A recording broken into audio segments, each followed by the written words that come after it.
that use of this one prize Pokemon. Yeah, I mean, you don't think of it too often, but sure enough, sometimes this is the window that you need.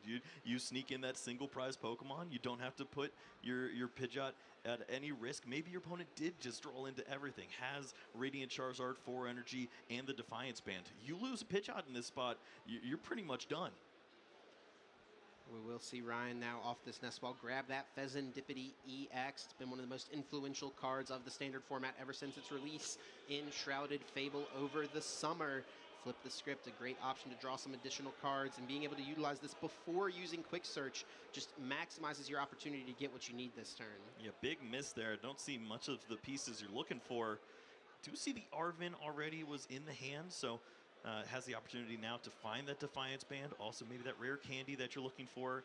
But at this point, you're just taking this simple knockout on the Fan Rotom unless you have a little bit more reach, and you don't have that in a deck like this because it's not the Prime Catcher that you're using. It's going to be the Unfair Stamp.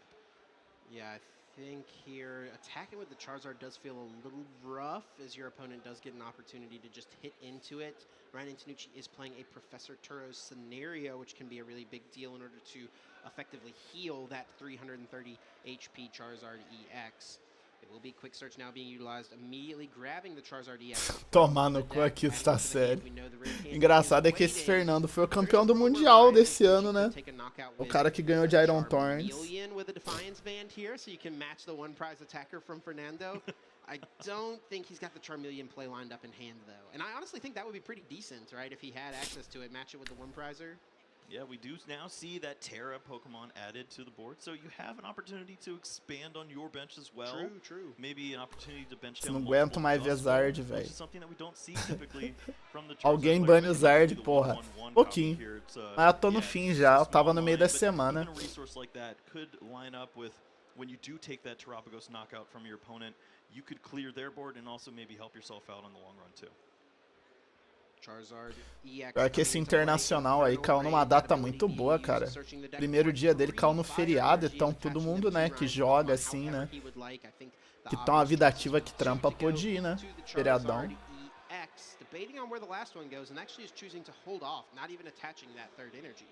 Yeah, thankfully we do see Ryan playing these 6 copies of Fire Energy. We've seen some players mixing it up a little bit here, but having those additional resources in that mid to late stage of the game can be so vital. We saw the Super Rod already in the hand there too, so when you're preserving resources like this, you're ready for the long game. And that might be a little bit of a missequence there from Ryan Antonucci. Maybe should have played the Nest Ball before using the Rare Candy Charizard. I think he would have liked to have gotten that energy onto the Charizard, the Radiant Charizard that's coming into play now. If you're going to Nest Ball it into play, I feel like that would be a pretty good option. Yeah, I agree. It would have been a little helpful to see that energy placed there, and maybe that next few energy you find with the second Charizard, you have a little more of options. But nonetheless, matou o Rotom. Quando o Zard vai parar de existir, vai demorar, hein? No formato, dependendo da Nintendo, vai demorar, hein? One thing Ryan didn't find that maybe he would have liked to was a Stadium card. Did not limit Fernando's damage output here in any way. And with some Duskulls in order to make some work with some Cursed Blasts, this Charizard might not be hanging around. Yeah, this was calculated, I believe. I thought we saw the Collapse Stadium, but I guess it's not in the hand. He got anymore. Iono'd, remember? That's Fernando right. Iono'd him. So no resources there. Wasn't able to use the Quick Search to hold on to that, and plays into this opportunity now. And yeah, we see the additional Hoot Hoot there. So certainly a world where Noctowl is able to find all the right cards. Yeah, so with a full bench and a double turbo attached, the Terrapagos is able to deal 210 damage with the Unified Beatdown.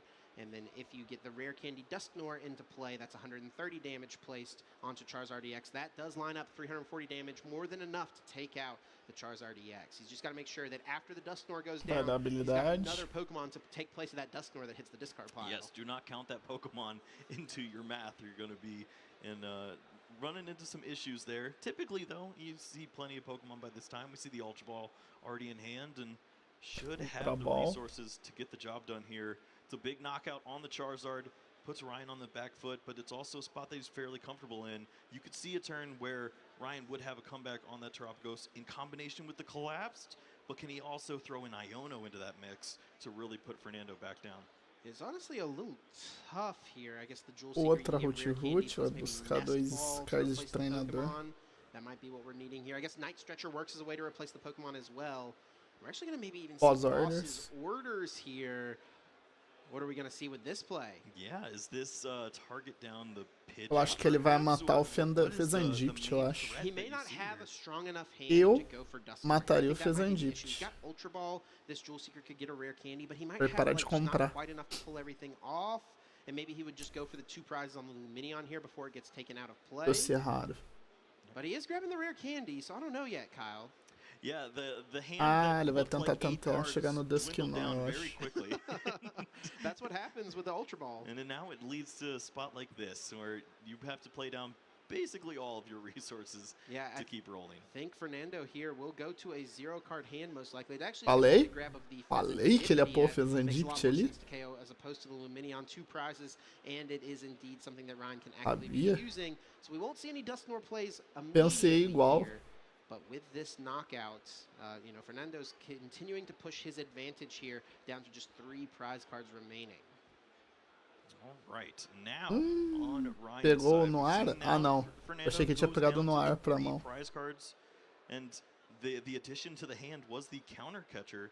So is there a world where you feel Prime comfortable Catcher, going ele after ajuda pra Pokemon like that caralho. Pidgeot? You could put your opponent in a situation where you remove that opportunity to find that one pivotal card every single turn. And we could even see the A-Spec Carimbo. involved here for Ryan There it Antonucci. is. That unfair stamp in combination with the counter catcher. Take Pidgeot out of play and stamp your opponent just 2 cards available. What supporter do you want to use, Chip? You still got one.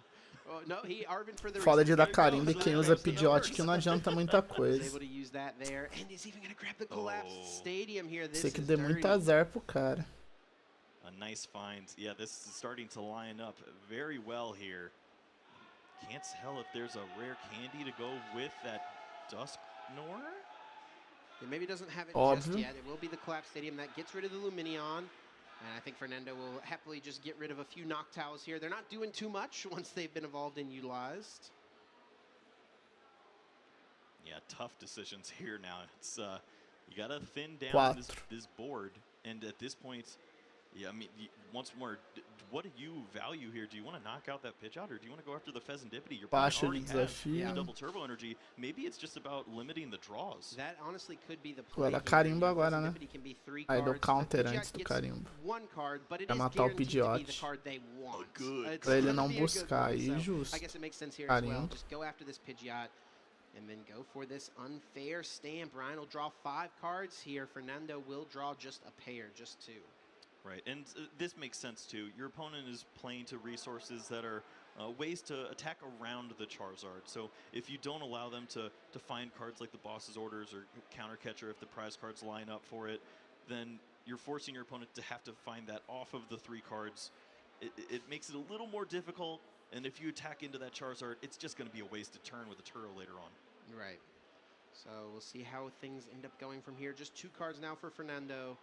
We do see 5 for Ryan. Immediately plays the Ultra Ball, searching the deck for any Pokemon. Adding it to the hand, it will be the Dusclops. And will we see Cursed Blast being utilized? 5 damage counters being placed. Or is he going to hold off? Looks like he will just evolve it. Achei que ele tinha docerrado pra chegar no Norma, aí ele teve que dar carimbo, né? No reason to continue to push through, and maybe that rare candy would be better served to a Charizard, especially if you're considering using the Turo in future turns. See that energy that wanted to go onto the Radiant Charizard before. He's going to stick to his plan, Chip. Just like we drew it up. Matou. And now, for Fernando, a tough option here. The 3-card hand already wants to see what's on the other O side. bom é o Fezandipt, por isso que eu falei. Se você não limitar o draw power, carimbo não funciona muito. Esse é o problema. Does look like rare candy. Is there a Dusknoir to follow it up as well? There's an Ultra Ball in the hands, but how many Pokemon do you have after this? That could be the problem. We do see another Noctowl here, though. Whoa. The value of the 4/4 bird making itself known right away here. That's right. Ele tem mal It Noctowl? might be midday, but the Noctowl bird get the work done. can grab the stadium, but how do you fill this bench? I mean, he needs a ton of Pokemon here. We see Fan Rotom being eyed up, but Fan Rotom, you know, that fan call only works on the first turn of the game. Can't use that to fill up the board. He does have Buddy Poffin. You just need bodies down here. I don't think you care what you can play down. Fernando can actually win the game here as well. He's got Briar in his hand, and if he goes for the Dusknoir, Ryan would only have 2 prize cards left. That would activate the Briar, which would mean that Fernando could take 3 prize cards on this Charizard. Não. It's going to mean he has to pop the Dusknoir. Na verdade, verdade. Se ele der Dusknoir e aí der Briar, ele ganha. Isso é verdade. Aí é porque aí é só ele puxar um Pokémon pra frente. Eu não sei se ele não vai ter letal no Zerd. A Prime, né? True. Will go with the Prime Catcher as the grab here on the Jewel Seeker. Com a Prime, eu acho que dá pra ele ganhar. Não sei a mão dele, né? Sei que ele precisa de Nor, Briar, e aí ele ganha. Dusknoir next turn. So Fernando may want to find a Dusknoir here so that he can take away that 1 prize option for Ryan to take his last few prizes in 1 turn. Oh, the back and forth. Yeah. O foda é que pra chegar no Nor ele tem que dar um Duskull na mesa, né? E torcer pro cara não matar o Duskull. Isso. Gonna be too difficult to get to that point right now. Don't think he's going to be able to close it out here. Não, nesse turno não dá. Maybe evident by the Prime Catcher being one of the grabs. Right. May just go after the... Oh, it could go after the Dusclops, I guess, with the Prime Catcher play. So that would mean that Ryan has no way to win the game next turn. So that's probably going to be the play here for Fernando. Prime Catcher, bring up that Dusclops. Sim. And then just try to navigate. Se ele matar qualquer Pokémon dele que não seja um X ainda, ele toma Briar na volta. Não vale a pena agora. The Charmander now going to be the choice. Okay, with this 1 prize KO, it does give Ryan and Tanucci some options here. Let's see if Fernando, I think he does have Ultra Ball Rare Candy, but it would involve him going to a 0-card hand. I don't know that he wants to do that. But leaving this Duskull in play would be really risky. Yep. Well, he binged another one, I guess, so... Yeah, he's got Duskull and Pidgey in play, so I guess it doesn't really matter too much. Yeah, this doesn't play much to the hand that we've seen. That's why you see all these resources thrown away. Briar's not going to be a potential opportunity. And yeah, this is going to be a scoop here right now. It's tough to come back. Yeah, we are going to see the concede here. It looks like we are going into this next game. Que merda, mano. Ele ia ganhar. Conceding then? Well, we'll have to get confirmation, but I think Ryan would have had the game on the next turn. Right. So I'm pretty sure that is. Ele errou no cálculo de quantos bichos tinha, cara. Que merda, hein? I think Ryan would have had it locked up. Yeah, indeed, Fernando. Pô, se ele não jogava de maca ali, foi triste mesmo que ele podia ganhar. Era só ter um Dusknoir no deck. Ele ganhava.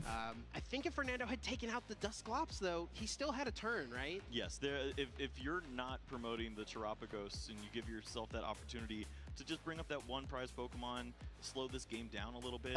Ele subiu errado também, né? Não era pra subir o Terapagos. But it seemed like Ryan really did just have that perfect turn. The ability to remove the Pidgeot from play, incorporate that unfair stamp, which has been truly a devastating blow to so many different decks at all these different times, and it worked out in that spot, and that's the resilience factor that we're talking about.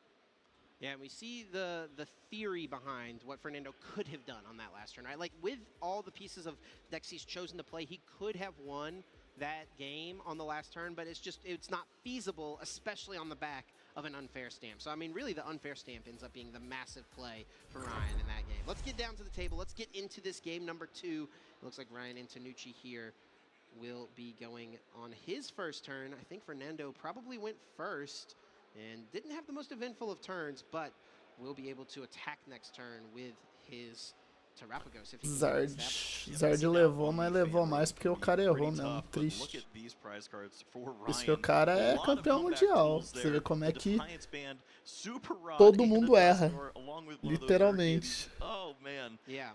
You need to get ahead there, my friend. Yeah, those are cards that are really strong in this deck in certain instances, and them being in the prize cards means you might not have access to them in the exact instance that you want them. Ryan does get his probably best starter to kick things off, though, in that Cleffa. We can see that grasping draw, but we actually see that he's already grabbed the Rotom V. You can instant charge or you can grasping draw, but you can't do both. Yeah, and it's nice to play down the Rotom because honestly, sometimes your opponent just goes for the additional prize cards. They assume that you have the reach of the Divine Mas nesse caso aí é foda porque ele não perdeu pro oponente, ele perdeu pra ele mesmo, né? É mais triste. Let's see what Ryan goes with here. I think with 5 cards in hand, that makes sense with the Rotom. Grasping draw would only find 2 cards. Instant charge now gets 3. That's profit. We love to see it. He has Rare Candy Charizard in the hand. That's not too bad. Yep, just the same consideration you're speaking of there. And although missing the Pidgey, this is still a pretty strong setup here. Can put on a lot of pressure, which is not something you typically see of Charizard players. But when you get an idea of those prize cards, yeah, maybe you do have to mix it up a little bit. E prizou ruim? Nossa, ele prizou o Rotom. Será que só tem um Rotom no deck dele? Se ele prizou um Rotom, ele vai ter que fazer o combo devagar. Foda, né? Ultra Balls being prized, I guess, could be kind of awkward. We kind of saw those being costly discards later on in the game and how important they can be to get your stage 2 Pokemon. I guess one thing we should point out as well here. Tem um Noctowl lá prizado ainda. Ele vai chegar no máximo em 2 Noctowl aí. Yeah, there was no additional setup. We see this slower approach here, and this is a Pidgey. É o que eu ia falar, um PJ com energia dupla é minimamente meme, né? It's Gust for 10? Gust or Gust for 0. Yeah, it's 20 base, minus 20. So we will see the Cursed Blast. It does take out a Charmander. He's banking on finding the Como que chegou nesse Dusknoir? I mean, or a Noctowl with a Terrapagos would also work. There's the Pidgeots. There's the Terrapagos, but I don't see a Noctowl. I don't see a Rare Candy. Gust! No! Well, it looks like there is the bailout button of the Prime Catcher if you want to preserve this double turbo energy. It may not even be worth it.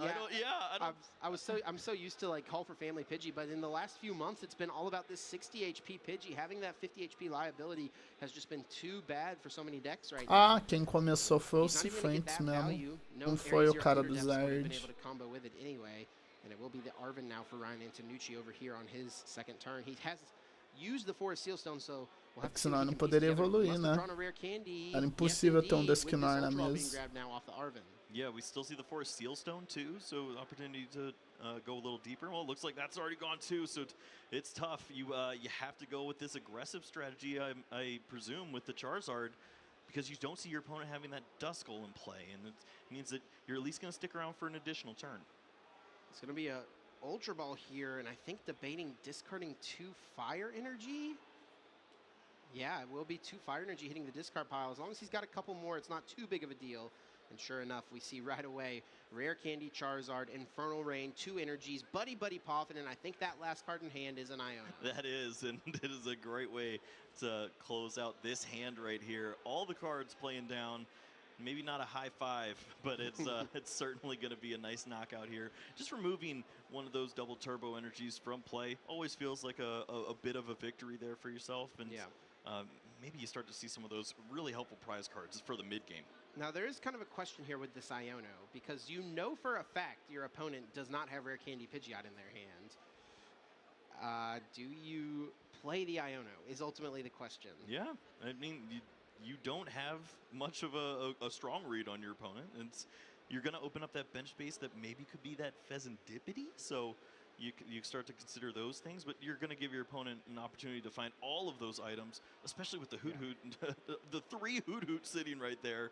There should be a way to draw into some good resources. Wow, and he's not going to play the Iono. This could be pretty risky here for Ryan. It is really strong if Fernando does not have Rare Candy Pidgeot. Draws for turn, it's the Fan Rotom. I don't think he's got much.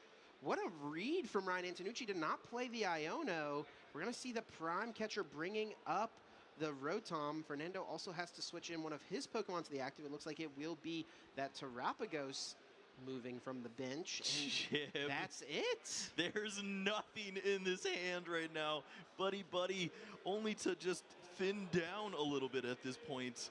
Increase your chances to draw a supporter card. Wow. And that is the problem with this deck. It plays 3 effective draw supporters, 2 Iono and the 1 Professor's Research. If you don't find Noctowl, I mean, that's your whole engine, the Noctowl Jewel Seeker. Right, you could find the card itself, or you could find the Ultra Ball that helps you continue to burn through. When we saw those prize cards, Yep. It's just so detrimental at a stage like this. And as you mentioned, Ryan, man, disgusting read. Esse é o pequeno problema do Terápagos, se não chega nas cartas. Rewarding feeling in the TCG right here. Now I wonder if Ryan is going to continue to play into that. He's not going to get off an attack this turn if he doesn't play the Iono. He would need the Iono into one of these Fire Energy that he just put back with the Super Rod. But he doesn't have to play the Iono. He could just instant charge. Yep, not too much pressure. And oh, he's thinking about it. Maybe this was just that one additional turn he needs in order to feel like he can win the race. I mean, his opponent did nothing. Yeah, I think this is just correct. Just slow down. Sério? Só comprou? Take the time and continue to draw. And Your Fernando opponent draws has nothing. Draw pass. He drew into a nest ball, can't play it with a full Aí é bench. foda Ryan pra Antonucci perder has mesmo. the Fire Energy to now retreat. This Rotom is also able to bench a Pidgey. Is going to get the hit off with the Burning Darkness. It is just 180 damage, but now the clock is ticking for Fernando Cifuentes. He needs to find something very soon. It's another Terrapagos. Oh no! Just a pass. As the turns continue to tick away, we're really just one card away, and there it is. Que You see the triste, hein, rare pelo candy cara. into a Dusknoir. That's actually even the Dusk Dusk Clops is even Clops. better at this point. Yeah. You can remove the active Pokemon and get a free attack into another Pokemon. That's 3 prize cards available. Yeah, it's 2 prizes on this active with the Curse Blast. Ryan does, of course, give Fernando 1 more card here to work with. But now at this point, he is getting acabou, so mano. far ahead. He does not mind this too much. Zard leva, We're gonna see tomar no Fernando cu. just have to push up this Hoot. And now what does Ryan go with? He He's has got- that Night He Stretcher. drew into Night Stretcher. He can play down the Duskull again, and he's holding Rare Candy. There's options to close the game out next turn with a good Acabou top já. This is O looking amigo really ali não promising volta for mais. Ryan Antonucci, Muito down difícil. to just 1 Perdeu prize card muito remaining. recurso. After this, knockout will happen. Oh, The esse jogo one foi problem triste. here could be the fact Olha lá. that he doesn't have Acabou. a Pidgeot in play, but it's not even going to be a problem for Acabou Nando pelo extending brick. the fist. O cara bricou And muito Ryan bonito Antonucci ali. with a 2-0 victory here at LAIC. Meu Deus, que amasso. What a read there with the Iono that never happened. So strong. Verdade, Pick não up on viu that uma spot. quissera. It just worked out flawlessly. For Fernando, it feels pretty unfortunate that you have those Ultra Balls missing. You can't find a single one of these great copies that could help you to get through the game here. The Noctowl, the Research, whatever supporter to help you out in a spot like this. You just So tough. There's nothing there. And 3 dead draws in a row leads to a fist bump. Yeah, really, really tough for Fernando. I have to imagine he had many opponents at the World Championships with that type of experience, though. Maybe what goes around comes around. You hate to see it, though. I mean, it was such a strong setup in game number 1. It was super back and forth, but Ryan Antonucci is just able to come out ahead. Fernando just didn't quite have the pieces to close things out in game number 1, even though it seemed like he was in a decent spot.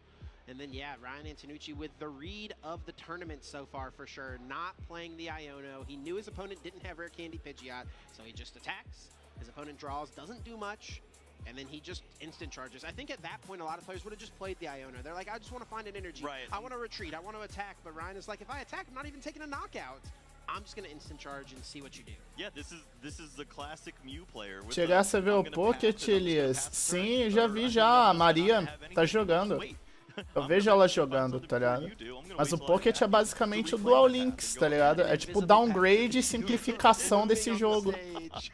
Como eu tô jogando TCG mesmo, eu tenho carta e tal, jogo campeonato, não fiquei tão interessado em jogar o Pocket, tá ligado? Eu ia até testar, mas meu celular não roda, meu celular é mais antigo, dela é mais novo, dela roda.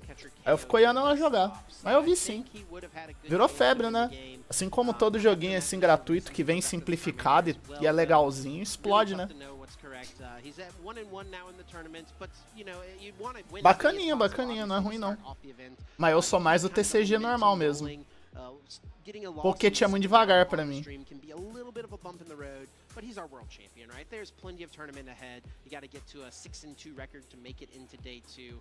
I'm sure he'll be able to lock that up. Right, and there's no shame in losing to Ryan Antonucci of all players too. That is a great player on the other side of the table, and I mean both these players have to still feel pretty good about where they're at in the tournament.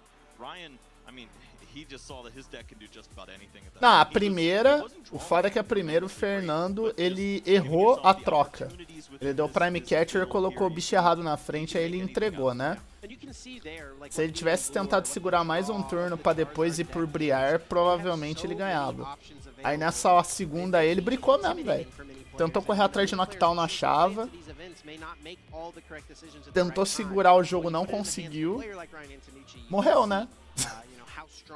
Morreu.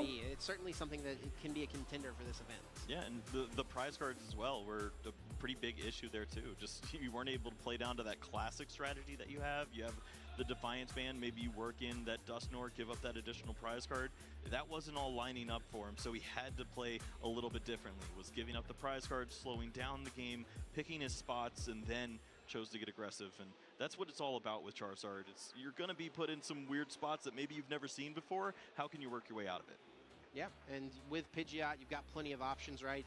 The newly added Dustnor to this list ever since the World Championships. You know, it's another piece that Charizard just has access to. Esse é o último campeonato do formato da coleção da Coroa Estelar. O próximo já vem a Fagulhas, que é a coleção nova que lançou semana passada.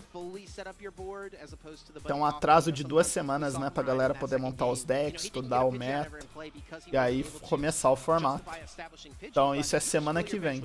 Essa semana é a despedida do formato da Coroa. Nem parece que eu já tô jogando Pokémon o suficiente pra ter acompanhado 2 formatos inteiros. Acompanhei o formato da Fábulas, né, que fala, Fábulas Nebulosas, e acompanhei o da Coroa Estelar agora, do começo ao fim. Sim, o Pocket é uma boa porta de entrada, ele interessa as pessoas, tá ligado? O papel do Pocket, na minha opinião, é esse mesmo. A Nintendo fez ele pensando nisso. Porque dá pra ver que pelo conteúdo simplificado e pouca coisa que tem lá, é óbvio, eles vão continuar dando suporte, mas com o objetivo de migrar aquela galera também pro TCG mesmo. Tord was using it, it was all about chasing down Luminions and finding those easy prize cards, opening up that prize race with your opponent and taking advantage of that. And then we saw the Heroes Cape, where it was just about Charizard on Charizard action, who was going to get there first. If you don't give up the easy 2 prize cards with the Pidgeot, then your opponent is forced to go into this. Then you've got churros and all sorts of things can happen here. I feel like this is my cup of tea right here. The unfair stamp. Peguei raiva da matchup de Zard quando catei 4 em seguida no mesmo dia, no mesmo campeonato. Aí eu enjoei. Eu nem ligava muito de jogar contra a Zard, mas 4 no mesmo dia cansa. Nossa senhora. Tomar no nariz. Plus fill the bench back up, plus the Briar, you know, take the 1-hit KO, take a 3 prize turn effectively, and that's just why the unfair stamp was so massive. Yep, that's a picture you frame in your room if it happens, but it was not the case this time around, and it's going to be Ryan Antonucci coming across it with the victory. Still a lot of Pokemon left to be had here. I'm excited to see what the rest of the meta breakdown starts to look like as we creep further and further along in this tournament. Yeah. Do you have a prediction of whether it's going to be the Lugias or the Regidragos that are moving up? Who's making waves? Who knows? Yeah, I think that Lugia seems pretty well positioned for this tournament. But Regidrago is just a deck that attracts the strongest players in the game, I feel like. It does feel like a lot of really good players have kind of pivoted over to Terrapagos for this event. I mean, we see Fernando being one of them in this instance. Players kind of maybe pivoting away from Regidrago a little bit more than what we've seen in the past, but it's done so well at regionals recently.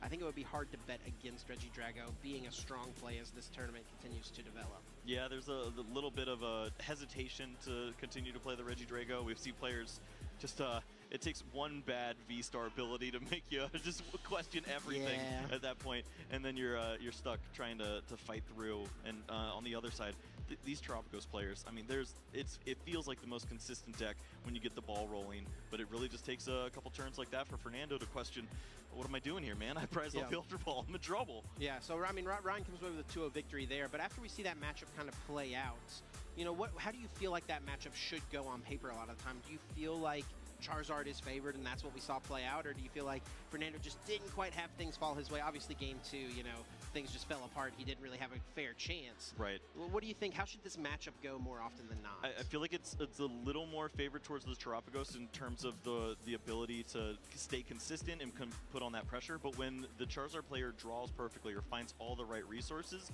they're going to come across as the victor. When you see that Collab Stadium played flawlessly, the incorporation of the unfair stamp, that's just one of those pieces that you can't think about as Fernando. You're not benching Fezandipity in some of these spots like this because you don't want to give up a prize card that isn't a 230. You can't give up a 210 in that spot. So if you can find that key turn and shut everything down, put them on a hand like that, there's no way that Tropicos comes across. Maybe less about the deck and more about the player utilizing it, right? There we go. We saw Ryan, you know, kind of play that out masterfully, the unfair stamp, plus the counter catcher, plus the Collapse Stadium, all in one single turn. I think many players maybe would have taken the first opportunity to play that Collapse Stadium, slow down the Tropicos as much as possible, but Ryan recognized, I need to save this for the exact right moment. Yeah, and that's what it's all about. You have enough basic Pokemon in the deck as Fernando to refill and find that spot. But you can't refill and establish an attacker when you don't have a Pidgeot and you have 2 cards in hand. Good luck. Yeah, and 2 cards just not going to be enough whenever you're trying to go wide like the Terapagos normally is, and especially with that Pidgeot, like we said, not being in play. I mean, did have the Fezandipity, so there was always that chance, right? But you know, would have needed quite a bit. There's no like Dragonite EX in the format like good old Mega Rayquaza had to recover from Parallel City. It just doesn't line up anymore.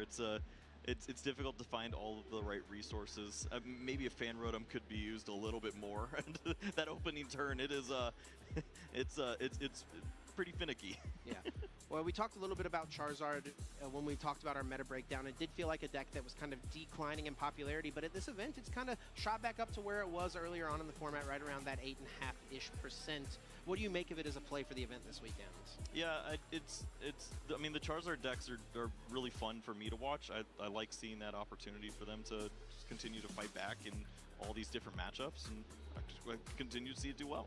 Continuing to see it do well, we may indeed see that throughout the weekend. Let's take a look and see how it did well in this last round. Look at the replay from this game. Fernando Cifuentes, our reigning world champion, up against regional champion Ryan Antonucci. Let's get into that replay here. And in game number 1, Fernando came out swinging, took a pretty quick lead. 3 prizes to Ryan Antonucci's 5, and this was the turn for Nucci where everything kind of swung back into his favor. Yeah, we saw a lot of moving parts here, but that's exactly what it takes as Ryan Antonucci. You're trying to piece together the perfect puzzle that your opponent cannot work their way out of. There's a lot to think about here. You want to try to remove some threats, but ultimately the best threat is that Pidgeot. If you can remove the ability to find that perfect resource, then you're going to have an answer. We see the bench limited there with the Collapse Stadium. It removed that additional Lumineon V from play, and your opponent just has to find the perfect answer right here. Yeah, and I don't even know if Fernando had literally drawn perfectly if there was a combination of cards that gets him everything he needs to close out the game here. And he eventually just, he dug as much as he could, and I think just cooked a little bit too much, recognized he couldn't quite pull it off. We were a little confused at the end of that game, but he did indeed just concede. And then at this point, when Ryan takes the extra prizes here on the Tropicos, goes down to 2 prizes remaining, I think Fernando recognized the only way he's getting through that Charizard is with a Dusclops or Dusknoir. He can't use Dusknoir when his opponent has 1 prize. Let's see how Ryan Antonucci is feeling after getting that win and moving to 2-0 here at LAIC. Thank you very much. Yes, I'm here with our round 2 feature match winner, Ryan. How are you feeling, Ryan? Beating the current world champion 2-0 at IC is a pretty good start, right? Yeah, feeling great. So, as the cast has mentioned, you've been known for playing a lot of control archetypes recently, especially Snorlax. They mentioned when's the last time you announced an attack on a card. But what made you switch to Charizard for this event? So I think Lugia and Regidrago are going to be the most played together for this tournament, and Blocklex can only really deal with one of them at a time. You can either tech in Mist or Temple, can't really do both. So yeah, I kind of figured I'd wanted to play a real deck this time. Yeah, that's very, very fair. And have you had much experience with Charizard before, given that, you know, there was a lot of sort of non-control options out there? Was Charizard just what you felt the most comfortable with out of all of them? Yeah, I was going to play Gardevoir until yesterday. I just kept dead drawing with it, so I just switched to Charizard. I don't have that many games with it, but I played it in other formats. Traidor. So I'm pretty comfortable with it. Largou o Gardevoir pelos lagartos. 2-0 going to Traidor. LAIC, of course, already a great start. And, you know, looking further into the tournament, are you hoping to go? An obvious question, everyone wants to win, right? But what would you say is your main goal going into this event, considering the rest of the season? My main goal, I mean, to win. Simple enough. Last but not least, given that you're up here on the stage, is there anyone you want to say thanks to, give a shout out or anything like that? Yeah, shout out to my group, Zol, Grant, Caleb. Yeah. Awesome. Well, thank you very much, Ryan. Best of luck for the rest of the tournament. Casters, back to you guys. Great to hear from Ryan Antonucci, 2-0. And yeah, recognizing Charizard here was a little bit better of a play for him than the Snorlax. Didn't feel like the meta was going to shape up for the deck that he's been enjoying the most this format. Yeah, man, a few words. Did not have much to say. Thankfully, did not go with the Gardevoir this time around, and is finding some success here with the Charizard EX. Yeah, and I also love his mentality there. Freya asks, you know, what his goals are for the tournament. You know, so many players are like, I want to make day 2. I want to get the top 8. The only thing he cares about, he wants to get the win. Yeah. You love to see it. Yeah, I mean, that's. I feel like that's what we all start playing. I mean, we like to play for the fun of it, and then once you get a little bit of a taste for that competition, you're like, oh man, I want to hoist that trophy again. Yeah, that felt good. Once you've had as many day 2s as Ryan Antonucci has had, it kind of loses its flair, right? Yeah. You want to go for as much as possible. You want to be etched in the history books. You want to become an international champion and hoist that trophy. Yeah, and it takes that mentality sometimes when you've been playing as long as he has, and you have the results stacking up, the top 8s, the top 16s, 32s. You just want that to turn into the right result, and you put the work in. It seems like he wanted to go with one strategy, had to switch it up, and it seems like it's a pretty strong read based off of his predictions. And now looking at our meta prediction, I mean, he was pretty much spot on there. Yeah. I mean, Regidrago and Lugia did both end up being extremely popular decks, combining for a huge percentage of the meta. And if he can't deal with both of them with the block lax, he doesn't feel like it's worth it as a play. And that's something I think a lot of players will struggle with. They'll have a deck that they've really liked for a format, and you come down to this event, right? It's the last tournament of the format, and you're like, I'm just going to stick with what I'm playing. It might not be the best play, but I know it the best. Sometimes it becomes, and I would say generally that's a good enough strategy, right? You want to stick with what you know the best. That's going to be ultimately the most important thing. But if you recognize that it's just not good at all into the expected meta, you've got to make a pivot, and that's what Ryan's done. Yeah, if you haven't been playing a lot of Pokemon, or if you're in that like intermediate stage, or you're still like a point race contender, stick to what you know, and hopefully you just get the right matchups. If you consider yourself one of those higher level players and you're trying to go for it all like we see Ryan is, you have to buy yourself those extra percentage points, and maybe the switch from Gardevoir or Blocklax into Charizard is what it takes. Yeah, without a doubt. We've got plenty of tables out there still wrapping up, and there's so much tournament yet to have. I mean, we're only 2 rounds into our 8 rounds of Swiss Day 1. We're going to have 4 more rounds of Swiss tomorrow. We're going to get into Top Cut, which could have more than 8 players as well. We've got that asymmetrical cut potential, which is always extremely exciting. What are your predictions here now that we've gotten a little bit into the tournament? We've seen some players. You got any favorite decks for the event that you think have a chance to take it all down? I mean, maybe the results on stream haven't spoken for it, but I feel like Regidrago just is that deck. It's going to have that opportunity to stay competitive in all of the matchups that it faces off against. It is the gatekeeper to a lot of those secret decks, the lost boxes that might potentially creep in and disrupt the meta. But if they do their job, we're not going to see that. Yeah, it's definitely interesting to see what is going to end up happening. I too, coming into this event, really liked Regidrago a lot. But it's a massive tournament, and the best players in the world are competing at this one as well. So it's really, anything can happen at these Pokemon TCG events. I can't wait to see who's going to be hoisting that trophy on Championship Sunday. Yeah, I mean, we're talking about as well, just the decks that don't show up on the meta bracket. There's a few sleeper picks. I mean, we saw the Cloth there. Potentially, maybe. It's out there. It could. It does exist. But the Lost Box, once more, that's just a deck that was off of everyone's radar, and then it surprises you once more. We saw Michael Davidson just surprise everybody Yeah. and have a huge finish. The finals didn't go his way, but there was an opportunity to win that tournament outright. I mean, and he had a good matchup in the finals as well, but it just doesn't always quite fall your way. You know, it could be a 70-30 matchup, but your opponent can roll 30% 2 times. Yep. I've seen that enough in Pokemon Pocket to know the truth. We're getting back to the pocket talk. I may have a pack to open up, to be honest. Hey, what's We're getting up? close. You using that premium pass, my guy. Oh, man. Yeah, what a great weekend. What a great time to be a Pokemon trading card game fan, really to is. be honest. I mean, we've got Pocket, which has been doing great. We've got these massive tournaments, you know, breaking records. This is the largest LAIC by far. Last season's LAIC had around 1,200 players. Right now, we're rocking with 1,800 competitors for this event. I mean, just the growth that we've been seeing year over year in the game is so exciting. It's also that sweet spot in the tournament that we've talked about is when you hit this number specifically, that 1,819, you could run into the world where the ties aren't the best. You're going for that X2 record, and And sometimes that X2 isn't enough, which was what we saw happen in the Louisville Regional Championships. No telling just yet exactly what's going to happen. We'll kind of find out as we whittle through day number 2, but it is a little bit of the danger zone. For you sure. want to do a couple gentlemen's agreements? What's going on there, buddy? That's what's probably happening out in the field, without a doubt. So these players recognizing that ties are basically as good as losses in a lot of instances. Needing to go X and 2 to make it into cut more than likely. But the stakes are so high at these international championships, and so many players, there's so much on the line outside of just the win, right? I mean, top 64 is $2,000. Yeah. That's a lot of money for top 64. You might want that additional point in that game that you decided to lose instead of tie. Yes. So take the points where you can. Some just really depends on what you're trying to accomplish. Well, I do believe we've got an interview lined up on the floor. Ethan Hegster-Heggie standing by. Let's hear it, Ethan. Go ahead. Welcome to the floor here. What a venue we have here at LAIC. So much action going on. The TCG, VG, we've got Pokémon Go. O cara pode ser o mais carismático possível, mas nós tá aqui pra ver o jogo, né? Foda que pra campeonato não tem muito o que fazer, né? O tempo entre as rodadas é cronometrado. Se acaba o que tá sendo gravado na tela e ainda tá no tempo das outras rodadas, tem que esperar.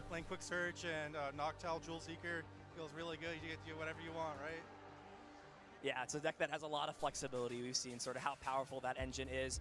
And you've been here, like you said, the first LAIC back in 2017. So it's been, what, over 7 years since that first IC. Tem, legal. LAIC é Brasil e América do Sul inteira, cara. Na verdade, América Latina. Mas vem do norte também, tanto que tem gringo americano aí, tá ligado? O LAIC é a América inteira, mano. Isso que é legal. Então reúne pessoa do Brasil inteiro e muito gringo aqui. O LAIC é o maior campeonato mesmo que tem no Brasil. Quando tem, né? É porque o LAIC nem sempre é no Brasil. Mas geralmente é.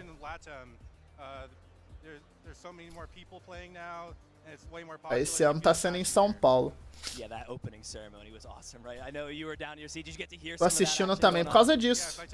Às vezes aparece em stream aí alguém que eu conheça, tá ligado? Torcer pro cara.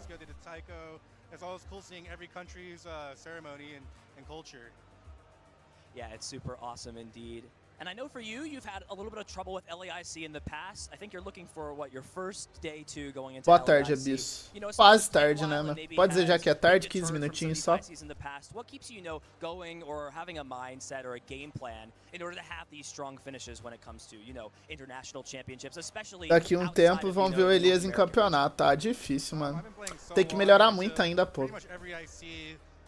Eu tô pegando o top esparsamente aqui na região.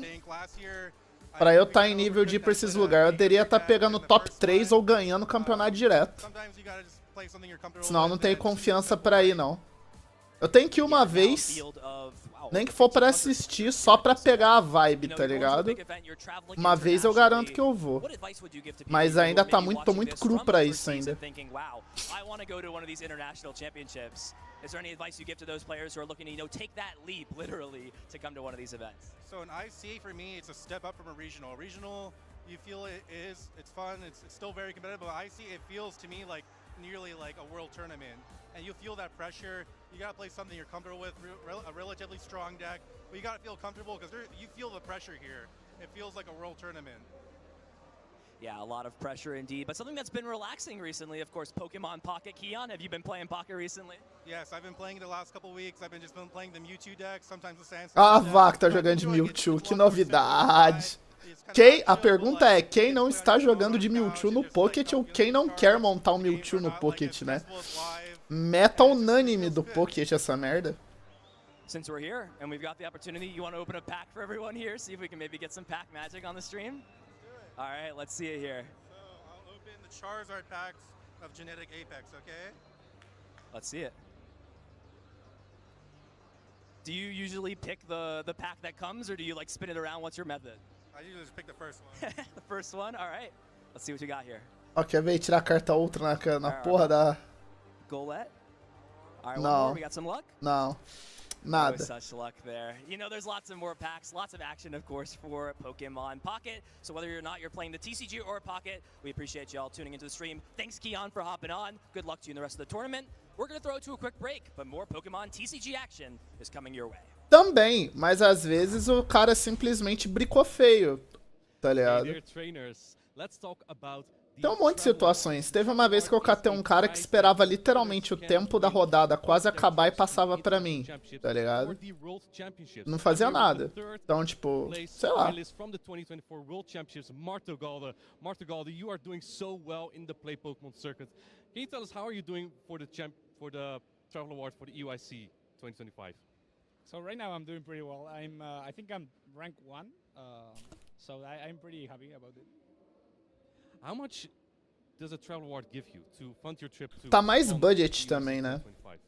Yeah, I think it's, Tem um amigo meu que montou ele. so it's, pretty Ele good. tá mais budget e tá bem funcional. Do you think you could take on the international competition?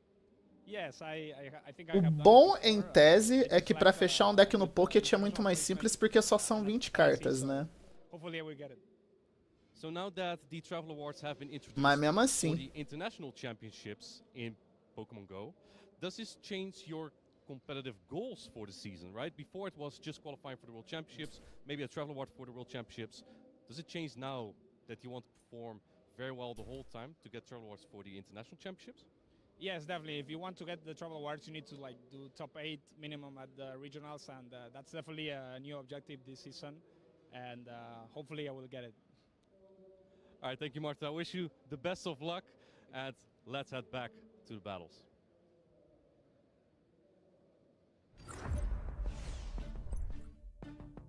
daqui um tempo vai começar os caras a fazer counter pick também.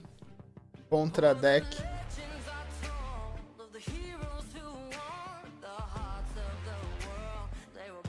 É, o que eu ia falar, como é um meta unânime, você vai encarar o dia inteiro esse deck, né?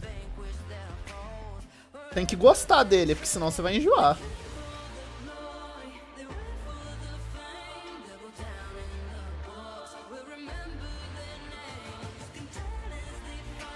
Ah, é. O Lapras é promissor. Ainda não tá no nível desses decks do topo, mas é promissor.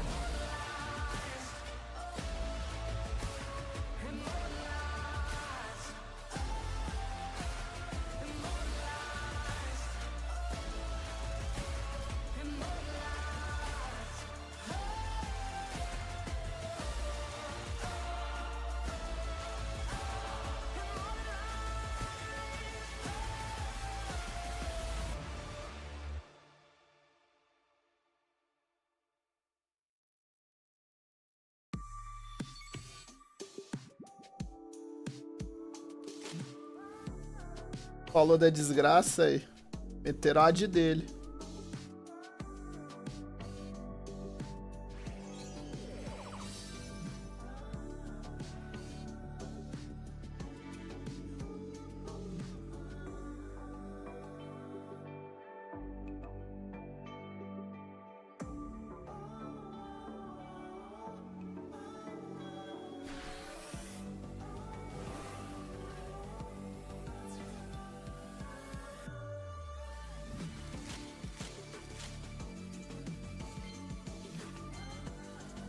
Greninja.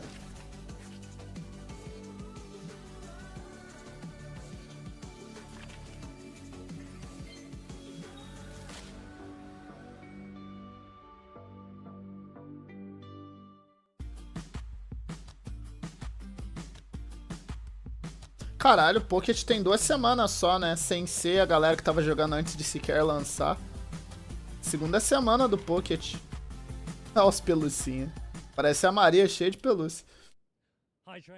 Eu tô usando Pikachu com Zap. Também é uma boa opção.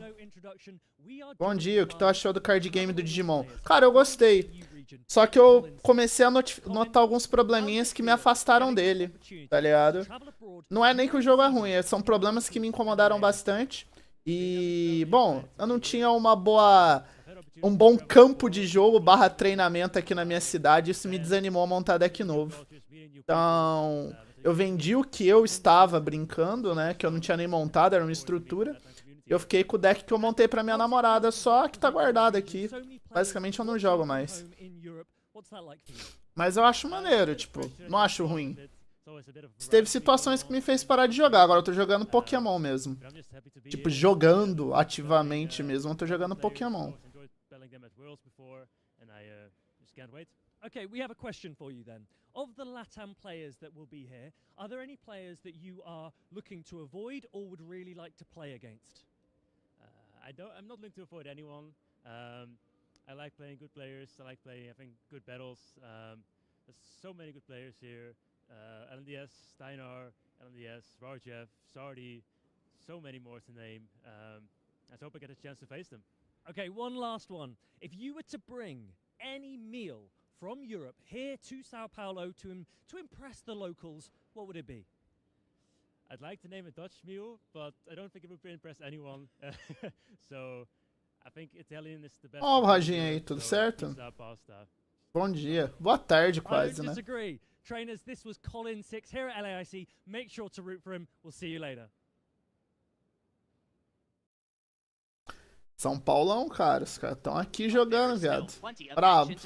At our first of 3 international championships, LAIC. Welcome in if you're just joining us or continuing watching those first 2 rounds. My name is Ethan Heggie. I'm joined alongside Freya Pierce. There's so much still to come with Pokémon TCG, and it is going to be an awesome event. That is for certain. Yeah, it's great to be back in what I always call my second home country, right back here in Brazil. It's such a delight to be in São Paulo. Had a chance to see my family. É, no Brasil esse.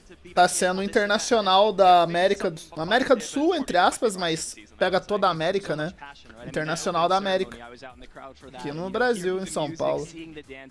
It's just an extra, you know, little level they keep adding to every event, and who knows, we might have full concerts before our events. It might be like the Super Bowl out here for these events. I did not have a samba intro on my bingo card for things to affect this LAIC, but wow. I guess there was in New Orleans there was the musical parade at the start as well, wasn't there? So yeah, I'd love to see more of it. Yeah, that shocked me a little bit. I was actually playing in that event. As was I. I got set up, you know, I was playing against a bad matchup, so in my mind I was thinking, okay, you know, how do I traverse this? What do I do? And you know, mid-focus, mid-plan, I hear the trumpet. É bom. See the dancers come in. Jogar cartinha é muito bom, pô. Também agradeço que Pokémon me arrastou de volta, cara. O hobby de cartinha é muito gostoso. Tá ligado? Aí eu voltei a jogar. Bacana pacas. Pokémon que é mais simplificado, então melhor ainda, tá ligado? International championships, so plenty of awesome action to come. I actually got to, you know, take some chances during those first 2 rounds where, of course, you know, Kyle and Chip took you all through and showcased some of that action on our featured matches to see some of the field, what people are deciding to bring, a couple surprises, a couple, you know, consistent decks. You know, Raging Bolt, still the most popular deck. Ah, vá. Difícil o Raging Bolt cair, velho. Raging Bolt é muito forte. Gardevoir EX, over 100 players, you know, deciding to play that card, whether it be with, you know, the Banette or with just the straight package with the, you know, Charmed user, the Drifloon and the Screamtail. Gardevoir é famoso porque é barato. É um pseudo-meta, né? Porque ele tá quase saindo do meta, mas ainda tá lá, ainda fazendo alguma coisa. Pra quem não sabe, sou main de Gardevoir, tá? Tô jogando de Gardevoir, esses 2 formatos que passou. Então eu sei bem a posição que o deck se encontra. Mas no Brasil, o Gardevoir é mais popular mesmo. Usually, at least since, you know, the return of Pokemon events in 2022, Ele é the barato. National Championships are the first display of some of the new expansions that come into the Pokemon TCG every 3 or so months. But this time, it is a continuation of a long-played Agora, format. atualmente, Since você gasta essentially the menos de World 200 conto pra Championships montar with um Shrouded Fable. fechadinho. So maybe players coming in with a lot different of an approach. The first time really at one of these big events I was walking Charizard, aí around, você tá there weren't fudido. many Você foi surprises montar we've justo o seen deck do in Calango, this Rajin. format for so long already. Vai ser hard de To be fair, montar. since the World Championships, there has been the addition of Stellar Crown. Zard, não importa qual seja, ou um formato, a desgraça. Geralmente é um deck caro de montar. Agora vai, no TCG em si vai ficar mais barato. Porque vai lançar ele prontinho assim, igual fizeram com o Gardevoir. One of those players actually will be a newly featured aged up senior for the first year, Benny Billinger. You've been watching our streams here. We actually casted that match last year, the the Europe International Championships. That was the senior finals where him playing his Charizard EX was not enough to take down the back-to-back international champion, of course, Gabriel Fernandez, and he's still going to be on a run here, but Gabriel's staying in the senior division for now. Benny is aged up and off to a good start, 2-0. We'll see what he has, if he's going to be able to, you know, keep that momentum going and keep on a win streak. So then has Benny not been casted by anyone other than the two of us since that last time? That's pretty funny. That is true. Yeah, we, of course, at these rolling it back. Absolutely, yeah. I wish we could, of course, show some more action that happens in the younger of our two divisions. Ah, mas Gardevoir é um deck que você tem que usar neurônio pra caralho, mano. É um deck de etapas. Ele constrói não só campo, mas ele tem que construir recursos pra conseguir bater, velho. E você fazer isso durante várias partidas cansa, tá ligado? Ele é um deck super gostoso de ver funcionar assim. Mas fazer ele funcionar é foda. É foda. Mas é da hora, é da hora. Eu gosto do deck. Não é à toa que eu virei main com ele, né? Senão eu teria já abandonado. Eu não boto tempo pra estudar o deck e ver estratégia com ele se eu não gosto realmente como ele funciona. Achei bacana.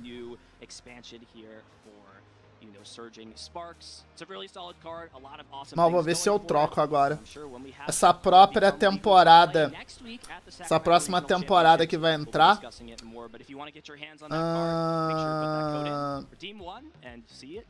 vai ter o Cero LED, velho. Tem um Cero LED que é muito da hora de jogar. E ele é muito mais simples. Ele é deck literalmente de explodir dano. Ele só explode dano. Mas ele faz isso de forma tão eficiente que ele ganha muito fácil. É da hora pra caralho. Foda é que deram buyout no Cero LEDs no Brasil. Os caras foi muito filha da puta. Você pensar, só acontece com Magic e Yugi, com Pokémon também. Os caras foram lá e deram buyout na carta no mercado. Agora quem tem vendendo, tá vendendo a R$100 cada Cero LED. Não dá pra montar o deck desse jeito. Vai 3. Esperar baixar o preço pra ver se eu pego eles e começo a montar o deck. Que boa parte do deck eu tenho. As staples eu tenho. Eu preciso da base do deck só agora. Que é os bichos, né? Óbvio. E umas outras cartas que eu não tenho, mas tipo, as cartas perto do valor de Cero LED é barato. Aí eu troco. Eu aposento o Gardevoir um pouquinho. Quer dizer que eu vou parar, mas eu dou uma aposentada e tem uma outra opção de jogo que é ele.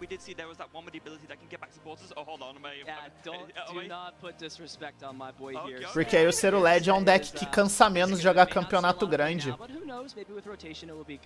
Tá ligado? Ah, mas é porque aqui a pool de carta já é pequena a 0. Você imagina aquela carta que já é extremamente rara na mão de 10 pessoas, ver um filho da puta e dar buyout nela ainda pra aumentar mais o preço? Pô, aí é sacanagem. Tem que ser triplamente filho da puta, tá ligado?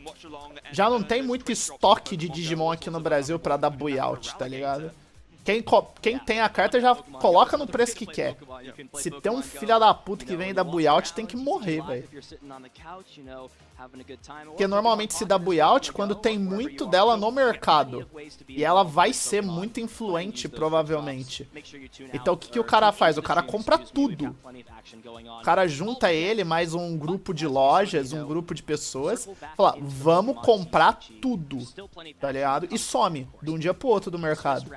some. Aí só 2, 3 lojas tem. Aí você vai ver, provavelmente é os caras que comprou, entendeu?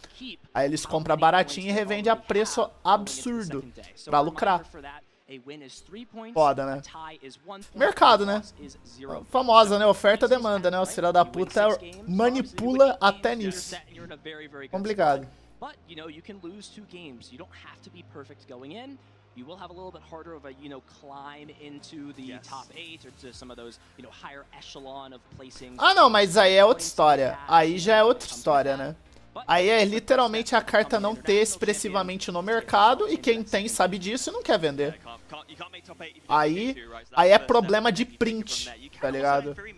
Printou pouco, né? Tem pouca no mercado. Ainda mais quando é no Brasil, que o mercado daqui é total dependente da galera importar os cards. E o jogo é muito pequeno ainda no Brasil, né?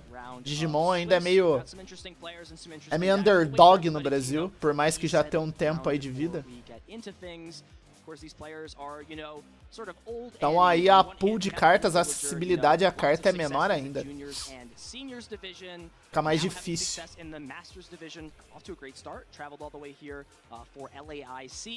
And on the other hand here, his opponent, Gabriel Chigini, is going to be somebody who has played for a while in the Pokemon TCG, been playing since they were 5 years old, with some very, very solid accomplishments. You know, top 64 at the first LAIC, so has been very involved. Pior que é sacanagem, porque a pull rate desse Zero LED aí, que é o do deck que eu quero montar, ela não é tão baixa.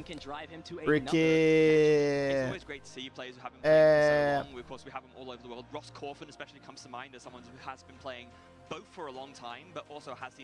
a carta é a Ultra, né? Que é a raridade uma das mais altas. Mas, tipo, existem as diferenças entre Ultras, né? Existem diferenças entre elas. E quanto mais raridade ela tem dentro da Ultra, ela fica mais difícil de tirar. O Zero LED é literalmente a raridade mais baixa das Ultras. É a Ultra padrão que se diz, né? E os caras deu buyout nessa merda. Triste.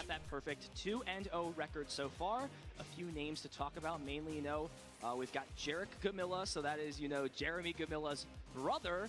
So Jeremy did place first place at the... Bandai com a gente aqui, ó, não liga muito não. Quando lançou o TCG global, eu já fiquei surpreso, eu falei isso. Eu achei que esse TCG de Digimon aí não ia ter nem global, cara. Eu achei que ia ser só japa, que nem os outros, tá ligado? A gente não ia nem ver o cheiro desse TCG e veio pra cá. Já é um milagre. Perto do que a Bandai normalmente faz, tá ligado? Maybe wanted to follow up from Juho's win, you know, last year, representing Finland, get the double dub for the LAIC for Finland. That could be really cool to see. And mas entra no que eu disse, né? Querendo ou não, ainda tá passos ainda. Nossa senhora, tá anos-luz distante ainda de ser um ambiente favorável pra BR jogar, né? O joguinho de carta sossegado e com acessibilidade. O cara tem que caçar carta, tem que fazer esquema. Tem que ter um mercado local legal, que não mete a faca, que é forte. Aí se for jogar, tem que ter um campo que estimule a competir e jogar saudável, senão o cara desanima. Mano, é um monte de nuances, tá ligado? É difícil alguém entrar e ficar jogando por muito tempo. Tem que gostar muito e tolerar muito todos esses problemas. Então é os... Porque não é só o preço das cartas e a acessibilidade a elas o problema, né? Vai bem além. É aí que começa a ficar complicado. Agora, se o cara só quer colecionar e pôr na pasta, aí tudo bem. Dane-se, tá ligado? O cara vai de pouquinho em pouquinho comprando os produtos e colecionando. Se o objetivo do cara é só colecionar e ter, dane-se, tá ligado? Não precisa de nada disso aí que eu tô citando. É só ter dinheiro e acessibilidade às cartas mesmo. You know, simpler times in Pokemon TCG. I miss Lycanroc. I have a little bit of history with that card. Future is now, though, so a lot has changed since then. We've got, you know, Umbreon VMAX, I guess, was the most recent card, you know, that had sort of that bloodthirsty eyes ability. There was the Dark Signal. Umbreon's not here anymore. we will be seeing Umbreon come back soon. That will be, you know, in a few months from now, and that special set that's going to be releasing over the holiday season, it seems. But for now, again, focusing on the present, we are in Stellar Crown. We've got a lot of really interesting decks to talk about, as well as some notable matches. So, of course, we can be able to show that. We do have, of course, our match we'll be featuring, which once again will be Benny Billinger up against Gabriel Chigini. But also some other big things to look at as well. World champion in the seniors division, Jesper Eriksson up against regional champion Aiden Koos. That is a great match. Xander Perot against Andrew Hendrick. Wow, so many awesome matches. It's unfortunate we can only pick one. There is so much great talent and so many tough matches, especially Freya, this early on in the event. Yeah, no kidding. I mean, at an IC, you kind of have to expect this to some degree, right? All the best players will be going, so it makes sense that even in the earlier rounds, you could be paired against some of the best. Ah, mas isso não é prática só da Bandai, não. Isso aí é geral. É tipo aquela parada, ah, você tá desanimando desse jogo aqui, não tem problema. Veja esse novo que estamos fazendo, que tem os mesmos problemas, mas vai pra ele. Foi o que fizeram quando lançaram One Piece, quando lançaram o novo Dragon Ball. Mesma merda, mesma merda. Por isso que eu desanimei também. Eu percebi isso, falei, ah... Olha, sinceramente, é até uma grande surpresa que esse TCG de Digimon aí tá bem ainda das pernas até agora. Quem tá sustentando esse mercado aí desse TCG do Digimon novo aí é o Japão mesmo. Por isso que tem muito reprint, um monte de mimo lá no Japão e pro global que se foda, tá ligado? Os caras já entenderam que quem sustenta o bagulho ali é o Japão, né?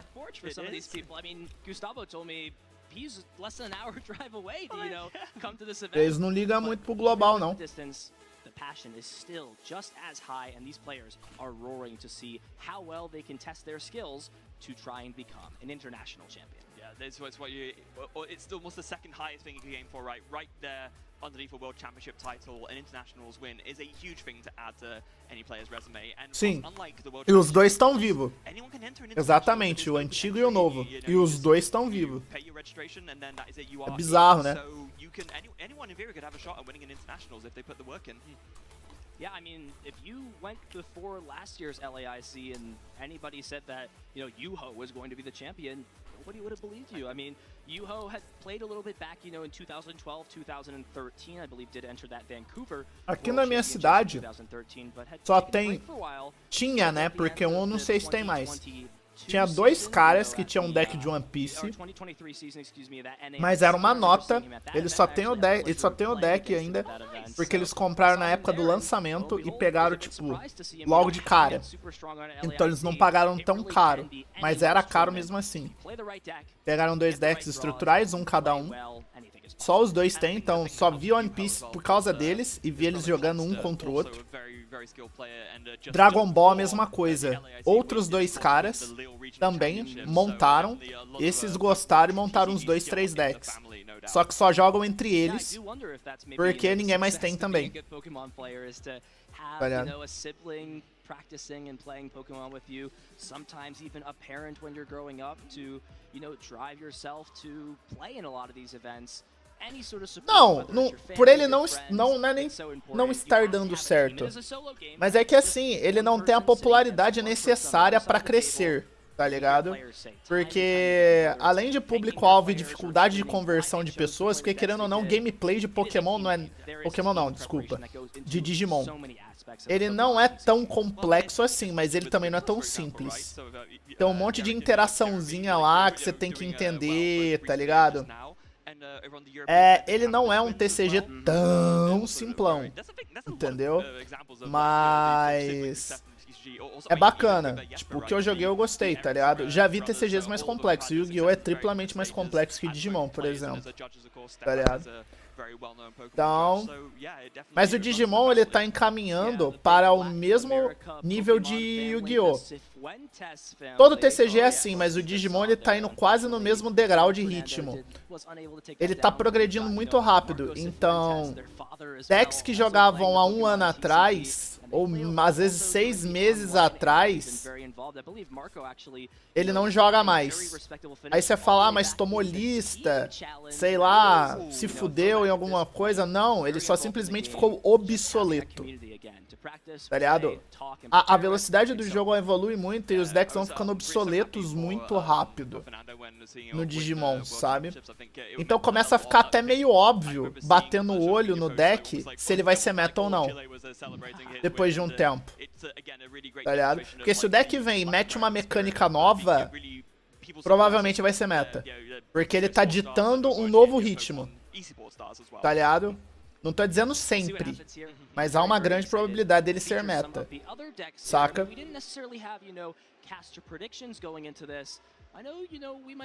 Então isso vai matando um pouco. Isso vai matando um pouco, tá ligado? E aí eu fui percebendo essas coisinhas assim, eu fui ficando meio triste com o game. Mas eu entendo que é a dinâmica que a Bandai faz com, né, o Digimon em si, tá ligado? Mas ali eu já tinha dado uma desanimadinha. Mas o jogo é bom.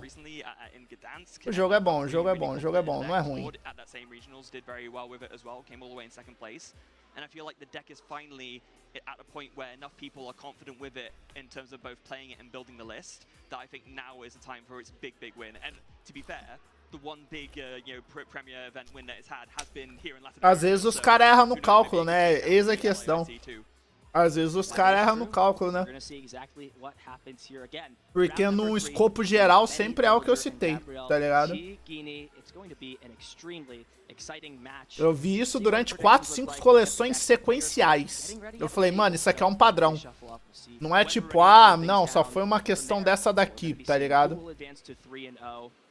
Falei, meu Deus, 4, 5 coleções sobre subsequente é foda. Porque cada coleção demora de 3 a 4 meses pra sair.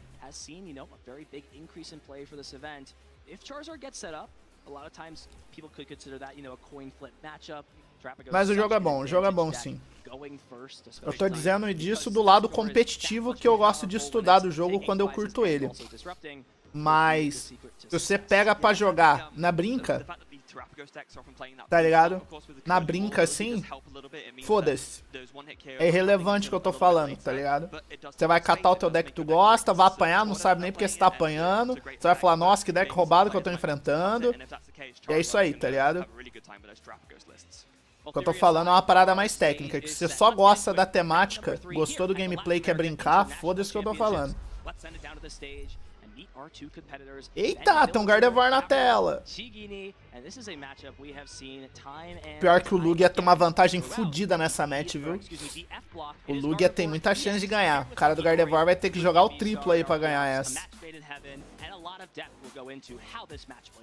Yeah, absolutely will. Lugia versus Gardevoir, two titans of the format in their own times and still making a great showing in both decks that have had to adapt a lot to stay relevant, you know, considering different things rotating, like, of course, Lugia losing all those special energies, of course, of different types, whereas Gardevoir... A chance do Gardevoir ganhar aí é jogar de Templo de Sinnoh e inutilizar as energias. Ah, ele joga bem. Aí joga bem, joga bem. Senão vai ser foda.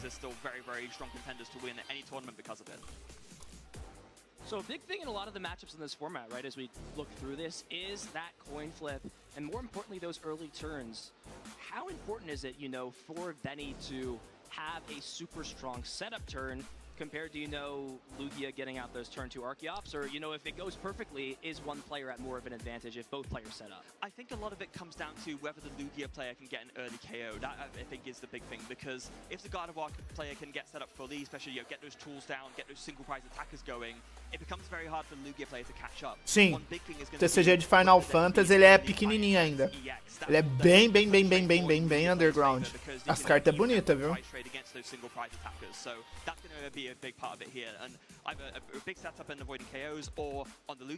Qual que foi os prize? Nossa, um Monkidori no prize.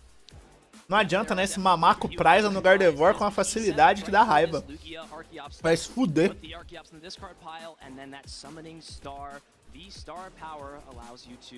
As cartas de Final Fantasy que eu teria só pra colecionar, nem pra jogar. Tá ligado? É tão bonita que eu teria só pra deixar em pasta. Eu nem usaria pra jogar. Queria só ter pra colecionar.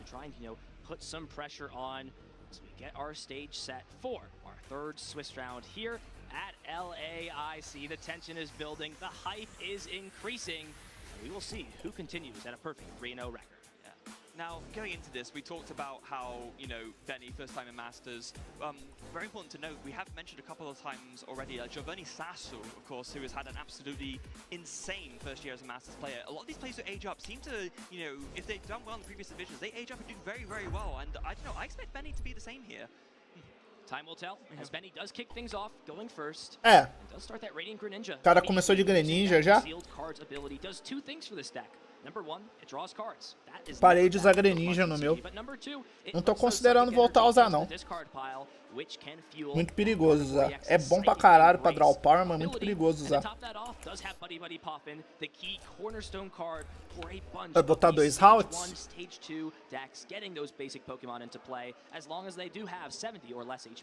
Yeah, really strong there with the concealed cards, like you said, pulling double duty, and this Buddy Puffin also pulling double duty in a sense, because like you just said, you use it set up, you can get out your evolving basics, and that's all good. But in this instance, eu tô contando quantas energias tá ali sem estar no prize. Eu faço isso também quando vou procurar carta. 2 routes, beleza. Se foi o primeiro? Nossa, Gardevoir no primeiro é muito triste, bicho.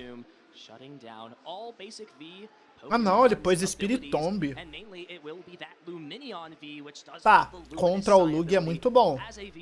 Faz sentido então, ele tem Counter Picks dentro do deck contra a estratégia do Lugia. Legal. Só pra matchup do Lugia e contra quem usa V, ele tá usando Spiritomb aí.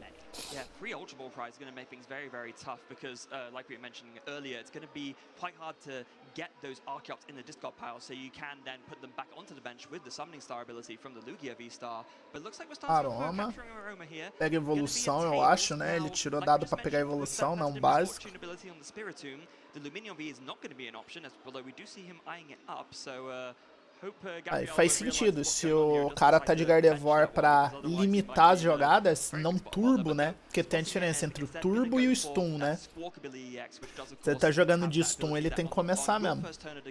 Eu jogo do turbo. Eu foco mais no turbo. Jogar rápido pra matar logo. Já que todo mundo joga turbo, então eu adaptei o meu pra jogar turbo também. Squawkabilly, pegou básico. Energia. Efeito do Squawkabilly.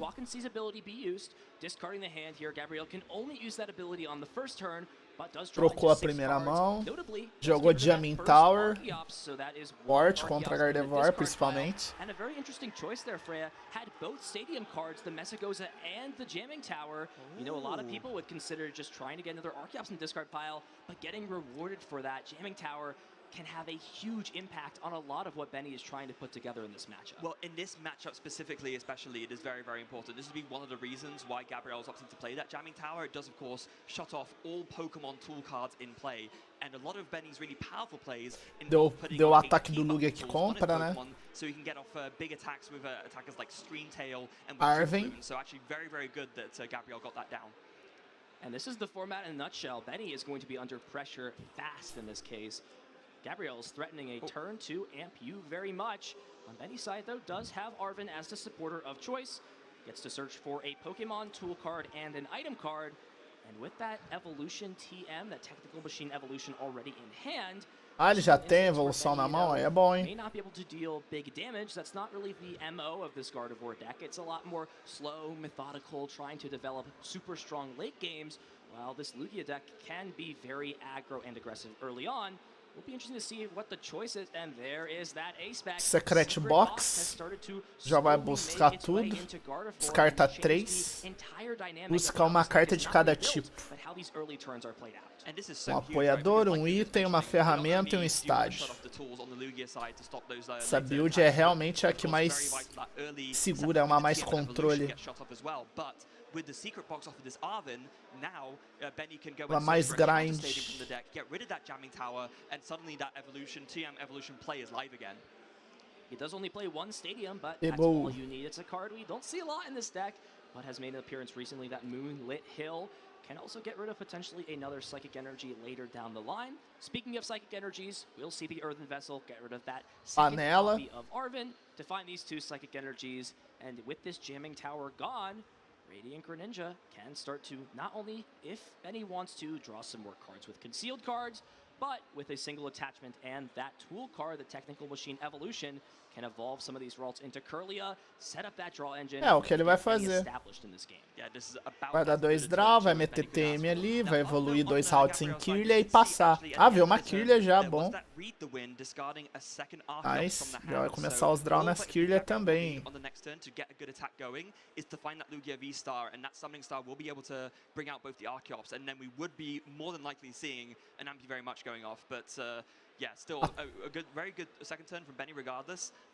Ah, ele usa Moonlit Hill também.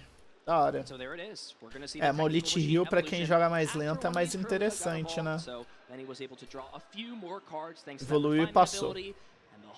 No Turbo eu já estaria de Gardevoir nesse turno. Na versão Turbo eu já estaria de Gardevoir nesse segundo turno aí. Só que eu estaria com menos recurso na mão, provavelmente.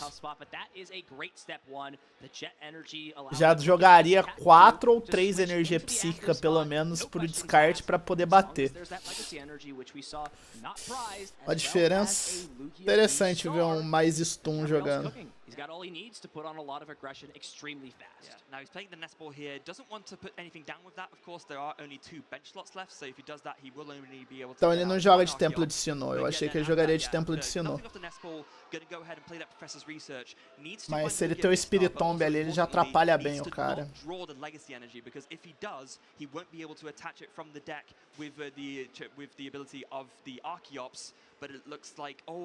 Falta a vovó Tur pra esse cara.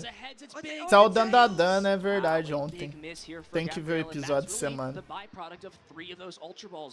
Tô em dia nos animes, né? Usually when they are in the deck, but in this case, them being prized limited the outs for Gabriel to draw into his cards to find Lugia V-Star, and now will not only be dealing no damage this turn, but is going to leave this Iron Hands in the active Gosto, bom, vai ser um epic que eu vou gostar então. Bom saber. But he will also get rid of a huge offensive threat on Gabriel's side. That's so rough. That capturing Aroma heads was absolutely everything. The difference in the strength of that turn, depending on that heads or tails, cannot be understated. And yet, like you just said, now just gonna have to pass with an Iron Hands in the active. Achei que, draw do Greninja. O cara tem costume de virar a carta pra simbolizar efeito igual eu. Eu também faço isso, eu não tenho as moedinhas pra botar em cima e ficar marcando, né? Aí eu tenho esse costume também de virar a carta pra simbolizar que o efeito já foi usado. Cara da quebrada que nem nós. Ah, o Gardevoir veio já. Já tem já a desgraça pra bater. Can Benny not only get that Gardevoir EX, which it looks like is already in the hand, but can he find something like the Drifloon, a great attacker paired with the É só buscar, ué. Synergizes great with this Psychic Embrace. Se ele quiser um Drifloon, é só chegar atrás. É que tem um monte de busca. 2 damage counters on a Pokémon for every Psychic Energy you attach. Poffin traz ele. Ah, não, olha lá. Drifloon com coisa. Aí já era. Só arregaçar esse Lug agora, pô. Vai lá. Drifloon will deal enough damage to take the Iron Hands down and put Gabriel in a extremely não, é o Iron Hands que tá na frente.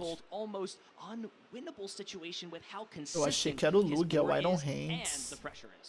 I mean, in a situation like this, morreu, you already struggle, even if you manage to get an Iron Hands KO. If the Gardevoir player can respond straight away on the Iron Hands, you're already in trouble. In this situation, not only has Benny got an instant KO on the Iron Hands, but it was without Gabriel even be able to attack with it. So now you're 2 prizes behind, and you have no way to like trade. What do you do for Gabriel here? You got to start attacking, and it all arounds this Lugia V-Star. Can Gabriel find that Lugia? And there is just so much going on the bench, not to mention Squawk ability EX. Like we said, a very powerful ability, but a big liability down the line. Fezandipity EX is a liability sometimes, but it's at the trade-off of that super powerful flip to script ability. And does find a very interesting card there, that Thornton supporter card. Now, however, Thornton does only work Thornton é legal. Oh, there's the heads though!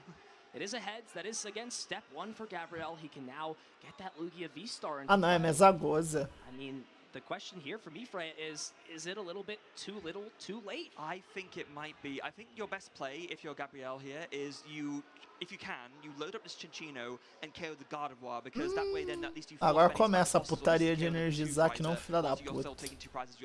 Agora começa. And even if you do that, the way that you trade later on in the game just seems very Agora swapping out for the Iron Hands EX, like you're drawing attention to. This is what you have to do Deu in this Torton situation. mesmo. Gotta start Pra taking botar pressure. o You've gotta Thorns start na putting mesa. aggression and hope that there's maybe no answer this time to the Iron Hands. We will see the attachment for turn to this Cinchino, so you know, if Gabriel maybe had just brought up a different basic Pokemon, something like, you know, the Squawk ability to start the turn, could have saved this attachment, as this Cinchino will now have to retreat out of the active spot in order to allow Iron Hands to attack. So, you know, every energy can matter in matchups like this. It sure can, but I think in that instance, because the Fortum was a find off of the flip the script, right? So you didn't Nem want to take precisa, risks esse necessarily ensino of not já finding it. It was a mata. play that opened up suddenly because the Fezidipity flipped the script and found the Fortum there to make this play possible. So yeah, there we go. 2 Primal Turbos happening, double turbo going on, and then a Gift Energy and a Legacy Energy for good measure. This is a way that not only for Iron Hands to be able to actually attack. Ah não, ele trocou pro Iron só pra poder pegar mais um prize. É, ele pega 2 prizes, né? Dá uma acelerada. A great response indeed, tying things up at 4 prizes apiece. But for Benny, there's really nothing stopping him from kind of just doing it all over again. No hand disruption. Of course, that supporter card for turn was played for Gabriel to Thornton and switch out that liability of the Squawk ability for a threat in Iron Hands. É, se ele conseguir chegar de novo no balão, ele mata mais uma vez esse Thorns aí e volta o jogo a favor dele. A lot of pieces to start the turn off, and then you add consistent draw with these Hurlias and the Greninja. Ele usou a mesa goza, buscou. That's just an extra, you know, cherry on top here for Benny. Flipping heads on Gabriel, his opponent's Stadium, the Mesagoza, so can search out any Pokemon he chooses. And it looks like thinking about grabbing Ralts now. There is only 1 spot left on the bench. Out. I'm not sure we're going to see necessarily the Gardevoir. Será que ele prizou o que ele queria buscar? Tá bem de Ralts. And he does have, again, a lot of options, but these are things to consider. Your bench is a little bit clogged. See how many decides to navigate and commit that last spot to which Pokemon in this case. Yeah, that's the thing with the Spiritomb, right? Because obviously it's a great thing to bench early on because it is something that stifles the setup of Lugia. Oh, ele buscou pra descartar, porra. Realmente, não tinha o alvo no deck. Stop a late game Luminous sign for a boss's orders, but it is taking up a lot of space on the bench. So yeah, only really 1 slot left to attack with. We do see that Screen Tail in the hand, so maybe that could be an option to, you know, he can get enough damage on it. So of course, it can the Screen Tail's attack can hit anything, not just the active like Drifloon, but anything, and it does do, like the Drifloon, more damage for every damage counter on it. You can maybe Screen Tail aí ajudava, hein? Eu ia fazer a mesma coisa que os caras estão falando na live. Eu ia atrás do Screen Tail pra matar o Fezandipity atrás. Mesmo que eu perdesse 2 prizes depois. Por que com a mão no ouvido? Especially when you're dealing with an aggressive deck like Lugia V-Star, you've got to think to yourself, what is the fastest way I can win this game without giving my opponent an opening on the other end? And I think in this position, Benny understands that with there being two prize Pokemon on the bench, it may be best, since the Iron Hands did not take the first 2 prizes, to just kind of ignore it in this case. That boss's orders was taking off the prizes, so I wonder, does Benny want to play that powerful supporter right now? And in combination with that Adrenabrain on the Monkey Dory, which just came down and was just activated. Meu Deus. Aí tá no ponto já de mandar embora esse fone aí, hein, Ju. Já está nesse ponto já. Passou 10 só pra dar aquela cutucada. 30 na verdade, né? Eu cheguei já a passar 10.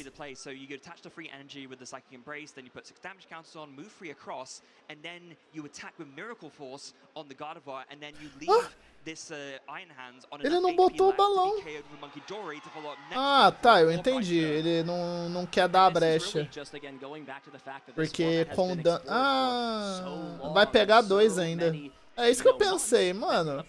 Ele vai ter alguma coisa que troca bicho, tá ligado? Eu teria matado.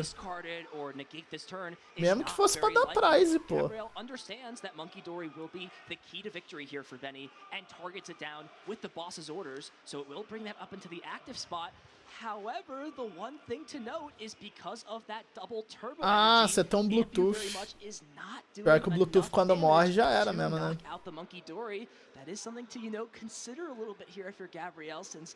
Sei não, hein? Eu acho que essa jogada não foi... Posso estar julgando errado, que eu jogo turbo, né? Eu acho que eu mataria. Eu não jogaria pra deixar o cara vivo, não. Eu mataria, hein? Mesmo que fosse pra sacrificar um bichinho. Pelo menos o que entrasse não ia pegar 2 prizes. Não, eu imagino, porque ele já tinha perdido o balão, né? Eu não sei se ele tinha pingente de novo na mão, mas ele poderia tentar chegar. A ideia era botar Screen Tail na mesa e tentar snipar atrás, tá ligado? Mas se ele não tivesse como mesmo, é complicado, aí ele se ferrou. Ah, ele trocou pelo Cincino, ele não arriscou perder o hands dele. Mas sei lá. Se o cara joga de 2 Monkey Dory, aquele Iron Hands já era, viu? É só ele chegar em outra energia Dark, recuperar o Monkey Dory ou pegar outro Monkey Dory. Porque estão usando muito 2 Monkey Dory no guard. Sei lá, é que eu tô... Ah lá, viu? Ó, Super Rod. Ah lá. Se esse Monkey Dory voltar com a energia Dark, aquele Hands tá morto atrás e o Cincino também. Aí o cara vai ficar com um prize só pra ganhar. Treta. Duvido que ele não tem como chegar nesse Monkey Dory, pô. Panela lá. É. Vai pegar a Dark pra mão e vai buscar o Monkey Dory e vai fazer a mesma palhaçada de novo. O Hands morreu já. O Hands tá morto. Caralho, ele gastou Ultra Ball pra chegar no Monkey Dory. Does Benny have the pieces needed to close this game out? I think I saw the Dark in hand, you know, and there's the Monkey Dory in the deck, so yeah, I think Olha lá, viu? As long as there's some É uma coisa. Por isso que eu falei, eu pensei, mano, sei lá, essa jogada foi esquisita. Mas eu entendi a propósito. Mas é que de tanto jogar de Vor, eu vi que não tem eficácia fazer isso. Só se o cara de Gardevoir tivesse muito brincado. Tivesse sem a Super Vara, tá ligado? Sem nada. Aí sim. Sei lá, dá um carimbo nele, tá ligado? Dá uma Xera e beleza. Mas não fez isso. Esquisito. Ah, caralho, deu counter. Puta merda, velho. Ele vai tirar o Draw Power e o Hands, mano. Aí já era. Caralho, mano, ele ganhou. Porque agora ele mata mais 2 prizes. Caralho, que turno. Ô, absurdo esse turno, tá? Ô, quero falar nada não, viu, mas absurdo tá esse turno aí. Acabou. Ele recua, bota lá, screen, desce o cacete. Acabou, irmão. Esse é meu garoto. Cara, pior que eu ia fazer basicamente isso daí também. Eu ia fazer muito igual. Eu só acho que ele não precisava dar turno na Gardevoir. Porque a Gardevoir dá 190, né? O Fezandip tem 190 exato de vida, ele ia morrer. Não precisava subir. Era só deixar 3 energia na Vor e matar. Ele subiu ali mais pelo show mesmo, porque nem precisava. I could just take, 2 prizes this turn. I have the boss in hand, and then I'll just go ahead and take 2 next turn. But it can be very tricky, There's a lot of plays that, could have been made over on Gabriel's side, where, Iono gets played. Caralho, eu achei que ele podia quase perder ali naquele turno. Aí a hora que o cara voltou, o hands pra trás, eu olhei, ué. Aí eu falei, agora fodeu. Você acha que o cara não vai matar ele lá atrás, filho? Gardevoir mata em qualquer lugar que tiver por causa do Screen Tail. O bicho ficou low life, tá num perigo absurdo. Ele só não mata se ele se sentir pressionado, porque aí ele não tem tempo de passar dano, né? Ele tem que jogar de outro jeito. And from there, it was all curtains. Benny had the combination of cards to close the game out, take the knockout with Scream Tail, and we'll be up Pra jogar, né, você quer dizer? Pensando assim, né, pra jogar só tinha ele, né? E como ele não tinha como transitar energia, ele precisava botar a Vor de outra forma. Justo. Justo, justo, justo, justo. Realmente. Precisava mesmo. Pô, mas jogão, cara. Puta merda, velho. Ele amassou. Yeah, again, can't Jogaço. emphasize that enough. Everything went well for Benny, but he doesn't really have any necessary great ways to deal with Iron Hands if it came out a little bit earlier. Sometimes you'll see Gardevoir decks running the Enhanced Hammer to get rid of that Legacy energy, but with no counters to it, I wonder here if Gabriel is able to get an early Iron Hands, one turn early, the turn he was so close to getting in game one. How will that shift? Porque aquele turno que ele ganhou foi muito forte, velho. Ele tava de Counter Catcher na mão também. Já veio de Spiritomb, coisa gostosa. Ô, mano. Tá, da outra vez ele buscou o Spiritomb na POF e não abriu de Spiritomb. Dessa vez ele abriu de Spiritomb mesmo. Deck taking a KO on the first turn, that isn't the kind of deck that it is. So yeah, I think you're just happy maybe attaching energy here and passing. Yeah, I think that's totally fine. So Benny will kick things off. Now, of course, Gardevoir being an evolution deck loves to go first since it can, get those Pokemon into play a little bit quicker since uma mesa goza, ele errou a mesa goza, 2 routes na mão e passou. Nossa, que turno feio. Deus. Fudeu. He did, it was Tails. Oh, it was Tails. That's unfortunate. And now here, big flip for Gabriel, Gabriel also né, a mesa ser branquinha é bacana mesmo, né? Ajuda muito a gente conseguir enxergar o que tá acontecendo. Tá bom. Ataque dele, passou. Ataque do Lugia.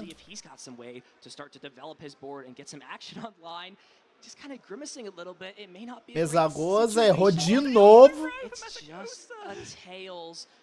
Por isso que eu não gosto de carta que joga moeda, mano. Por isso eu não gosto de carta que joga moeda. Eu já sou azarado naturalmente. Imagina decidir uma coisa super importante da partida na moeda, que tristeza. Arven? Ah não, é Kisera. It was interesting with the Jacques, right? Because I think Gabriel's reasoning behind not playing it was thinking, vamos trocar a mão, né? Tá ruim o bagulho, pô. O bagulho tá horroroso. Ah, vi uma Devolution que eu vi ali, né? Eu acho que eu vi uma Devolution na mão dele. Skin roxo. Bom dia. Boa tarde, né? Meio-dia já. Sério? Pera aí. Só acabar essa partida aqui eu faço.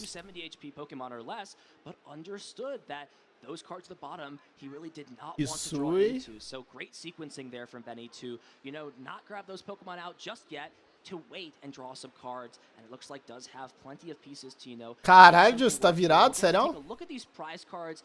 See if there's anything super relevant in there. Eu virei essa semana aí, mas eu virei porque eu tava já meio zoado, meu amigo. Ainda bem que eu conserto rápido meu horário de sono. Já consertei de novo. Essa semana mesmo, eu desregulei e regulei, tipo, diferença de um dia. Benny is eyeing up the discards for this secret box. Let's say Radiant Greninja might be one of them. There are currently no energy in the hand, so makes sense you probably just want to get that. Ó, Secret Box vindo aí. Antes ele vai dar POF, obviamente. Yeah, it's tough since you got to leave yourself with essentially one card here. It is sort of a hefty price to pay for the secret box, but gives plentiful when open the chest up. Problemas pra dormir. Não, mas é óbvio, né? Pra gente não dormir no horário que deveria, alguma coisa está errada. Mentioned not prize, so we'll be able to use that to get out some of those Curlier, maybe even a Gardevoir if you want to commit to that already. aquele pensamento do que trazer na POF em 2 rounds mesmo?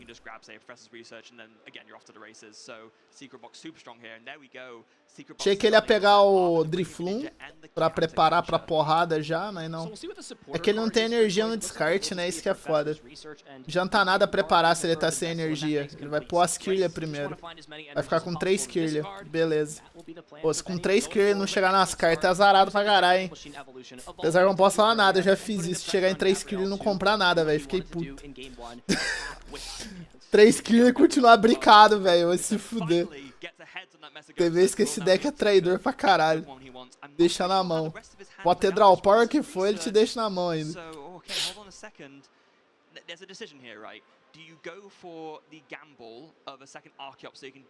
Ah, faz, uai. Vai chegar quando? Foi na penúltima live de Pokémon, né? É mais ou menos, eu acho. Eu não lembro, velho. Eu sei que eu fiquei muito puto. Comprei 6 cartas, não mudou nada a minha situação. Falei, ah, vai tomar no cu, velho. Como assim, tá ligado? Comprei 6, não melhorou porra nenhuma da situação. O jeito que ele organiza a mesa ali, o cara do Gardevoir, é bonitinho, mano. Gostei de jeito que organiza a mesa. Olha lá, as cartas retinhas, evolução, olha, lindo. Exemplo de jogador. Exemplo de jogador.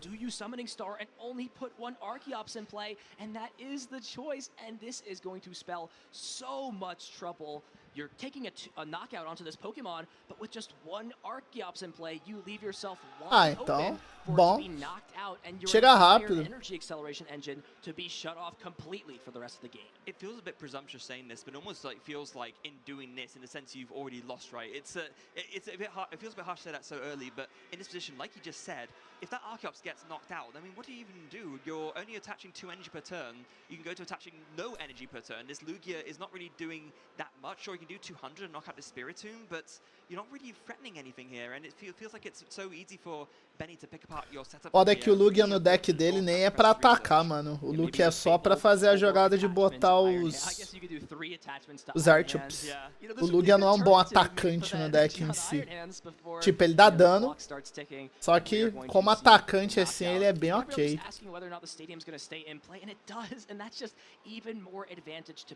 Pelo menos é o que eu sinto quando eu enfrento o Lugia. Panela. Like you said, if Archeops gets knocked out, the door is wide open, and there's a door stop in that door. It is not closing. It is not going to close from here on out. So just limiting, you know, those small things that are gonna give Benny the cards he needs. The Gardevoir EX can be, you know, a little bit annoying to search out. You've only got Ultra Ball for that. The Screen Tail is another Pokemon you're gonna need. Ultra Ball, é isso? This is just even more advantage for Benny. We'll use ah, não, é draw do professor. Screen Tail and the Gardevoir, and doesn't even need the tool card for the Scream Tail since the Scream Meu irmão, ele vai dar 13 draw esse turno. Você tá entendendo? É 7 do professor e 6 da Skirlia. O cara vai dar 13 draw esse turno, filho. Vai embora. Se não der conta, é de fuder mesmo. Ainda deu uma mesa goza ainda. E acertou a mesa goza dessa vez. And there is that Mesagoza being used, and it is ahead. So Benny can Aê, Screen Tail. Saying, look, brabo. You gave this to me. I'm going to be using it since you allowed me to search that out. And as long as there is a Gardevoir, Benny will be in a commanding position. You know, we'll only tie things up at 1-1, but it's Gardevoir's powerful endgame and the tempo swing of shutting off summonings, or rather shutting off Primal Turbo on the Archeops that will lead to an extremely stronger end and middle game for Benny. And I think to be fair to Gabriel, even if the Mesagoza didn't stay in play, I mean, Benny was drawing so many cards. I mean, there is even the Ultra Ball and the Nest Ball in hand, so I think he would have Nest Ball pra Munkidori. I need some out to search another Pokemon next turn, so kind of maybe like a slight bit of like vindication there, but I mean, either way, it doesn't really feel great when regardless you're very energia Dark no Munkidori. Screen Tail na mesa. Vai recuar, botar Screen Tail em cima. Pôr todas as energias possíveis no nosso Screen Tail. Para dar 160. Transfere. 20 do Haltz para alguém. E morreu o Archeops energizador. Gabriel will not be able to use Primal Turbo Perfeito. at all for the rest of this Perfeito. game and still has 5 more prizes to take. It's going to be a Já cagou tudo já ali. Cagou ele bem agora. Agora ele vai ter que jogar de recuperação, senão ele não volta, o Lugia. E aí, Rots, boa tarde. Meu Deus, esse Gardevoir jogou melhor que no primeiro jogo agora, filho. Ele montou a mesa muito mais rápido. Por isso que eu falo, o Gardevoir jogando second é absurdo. Por mais que, o cara joga first, mano. Mas só dele second, poder dar Arven, poder arrumar as coisas. Puta merda, mano. É muito rápido. Se você abrir com a mão boa, na volta no turno 2 você já tá arregaçando. Foi basicamente o que aconteceu aí. O cara tá com a mesa cheia já. Ih, errou mesa goza. Aí é foda. Now has to really think this through. This is not a spot you're in a lot as a Lugia V-Star player. You're used to, having full control, not even having to worry about where your energies go sometimes, since you can just always put 4 energy wherever you want as long as Archeops is in play. But now has matou, obviamente, né? Tem que matar. Vai deixar o balão batendo 160 qualquer um, é foda. Now there is essentially no threats of attackers coming forward. Agora é só explodir os Lugia e ser feliz, pô. Exploda os Lugias e seja muito feliz. The bench attachment on the Lugia with the double turbo, you now have to attach another one, right? And you have to find it, and then you have to find another Lugia V-Star, and even when you do, you're doing 180 damage because your damage is reduced by 40, so you're not even KOing any of the support Pokemon 2 prizes if Benny ever puts them down, so yeah, just really not much that Gabriel can do here, trying to play to his outs as best he can. É o que eu falei, o Lugia como atacante é meio fraquejado. Infelizmente. Discard 3, draw 6, and that is just insanely powerful, especially when you can build up. Cara, o deck do cara ali de Gardevoir já tá afinadaço, que ele comprou pra porra. Mano, não tem quase nada no deck, tá afinadaço o deck. Meu Deus. To deal more damage, and gets the Super Rod as well. And that could shuffle back either the Screamtail, some other Pokemon in play, and you see how consistent and powerful Gardevoir is, given it has time to set up and is not facing super aggressive threats like Gabriel has been unable to produce in the second game. Yeah, and actually finding that Super Rod was super important because there's only, I think both of the attackers, the one Drifloon and the one Screamtail, were in the discard pile, so able to get them both back now, and I do believe that Benny already had the out to find them. Cara, ele vai usar a mesa goza ainda, que filho da puta. Pegou. Derrubar. Ele vai pegar o Screamtail de novo. Agora vambora. Por isso que eu fico meio com medo de usar esses boards que busca pros dois, velho. Eu sei que Artazon é crucial pro Gardevoir, mas eu fui maluco e tirei Artazon do meu deck. Porque eu sentia que eu dava uma arma muito forte pro cara, às vezes, dependendo do deck. Se eu botasse Artazon ali. Tipo, adiantava meu jogo. Mas eu também adiantava do cara, mano. Ela falava, quer saber? Vou jogar sem Artazon. Jogo sem Artazon faz um tempinho já. Todos esses campos que permite os dois buscar, eu tenho um pouco de sina assim de usar, velho. Eu não gosto de dar essa vantagem pro cara. Not going to be super impactful as we see. One, right? Yeah, one card and then the one card for turn. And yes, I mean, Lugia V-Star is still up and running, but it's kind of reduced in what it can do. Yeah, and you can't even try and go for something like a 2-hit knockout on the Gardevoir EX, right? Because you know that Benny plays Professor Turo scenario, so he's probably just going to pick it up and heal that damage off and then re-evolve into Gardevoir, and then suddenly your turn was basically nothing. And yeah, you can see Gabriel smiling here. I think he knows that his back is against the wall here. He has no reason to like not try and play this out to the best he can, so he can, at the very least, I believe with that Mesagosa, did get the heads there, so was able to grab the Luminion V and can Luminous sign for that. Pegou Luminion? Não, faz sentido o Luminion, mas vai ser snipado esse moscar, hein? Luminion pra sniper é uma delícia. Eu gosto quando o cara bota Luminion atrás ali. Tudo bem, ele vai pegar um apoiador, mas pra sniper é uma delícia. Vai ganhar rápido o jogo. Não, esse jogo tá difícil. Nossa senhora. Na hora que ele perdeu os Archeops ali, Pra ele voltar vai ser o God Game. Tá ligado? Ou o cara de Gardevoir dá, sei lá, um derrame ali e fazer uma merda. Ou o cara dá muito God Game, porque sem os energizadores é muito difícil. É muito devagar o Lugia. Fica muito devagar. E o dano do Lugia em si, como eu falei, é bem baixo até, perto do que ele deveria fazer pro tanto de energia que você gasta nele.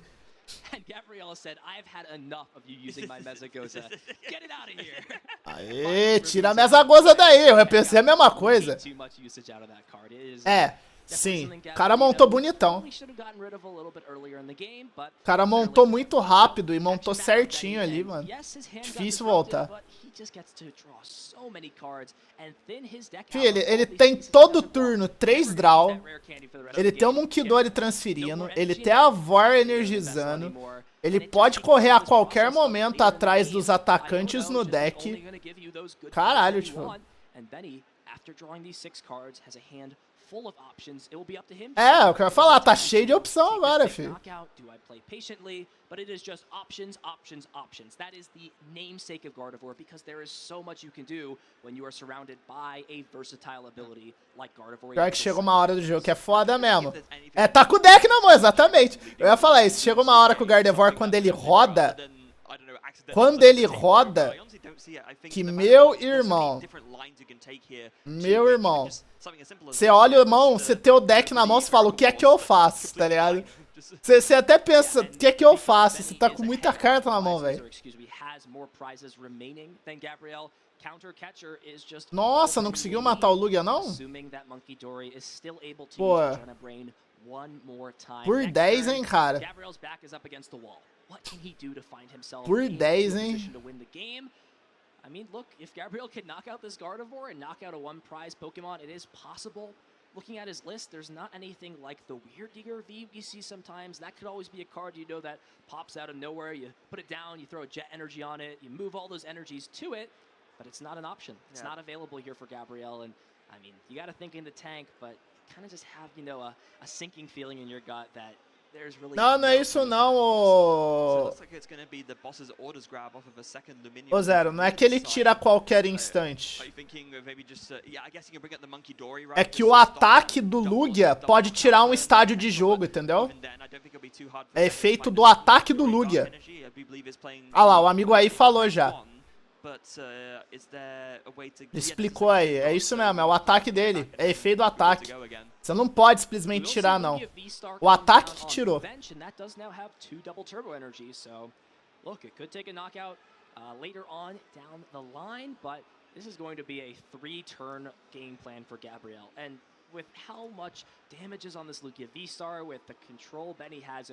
Caralho, 2 Luminion, mano. Tudo bem, eu entendo. É que eu tenho um leve trauma de Luminion, se eu sou bem sincero. Eu tenho um pouquinho de trauma de usar Luminion, tá ligado?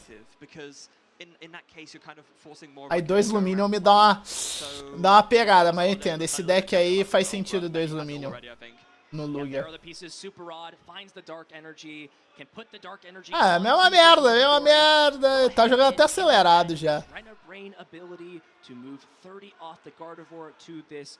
Lugia V-Star on the bench, and now the only question here, though, is with this Gardevoir retreating, are there enough energy cards in the discard pile for this Lugia to be able to take a knockout? We're going to see it all happen in... Morreu. 2 prizes. Ele vai snipar o Luminion e acabou. É, eu falei. Ele não precisou nem snipar, né? Ele só trouxe o Luminion pra frente e matou o Gardevoir. Meu Deus! Que atropelo! Meu Deus!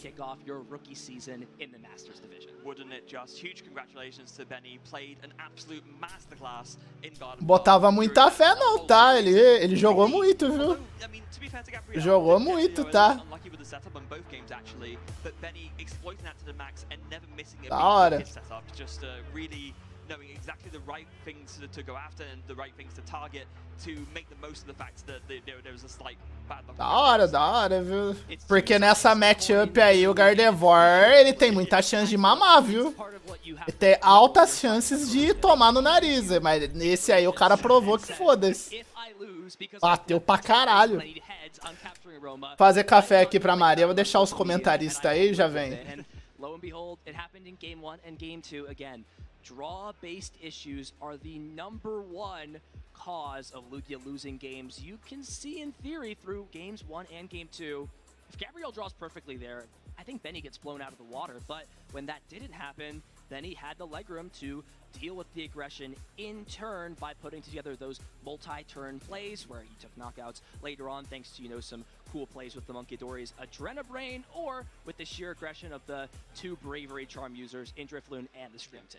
And, you know, to be fair as well, I was just, you know, saying about how, yeah, sure, Gabriel got unlucky. There was the whole Lugia draw thing. But in Game 1, he was able to get out both the Archeops, right? The one big miss was kind of, came a turn late, right? So it was the missing of the V-Star on turn 2 instead of having to go for it on turn 3, which meant that then the prize trade was really, really bad for him and it fell in the favor to Benny. But then, of course, there was that mix-up there with the Iron Hands, 100 damage with the double turbo, 10 short of an Ampy very much KO'd a Monkey Dory, which came in as well. Yeah, luckily, I don't think it necessarily changed anything in that first game. Right. Benny still had the victory the following turn. So, you know, you kind of kick yourself a little bit when you make mistakes like that.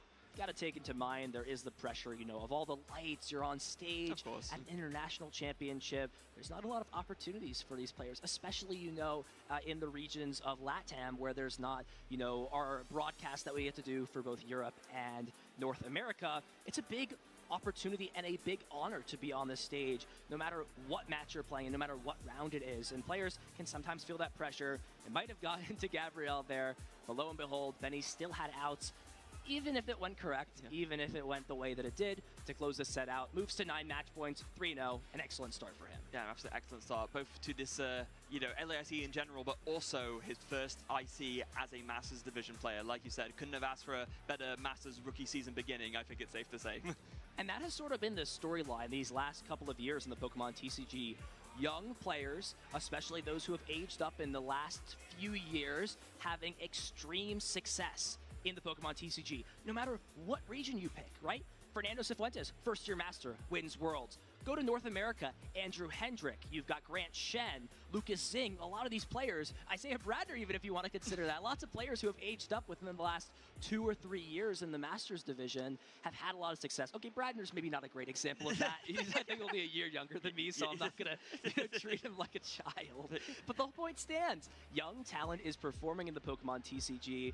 We're going to see if that continues to be the storyline here this weekend. Pokemon is unique in that fact that there is a wide range of ages and skill levels in the Pokemon TCG. It can truly be anyone's game. And I'll add that in Europe as well. Kaya Licklighter, That's absolutely on an absolute tear in the seniors division and started doing well. Not quite as ridiculous a beginning season, but has been on stream on the European streams many times as a Masters Division player and very much holding her own. So yeah, these senior division players, it seems like, I think there was some of this kind of, I don't know if not superstition isn't the right word. This kind of preconception that, you know, player in the senior division, that it's a whole different ball game, and therefore to go into the Masters division, and then that's when they'll get their real challenge, right? And then these seniors age up to Masters, and suddenly the Masters realize, oh no, I was definitely way underestimating how good these seniors players actually are. You may have different opponents, but the game is still the same. It's the same rules. It's sometimes the same cards. I guess if you age up, things change sometimes. But look, these players are hungry. And I think that's really the big reason that they do so well is there is drive and they have expectations for themselves to, again, sort of defy the stereotype of, oh, yeah, you win 4 or 5 regionals and seniors, but you're not going to even top 16 any events in Masters. And sometimes that's what you need. You need a little bit of fuel for the fire to show people what you've got. Show them what you got, right? And go on for a solid finish. And Benny's doing a great job of that. A lot of our, you know, first-year, second-year Masters are doing that. We'll see who comes out on top. We'll see if it's a young player going in or if it will be a veteran of the game. We can't credit them out, too, for being extremely talented. Actually, I'll add something very poignant onto that. We mentioned 6 already. Number 7, Giovanni Sasso. I do believe I had word that he's currently 3-0. We've already mentioned playing that Cloth deck. So even though went on a tear with Terrapagos Dusknoir, now switched to Clorf and is still 3-0 at the LAIC. You know, I'm thinking about that as you said that. That is extremely big brain. Because, hear me out, right? Okay. You dominate with a deck like Terrapagos, which is great. And then people are going to see your deck and be, wow, that's a great deck. I want to play that deck. Wait, I see where you're going with this. I see. And I'm going to keep it real. Cloth destroys that deck. It is not a fair matchup. The weakness just means that Terrapagos will fall like that. It is so easy. Yeah.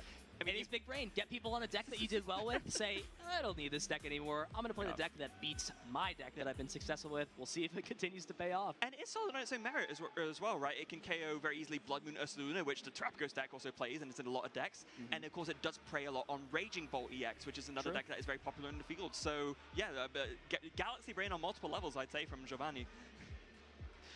Absolutely, of course. We've still got plenty of action to play. We've seen this time and time again. Just because you open, 3-0, 4-0, even 5-0, your seat is nowhere near guaranteed. It is not guaranteed at all. So we'll see what happens. Yes, we sure will. But just before we go into, I think we'd like to speak to our winner. But before we do, let's take a look back at the replay for that match, just to go over it and to look over the highlights of how that match played out the way it did. Yeah, I mean, there was a lot of back and forth in terms of that. Of course, the match did start off with a very solid, opening here for Benny. He started, with everything he could possibly want. He had the Buddy Buddy Poffin. He had the Tool, the Technical Machine Evolution, and the Secret Box on turn 2. There was really a lot going for him in those early turns. As, you see here, turn 2, exactly how Benny wanted, or rather turn 3 that was, had the TM Evolution, and then answered with that miss on Gabrielle's side of knocking out the Iron Hands with the Balloon Burst. But Gabrielle responded in kind, playing a card that's not super common in this deck, the Thornton. Yes. But it really was, the icing on the cake. Those first 2 prizes from Benny gave him a huge advantage, and then on top of that, the missed math really costed him in that second game. Yeah, the first game. Yeah, absolutely. Not able to make a comeback, and then Benny with all the pieces needed. Professor Turo to pick up the Gardevoir again, retreat, just bring up the Fez, and just dump all the energy onto the Scream Tail and Roaring Scream for the game. And then, going on to game 2, we saw Benny had a really, really great start, and Gabrielle just really not so much. And with only able to get that one Archeops with the Summoning Star, Benny was able to get 4 energy onto the Scream Tail and just KO it on the bench of the Roaring Scream. And I think the game just really fell apart for Gabrielle from there. It was all Benny. Throughout game 1 and game 2, you saw him capitalize on those mistakes. I'm really eager to hear what Benny has to say. There's a lot going through his head, I'm sure. First-year master, getting ready to perform, and just came off a dominating win. I'm excited to hear from Benny and hear what he has to say about being 3-0 here at LAIC. We'll finish the replay up and send it down to the stage.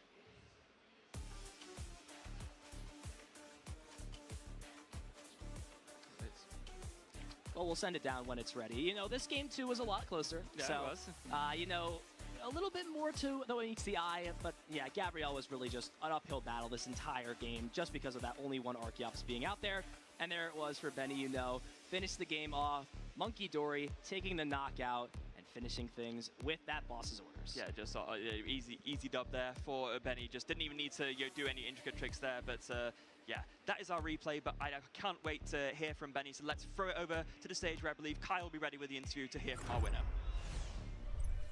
Yes, thank you, casters. I'm here with our round 3 winner here, Benny Billinger. How's it feel to take down an early victory in this huge event? I'm starting very strong, but there's a lot of tournament left, and I gotta hopefully keep the gas going. But so far, deck's been running amazing. Yeah, you're a young player, but you still have a lot of tournaments that you've played in the younger divisions. You're now in the Masters division. Does it feel any different now? It's incredibly different, but I'm always welcome to change. And so far, I've been enjoying Masters a lot. So, hopefully you can keep it up today. Hopefully have a few more events that I can do well at, and we'll see.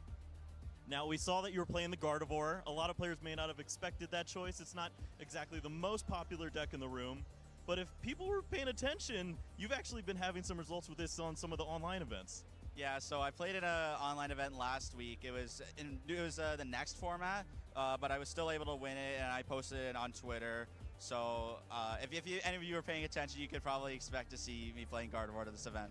All right, well, there you go. You got to follow this man on Twitter and see what he's all about here. Of course, you're on a great run here. We saw how you were playing in the matchup. Is this one of the decks you were expecting to see, that Lugia variant? And what are some other decks you're excited to see? Yeah, so the deck strong matchups are Raging Bolt, Lugia. It has like a 50-50 Drago matchup, 50-50 Charizard matchup. Like, it really doesn't take that many like losing matchups except for Lost Box, which is primarily why I played it. And also the deck's just a ton of fun to play, yeah. I think it's worth the risk there. You named like 4 of the best decks out there right now. If you're taking those down, or at least staying competitive in there, you're going to have a great chance. Now, I know there's a lot of people that you'd like to thank on your way here. What are a couple of people you'd like to give a shout out to? First and foremost, I want to thank my mom. My dad was supposed to come to this event, but at last minute he couldn't, and she put a lot down and stepped it up and was able to take me. So huge thanks to her. I'd like to shout out my sponsors, Dezembro Gaming and FCBC Armor. I'd like to thank some of my friends in the crowd, Gabe, Michael, Andy. And then, yeah, also thank you to Henry Chow for building this broken list. There we have it. Yep, we got a huge family here of support, whether it be by blood or our friends that we pick along the way. And it's great to see you having some success here. Congratulations. We're going to throw it back to the casters.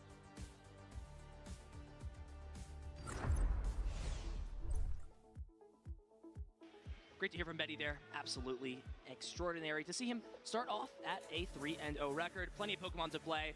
But you can see that, comfort with the deck, especially when it has a super solid spread into the popular and sometimes obscure decks, can really pay dividends at big tournaments like this. Yeah, not just with the deck choice. We were talking at the start, right, about how having a great team behind you is really a big key to success, in spite of it being like an individual game.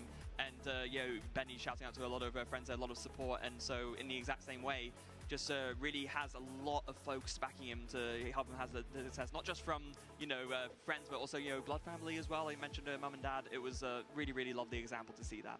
It's a team game. There's a lot that goes into it. Off to an excellent start. You saw him, mention at the end there, shout out to Henry Chow for building this broken list, and it has sort of become the main way people are playing Gardevoir.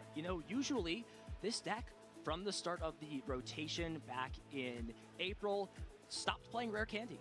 It did not see the need to play Rare Candy anymore, focused extremely heavily on the TM evolution. It played things like Hero's Cave, it played Unfair Stamp when they came out, but Henry took this deck and revolutionized it with the Secret Box, combined with adding research back to the deck by playing Rare Candy, and allowed the deck to essentially do more, right? Usually, if you didn't have a Kirlia in play and your opponent was essentially like hitting you with something like Amp You Very Much or getting aggressive, you just had to sit there and feed them another 2 prize cards. But now, with the way this deck is built, with it being more aggressive at its core, you've got more flexibility to answer and also apply aggression a lot earlier, which is a very big advantage to have. Yeah, it's interesting, right? Because it's almost like a little bit of a throwback to how Gardevoir used to be played before the rotation, where of course you had this Red Candy focus. Sure, you got the Kirlia out, but then you have the Red Candy to get the Gardevoir quickly. Henry Chow, with this adaptation, incorporating some of that old version in the list back into play, so that, like you mentioned, you have the Secret Box especially well. I mean, that ace spec is so good in the deck. It just sets you up perfectly if you find it, and it's almost like a win button by itself. So yeah, really cool version of the deck, and I would not be surprised to see it go very far, maybe even to the top 8 or further. So if you've been following along this weekend so far, we've been holding a community poll on the most underrated deck currently in the standard format. Let's take a look and see how that bracket has played out so far, see what you guys have been voting on. Now, this is our first time in the booth, and the Gardevoir EX took a 2-1 victory over Miraidon EX. So Gardevoir, it did prove its chops here in that last match. We'll be now in our semifinals bracket, and we will be looking at next Iron Thorns EX up against Goldengo EX. I mean, look, all these decks, they've got a lot more to prove than they have to show. Which one do you want to take, Freya? What do you think is the more underrated deck in this, pool of these 2 decks between Iron Thorns and Goldengo? Okay, in all fairness, I think they're both about on par in terms of underratedness, but I gotta go Team Goldengo for multiple reasons. Both for my husband's sake, he is a big Goldengo fan, so gotta represent Team Goldengo there, and also, of course, the EU representation, and Yellow Van Kampen had so much success with it, so I'll take Goldengo here for sure. Yeah, I mean, I think Goldengo is very, very good. Iron Thorns, no matter how well it performs, it just feels like it continuously gets slept on. It won the World Championships, and I mean, Baltimore came around, no one really batted an eye. It kind of just, continued. I think the deck is very, very strong. It's got a lot of really good matchups that you kind of just have a deck that doesn't exist in the format besides this, where you sit down, you flip over your active Pokemon, and 30% or so of decks just kind of look at you and are like, well, I guess I lose. I guess I can't win. And the other decks that exist, it's not like you automatically lose to all of them. You still have ways to get back in the game, albeit it may be with a few coin flips, but if you're winning, path kind of matters, but it doesn't really matter as long as you're signing the slip at the end of the day. Yeah, I guess so. But on the Goldengo side, though, what do most of the good Pokemon decks have in common? Drawing a lot of cards, and that's exactly what Goldengo does. It is a built-in draw engine and attacker in and of itself. I mean, how many times have we seen, Todd Recklove have success with exactly that formula of deck? So with that coin bonus ability, you're drawing so many extra cards, you're getting that extra energy in the hand, and it is one of those decks that can one-hit KO almost anything in the format. And of course, important to note, with that Energy Search Pro coming out in the Surging Spark set, that's going to revolutionize the deck even further. We've seen that it's already had a lot of success in Japan with this new build where you searched a rainbow of energy and then suddenly out of nowhere you're getting a huge knockout from like turn 2 or 3 because you can just get all those energies into the hand very quickly. And I'm going to throw you under the bus here a little bit, Ethan. I saw what when we were playing last night, what we were testing, and what were you playing? Goldengo EX. So, I'm just saying. You got me. I think it has potential. I'm getting ready for the Surging Sparks format. Sacramento regionals are coming up, and I'll be competing. So, every time that I come to a regional tournament, I've got to show that I still got it. So maybe putting a little bit of pressure on myself to perform, but I'm going to show up. So if you're coming, be ready. I'm going to be there. You may not want to sit against me. That's all I'm going to say if I'm bringing the heat for this event. I would say, well, best of luck to you in that case. Thank you. I appreciate it. And that's really another good thing. Of course, we're not going to go into too much detail for Surging Sparks since it's not the format being played this weekend. No, for sure. But with every new expansion, there's so many cool cards that come out. Of course, that Pikachu. Remember to use that code that we showed earlier on the broadcast. I'm sure we'll show it back up again to claim yours on TCG Live. We'll see what happens in the metagame. So much more. Well, to that point, does Iron Thorns gain anything from Surging Sparks? I'm trying to think now. That is a great question, and I am going to decline to comment. Okay.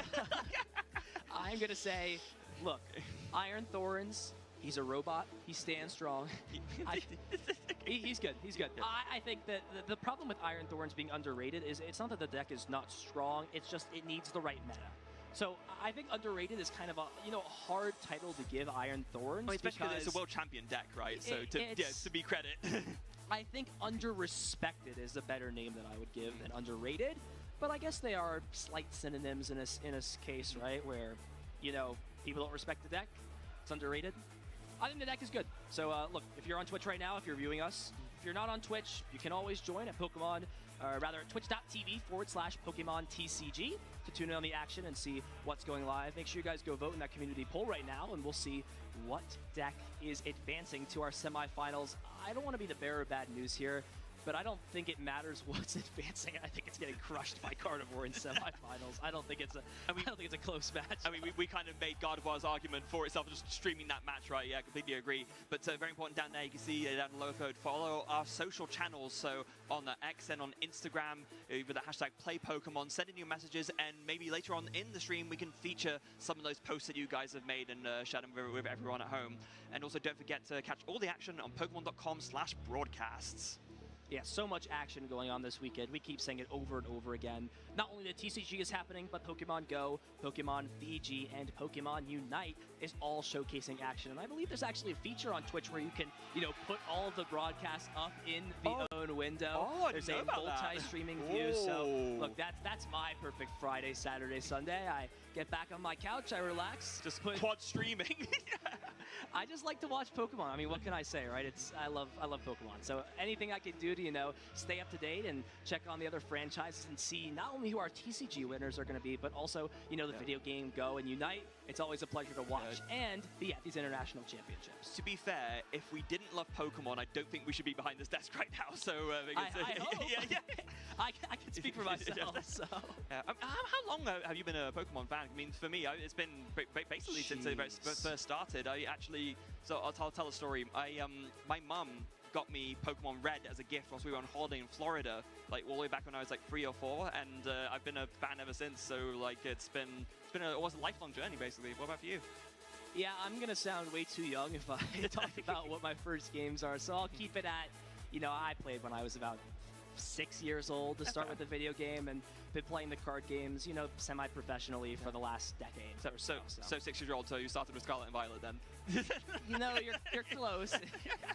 It was on a handheld console, you know, all of them were, but yeah, I have certain Pokemon, you know, near and dear to my heart, but you look, no matter where you started, no matter how long you've been playing the Pokemon, TCG or the video game or digesting any form of Pokemon media, absolutely, it doesn't matter. It's all the same interest in Pokemon. It's just awesome. Can't speak to it more. No, absolutely not. And it's one of the great things about going to any event like this, right? No matter what your game is, you're always, you know, having a good time, catching up with your friends.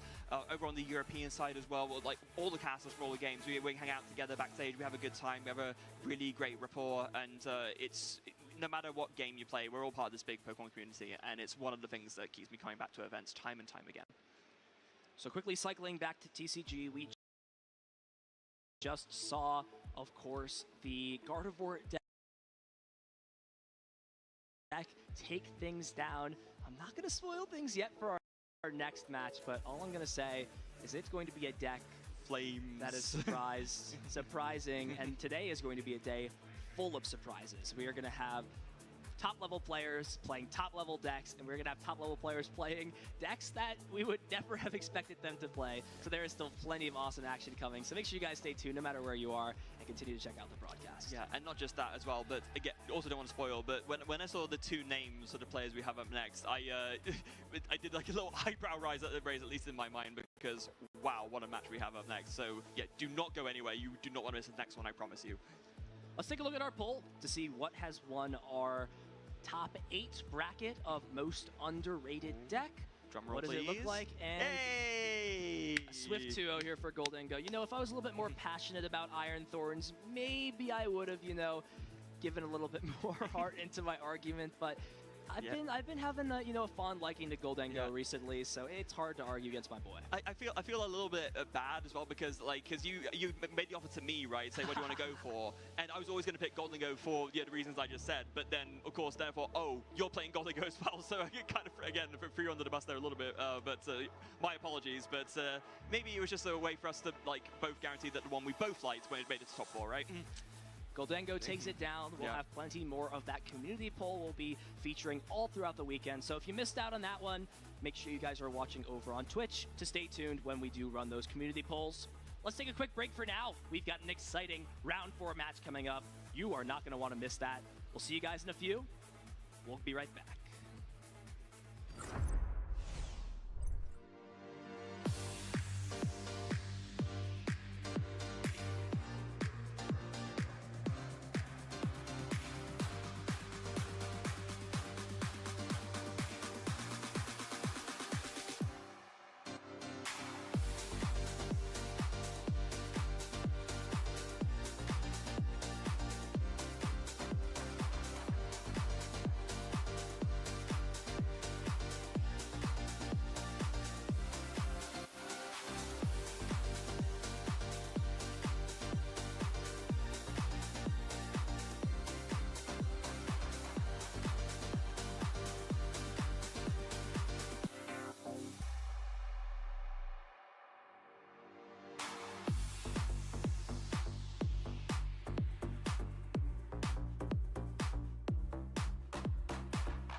Welcome to the Pokemon Center pop-up here in Honolulu, Hawaii at Pokemon World 2024. We are here with some champions who are going to show us what it's like to shop with a pro. Right, Spraggles? That's right. This is the best place to be here at the Pokemon World Championships. And who are you standing here with? And an international champion, Polaris.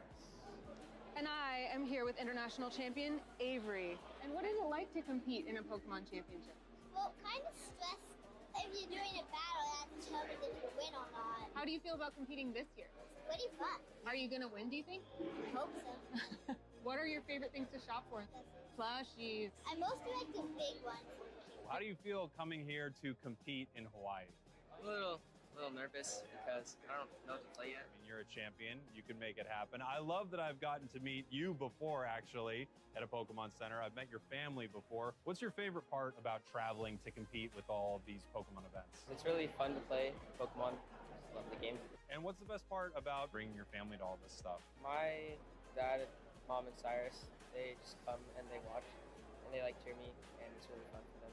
Do you think Cyrus will one day be a champion like you? Probably. I really hope so. What's your favorite thing about coming to the Pokemon Center? Definitely big plushies. What's the number one thing you're looking for in there?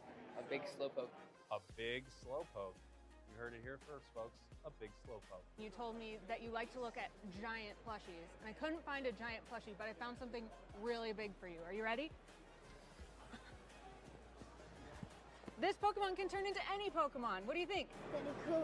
There you go, that's for you. You said you wanted a big plushie. I found you something even bigger. Oh. Okay. Yeah, it's big, right? What do you think? I think it's amazing. All right, well, you're taking it home, buddy. All right, let's go. Here we go. Told you it was huge, right? Pretty big. Watch it 10. Watch it 10.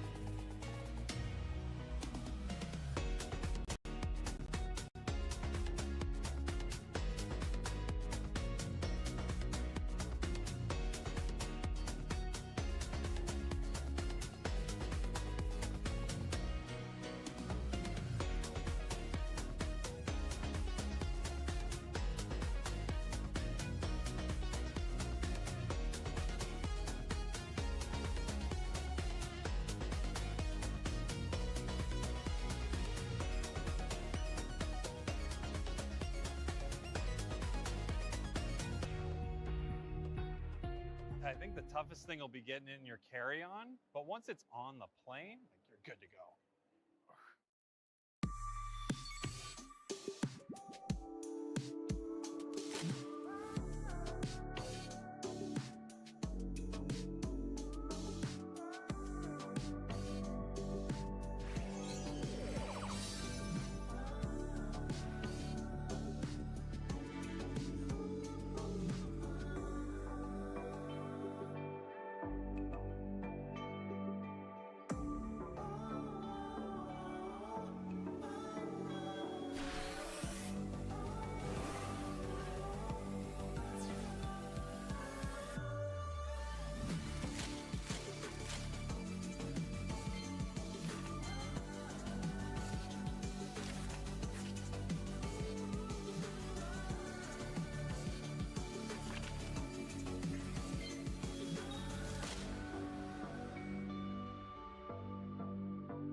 Plenty more to come at LAIC, the biggest event thus far in the year, where we will be crowning our next international champion. My name is Ethan Heggie. I'm joined once again by Freya Pierce, and we have a epic match to showcase, one between an upcoming star and a veteran of the game. This is going to be a good one. Yeah, this might be the most excited I've been for a Swiss feature match in living memory, I would say. This is like, we couldn't have asked a better one, especially given the points that we talked about already. Yeah, this is a absolute star-studded match. There's going to be a lot on the line here. These players want to continue at their perfect 3-0, now 4-0 potential record. And this could be a matchup, you know, that hasn't been tested a lot, at least on one of these players' sides. It's going to be tried and true up against the newcomer, the sort of rogue deck on the block. And I'm excited to see how things play out. It's going to be between Pedro Eugenio Torres and upcoming star Giovanni Sasso. Yeah, wow. So the up-and-coming star with, I believe, 5 second-place finishes recently at major events against Pedro, who I believe is one of the few players to have played in every single international championships that's ever been hosted. He has been dedicated. He was here at the first LAIC, and he is here at the most recent. He is an international champion, did win OCIC all the way back with the Volcanion EX deck. He's had a couple good runs at ICs recently, did get, of course, top 8 at OCIC as well. A few years later. He's had some top cuts as well here and there. He's really looking, though, to become part of that elite group of 2-time international champions to join just the other 4 people who have done it so far. Do you remember who Pedro beat in that finals as well? Refresh me again. Who It was did he Pablo, beat? our fellow caster. Wow. So Pablo, very, very close, almost being an international champion. So, you know, Pedro's gone through his fair share of events. We do have, of course, things going on all over our social media, including the Brazil Pokemon Instagram account. So make sure you guys go check out the giveaway that's going on there and follow along. Just be able to support, you know, the Brazil side of things here. Follow along and follow at Instagram.com or on Instagram, Pokémon Brazil.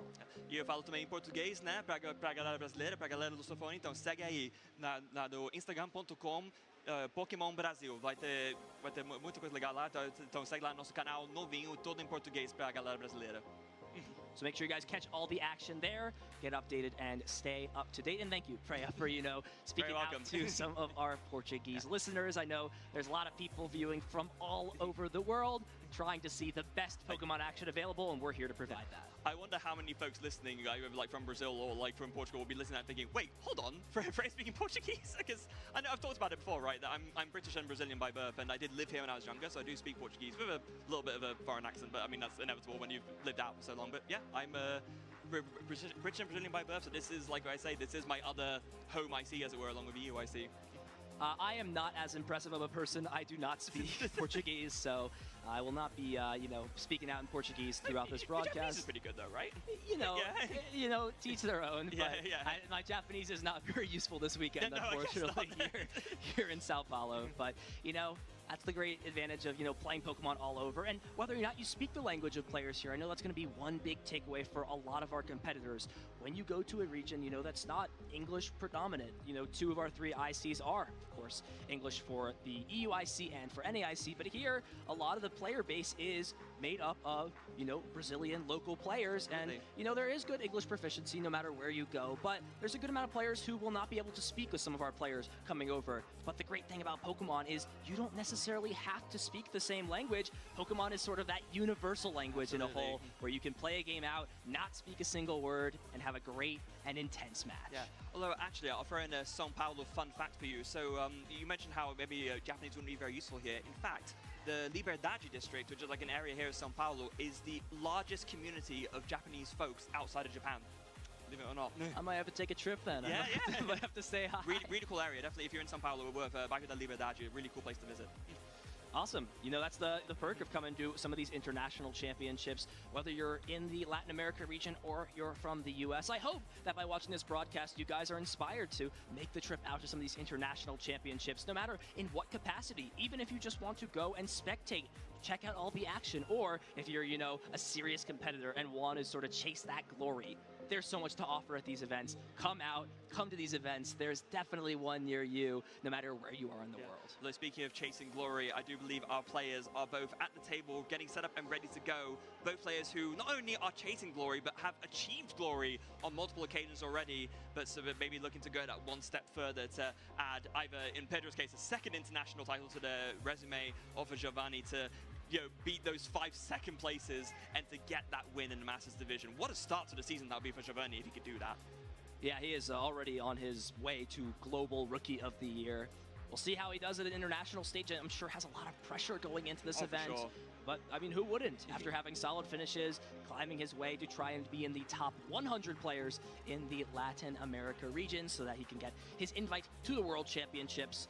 I think we are about ready to go and throw things down to the stage. We'll talk about these players' decks and get into this exciting action. Let's throw it down and see our players.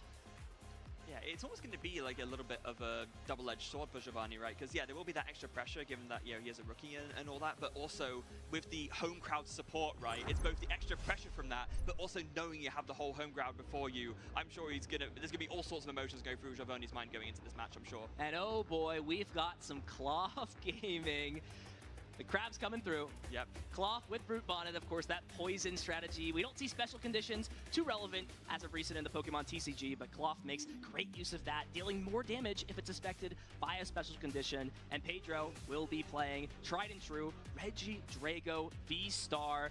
Wow, a lot of dynamics in this matchup and a lot of new interactions we may not see or we may not have seen. This is a treat to have a deck as unique as Cloth come on our stream. Yeah, no, gotta be a little bit careful about talking about too much in detail. We do see Giovanni's headset is off. I guess there might be some sort of technical issue going on there, so we'll just get that fixed and then carry things on post-haste. But yeah, the judges are looking to fix that and get things going. So let's talk about this a little bit, Frey. I mean, our players are sort of, you know, getting their headsets on, getting ready. Did you expect to see Giovanni make that switch?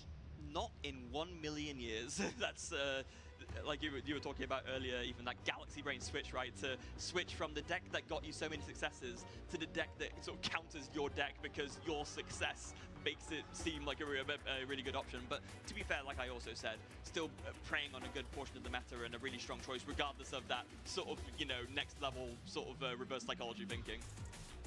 Yeah, so we're just figuring out looks like a sleeve issue here, so we'll have this all settled very, very shortly.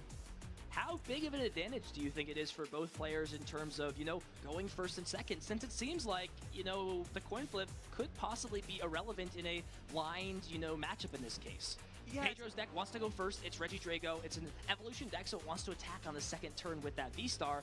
But Giovanni has the privilege of, you know, going second. You can attack on your first turn and thus can be the first person to, you know, put aggression on your opponent. Do you think with them knowing the matchup going into game 2, will they shift their approach? So I think regardless, I was talking to a good friend, Luca Burke, about this.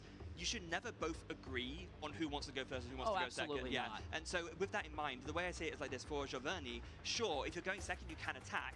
But if you go first, you essentially get 2 turns to set up and attack. Because even if your opponent can play a supporter, they still only get 1 turn to like put down a Regidrago V or something else to set up. So even like with that in mind, I think it's still better to go first for Giovanni because you get 2 turns to find the perfect setup to get a meaningful knockout on something.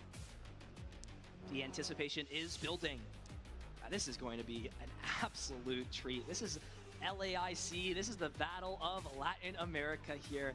You know, now Pedro is in Spain, so Pedro, I believe, does play in the Europe region. So Pedro, being, you know, a Spanish speaker, does get to travel down to a lot of these events. And, I mean, it feels like we keep talking about the advantages, you know, of speaking multiple languages, getting to go to different places. And this is almost like, you know, a second home IC for Pedro because of how much of LATAM shows up to LAIC. Yeah, absolutely. Pedro, one of the best players from Spain, yes, is indeed from Europe. One of Europe's best players, I would say, has shown up so many times. And yeah, it is funny in South America because, of course, you know, in South America, most of the South American countries, with a few exceptions, do speak Spanish, of course, but then you have Brazil, which speaks Portuguese, but Brazil is so huge that you have like a big proportion of South America that speaks Portuguese. But yeah, definitely that connection there for sure, and I'm sure that Pedro will feel right at home here for that reason, as we do just wait on this damage sleeve to get fixed for Giovanni. The thing that's looming over my head, I'm going to share sort of a horror story, a very scary story that I had.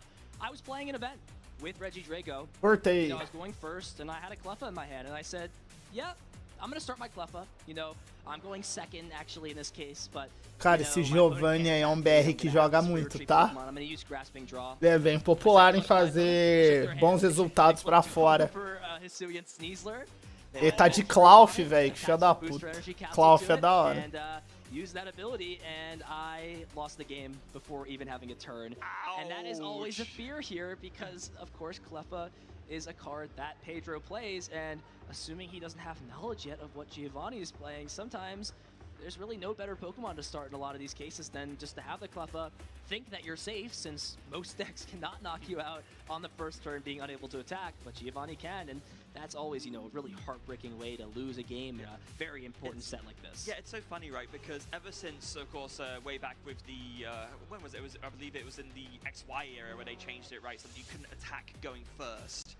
With that change, it was so huge because, I mean, it meant that, you know, first turn wins like that going first were kind of way less likely to happen, but this Petrum with that ability where it does increase the amount of poison counters between turns as long as it's active makes it so that you do have this this one of these few limited ways to actually get a knockout on the first turn, going first, even though you can't attack. So yeah, definitely something that Pedro is going to have to watch out for. If he starts with a bigger basic, then he's fine, of course. So yeah, there is that.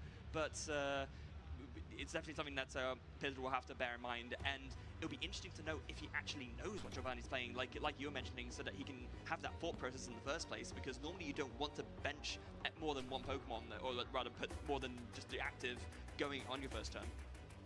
Yeah, looking at this list, I mean, this is going to be really the main focus here of this match. Is we know Pedro's 60 cards, of course. I mean, the same shell for Regidrago is about the same at this point. It's really players playing this deck are playing essentially the same 50 to 55 cards in this deck.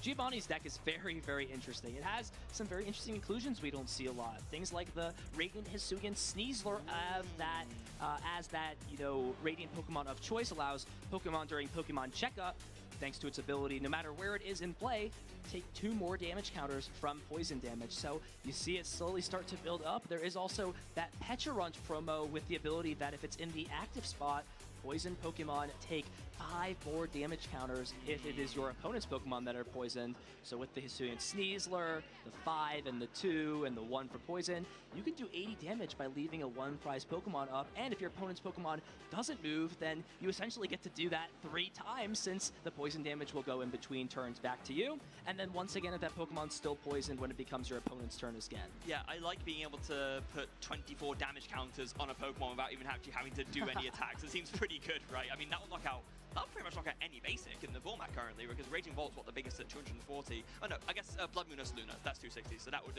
just about survive. But in general, yeah, that's really, really strong. So it looks like our sleeve issue has been resolved, and we will be getting into this Swiss round. It is going to be a good one. We've got Cloth up against Regidrago V-Star. I'm going to be interested to see Pedro is playing that Hisuian Gudra V-Star, and really any way against these 1-prize decks that you can limit some of the damage. Now, Cloth does deal 190 damage if the Pokemon is affected by a special condition, minus the 20 from the double turbo energy, so that's 170, plus the poison damage. So I think even though Rolling Iron can be a really solid attack, if there's, you know, the massive damage from something like the Radiant Hisuian Sneasler, we also, you know, sometimes see special stadium cards in this deck.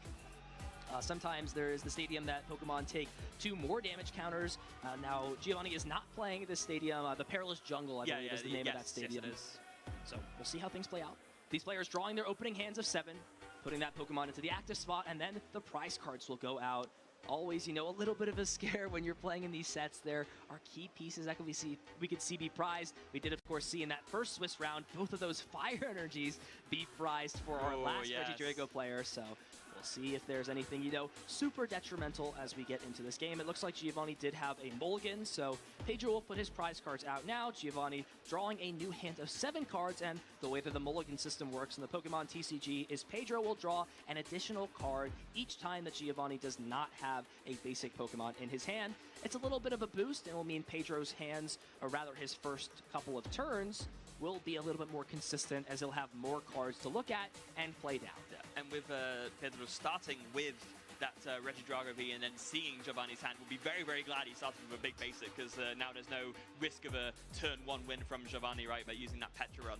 So definitely going to be glad to start with that, especially now with the mulligan reveal, knowing what Giovanni's playing. All right, looks like Giovanni does have a basic Pokemon in this case. So we'll put those prize cards out. Pedro will take that mulligan card, and let's see what is available for these players. And also, we'll just go ahead and check who is going first in this case. We'll take a look and see. Here are the prize cards, though. Double Turbo Energy, a Cloth, and there are 2 Double Turbo Energy. That's not what you want to see. Giovanni does only play the 4 Double Turbo Energy and the 2 Jet Energy. Nothing too important here for Pedro. Did, however, prize that Jamming Tower, and that can be a really crucial card against a tool-based deck like Giovanni.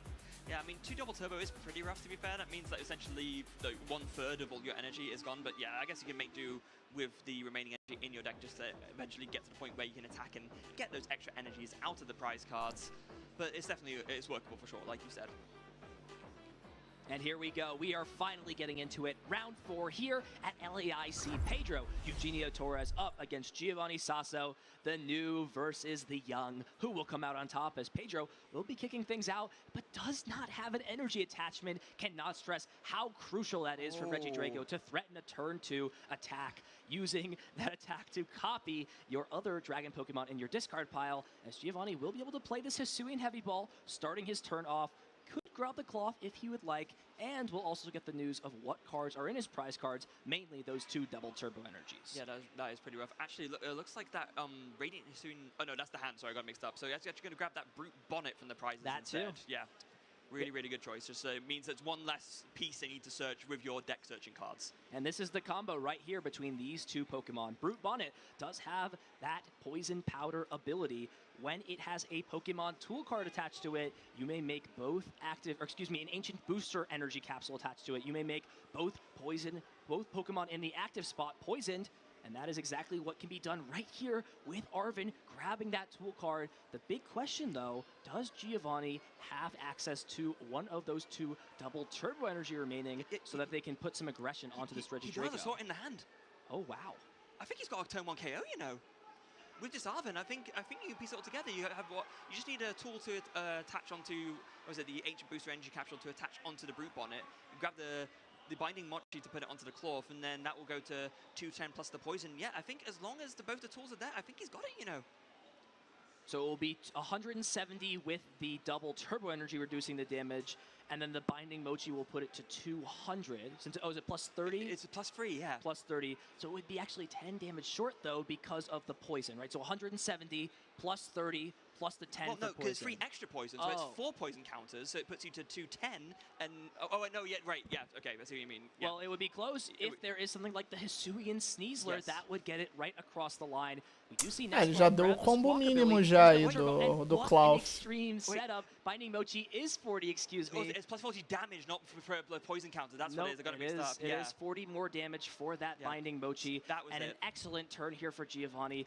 There we go. The Toxic Powder, excuse me, and that Poison Peak will be almost enough here if there is something like the Binding Mochi, but there is no Binding Mochi, just short of the knockout here. So with the Poison Peak, it will go to 190 Cara, se tivesse o Mochi tinha matado, hein? Will also take that 1 damage counter from Poison. Pô, sacanagem, não tinha o Mochi, mano. A lot of damage on it. If it does not evolve, it will be knocked out from poison going into the following turn. Shouldn't it be 200? I believe the Radiant Hisuian Sneasler, it's 2 extra damage counters, not 1. So actually, it should be 200 damage on that Reggie Drago right now, because 170 plus 3 poison counters, right? I believe it should. Yes, you are correct. Since Unhinged Scissors does do a 30 damage plus 160 if you have a double turbo. So that brings it to 190 minus the 20, and then it looks like 3 damage counters from the poison. Yep, so it should be 200, so hopefully we get that figured out between our 2 players. You want to make sure there's always the accurate game states going forward. We'll make sure exactly what is happening here at this point. As Pedro continues his turn, we'll play that Professor's Research, drawing 7 new cards. See what he can put together. It is still possible for him to have an attack, and that's really what he's going to look for in this situation. Did play the switch before playing that Professor's Research, so it will be the Earthen Vessel, discarding the energy card here, and it looks like we're now just confirming this is how things work. So that Reggie Drago V will take 10 more damage, and here we go. Pedro did draw the 7 cards, so his supporter has been used for a turn. It's all going to be about getting that second Ogre Pawn down, and then 2 of those energy switch combined with 2 grass energy and a fire energy. If Pedro can do that, he can take the first prize card, sort of abandon this damaged Reggie Drago V on the bench, and try and claw his way back to, you know, finding himself into a position where he can route these prizes out and deal with the onslaught of scissors coming his way. Yeah, so it looks like the damage was fixed as well on the bench, Reggie Drago V, so that's good. That's now on 200, and yeah, pretty much almost as good a turn 2 as Pedro could ask for in this instance, especially with the Earthen Vessel getting that Dragapult in the discard pile. Most lists for Reggie Drago play double Dragapult EX just because it is the most important attacker to copy, but of note, to fit in all the different attackers that Pedro makes use of, only playing that 1 actually, so very good to find it and get it in the discard there. So big turn here for Pedro. See if he has the resources. I mean, this is going to be a really tough find. Has not seen any copies of Energy Switch yet, and it just feels a little bit too risky, you know, to go for the Legacy Star V-Star power on Regidrago when you don't have any of those energy switch, since you're essentially just spinning the wheel to try and find 2 of those. So we'll continue this turn out. Pedro using the Ultra Ball will get rid of some of those Pokemon he does not need in the hand, and does search out for a Pokemon, and it looks like it will be the Cleffa. So Pedro essentially abandoning attacking this turn in favor of using Grasping Draw, giving up just that 1 prize card and filling the hand up to 7 cards. Yeah, and at this point, kind of the early risk of the Petra and KO on the Cleffa is not an issue, right? So you're completely fine just putting up this single prize Cleffa and just refilling the hand. Like you mentioned, I think going for the Legacy Star to try and pull off an attack with the Apex Dragon on the Regidrago V-Star would be a bit too risky here. So yeah, just play it safe. Ah, tá de mil. Maybe go for a restart first, even find something. Oh, it's another Ogerpon. That's pretty good. It is another Ogerpon. I wonder here if Pedro is going to play that down first before using Grasping Draw.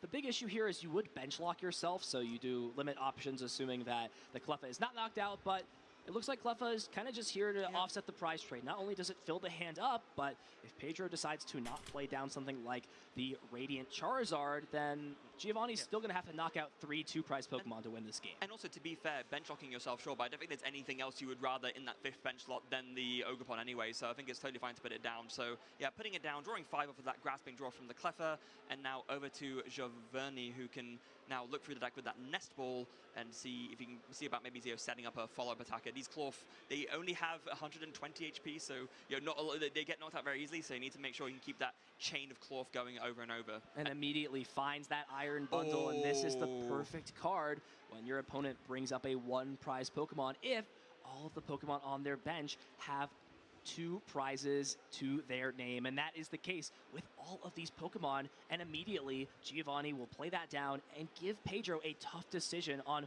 which Pokemon he wants to bring up thanks to that Hyper Blower ability. Yeah, so Hyper Blower now being activated. Yeah, what will Pedro bring up here? I feel like there's nothing great to bring up, really. I guess the one thing, I don't think the Regidrago is in reach of a KO, right? I don't think the Cartas grandes ou mãos pequenas. É porque ele é mais guri, né? Esse Giovanni. Perceba que ele é mais gurizinho, tá ligado? Ele deve ter 18 ou coisa do tipo.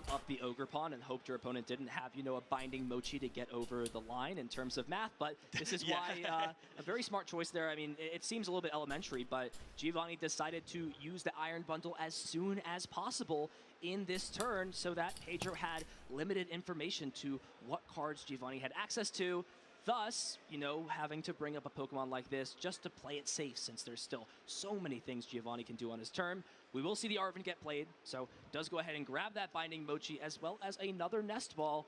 Plenty of choices for Giovanni in terms of how he wants to fill up the bench to continue attacking with these Pokemon over time. Yeah, I mean, just getting a second Clorf here feels pretty good, right? Just as a follow-up attacker, but looks like in this instance going to go for the ability. Just you don't even need it necessarily, but why not anyway? And then it's gonna be the Unhinged Scissors to get the knockout on this Regidrago V and take the first 2 prizes of the game. Exactly what you want here for Giovanni, putting the pressure on immediately for Pedro. Pedro, not out of things by any means, but this is really not what you want to be giving up against a 1-prize deck. He's super favored in the prize trade. If he just, takes 2 turns to knock out these 2-prize Pokemon, and Pedro is eventually going to be limited to taking only 1 prize per turn, pending no more of these EX or V Pokemon come down to play. Pedro's going to have a hard time, finishing things out, but let's not count him out, because the versatility of a deck like Regidrago V-Star is really where it shines in terms of what attacks it can use. Yeah, so Super are going to come in straight away, going to get back that Regidrago V that was just KO'd, as well as a Grass Energy, just get more in the deck, get the extra Ogerpon going at you, just going to Nest Ball straight away to get back, to put onto the bench that Regidrago V that was just... Deck de Clorf é meio inusitado, mas Pokémon é sempre assim, cara. Tem um monte de bichinho que às vezes tem foco em deck nele e você fica meio que what the fuck, tá ligado? Geralmente você só vê deck dos bichos foda, lendário, né? Mas o alto meta, o topo do meta, sempre vai ter lendário pra caralho, umas paradas assim, entendeu? Mas sempre vai ter aqueles farfã ou aqueles deck meio rogue, que o principal do deck é um bicho meio inusitado, tá ligado? O do Clorf é um deles. Bate barrel, pesado, viu? or of course it does not have access to knock. É bacaninho o Klaus. You know, search cards out. Even something like Ogre Pawn for Pedro is a stronger draw engine, quote unquote, than what Giovanni has. So we'll see. And that's really why I was expecting off of that nest ball just to grab the second claw, right? Because then at the very least, if you draw double turbo energy, you can attack again. É, eu acho que o Regidrago vai mamar nesse primeiro duelo, hein? A não ser que ele corra atrás de Draw Power aí, o Klaus vai matando tudo agora. You see Pedro shaking his head, really just wanted to find a copy of that energy switch because burning V-Star is just so detrimental early on. Luckily for Pedro, it's not the worst V-Star of all time. To note, though, did get rid of that Temple of Sinnoh. That is a great way to, you know, make it hard for Giovanni to continue attacking. Would make it so those double turbo energy only provide the single colorless energy, so... Pior que o Zanguzi é mó off-game, tá ligado?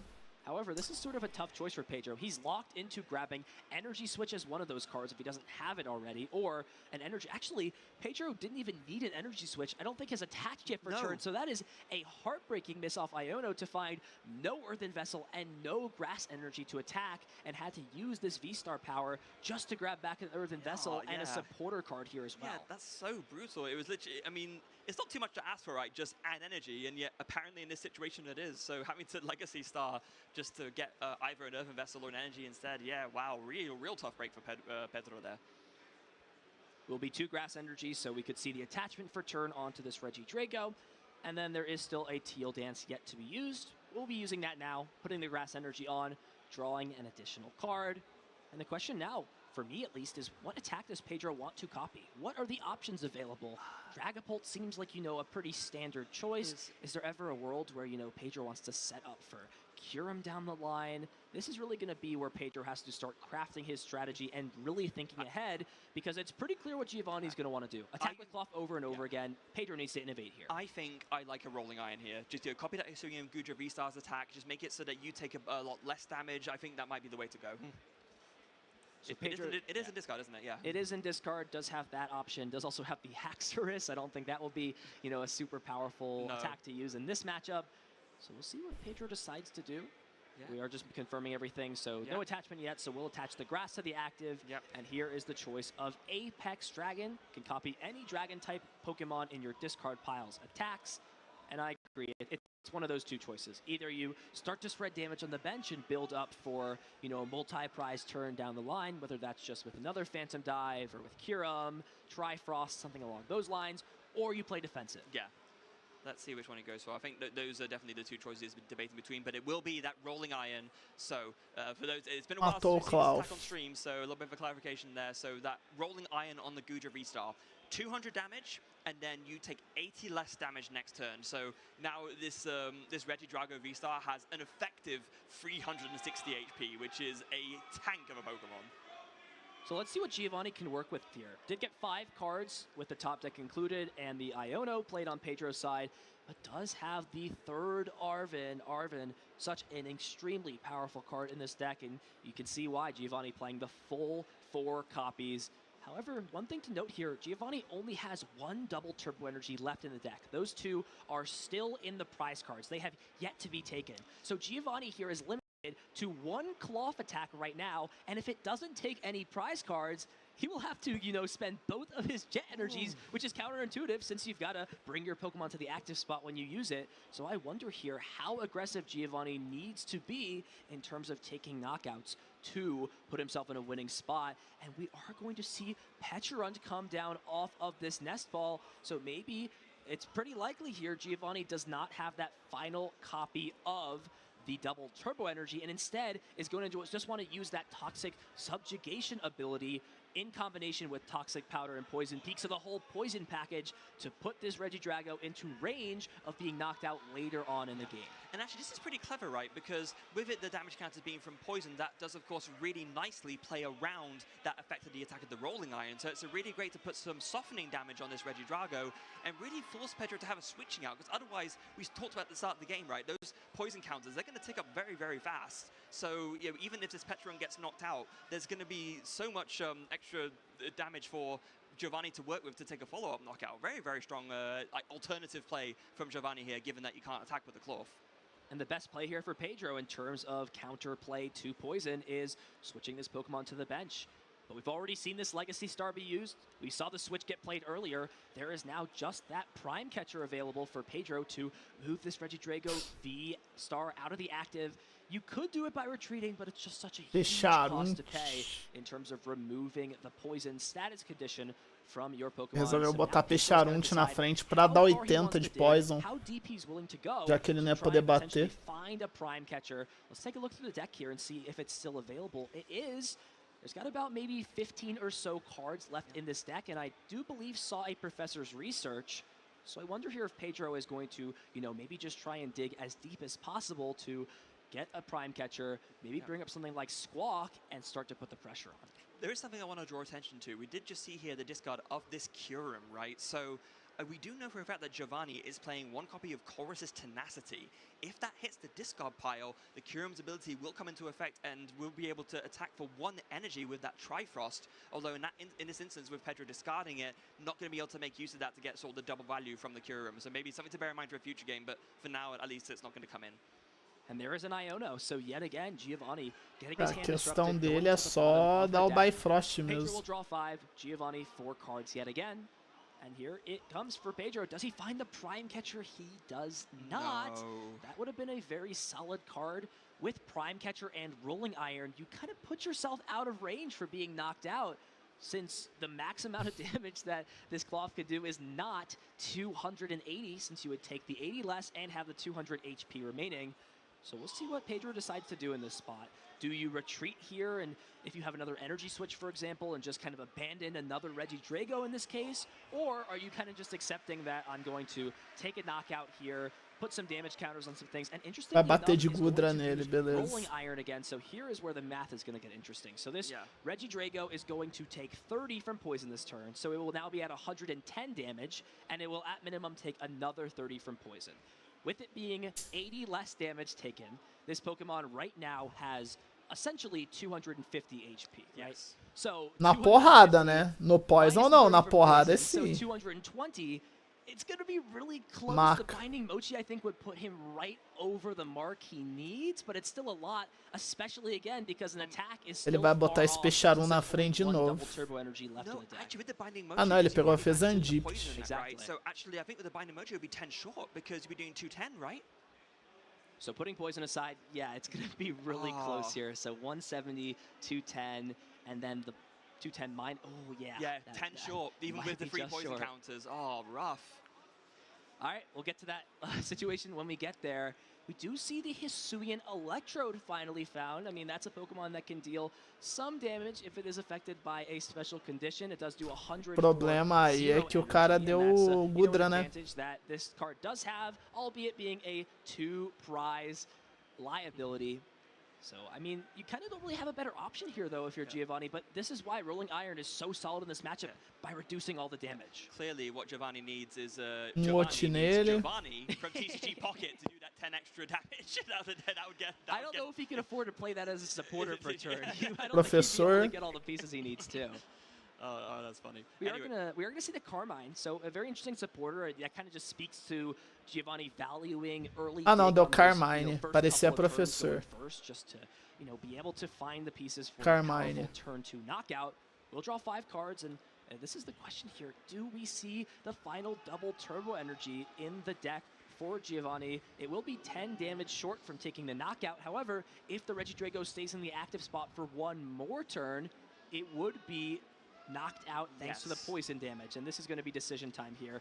But no, Giovanni does not have the double turbo energy. He will just pass the turnover, 30 Murph for poison, and this may have been the break Pedro needed.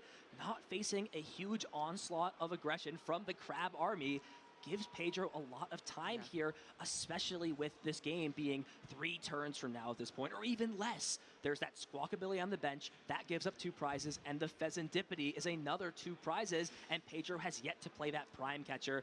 This is the break that Pedro might have needed, but it's going to start here. Can Pedro find a way to take 2 this turn, 2 next turn, and close things out? And really, it just coming down to that brutal double prizing of the double turbo energy. Just, this is one of the vulnerabilities that decks that rely on just double turbo to attack sometimes have. If you get a little bit unlucky with that prizing, suddenly you can't find those energy, and then you just just can't actually you can't do anything. You're forced to, in this deck at least, do some tricks of Petrant. Maybe that can get you there, but just only one energy in the deck to even work with. At least that can be attached instantly to attack with. And to be fair, you mentioned earlier about how, oh, maybe you can attach 2 jet energies, but Giovanni hasn't even found those, so like a completely energyless board currently. Things have looked tough. I mean, Giovanni had an excellent turn 1, applied so much pressure to Pedro, took the first 2 prizes, but everything has changed. Pedro seems to be in command of this game. As long as he can find a boss's orders or even a prime catcher would be very solid. Maybe go into something like this other Regidrago that's clean, and it's going to be a lot for Giovanni to not only find that last double turbo, but also have a gusting card to deal with this fresh Drago being active and not being threatened by a KO. Yeah, I mean, I think the thing I'd really like to do if I was Pedro, just take out this Fazendipity, right? That's pretty much like the only real draw out that Giovanni has. You can just like take that out with an attack. You know that Giovanni's basically stuck with almost like nothing. So like, what do you even do at that point? I guess it's gonna be an INO. Caralho, quantas quiseras esse cara quer dar? Can pretty much guarantee draw into this prime catcher if he didn't have it already, since the deck has not been shuffled, I think, since he's played it here. So we'll double check when we look at these 4 cards here for Pedro, but I'm sure he's just looking for that prime catcher, seeing if he has it. Yeah, I think you're right. I think the maths. I think that should be it, considering how thin the deck is. Let's see. I'm not sure. Is it there? No, not quite. É, tem chance do cara de Cloth ainda ganhar de decaute se ele jogar certinho. Ele não precisa nem matar, ele tem chance de dar decaute ainda. Albeit the oh, it was the next card on top of the deck. So almost guaranteed, just needed to not be the last card in the situation. And looking through here, it looks like there is the boss's orders potentially left here for Pedro. We also haven't even talked about that 1 copy of. Tem que segurar agora para não perder. Well, that's true. Now Pedro is tied on prizes currently with Foda é o amigo lá que dá 110, né, em 2 atrás também. Ele escolhe 3 para dar 110, né? Que mesa bagunçada, pois é. Esse cara do Regidrago não é extremamente organizado.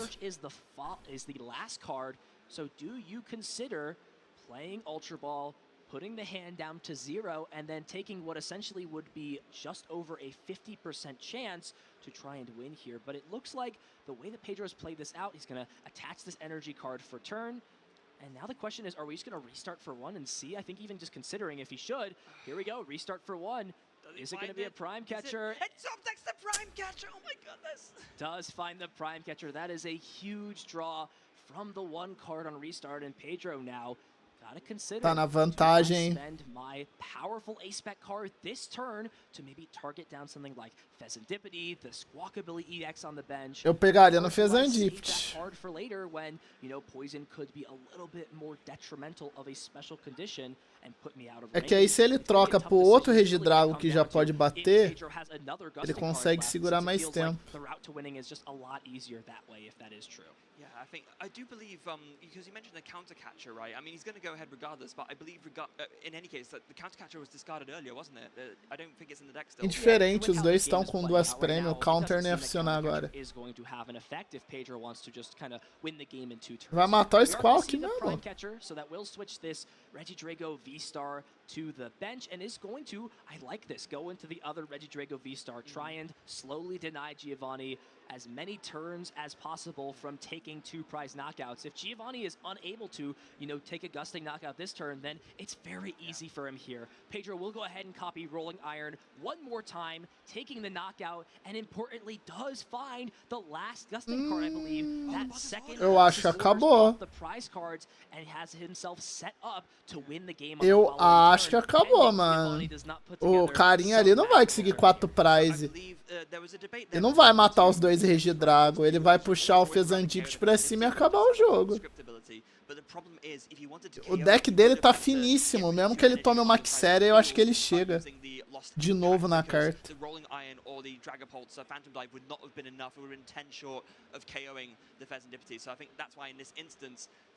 Secret Box. For, you know what, let me just go for the sort of knockout now where I can do the attack that protects me, and then next turn, as you mentioned, just go for the boss's orders or some kind of gusting effect to KO the Fazendipity for the last 2 prizes to win the game. É o que eu ia falar. O jogo é esse. It is that secret box. We saw it in God of War the previous round. those unfamiliar, lets you search for all the trainer cards that you could want. A tool, an item card, a supporter, and a stadium. And it will be a wide variety here. We see the town store, Boss orders, 4 Sealstone, and the energy lotto. This is going to be a big lotto spin here for Giovanni if he wants any chance here to win this match. We'll see exactly what the supporter is of choice as well. We'll see the town store get used first, so Giovanni actively trying to remove as many cards from his deck as possible that are not the one remaining, double turbo energy, as this cloth will need to have that energy in order to attack and have some semblance of winning this game. It's rough, right? Because mesmo que ele ataque, ainda assim não vai dar. Esse é o foda. He can't find it, and I think that's pretty much going to be almost curtains here for Giovanni. He's going to go in with the Sasuian Electrode and take the knockout, but if there's a Giratina, if there's a, it's not going to attack with it. Very smart choice, Did still have the 4 Sealstone, but you really never want to burn that V-Star power if you don't have to. You got no choice at this point. We'll go ahead and find what I presume to be the double turbo energy, but Giovanni's going to have to also follow this up with something like an Iono if he wants a chance to win this game.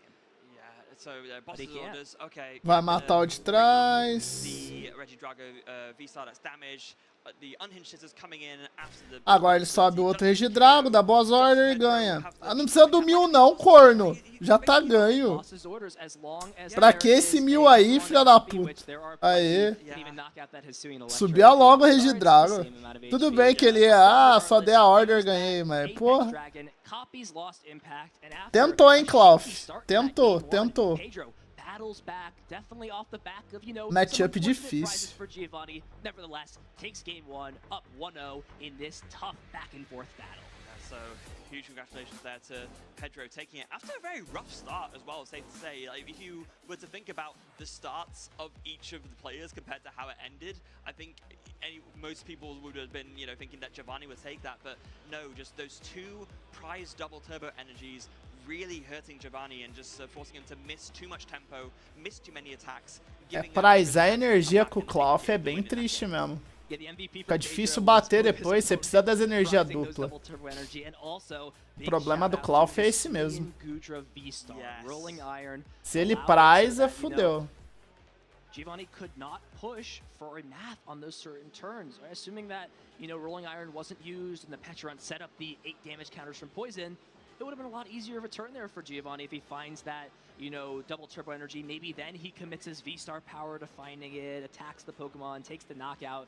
But really, Rolling Iron does not play nicely in terms of the math here. So let's go ahead and see if the decision here for Giovanni is to go first or second. But Giovanni will decide to go first in this instance, and that's sort of maybe an ode to, going with something like the Carmine in the deck as well. It's always, a nice little touch. Regardless, wants to get set up and wants to threaten that unhinged scissors on the second turn of the game. Yeah, and like I was talking about at the beginning, right? Even though, sure, your opponent can play a supporter going second, it means that even as the claw player, you have 2 turns to find the right setup to be able to do a big attack. So I think absolutely the right decision to go first here.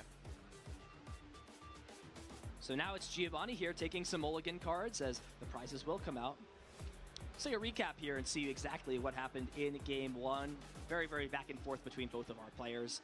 It was really that super solid start from Giovanni early on in the game.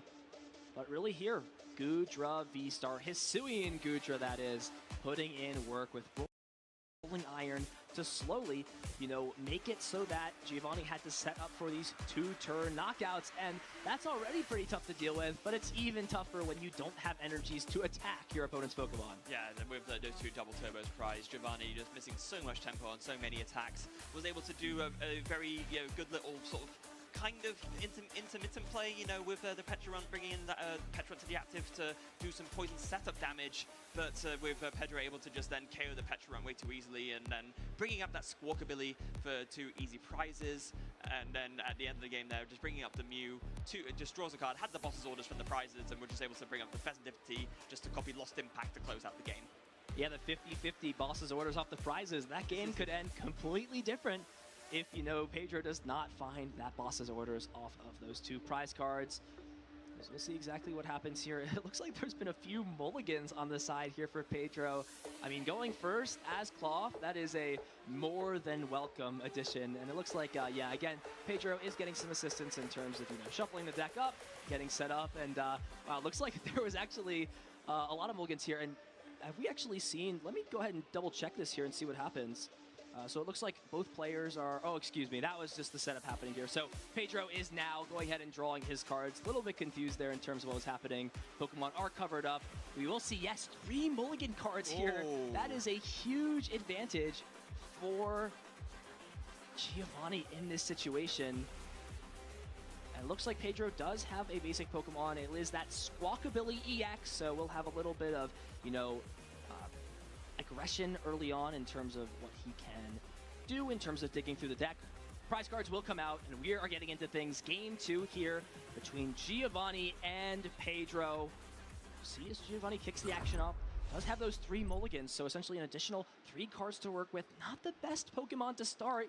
You really don't want to start Pheasantipity. It can be an annoyance to get out of the active spot. Also, being a 2-prize Pokemon can be a big liability, though, of course, that flip the script Giovanni. does provide a lot of O jeito que eles puxam, né, pra falar o nome do moleque. Yeah, it sure does. We do see there Giovanni able to start pretty strongly with that, both that Brute Bonnet and also already has the Ancient Booster Energy Capsule on it to be able to make use of that Toxic Powder ability. Has the Squawkabilly EX there for good measure. The Artisan, actually really, really strong turn 1 for Giovanni. My goodness.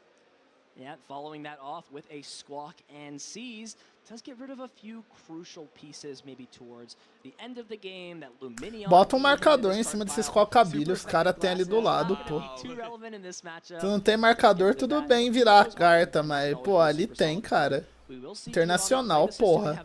E Prize Ursaluna. There is that switch card in the prizes, and looking at this list, there are 3 copies, so we'll be really relying off of that later on down the line. Does choose to Pegou a get this Blood Ursaluna. Moon Ursaluna off the prize cards, shuffling the Hisuian Heavy Ball back in. Blood Moon Ursaluna is a great finishing card later on in the game, especially if your opponent goes down to just 1 or 2 prize cards, since the Jet Energy can have use in powering up that Blood Moon attack. Yeah. Honestly, I'll state my claim. I think Blood Moon Ursaluna is not only maybe one of the strongest cards printed, but probably my favorite card in Standard currently. What that card enables you to do in terms of being able to pull back a game that would be otherwise, impossible to come back from. It's one of my favorite cards in Standard for sure. I love that bear. He's awesome. Love to see him get in there. Love to see him thriving and succeeding in the Pokemon TCG. We will now just see the poison point on the Hisuian Seize, so the Toxic Powder on the Brute Bonnet, and then Jet Energy onto this Petrant promo, so Toxic Subjugation makes Já it levou so 60 na brincadeira 6 ali. damage counters, so essentially 60 damage attack on turn 1 for Giovanni, and does also bring the Petrant up into the active spot. With a Jet Energy means it can essentially be a pivot into whatever Giovanni wants to attack with on the following turn. Yeah, not bad, right? So, yeah, no Hisuian Sneasler out, so not putting on the extra 2 damage counters from poison from that, but yeah, just the 1 base between turns and then the extra 5 from the Toxic Subjugation ability. 6 damage counters from poison during Pokemon. Ué, dá pra pegar o que na Artazon no Regidrago? Nada, né? Ah, é verdade, tem a clefinha, né, pra dar draw. Get that out, probably one of the best attacks you can use turn 1, I would say, especially if you're going second specifically, just to refill the hand. Yeah, this is going to be a very strong turn 1 from Pedro with the Squawkabilly EX in the active already. There's a Nest Ball ready to go, so you can get a Regidrago V down. You should be feeling pretty content here. Yeah, smart sequencing here from Pedro is going to use that Teal Dance ability first, since he would like to draw into some more of those basic Pokemon before playing that Nest Ball, and does get rewarded. Finds the BX. Not sure if he necessarily wants to put that down this early, but it is now an option as the Tirou a Artazon Kajami. And that is a huge stadium card. Cannot stress that enough. All tool cards for both Pokemon in play, spoiler, Pedro does not play any tool cards in this deck, are shut off. So if Giovanni cannot find a way to get rid of this jamming tower. Giovanni has no way to poison Pokemon, which is the key engine here for his deck. As Pedro will continue this setup, Regidrago comes down, Squawkabilly, Squawk and Seize ability yet to be used. Plenty more for Pedro to do on this turn. Hold on a second. Like, you still use the Toxic Powder ability, right? É o que eu ia falar, ele ainda consegue, ele não consegue usar o efeito de ganhar vida e não ficar poison inteligente. Esse comentarista aí falando groselha. Ainda bem que o outro corrigiu ele. Fala groselha, porra. Conheço os decks dos caras, caralho, pra comentar. It could be a name of blank text, we can still use the Toxic Powder ability. But yeah, like you rightly said, the Binding Mochi won't be coming into effect, and that is a very important math fixer to make sure that you get those big one-hit KO numbers. So it's still a huge, impactful stadium to put down. So there is the Squawk and Seize, does get rid of one key Dragon Pokemon to copy down the line, that Giratina V-Star. And here we go. Plenty still more to look at in this hand. Does have Prime Catcher, that's like a resource that I'm sure Pedro wants to save for a little bit later. And an Earthen Vessel, so we have not seen an energy be committed yet for the turn. We've still got Ultra Ball. We did get rid of that Mew, so the Mew is no longer an option. We are actually going to see Earthen Vessel discard the energy switch, usually a very key resource that Regidrago is happy and excited to see early on in the game, but looks like Pedro is just valuing other resources instead of this energy switch, excuse me. Now, there's something I'm a little bit confused about. So we saw Pedro go for the Squawk and Seize. There was a Fire and a Grass in hand, but opted to not attach either before going for the Squawk and Seize. Why do you think that is? Because I'm struggling to think of why that might be the case. It is sort of a weird situation. You do open yourself up to using Motivate as an attack for turn. Doesn't feel great when Cleffa is probably just the better option, so I'm sure Pedro has a reason for doing everything. We'll see how he decides to, pan this situation out. But that's actually it, right? Because surely if you were going to motivate, either motivate or go for the grasping draw, you just attach to the active regardless before you score with these, right? So it's tough since you want to get the 2 energy in the discard pile first, so you can use motivate. Yeah. Right, okay, right, I see what you mean now. So yeah, but now with this way, okay, yeah, now it makes sense. So yeah, you go for the motivate, and it won't be a KO, but it will be 20 damage, and now you can, get those 2 energy back. So with the Squawk and Seize, you set up the 2 energy in the discard pile for the motivate to be maximum effect, and now you have 5 energy on the board, which is pretty strong. Yeah, but this is tough the more I think about this. Yes, you're accelerating energy onto this Regidrago, but you're essentially letting your opponent take a knockout for free here, and Giovanni really doing nothing on this turn, just gonna leave this Petron in the active spot. That poison ability, of course, with the top 6 subjugation, will knock out Squawkabilly, so this is the trade-off, right? Yes, your Regidrago V-Star or V was powered up, but was it worth it in terms of giving up those 2 prize cards? Pass for KO does not feel good. So now Cleffa does come into the active spot. Jamming Tower is still in play, but Pedro's hand did not look super solid when we last checked it. Now, of course, things can always change with top decks, Teal Dance draws, and plenty of other factors. There is an Ultra Ball, however, in hand, so of course that could always drop something like the Regidrago V-Star. Fezandipity is another card that always has absolute usage that can be obviously threatened in terms of building up a strong board, and does also now have an energy switch. But because of Motivate, those energy switches are really going to lose a lot of their value, which is okay for Pedro. He would be more than happy to not have to worry about burning V-Star to potentially find some energies to power Pokemon up when he committed to a play like Motivate the previous turn. Yeah, I guess so. But you can tell he's struggling a little bit here. He's got his kind of head in the hands moment, knows that it's a bit of a struggle in terms of trying to put something together. You did just essentially give up 2 prizes for not much. It's going to be an Ultra Ball now coming down, discarding a switch and an energy switch. Not really resources you want to be discarding, but of course that one last card in the hand is the Prime Catcher, which you definitely don't want to discard. But I guess now you can get your Regidrago V-Star, and you can take a KO on something, either on the claw for one of the two prizes. It's not great for Pedro right now, I'm not going to lie. Well, can you is the question. I mean, if the only card left in Pedro's hand is just the Prime Catcher, this Regidrago V-Star currently only has 2 energy attached to it. So, as it stands, nothing can attack at this spot. And that begs the question, does Pedro value, or rather doesn't have a choice than to use this Legacy Star on this turn? Or is it going to be another, passive turn here from Pedro instead to try and board setup? And I think that might be what it is. Pedro's just going to fill the hand up, save his resources, and maybe try and use Iono again to his advantage to disrupt Giovanni in the mid-game. Right, but I mean, But the problem is, Giovanni's hand is huge right now, right? I would not be surprised at all if he can put together like a KO on an Ogerpon. What resources are in hand right now? There's so much going on. There's an Ultra Ball and a Forest Steel Stone, so that'll search you a piece. I'm fairly sure that, I mean, you've already got the Cloth and the Brute Bonnet out with the Ancient Booster Energy Capsule. You would have to counter that Jamming Tower to make sure that the Binding Mochi can get the extra damage that you need, but still, I think it's probably the best move that Pedro could have made in a rough situation, but you really, when you're already 2 prizes down so quickly, you really don't want to necessarily just be doing Grasping Draw again. Yeah, and again, this one prize is not super detrimental in terms of how the game will play out. Pedro does force Giovanni to take two prize knockouts from this point, whether this Cleffa is knocked out or not. But we are going to now see the Ultra Ball on to, or rather grabbing the Hisuian Electrode V and that Forest Seal Stone V-Star Power, that once per game V-Star Power being used. So now Giovanni has the opportunity to grab any card he pleases out of the deck, and with so many cards already to work with, it could potentially be something like the Counter Stadium to put back some of these cards, like the tools online. Let's see if he has it. It looks like it was the double turbo that you grabbed from the Star Alchemy there. So, but yeah, but there it is, the boss's orders. So going to retreat there, already had the boss orders in hand, and not going to be able to quite get a KO, but still, even just doing softening up damage on this Regidrago V is so strong here. Yeah, and great to bring that Pokemon up before it started to use Rolling Iron, since that Pokemon... Oh wait, no, you can use the Forest Seal Stone, because of the... Wait. No! Oh my god, oh, wow. Hold on, right, completely missed it. Oh my goodness. Yeah, that is fine, but yeah. Dá pra voltar? Putting at the Jamming Tower, oh no. That you think you have everything there, but the Jamming Tower, while it doesn't affect... O cara esqueceu que tinha o campo que não permitia usar efeito de ferramenta, aí meteu a ferramenta ali e foi usando. Ô, mas esses juízes estão morgando, hein? Por que eles não deram aviso no cara, pô? Estão comendo bronha esses juízes aí, hein, porra?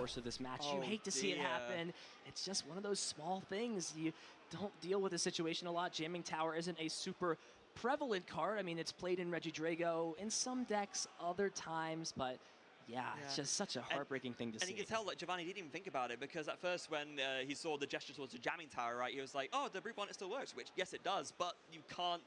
Forest Steel Stone is currently a blank card. You can't use it to search or anything. Oh, my goodness, that is so rough.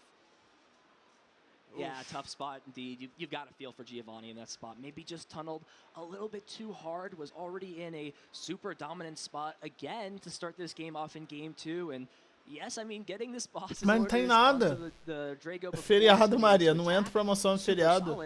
Lembra? Por isso que eu fui ontem. Mas ontem tinha porra nenhuma.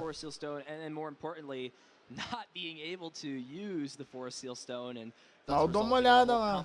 Os juízes só estão curtindo a partida e assento VIP. É, só pode, mano, porque bronharam ali feio, cara.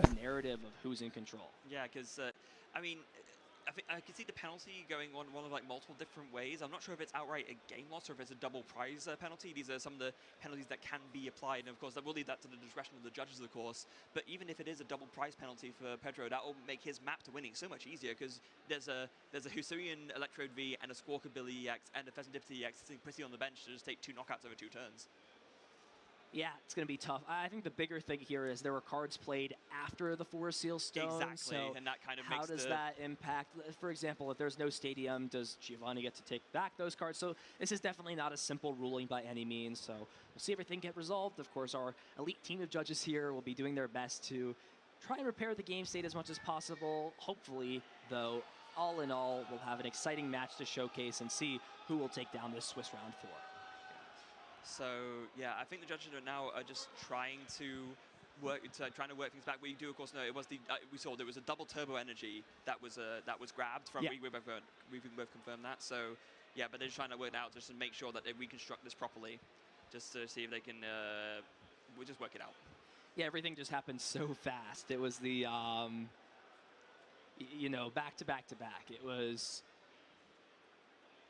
boss's orders, the Forest Seal Stone for the double turbo energy, and bam, bam, bam, and then it finally got caught. So, I mean, it's hard in the heat of the moment. You gotta, you know, play fast. And Giovanni was also down a game, so of course, when you are in a very winning position, you want to play as fast as possible to hopefully get to a game 3 where you're able to close things out. We'll get things resolved. We'll hopefully resume and see how this match will resolve now that, you know, things have gotten a little bit wacky here in game 2. Yeah. So I guess in theory, right, was there I don't think there was another deck search after the Forest Sealstone, right? So because it was just a boss's orders and then a retreat into the active. So we know that the double turbo was the card grabbed off the Forest Sealstone. So I guess in theory you could shuffle that back into the deck and then sort of take it from there. But again, these complex rulings sometimes very hard to try and rewind things in a way that makes sense. Yeah, the only thing that would complicate this a lot is I'm trying to remember if a card like Iono was played before. Then well, no, it was boss, right? Oh, I'm saying if Pedro had played an Iono before and shuffled and those cards on the bottom were set, then the deck shuffling changes the entire outcome of the game. Oh, however, I don't think Pedro has played any supporter cards yet this game, so that's not an issue. Now, yeah. That could cause an irreparable game state, yes. So that would be where it's an issue. Yeah, because then those cards should still be at the bottom because of the Ino, but then they wouldn't be because of the search of the Forest. Ih, vai tomar game loss. Okay. So, mas esse jogo tá uma bagunça, vamos ser sinceros. Puta que pariu.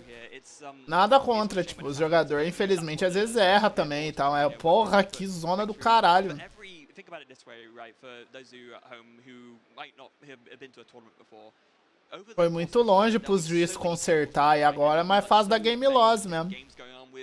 Like incidents like this happening. That's what the judges are there for, so to help try and fix things, to make sure that everything is right, and then to try and correct things if possible. So if you're ever at a big tournament like this, or even a smaller tournament at your local league, make sure don't be afraid to call your judges, because they are there just to make sure that things go as they should. Lançou sabor novo de Campo Nudo, Maria. Aqui na coisa do ponto novo mostrou aqui, não sei se tem ali já. Não, o pior é que esse guri aí, ele pegou já segundo lugar, já ganhou vários campeonatos, tá? O Giovanni ali.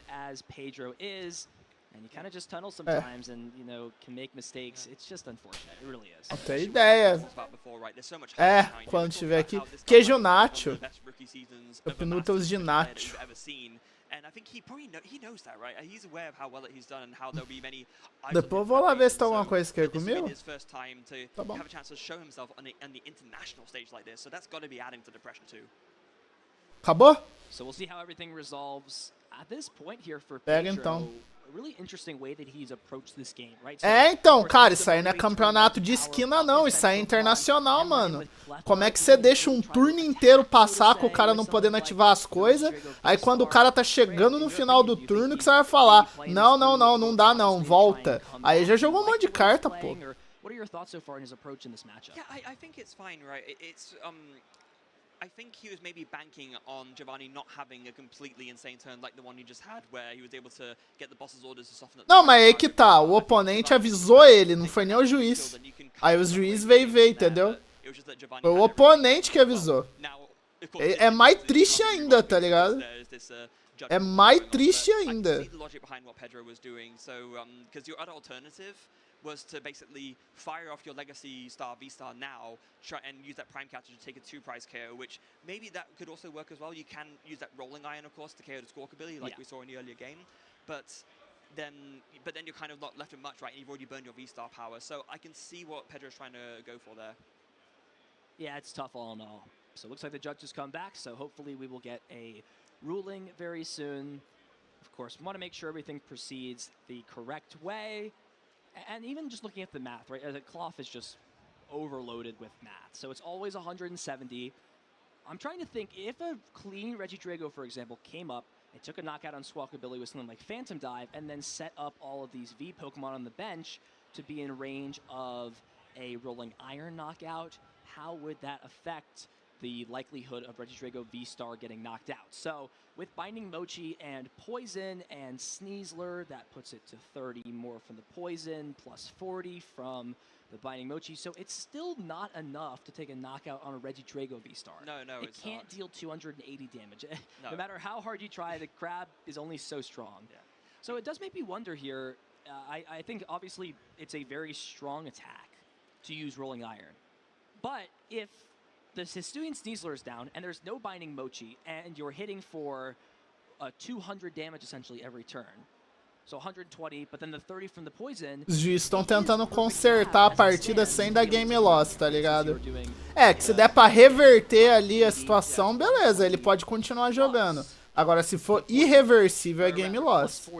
Que aí não tem o que fazer, né? Estado de jogo irreversível, que o jogo chegou e não dá pra reverter ao que deveria, é loss pra quem fez a jogada.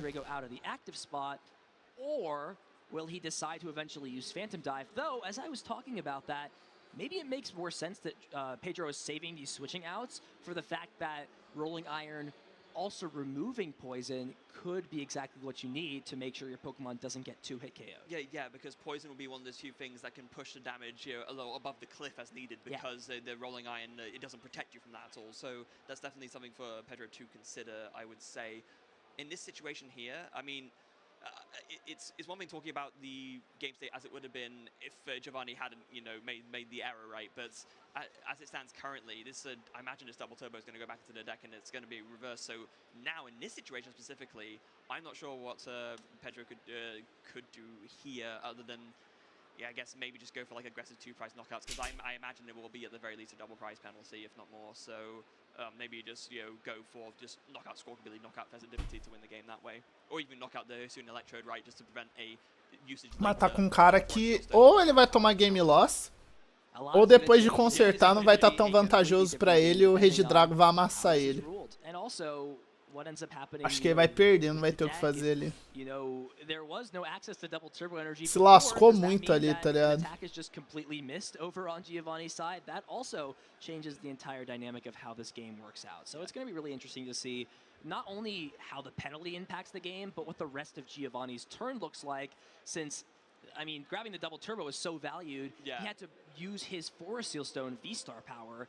Without that, does that just mean that he doesn't have access to an attack this turn, and thus gives Pedro a huge advantage, an even larger one than if he did have exactly what he was looking for? Yeah, I think so. I think that's the exact issue, because I think essentially without that Forest Seal Stone, you kind of have a nothing turn. So yeah, it's this has been at this point, because of the nature of the ruling. Just to again explain a bit about tournament procedure. This has now been Não. Tava usando uma carta, o estádio, que inibia o cara do Clough de fazer algumas coisas. O cara começou a jogar e foi fazendo as coisas, tá ligado? E não podia. A hora que ele tava quase acabando o turno pra bater, o oponente olhou e falou, você não podia ter feito. Aí os juízes vieram ver e não podia mesmo. Mas aí a mesa já tava montada, um monte de carta já tinha sido jogada.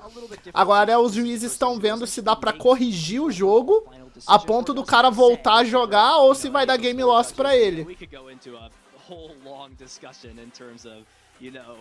Over and over of how the system of judges works, but we'll spare the details for now. We know why you're here. It's to see the conclusion of this match.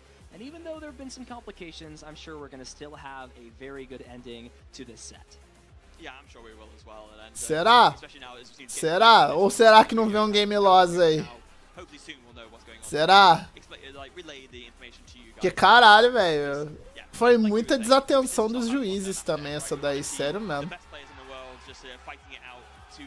Prove that they're the best, and it's never nice when something like this happens, even though it's kind of somewhat inevitable that sometimes mistakes like this will happen. Ele esqueceu, mano, ele só foi jogando, ele esqueceu que tinha o campo lá, tá ligado? Que impedia ele de usar a ferramenta. Ele só foi jogando. Esqueceu total. Que eu falei, eu não julgo não o cara esquecer, acontece, mas o juiz tem que estar lá pra garantir que isso não aconteça. O juiz só foi intervir depois que já tinha acontecido um monte de jogada. Aí é foda. Pra corrigir o estado do jogo é muito ruim. O cara já tinha jogado uma caralhada de coisa.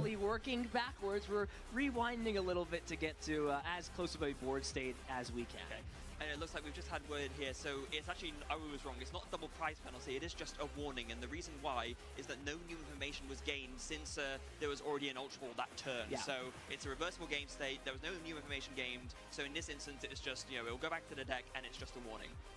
And they're gonna reverse the game state tower. Tá, tomou só warning então? Menos mal. Que eu achei que ele ia tomar game loss. Ele tomou só warning, então beleza. Botou a carta que buscou dentro de volta no deck, arrumou a mesa do jeito que deveria estar e segue o jogo. Giovanni will continue his turn, and now... Não, então, o que eu tô falando, eu não julgo. É que isso é um campeonato de alto nível, velho. É um continental, tá ligado? É um campeonato nível continental. Os juízes têm que estar preparados, mano. Os jogadores não têm culpa. Dá pra ver que não foi intencional, entendeu? O problema é o juiz ter deixado passar. Porra.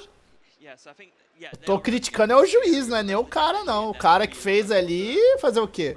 Ele esqueceu mesmo que a carta tava na board, tá ligado? It's tough though, right? Since technically the Pokemon retreated and the boss was played, even though the Forest Seal Stone grabbing the Pokemon was different. So we'll see how this exactly resolves out. So it looks like the boss will actually go back into the hand. So everything is getting reversed. So we are essentially going back to the last situation on the table before essentially a new game plan was created with all of the cards, you know, being... Cara, ficou bravo, hein? Não gostou, não. O oponente ali não gostou muito, não. Deu pra ver que ele ficou meio bravo. This is going to play out completely differently. There is a high chance here that, you know, maybe the Cleffa just stays in the active spot and Giovanni is going to just take the one prize if he is not able to take the knockout. The Electrode V will stay on the bench, though, and that could be a good and a bad thing. It's just another live Foi o seguinte, Pokemon that's in play now. o player de Regidrago ali, ele botou a Jamming Tower. Aí tava impedindo o efeito de ferramenta do Giovanni. O Giovanni foi querer colocar o Seal, o Forest Seal, no V dele e foi ativar efeito. E ele fez. Ninguém parou. Ele fez, buscou, armou mesa pra bater de Clough. Ah lá, tanto que tava Forest Seal ainda no Executor ali, tá vendo? Ele fez tudo, armou mesa e tudo. Aí a hora que ele foi bater, que o oponente falou, opa, você não podia ter usado. A Jamming Tower tá ali. Aí os juízes veio, aí teve que reverter tudo e voltar a carta pro deck, porque buscou carta. Uma bagunça. Uma bagunceira, mas os juízes moscou, pô. A hora que o Giovanni fosse usar a Seal, o juiz já tinha que intervir. Não podia nem deixar. O juiz comeu o bronha bonito ali. Pô, é continental isso aí, bicho. Não podia acontecer uns bagulho desse, não.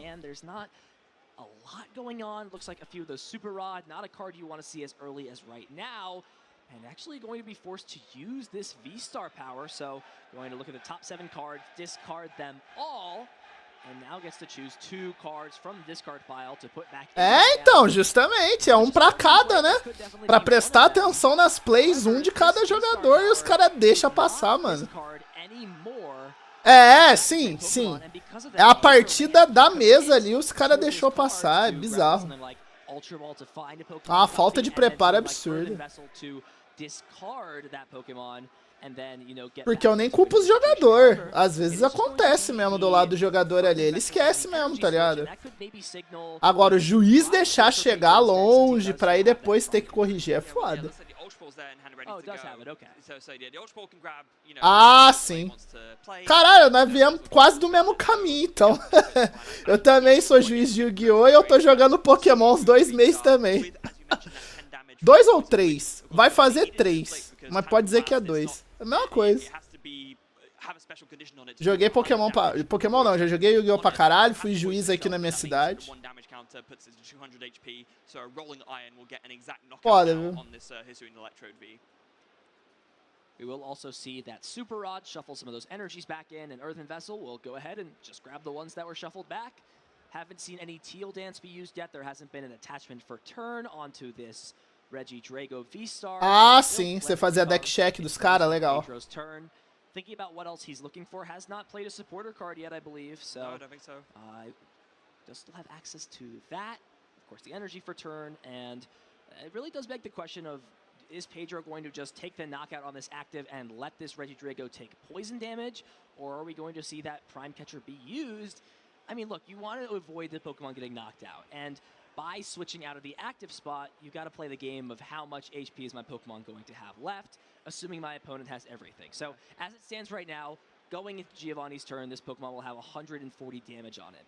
Cloth, with a Binding Mochi, and a double turbo energy does 210 damage, minus the 80 from the Rolling Iron puts it at 120. So O problema é que o Mote não funciona na situação, né? Tem a Jamming Tower ali. Oh, correct. So it would be more than sure. I'm so used to that thing being down, but it's not. So it looks like Pedro is probably okay to let this poison damage tick on and to save that Prime Catcher for later on. Yeah, I think you're right. Can also use that Teal Dance and now attaching the Fire Energy for turn and the Energy Switch, powering up this Regidrago V-Star and slowly preparing this second Regidrago V-Star to eventually find its use in play. Does also have Ultra Ball and a great final 2 cards in the hand. Professor's Research and Prime Catcher, an excellent duo next turn to continue applying maximum pressure. As we'll see Ultra Ball be played, so if Pedro wants, he could go ahead and grab the Regidrago V-Star.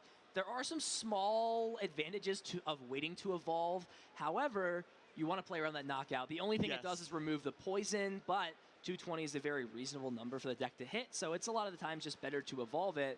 We'll see if that is what Pedro decides to do, or if he wants to go for some more Dragon-type Pokemon to put to the hand to then discard possibly on the following turn. Yeah, it looks like that will be the answer. They're going to grab that Dragapult EX, of course. They're one of the big attackers that you want to copy with that Apex Dragon on the Regidrago V-Star. That Dragapult seeing success as a Regidrago attacker, but also as a deck in its own right. That Phantom Dive, a ferocious attack, 200 damage to the active, and then place 6 damage counters on your opponent's bench Pokemon in any way you like.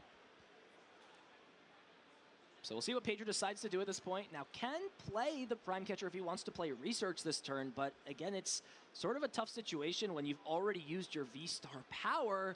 Pedro does find it fit at this point. Will play Prime Catcher, so this Regidrago V-Star will switch to the bench, thus removing the Poison special condition, and Pedro can switch another Pokemon into the active spot.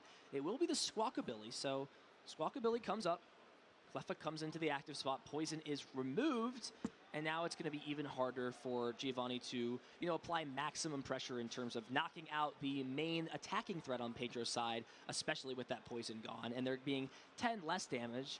But again, it's only 10 damage, and you were already taking the knockout on the Electrode. Was it really worth it, especially when you would have also removed that Forest Seal Stone? That's really the big thing that's sort of sticking in my mind is, what is Pedro's game plan on burning this Gust card in return of, getting to draw 7 cards essentially off Research? Yeah, I guess it's getting to draw 7 cards, but it's also guaranteeing the Dragapult and a discard Pyrite, because I think actually it might be that Pedro actually wants to attack with this Dragapult here to then KO the Squawkabilly. You can put 10 on the Fezandivity, and then you can go Rolling Iron for game. So you kind of accept that this Regidrago is going down, but then you Rolling Iron with your follow-up Regidrago V-Star, and then you're good to go until the end of the game, basically. Yeah, it's tough. I mean, you can see it both ways. You can always close the game out, though, with Lost Impact, so it kind of does become a little bit of a like unnecessary circumstance. We are just going to see, though, the Rolling Iron take the knockout. Pedro answering back, evening things up at 4 prizes apiece, as Giovanni will start his turn. Does get to bring this Petrant up into the active spot, which does make me wonder if there's maybe something like a switching card here, something like a switch card to, heal the damage off. That can always be a little bit annoying since it is actually Gudra, perfect range. bonito, né? As X geralmente tem uma arte maneira, né? So maybe a little bit of a heads-up play here from Giovanni trying to just play Gudrazinho ali é legal mesmo. Lose conditions, since, having another 2-prize turn without a Gust can always be a way Pedro gets back into this game. We'll see what Giovanni's able to cook up here, though. Yeah, and I guess as well from Pedro's side, there was maybe a thinking about how, just doing the maths again, if Giovanni was able to get down a Hisuian Sneasler, would this turn with the 10 from poison, then botou o Cloth na frente com o carrinho. And so really valuing healing that poison just to make extra sure that there's no shenanigans that could result in the Regidrago V-Star being KO'd. So then you combine the poison heal with the Rolling Iron and you're extra safe. Que será? So many damage factors Ou in this Iono, deck. né, no Iono caso. gets played for Giovanni. So Pedro and Giovanni both shuffle their hand to the bottom of their deck and draw 4 cards. Does Giovanni have access to double turbo energy? He might. He's going to get to draw more cards first, though, thanks to that flip the script ability, allowing him to draw 3 if one of his Pokemon were Que houve na paralisação? Mano, o Giovanni tinha jogado Forest Seal no Electrode dele ali, V, e foi dar o efeito de buscar. E não pode, né, porque tem Jamming Tower. Só que aí ele buscou, fez as coisas e o juiz não paralisou o jogo. A hora que ele montou a mesa pra bater, o juiz, aí o oponente avisou, aí o juiz parou, aí teve que tentar corrigir ali, né? Ver se tinha como corrigir a situação. Aí conseguiu corrigir, voltou ao estado do jogo pouco antes, né? Dele dar a Forest Seal, e aí o jogo voltou nesse ponto. Mas olha, complicado, viu? Podia simplesmente não ter deixado o Giovanni buscar com a Forest Seal. Se o juiz estivesse esperto, tá ligado?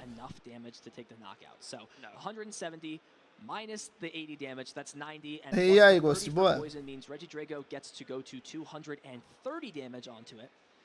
And so at this point, with how it stands, Regidrago will not be knocked out going into the following turn. And that's honestly exactly what you want here for Pedro, because it means you can leave this active if you so choose, have that be an option, or if you want, you can continue to sort of play this cat and mouse game he liked to play before, where you're constantly running around your opponent, getting free 2 prize cards and forcing them to have the gust onto some of your lower HP EX and V-Star Pokemon. Yeah, so it looks like they're just trying to work out the math here to make sure, but it should be an extra 120, right? Because like you said, it's 90 plus 30. It's 170, minus 80 is 90 plus 30, so it should be an extra 120 going on to that Regidrago V-Star. Right? That is true. That is absolutely true. Yeah.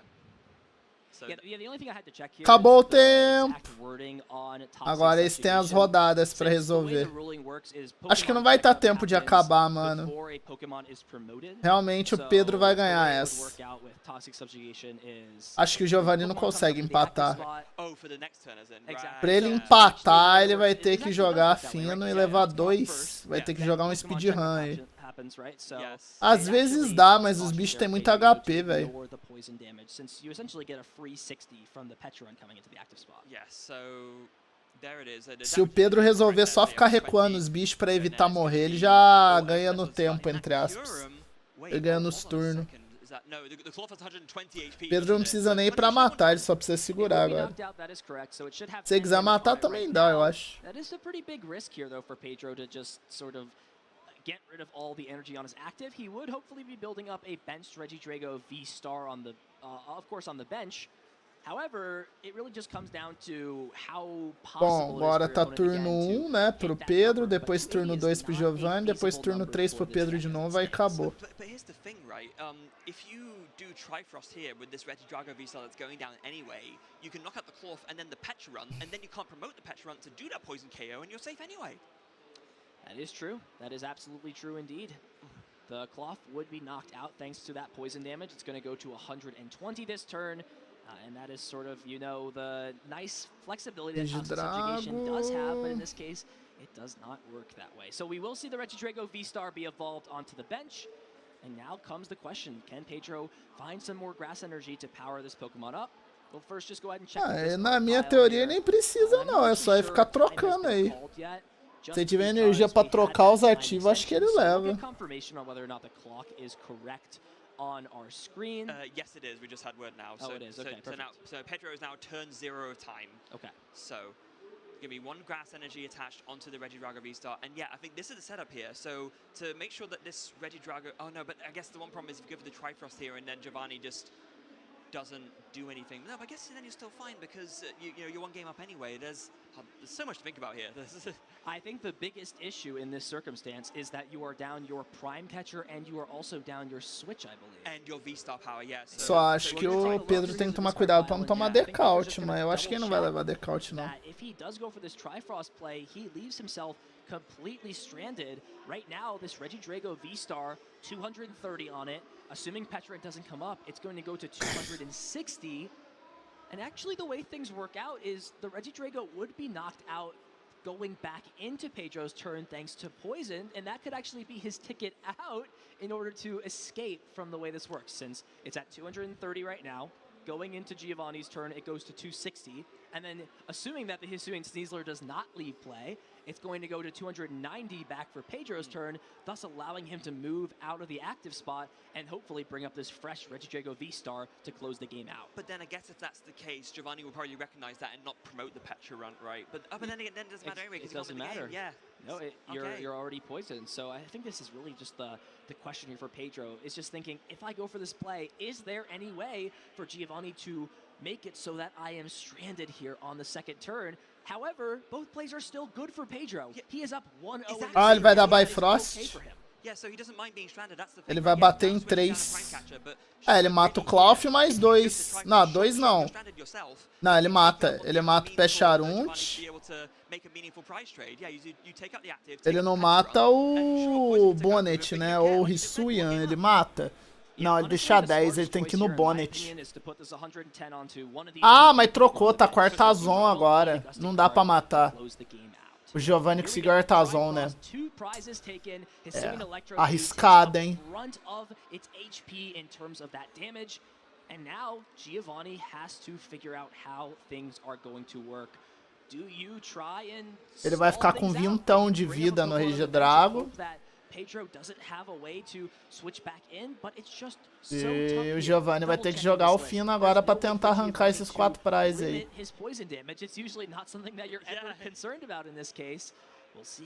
Mas acho que acabou. Eu acredito que acabou, não há muito que ser feito aí. Pra um turno já não rola mais. Oh, it's 120, so yes, it would. It would put him out of range. He would be 10 damage short of being knocked out from Trifrost. So this could be the plan here for Giovanni. Make it as hard as possible for Pedro to win the game. Now, the way things work right now, it looks like Giovanni is turn 1. So he will have 2 turns here to try and win the game. Yeah. So he is not necessarily out of the game if he's not able to, you know, limit Pedro in terms of his options. Ah, é bom tentar pra você estudar teu deck também em situações de crise, tá ligado? Eu até tentaria. Eu só não tentaria se eu realmente tivesse certeza absoluta que não tinha mais volta. Mas numa situação que eu tô... ainda tenho alguma expectativa, eu tento. Mesmo que tá muito desfavorável pra mim, eu tento. Tá no tempo mesmo, tá ligado? Tá nas rodadas. Não tem porque você ter desespero de jogar rápido mais. Do give them the Gusting card, it's almost the same thing, albeit a little bit harder, and that might be Giovanni's best play. Bring up this, but you can't, right? Since if you bring the Fez up, it's just such a tough situation here. This is like, I wasn't expecting necessarily this to be like one of the most like brain-hurting games of the time, but given the caliber of these 2 players, perhaps we shouldn't be surprised in the slightest. We do see now the Forest Sealstone finally being used, that Star Alchemy being fired, didn't quite see what Giovanni grabbed there, that Blood Moon Ursaluna hitting the bench as well. Maybe Giovanni could consider doing a Jet Energy up to the active and attacking with that, but then that also doesn't feel great because... Ursaluna? É, Ursaluna pode não ganhar o jogo, mas pode segurar. Energy. Oh wait, oh hold on. So there is the binding Mochi. Oh, hold on here. Could we see a knockout onto the benched Reggie Drago V-Star? I think so, you know. There's the boss's order, so let's do the math here. So it's 220. Ah, ele vai matar o fraco. Da hora. Ele vai, nossa, ele vai matar hit kill, cara. Brabo. Ele mata numa só. Ele arranca 280. Porque na hora do passe vai pra contar o poison ali do Sneasel, ele vai morrer. Da hora. Ele vai morrer no passe. No check-up, né, que fala. Eu falo passe por causa de Yu-Gi-Oh, né? Let's not count Pedro out. While one door closes, another door opens. Blood Moon Ursaluna is taking that 10 damage from poison, which means Radiant Charizard is now opened as a win condition. So Pedro, while he Verdade, o Zard dá 250, né? Se o cara chegar no Radiante Zard ali, acabou o jogo mesmo. Mas será? Será que tem? Esse cara? Será que tem esse Radiante aí? That is correct. That would work additionally.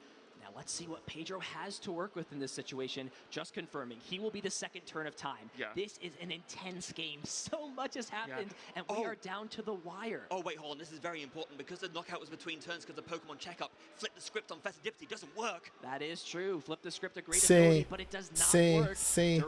É no começo do turno do Pedro que acontece o nocaute. Então o Fezandipt não dá. Os draw. É no check-up, né? Check-up já começou já lá o turno do cara. let's see what Pedro can do in this spot. Has the Super Rod in hand, Earthen Vessel, and does have a Professor's Research. It may be down to Pedro on how he sequences this turnout to maximize his odds to get the win. I wonder if he can guarantee it, actually, because I think when the amount of cards in deck... É que como já saiu do turno do cara, meio que é na passagem, né? O ideal de se dizer é que não é em nenhum dos dois. É na fase de check-up. Absolutely. So the Radiant Charizard is in the discard pile. There's the Super Rod already in hand. And the deck is not full of a lot of great cards. I see an Ultra Ball in there, but there's a lot of supporter cards. Both Iono still in there, another Research in the deck. Mas realmente não é no turno do... Não é no turno do oponente dele. Então fez a Andipt fica inútil nessa situação. Especially if it may come down to something like EX to thin and draw. This deck is not really going to allow for that. It's going to be draw or bust almost in this situation. Yeah, I mean, and the EX would be something else you have to get back with the Hodge. that was also discarded earlier. Yeah. I think it's going to be a matter of he's thinking about whether he can kind of do some tricks with the Teal Dancers from the Teal Mask Ogopons to try and find his way through. So I think he's debating how many energies he wants to shuffle back in. There's no Fire Engine in discard right now, but there is one in hand. So if you research, that's a problem because then you can't actually attack with the Charizard. So you probably have to get back. I think, honestly, Caralho, tinha dando time college realmente no turno do cara. Eu achei que já tinha dado quando o Giovanni tinha jogado. Um turno depois, então dá pra o Giovanni ganhar assim, independente de como for. Ele pegou o Zard?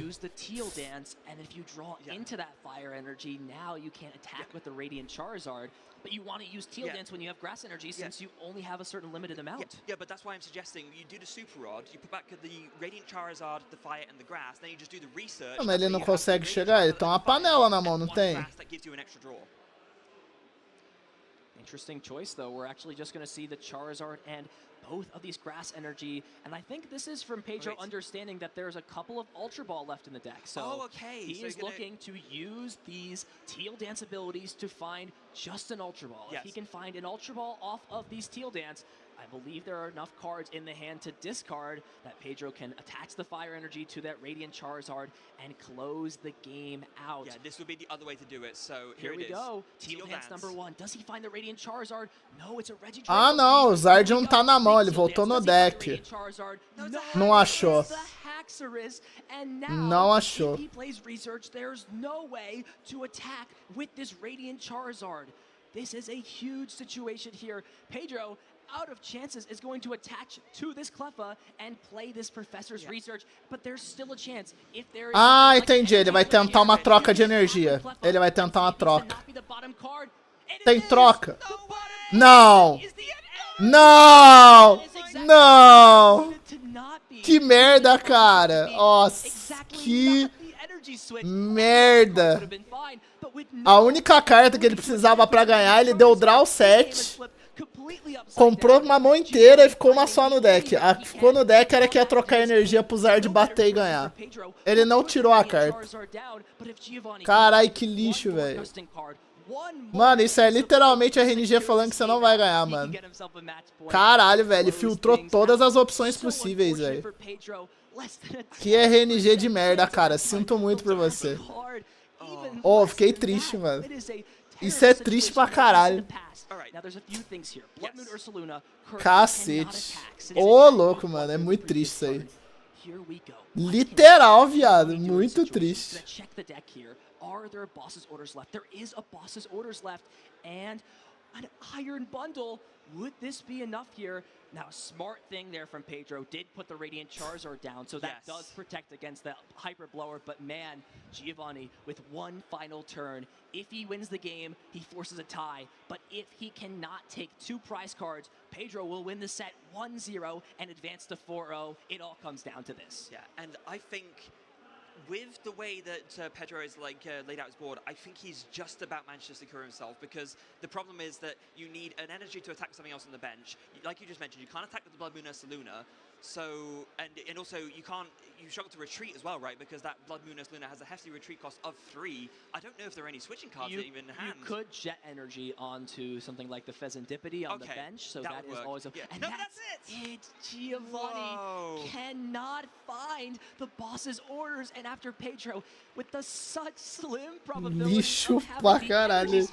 Jesus Christ. Muito ruim. Não é convincente.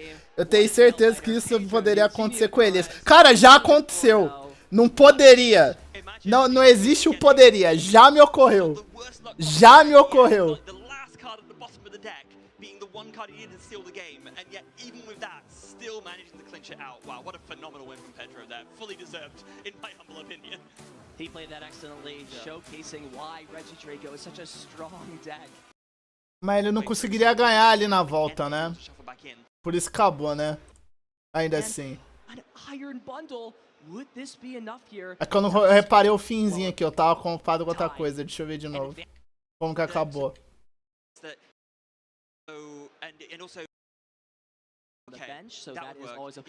Ah lá, ele não tinha como. Mano, foi azar dos dois lados, entre aspas. Ele azarou na troca de energia e o Giovanni não conseguiu finalizar naquele turno. Aí ele ganhou. Jesus Cristo, que zica da porra. Ô, zicou pros dois lados, bicho. A bruxa tava solta nesse jogo aí, não é possível. Ele tava atrás da boas ordens, isso mesmo. Pra trocar e poder fazer a kill. Cê tá doido. Mano, mas a Energy Switch sendo a última carta a comprar ali, ele não chegando nela foi muito triste. Mano, ele comprou a mão inteira nova, velho, no professor ali. E nada. Puta... Ah, eu vi isso que o povo usando. Puta que pariu. We thought was so smart, right? There was really no counterplay to the situation. You take the knockout on the cloth, thanks to the poison damage. You knock out the Petrarund, and you set up the Hisuian Electro V so that if there's a switch card, if there's no switch card, mano, fiquei triste, mano. Ele ganhou ainda, tá ligado? Ainda foi, ainda ganhou o cara do Rei de Dragon. Mas nossa, que tristeza, mano. Que broxante, velho. Puta merda. Tá doido. Azar da peste, cara. It was the one card he exactly needed. The energy switch on the bottom, missed it. And though he thought it was almost certainly going to be Giovanni finding what he needed to close the game out, it just wasn't enough. It wasn't enough. Giovanni did not have the final boss's orders and the switching card. What a series, what a set. Yeah, and I think that's also why maybe perhaps Pedro was feeling okay, right? Because I think he knew that in the end, regardless of whether he missed or not, even though it was extremely unlikely, it was not likely that Giovanni had the means to put together a win regardless, because with that awkwardness of the retreat cost of the Blood Moon as Luna, the fact that when you use Blood Moon you can't attack again, and with all those needed to try and get that last two prizes, including needing a Gusting card, he felt pretty confident that even in a worst case scenario, caralho, he'll still be okay. Os caras que tem mais título, que é famoso, estão tudo mamando. O cara campeão lá, que ganhou de Iron Thorns, mamou. Agora o BR aí, que tava jogando bem essa temporada, ele tava pegando muito top de Terapagos, esse Giovanni aí, tá? Ele tava jogando de Terapagos a temporada. Aí ele trocou com o Ploclauf nesse campeonato, né? Mamou também agora. Tudo bem que ainda tem chance do cara subir pro top, porque é a primeira loss dele, né? Se ele perder só essa e continuar jogando bem, ele ainda sobe. A primeira loss. Não, tá no começo. É melhor isso. É melhor perder aqui, tá ligado? E depois, sei lá, você pega você pega, né, o gás e recupera lá na frente, do que você tá indo bem e depois caiu um monte de loss. Nossa, aí é triste. Aí é bem triste. Still, a great game, a great expert match from both of our players. I mean, Giovanni's not out of there yet. He's still got lots of Pokemon to play. Of course, he can go into X2, X1-1. X1 would be a great spot to be in. Pedro, however, I know he's hungry for another top 8 at an international championship. He's picked a good deck to do it with, and he's playing. Nossa, é triste, hein? Pior que eu já vi muito isso. O cara passa invicto. Nossa, full power. Chega no primeira partida do top, ele perde. Nossa. Mano, deve ser muito triste, né, velho? Você joga fino. Nossa, PRJ sofria muito disso aí, né? Sofreu demais disso aí, é. Nossa, deve dar Dá um desânimo fudido, velho. Você chega no dia 2 prontíssimo pra jogar várias, joga uma só e vai pra casa. Porque você não tem mais, perdeu o top, já era. Joga uma. Aí ou você joga outro campeonato menor ali, né? Os Winamatch da vida, ou vai pra casa, velho. Eu não tenho o que fazer. Coisa triste. Let's kick it off here. You said peanut butter base, not peanut buttery. A little bit of crumble texture to it. Let's get into it. Very nice. Oh, that's terrific. This is this reminds me of like the filling of a Reese cup. For those of you that eat Reese cups at home, picture that. That's what this is. This is gonna get a high mark for me, but we're rating them all at the end. Here we go. No, you're gonna be fine. So next up we have the. Tá morrendo, filho? Okay. Well, it was a little crumbly. A little crumbly texture. This is what I knew this was a Twinkie. It is what. Okay. I knew this was a Twinkie. Okay. Childhood memories, nostalgia. This is what this evokes. The vanilla. Não, é as transições, eles fazem umas gravaçãozinhas ali pra colocar. The other one is just the same, but chocolate, if I'm not mistaken. Of course. I mean, yeah. Why not? You know, chocolate's fine. I prefer the vanilla one. Me too. That's my personal favorite as well.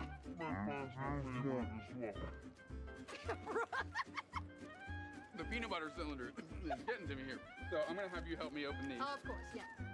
As I get into these too. What are these? Off rip, I like the turtle mascot. Yes. Gotta love the well, there he goes. Got chocolate sandwich cookie all the way through, right to the middle. Yeah. You need to pay me for these. Chocolate sandwich cookie. Good. Believe it or not, still fighting through that peanut butter. I do believe it, to be fair. So this one, not sandwich style, but on top. Okay. Also chocolate, but... Turn on the back. Yeah. It doesn't have peanut butter in it, I can assure you that. It does taste like peanut butter though. Yeah, this one of my personal favorites. There's an Americanized version of it. And instead of it being one humble piece like this, this entire... É que é no Brasil, né, o LAIC, aí eles estão dando as comidas BR pra eles comer. Eles estão dando as comidas BR pra eles comer. Eles estão comendo comida daqui. Ah, o cara tá mandando ver no bis ali, né? Let's rate these things. Speed run. This is bottom tier. I'm going to put that at 2.5. Bottom tier. Considering everything else is much more solid. Twinkie taking a large lead here, and I think I'm going to go. You can't give like a Twinkie a 10. Não, não deram coxinha. É uma mentira. Não, tem uns salgados ali do lado, ó.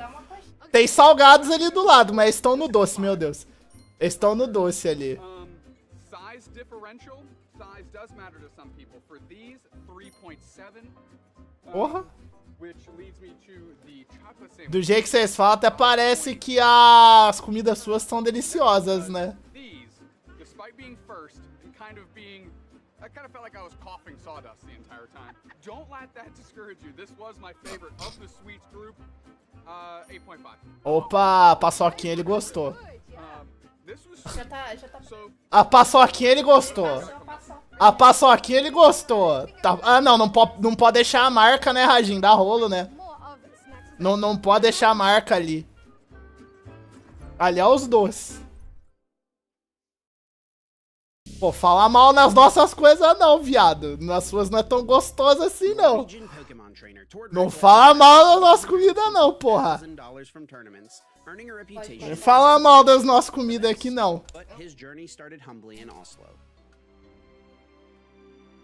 Ah, não. Ainda que os caras deu ali, você viu a marca de qualquer, eles deram uma tortuguita ali pra ele experimentar, mano. Nada contra, mas a tortuguita não é a top bolacha nossa. Ela é boa, mas não é a top bolacha. Eu sou um insulto, então, porque eu não curto paçoca. Eu não curto paçoca. While he didn't win the tournament, Tord's performance earned him recognition around the globe. Riding this wave, Tord triumphed at the inaugural North American International Championships, the largest Pokémon TCG event at that time, clinching the title and drawing global attention. Não gosto essa, não gosto. With another win at the European International Championships in 2018, setting the meta for Why? biggest decks for months. Then, at the Oceania International Championships, he became a 3-time international champion, sparking debates about his status as the greatest player of all time. Esse é a lenda do Pokémon. Foi o cara que mais ganhou o campeonato até agora. Grande, né, no caso. Fueling his drive to do better. Esse Todd aí. Saudades Tapulele GX. Cara, eu não joguei esse formato, então eu sou completamente obscuro sobre o poder dessa carta, mas devia ser boa. Que? GX. Deve ser psíquico, certeza. É tipo Luminion? O V? Ah, então é bom. Então é bom. Era a época do antigo meta do Gardevoir. Joguei na época do Sun e Moon, parou e voltou agora. Ah, então. A última vez que eu joguei era a época do XY ainda, tinha começado os Break. Ou é porque tem outro nome aqui, Turbo, né? Ficou Turbo aqui. Os Break barra Turbo. Tá ligado? Os Break barra Turbo. Então, parei ali, nem acompanhei mais, então eu pulei tudo. Aí eu voltei agora, né?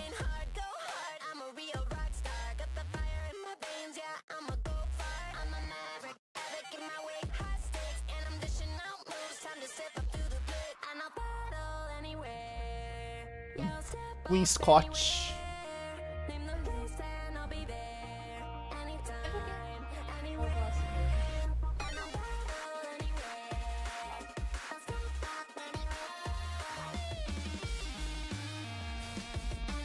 Olha lá.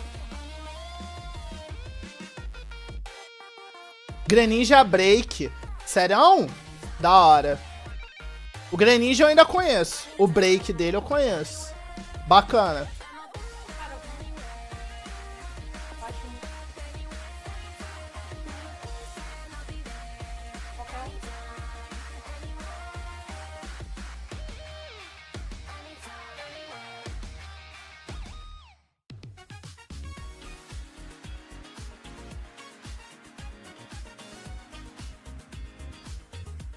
I would tell a new player before they do their first tournament is to watch previous tournaments.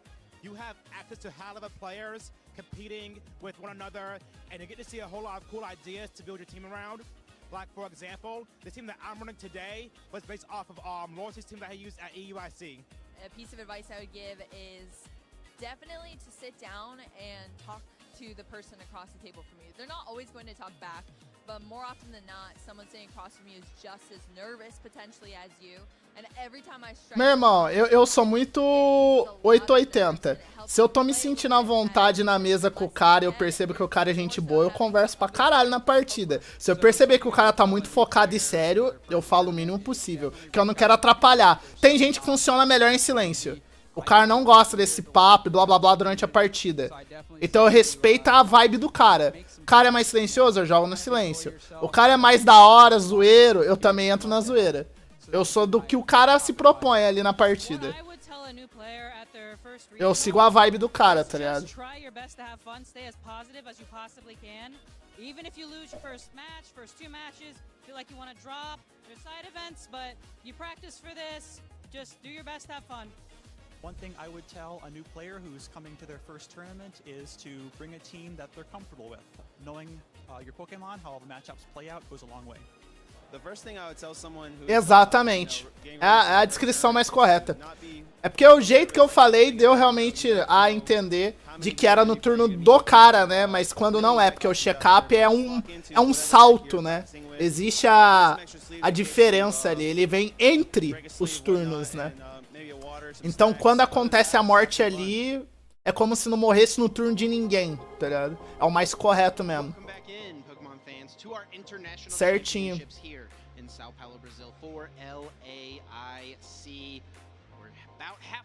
Tem uma galera que eu conheço daqui de perto no LAIC. Torcendo por eles, tomara que eles peguem um resultado legal.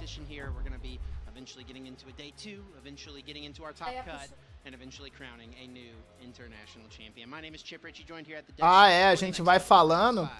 Querendo ou não, as nomenclaturas e as paradas de Yugi ficam na cabeça, é difícil tirar, né? É tipo você chamar o descarte do Pokémon de cemitério. Você olha e fala, o cemitério, aí você fala, não.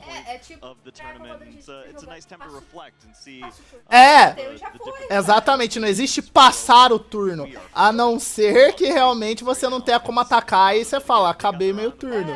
Mas você bater e falar passa é engraçado. Porque você vai bater, já acabou teu turno, tá ligado? Olha lá, eles lá. At the second spot, tons of other recognizable names here. Dalton Acheta from Brazil, one of the great players from this region. We've got first-year master Benny Billinger there at the 7th. Draw standby, man. Pois é. Mano, é instintivo, né, velho? Você toda hora no Yugi faz isso. Draw, stand, não vou fazer nada, vou pra main. Aí no Pokémon, do nada, às vezes você quer fazer isso também, tá ligado? Doideira. Doideira. Fica muito assim na cabeça. É engraçado. O cara tirou os dois. É, esse aqui tá 50, que tá uns 30, tá justo, tá no preço, tá no preço, tá no preço.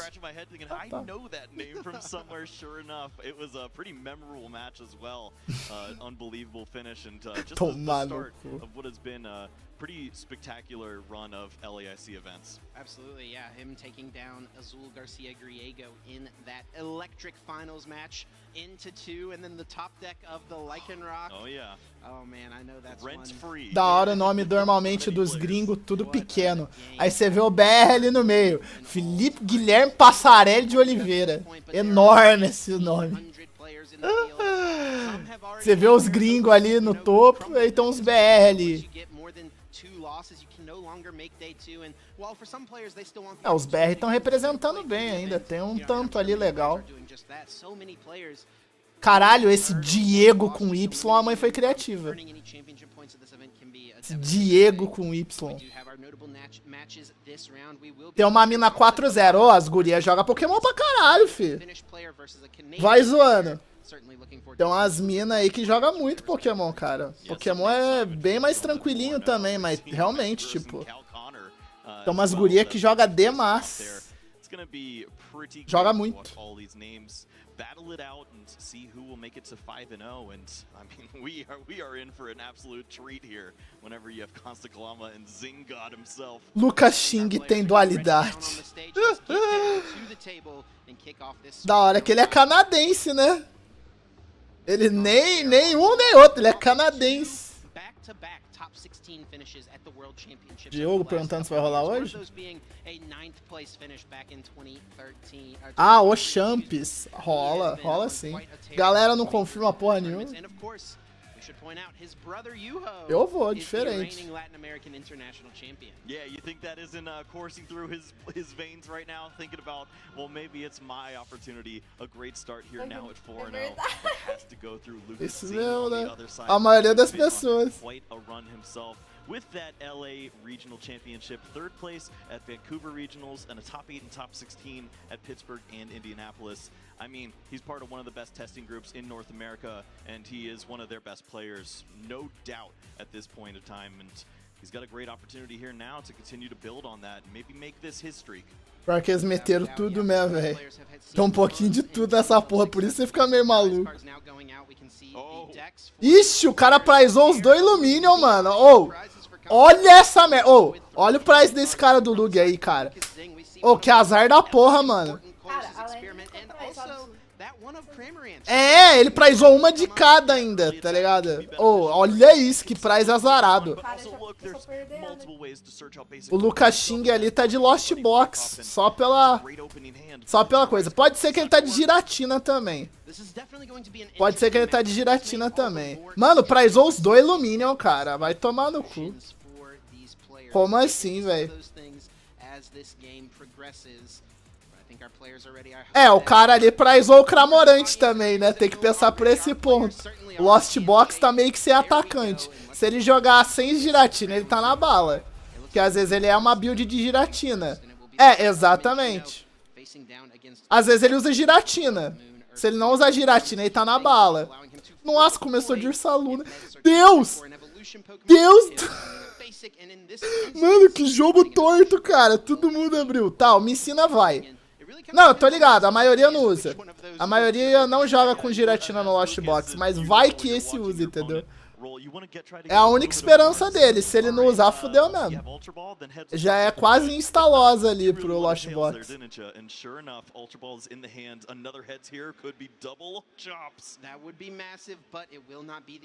Mano, sem Illuminion, cara. Que ridículo ter prizado os do Illuminion, mano. Big cards. We talked about this matchup a little bit. Consta may not be totally sure what Lucas is playing by the Blood Moon Ursaluna start. It could be a myriad of different things. It's a great tech option for many decks. But what are some of the things that Consta has in his list that could be good into this Lost Zone box matchup? Yeah, I mean, you look Mesa at this list and you Goza. think, oh, well, you're trying to get that really Errou a aggressive Mesa setup. You wanna Goza. have that Lugia V-Star out as early as possible, but there's a little Deu bit of play Ultra. that you have here. There's a Flutter main featured in this list. Ah, não, não. Graças a Deus, né? O que o Lost mais faz é trocar o Pokémon ativo dele, né? Ao menos isso. Mas é triste começar de Ursaluna, viu? Podia ter inícios muito melhores. You can't move this Pokémon if we see it in the active. Yeah, Iron Bundle is normally the perfect response to Mano, isso me faz lembrar uma partida de Gardevoir. Não é meme, tá? Eu prizei as 4 Kirlia. Não tô nem brincando. Eu prizei as 4 Kirlia. Eu olhei pro cara, quando eu percebi isso, que eu fui buscar Kirlia no deck com a cara de desgosto. Mas eu olhei pro meu oponente com uma cara de desgosto. Que eu pensei, o que é que eu vou fazer, velho? E eu não jogo de Hurricane, tá? Já deixando claro. Eu não jogo de Hurricane.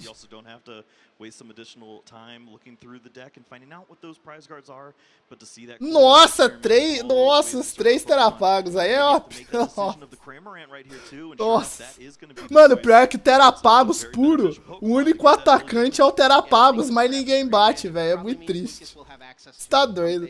Quando o deck tem uma line assim de seguir e sem ela ele não joga e priza tudo, acabou, velho. Não tem o que fazer, tá ligado? Você só olha e fala, fudeu, velho. O que eu faço aqui agora? O que é que eu faço?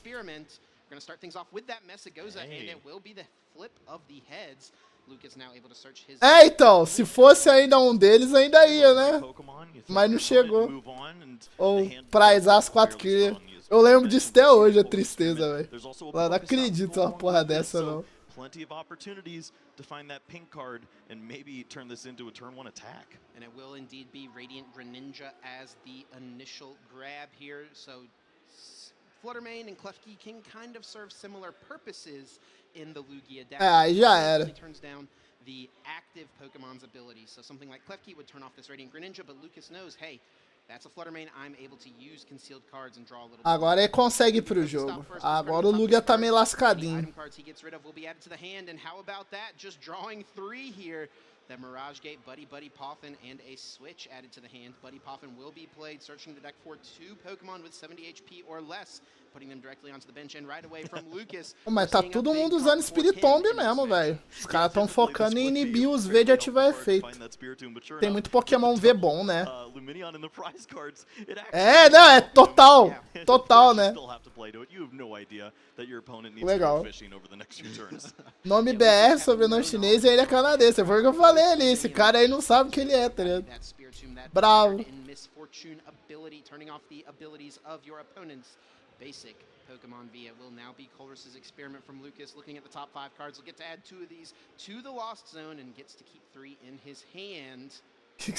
One copy of Sableye can be a little awkward to find this early. What? Yeah, it seems like o Taik. Tem que ser o Taik, né? Deixa eu ver o Taik. Vá!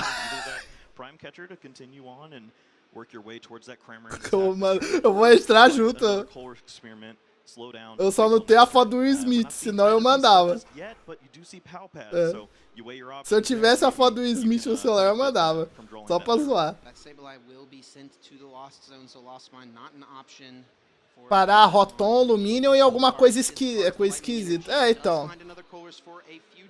É que às vezes tem uns V meio bizonho assim que vem de jogo, né? Mas o Rotom e Aluminium é o principal mesmo que você quer parar. Yeah, this is certainly a slower approach here, and as Consta, you've done your job. Your Flutter main has provided you that opportunity. You've slowed down your opponent now, and maybe this turns into you having that opportunity now with the Lugia V-Star. It is going to be a switch into the Comfey. Cannot use that flower selecting as much as I'm sure Lucas would like to. He will just switch into it though for now. Wants to get that Blood Moon Ursaluna out of the active spot. Doesn't want to just give up those 2 prizes potentially to a Chinchino on the side of Consta. Foda que o cara botou Flutter em cima ali, mas é um arrombado, hein? Jogador de Lugia de Flutter, agora que eu parei pra reparar. Safado, né, cara? Stuck because of that Flutter main now, and at this point you're just hoping to find an opportunity on the following turn with holding this large hand. É, exatamente. Além de reprint os caralho, né? Principalmente quando é a carta de item, coisa do tipo. Nossa senhora. Archeops, but no way to discard it. Has to immediately play the Iono, sending both hands for these players to the bottom of their respective decks. And then at this point, early on in the game, they'll each draw 6 new cards. Chip, are you a risky gamer? Would you have rolled the Pokestop? I'd have at least thought about it. I think the fact that Consta has already used 2 Ultra Ball means you probably don't, or I think it was just 1 Ultra Ball, right? Since there's already 1 down, you maybe don't go for it, but I would have at least considered it. No, here's another slight risk there. The Great Ball to help find some resources. Sees those 7 cards and finds the Archeops, sure enough. So maybe can find an opportunity to discard this card with the rest of the hands. Yeah, I did not see Não, mano. Essa caixa do Zard, você não precisa nem querer jogar de Zard pra comprar ela não, mano. Vem Guided Search boa, que é a do Pidgeot, vem Prime Catcher, caras, Staple, vem um monte de Staple, Arven, Poffin, Panela, né, que eu chamo, que é a Vessel. Mano, vem tudo, velho. Ô, louco. Até quem não joga, nem vai jogar de Zard, vai comprar isso aí, tá ligado? Aí é só repassar os Zards e foda-se. Ah, bonito. Ah, não. Passa por... Ah, é a última foto já. Esse é legal. Já tinha, já. É isso mesmo. É oficial, né?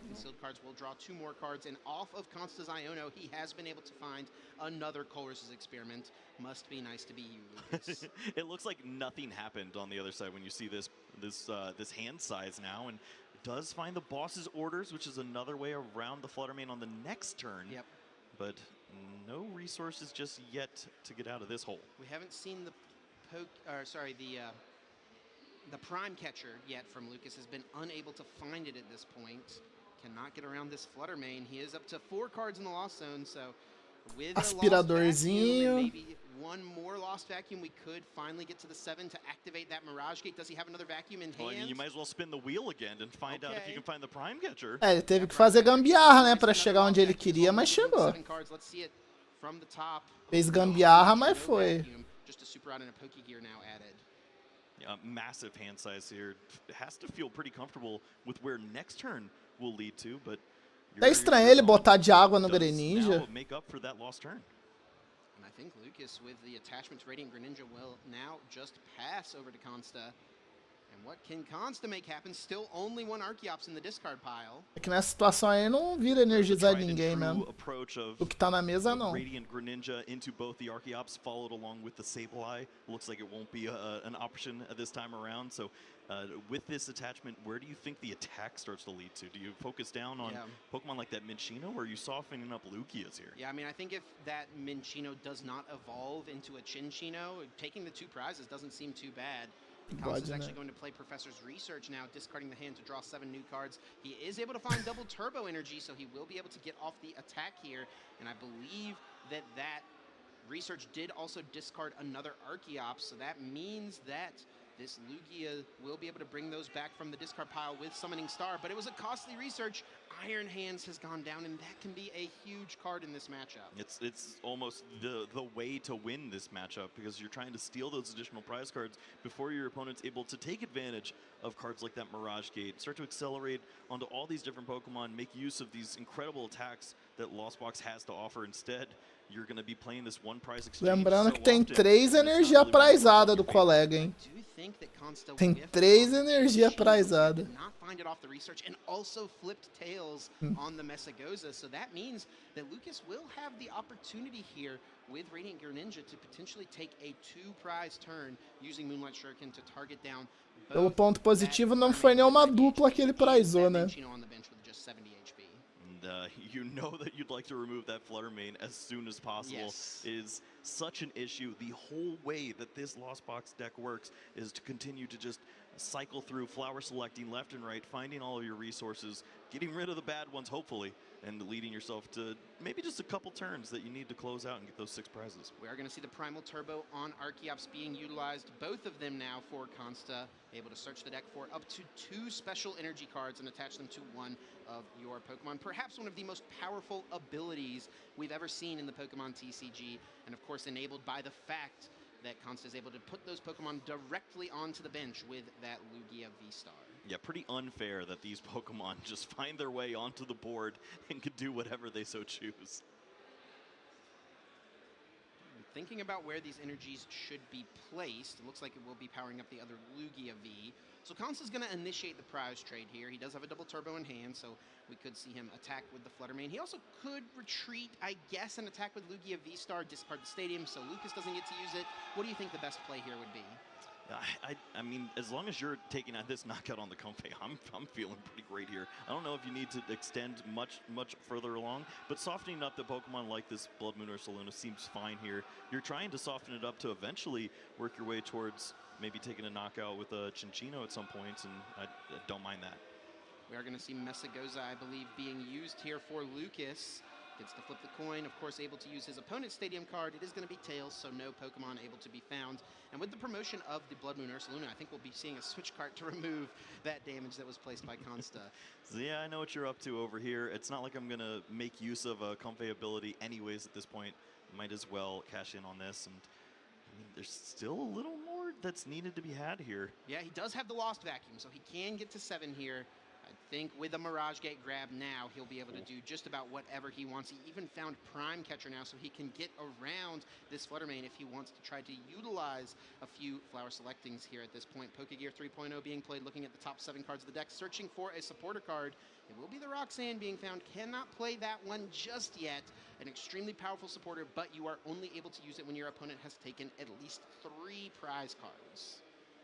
Carimbo de pobre, como a galera zoa. Pretty tricky spot now. You see a lot of great resources in the hand there. The Iron Hands along with the Prime Catcher too. It feels so tempting that maybe go after a Pokemon like one of these Archeops and just take a big knockout, remove this from play, and you disrupt your opponent's ability to accelerate energies onto the board. But do you just want to cash in on these 2 easy prize cards you see here since your opponent didn't have Chinchino? Yeah, I think that it's lined up pretty nicely here for Lucas. The 2-2-2 prize trade, what he can do is use Radiant Greninja, target the active and the Minchino, and then he can use Iron Hands to KO the Lugia V-Star, and then Iron Hands again to KO either an Archeops or the Lugia V-Star, or even the Blood Moon or Saluna if that Lugia V on the bench does not evolve. Well, you like the prize map there for Lucas. He's thinned down quite a bit. Ah, o cara tirou 1000. Should be there to follow along with that map. It's up to Consta now to disrupt, and this is where you'd love to see a card like the Iron Hands from his side. Yes, and we know he doesn't have access to it. Had to discard it for that painful research just last turn. Lucas uses the Mirage Gate now, searching the deck for 2 energy of differing types and putting them onto his Pokemon in play however he would like, powering up this Radiant Greninja with a Psychic Energy, with a basic Water Energy, and we will indeed see him cashing in on this opportunity to just take 2 prize cards, jumping ahead now in the prize trade.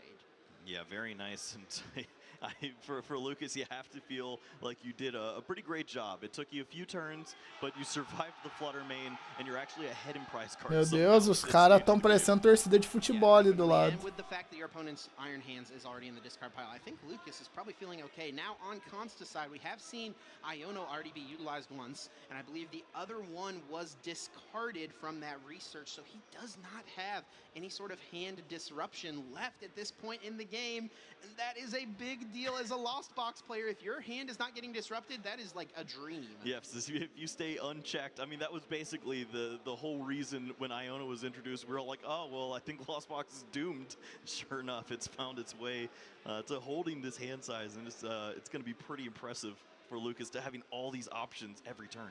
Consta using the Primal Turbo of Archeops in order to search the deck for 2 special energy, and a big one found there is that Legacy Energy, and this is a way that Consta can offset that prize trade. Yeah, it's so helpful here. Of course, you're considering how am I going to continue to take additional prize cards by way of your Iron Hands. Well, how about you reduce the amount of prizes you give to your opponent? Maybe this is the way to buy that additional turn. And with only one other V Pokemon in play, you're going to have to go through this Lugia at some point. Consta will tie the prize trade back up by taking the KO on this Radiant Greninja. Lucas now drawing for turn after promoting the Comfey. We will see our very first flower selecting of the game, what, on turn 5 now at this point? 4? Yeah, it's not exactly what you envisioned, but I think if you told Lucas he'd get 8 in the Lost Zone before his first flower select, he would accept. He's going to look at the top 2 cards here. We'll get to add 1 to the hand, and we'll send 1 to the Lost Zone. It will be a Lightning Energy going down. That could be a big deal. It looks like Mirage Gate was the other card added to the hand.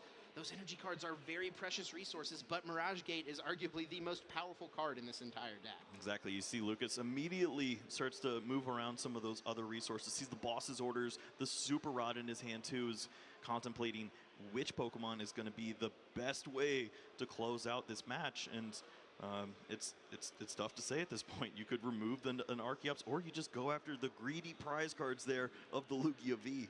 Yeah, and that is honestly something he could do, right? Take a 3 prize KO on this Lugia V, and then you don't care about the Legacy Energy on your opponent's active anymore. All you're looking for is one more way to switch around, or if your opponent has to absorb a shot with that Lugia, you're going to close out with the Blood Moon Ursaluna at any point. And we will see Mirage Gate after that Super Rod with a bunch of energies being put back into the deck. Mirage Gate will power up this Iron Hands, another gate being played as well. Iron Hands is ready to go, ready to amp you very much. One thing worth noting, we should point out, Lucas does only play 2 Lightning Energy. 1 in the Lost Zone, 1 on this Iron Hands. He may have a hard time at this point. Actually, it's impossible for him to use the arm press on the Iron Hands EX, which could have possibly been a way for him to get through this active Lugia V-Star. Yeah, I think we see the line here for Lucas now. It's just burn all of your cards so that if your Eu acredito que ele vai tentar reduzir a vida do Lugia no Cramorante primeiro, para depois vir o Amp. Minchino or whatever's left at this point, but boss's orders into that Lugia V. Take your 3 Mas mesmo assim ainda vai ser difícil. Seems like a pretty good deal.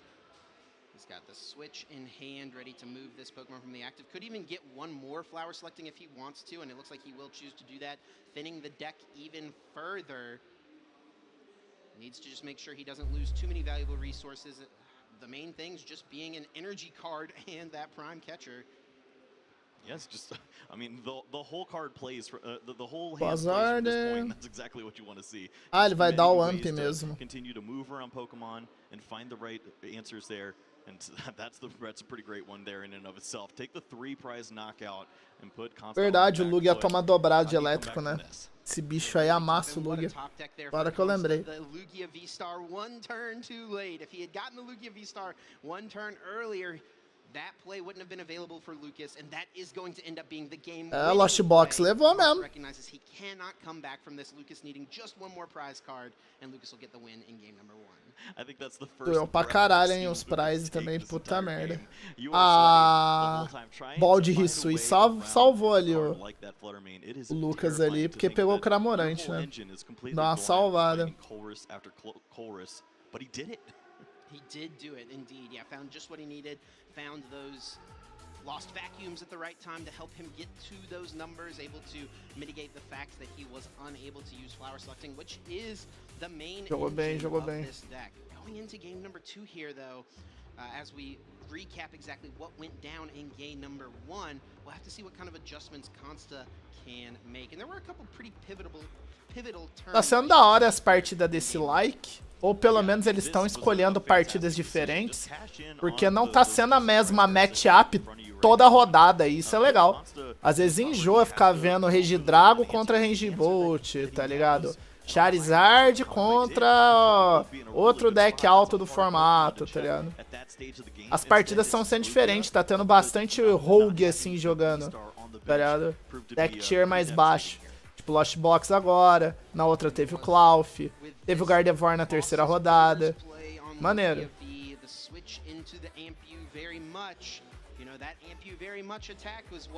Consta's brother used to such success at the last LAIC, and now it is Consta being on the receiving Aí fica legal. of that. Eu vejo o Hazard. É porque o meta também é variado. Sim.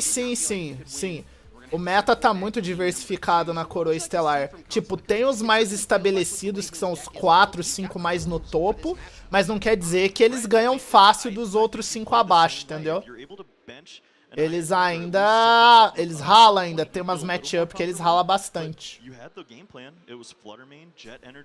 Giddy up, next turn hit the double turbo and start taking knockouts, just wasn't able to find those pieces in that order. And this might be tough. Graças a Deus, né? Não é Yu-Gi-Oh! Isso aqui, né? Não existe Erzet. Graças a Deus não é igual a Yu-Gi. Não tem deck com 40% de win rate, 30% de win rate. A maior win rate que tem é 15%, 14%. Que é o caso do Regibolt, Regidrago. I think if Consta wants to take any notes from game 1, he could definitely recognize, I think, that Lucas probably does not have Iron Bundle. We didn't see it at all. It could have been prized, sure, but I think at this point, you're down a game. You got to play like your opponent doesn't have it with the knowledge that you have. Yeah, I feel like your opponent would have played it down on the bench once they were down to that one prize card remaining or so. They would have showed you a little bit, maybe that turn before the Lugia V, but it wasn't happening there. And this is the hand you dream of, even though the Lugia is not involved. And Lucas isn't going to have much working for him here. You can see this is exactly why the Flutter main can be so strong. He's got this buddy poff and he'll be able to... Mano, o cara abriu de Flutter 2 vezes, vai se fuder, mano. Na moral. Ele pode ter sido azarado no prize no primeiro jogo, mas olha isso, ele abriu 2 vezes de Flutter contra um Lost Box. Aí é foda. That is devastating, and sure enough, he's gonna é bem triste mesmo pro Lost Box. Check this out, and other ways to continue to build up the Lost Zone, like that Lost Vacuum, not gonna be seen here as well. No supporter in hand, it looked like too, so you're just gonna play your own game at this point. You're slowing down your opponent with the Spear Tomb, and just hopefully buying a few turns while your opponent maybe doesn't have a double turbo. Lucas is probably going to have to end this turn with just a simple pass. He does have an energy card, but I almost feel like rather than attaching it, he'd like to hold on to that card, because if he top decks Nest Ball or Radiant Greninja, that's one of the ways he can try to see some more cards. Right. I mean, you start to contemplate, is it worth trying to set up an attacker at some point so when this is finally done? But I think you just have to play to your outs, which is draw the right cards and get through this. I think we're probably, I mean, he could bench another Comfey here, sure. We'll go ahead and see that be established. He could start to power up the Blood Moon that is in his hand, but he will think better of it and now pass over to Consta. And that is a rough top deck, to be honest. He had so many energy cards in his hand already. He top decks a Jet Energy and just has to ditch it with that Professor's Research. Does he find a double turbo here? I did not see it just yet, but only saw half the hand. This isso é verdade, né? Pokemon, however, and finally Lugia is hitting the board at this time, and yeah, you have to think he's going to welcome that sight. Without a doubt, yeah. Gotta get a Lugia V in play for a turn before you can get to that Lugia V star. Isso aí poderia ser realmente muito mais simples mesmo. Oh, you mean 0?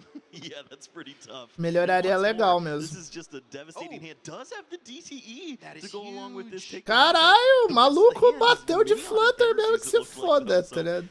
É porque o Confi também tem pouca vida, né? 70 de dano ali é zeradinho mesmo pra matar um Confi. Nossa, que safado, ele vai ficar matando os Confi. Ele vai ficar matando os Confi na Flutter, né? Aí até ele armar o jogo atrás, que filha da mãe. Enquanto o Lucas não comprar nada que põe Lost Zone, se fodeu. Maldoso, maldoso, maldoso, mas eficaz. Olha lá, outro Confi que vai. there's not much going for Lucas. Oh, a Sable yes. Vamos pra outra? Ah lá, ele foi embora pra...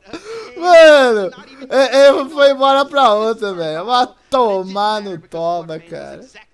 Ô, não tem como não, velho. Caralho. O cara ganhou na Flutter, foda-se. Flutter Turbo, é só o que eu preciso. Flutter Turbo, porra. Que safado, nossa. Ô, mano, se ele abrir de Flutter jogo 3, é de fuder, cara. Ele já abriu o jogo 1 e jogo 2. Se ele abrir de Flutter jogo 3, é de lascar. Essa foi muito rápida.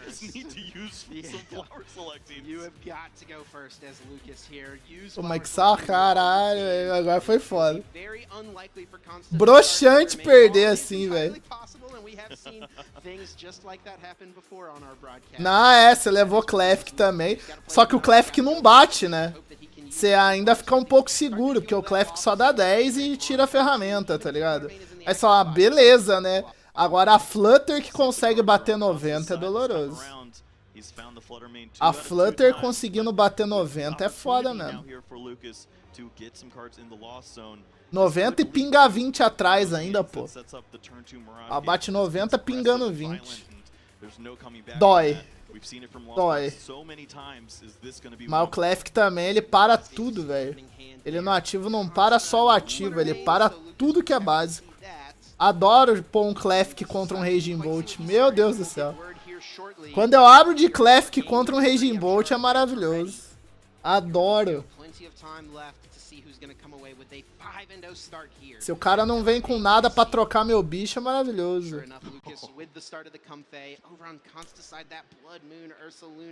A really powerful option later in the game, but it can really just clog your bench early on here. And Lucas is going to get his ideal. Aê, pronto. Agora ele não abriu.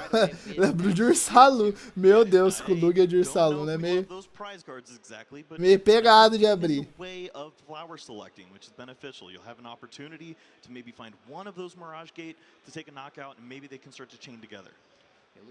Prizou 2 gates. É, dá pra ir ainda. Ah, mas aí não adianta mais, Gil, porque aí ele tem que trocar pra deixar a Flutter na frente, entendeu? É importante abrir com ela. Se ela vem depois que abriu, já não é a mesma coisa mais. A não ser que você troque muito fácil. Que não é o caso aí. Well, he beat me to it, but it was going to be Radiant Greninja for sure. This is your one way around seeing that Flutter main early in the active spot.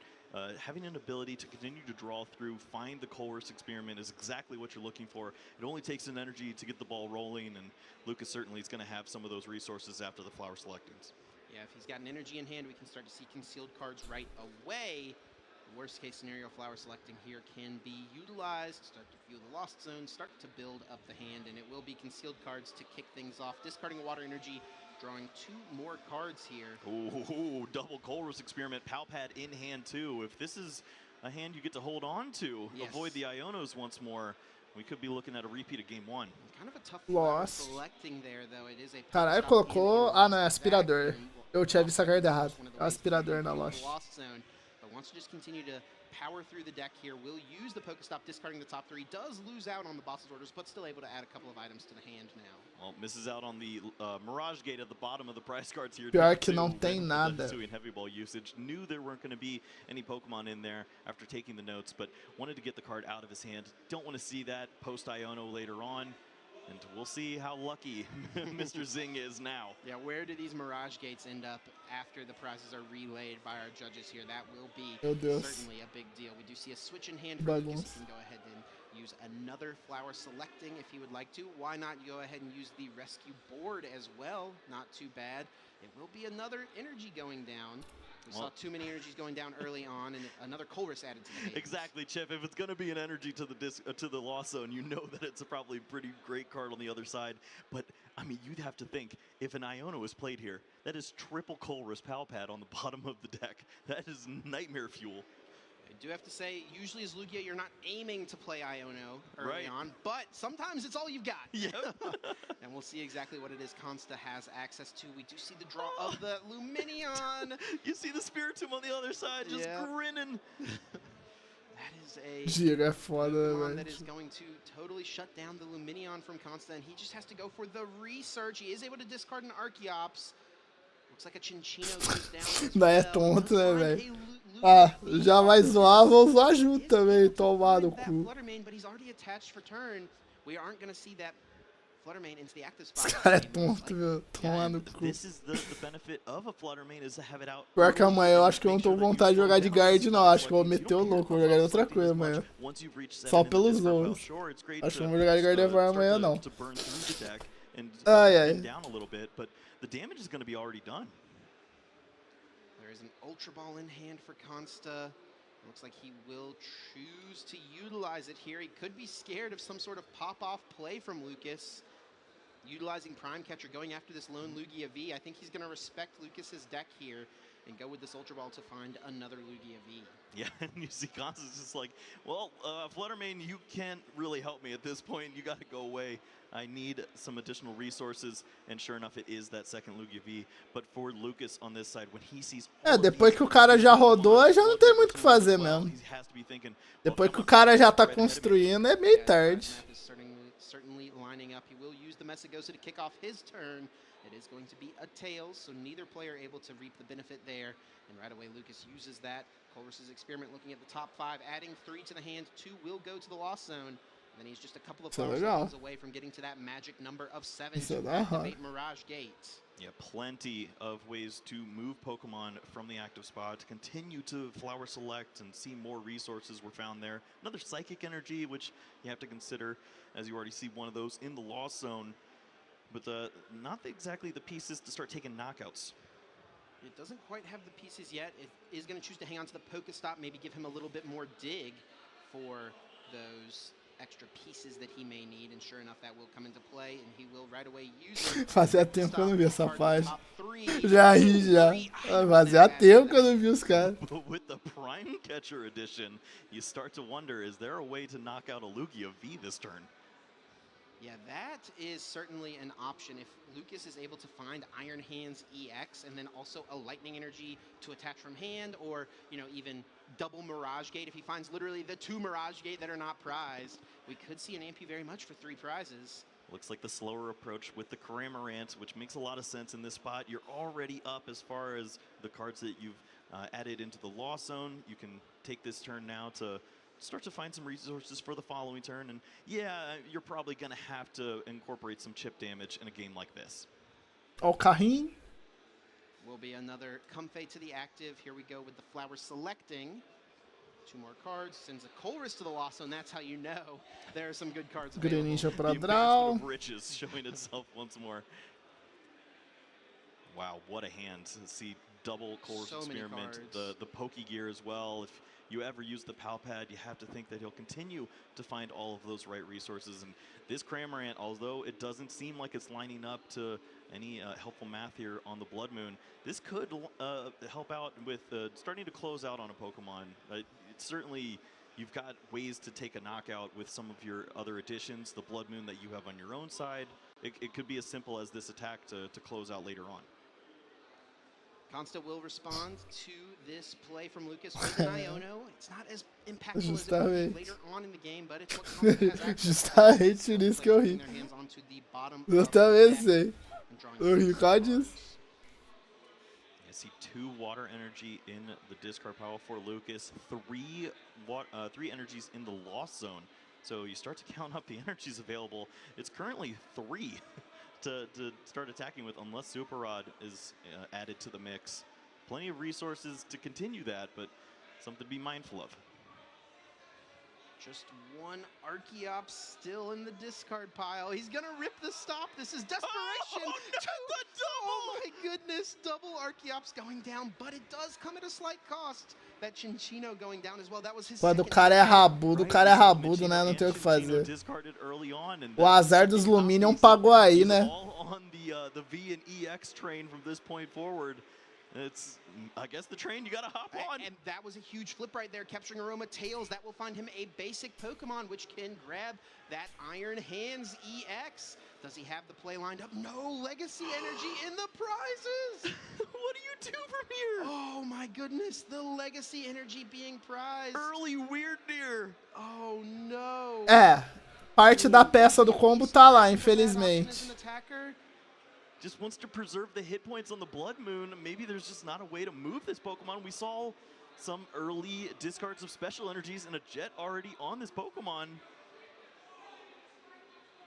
Will be the Weird Deer grabbed. He's unable to use the Frontier Road Why ability deer? because of Spiritomb, but he can still just manually put a bunch of energies on it, of course. Man, what a Trouxe os spot dois that Consta Archeops. finds himself in. That legacy energy being prized is so tough. He would be in a pretty decent spot here if he was just able to initiate this prize trade, go forward with the Iron Hands, and force Lucas to have a response off in an Iono. Right, you put your opponent in a spot where they have to have early Blood Moon attacking in that spot, and it just feels awful. That is the only response. And you don't like going for that as your first real attack to take knockouts at a stage like this, and now you see that Consta's just grasping, trying to find an answer here. It's got to be without the legacy. É, ter prizado a Legacy doeu mesmo. Now he can still utilize the Iron Hands later in the game once the legacy energy is taken off the prize card, so it's still something that we could see worked in at some point into the trade, but man, it would be a great way to kick things off here. He's thinking through the numbers with this first Primal Turbo. If he doesn't have a jet energy in hand, which it does not look like he does, retreating Blood Moon Ursaluna is really not something you want to do. It's got a pretty hefty 3 retreat cost. He's already down quite a few energy cards at this point. You have to make sure you have enough hanging around for the future. He's got 3 total in the prize cards. He does not like this commitment, but this is what it takes, I suppose. We're going to see the early game Blood Moon.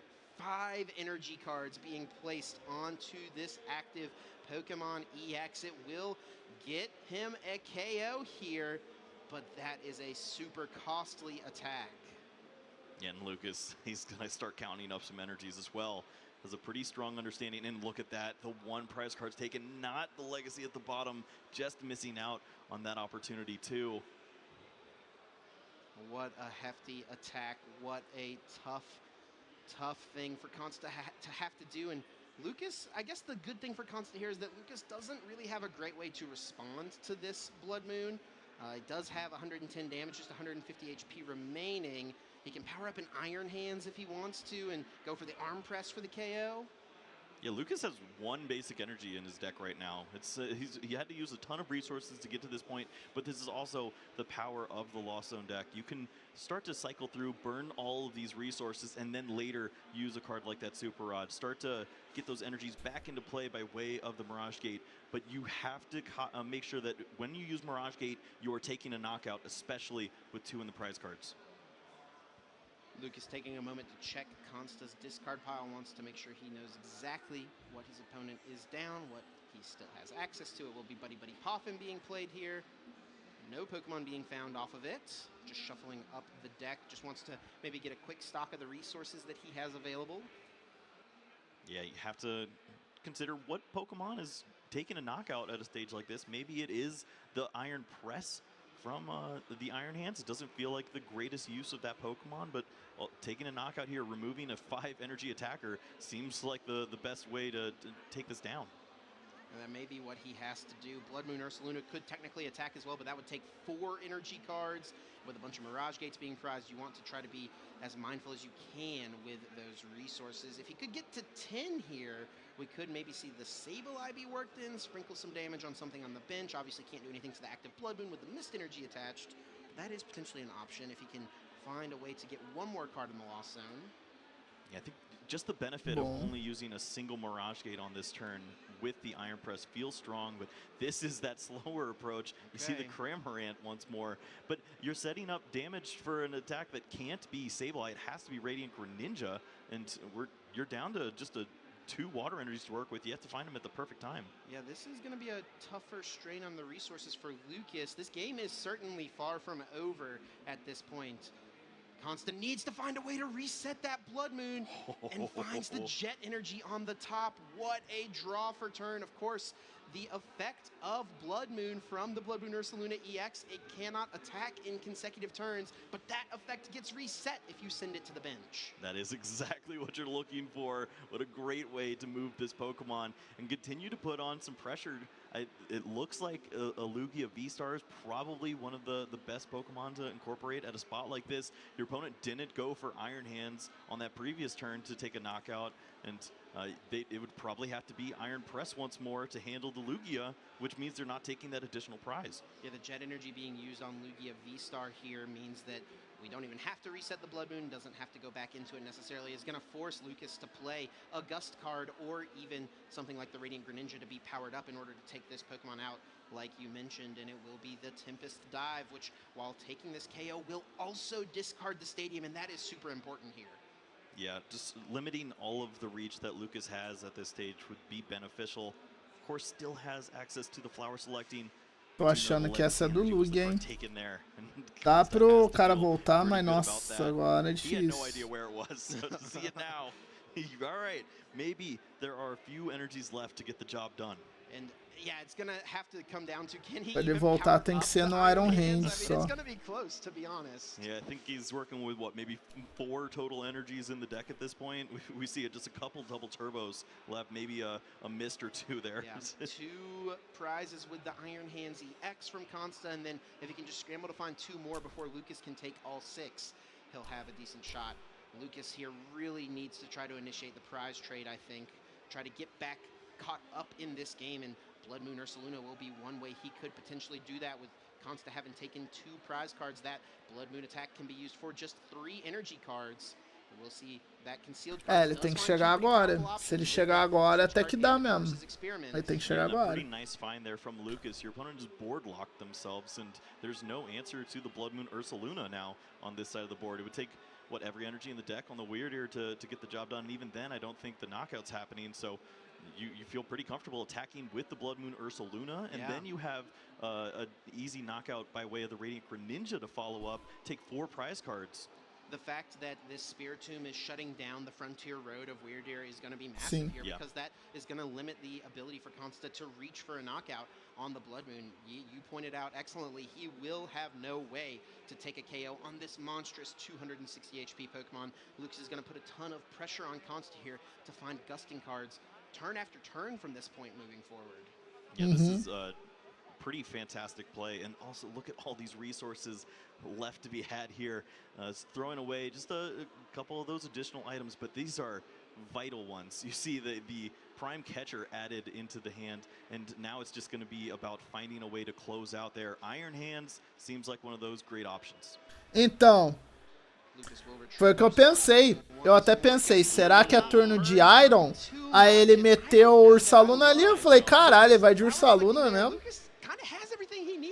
Yep, it's a greedy play there, and that is the 4th energy added into the Lost Zone. You have 4 to work with. If you want to use Iron Hands to close out this game, you need every energy in the deck. He's going to use 2 here on the active, 1 more as the attachment for turn. Ah, é que ele relançou faz tempão já. Just going into the active Pokemon here, setting up for some plays Sim. in the future. Of course, it's pretty difficult to utilize Sableye when your opponent can work Mist Energy into the mix. So nesse valor esse aí já vale a pena, mas já comprei. Para de olhar, mano. Let's see where Consta goes from here. Tá bom, é assim que começa, Maria. That legacy that's in his hand as well. So he's just thinking, man, you couldn't just knock something out this turn and help me out a little bit. Now, Consta does have Boss's orders available in the hand, so he could get around this Blood Moon if he wants to. É, Sableye eu acho que é a única opção agora mesmo, né? Quando morrer aí algum Sableye, né? Saber o Sableye. Sableye é bom, que ele espalha 120. Ele espalha 120, né? Lucas, does what he does on his turn, maybe takes 2 prizes, and não dá hit kill. Não tem nada na mesa ali que dá hit kill. Walk right into the 4 prize exchange there for Lucas, but maybe in turn you use an Iono on that turn. Put your opponent on that really weak hand size. Hopefully they don't have a response to the Iron Hands. Because the Blood Moon Ursaluna was in the active spot, you're not going to have that recycle ready to go. Consta thinking through the options here, does have the boss, does he Sim, dá. Tá, o sabilê. Às vezes usava o sabilê. Sabilê. I mean, your opponent plays a lot of ways to switch Pokemon around. We've seen them throwing it around willy-nilly, but maybe you make them use one more resource. It looks like that's not going to be the case. Really wants to avoid the Radiant Greninja, or at least force this action with a Super Rod for a non-energy card. Will be the boss's orders, gets the KO. Lucas Zing thinking through the plays available here. He has yet to take a prize card in this game. And Chip, if he wants to use Radiant Greninja, he has to... Na realidade, se o cara não conseguir realmente, ele fizer a estratégia aí que você falou, ele ganha mesmo. E é uma estratégia bem interessante, tá? Porque é exatamente isso que ele tá fazendo, olha lá. O Vistar e o Bloodlord e o Lucialuna já estão com 40. Se ele fizer isso de novo, o cara não curar ninguém, e ele pôr o Seblay ali, acabou. De fato, acabou. Ele faz 6 prizes num ataque. And then line up for the Radiant Greninja closeout on these two Pokemon in the later stage. Blood Moon Ursaluna, it's not going to get knocked out by way of that Iron Hands or any other Pokemon. Prime Catcher, boa. Vai puxar outro ali. Ele tem que puxar o Aidir agora, né? V-Star Lugia and then that Blood Moon Ursaluna EX. So he can take 2 on either Lugia V or the Falei. Tem que puxar o Aidir agora. Bigger threat than Lugia V. Take your 2 prize cards and just see if you can set up. É, ele pode matar o Aidir agora. E depois ele só finaliza mesmo o jogo no coisa também. Porque agora ele tem um murão, né? O Ursaluna é 260, pô. Dá pra segurar dano legal ali. Se ele for tentar trocar com os confia um prize só, então... Tudo está a favor do Lost Box ganhar mesmo. Que virada, hein? Da hora. Que virada. Final das contas, pôr o Ursaluna na mesa não foi tão ruim mesmo. Since he didn't hit the Blood Moon last turn, he can't take a knockout and Iono at the same time this turn. Right. It's too much to ask. Your opponent has a Pokemon in the active that, yes, won't be able to immediately attack this next Meu irmão, Sablay, carrinho e uma energia. É só isso. You have to disrupt the hand, but which Pokemon can you attack with and feel comfortable? Not many of them is the answer. Don't want to continue to use e um sonho, pois é. E um sonho, né? E um sonho. So that you have an answer like the Iron Hands. And we do see that Iron Hands is in the hand along with the Legacy Energy. There's 3 energy in hand? Wait, or maybe 4. I don't know if there's energies to even charge up an Iron Hands post-Iono. One thing Consta can do to shut down the 4 prize turn from Lucas is to place this Legacy Energy onto one of these multi-prize Pokemon, and he will do Bateu. just that. Legacy Energy being placed on the Blood Moon. 2-2-0. EX no longer available as an option, but he will not immediately lose the game. Não, 2-2-0 não, 200. This is simply tá usando a dupla, né? An opportunity that my opponent may not have enough resources to close out in a game like this, and he's got a pretty strong read on that. That Lucas has prized a fair amount of great cards, and this does slow down Consta, however. He carrinho. Knockouts no matter carrinho. What, with that Legacy Energy placed on that Pokemon. So now Lucas, with this switch card, will be able to flower selecting and draw into the last card. Ele vai resetar o Ursaluna só? Wants to make sure maybe I think it's that boss's orders is the final card, so he'll want to keep that in the deck in case he does get Iono'd. Man, just not much here. You see all these cards, but nothing's happening. You take the knockout, trying to find the resources. Não foi o que nós pensamos ainda.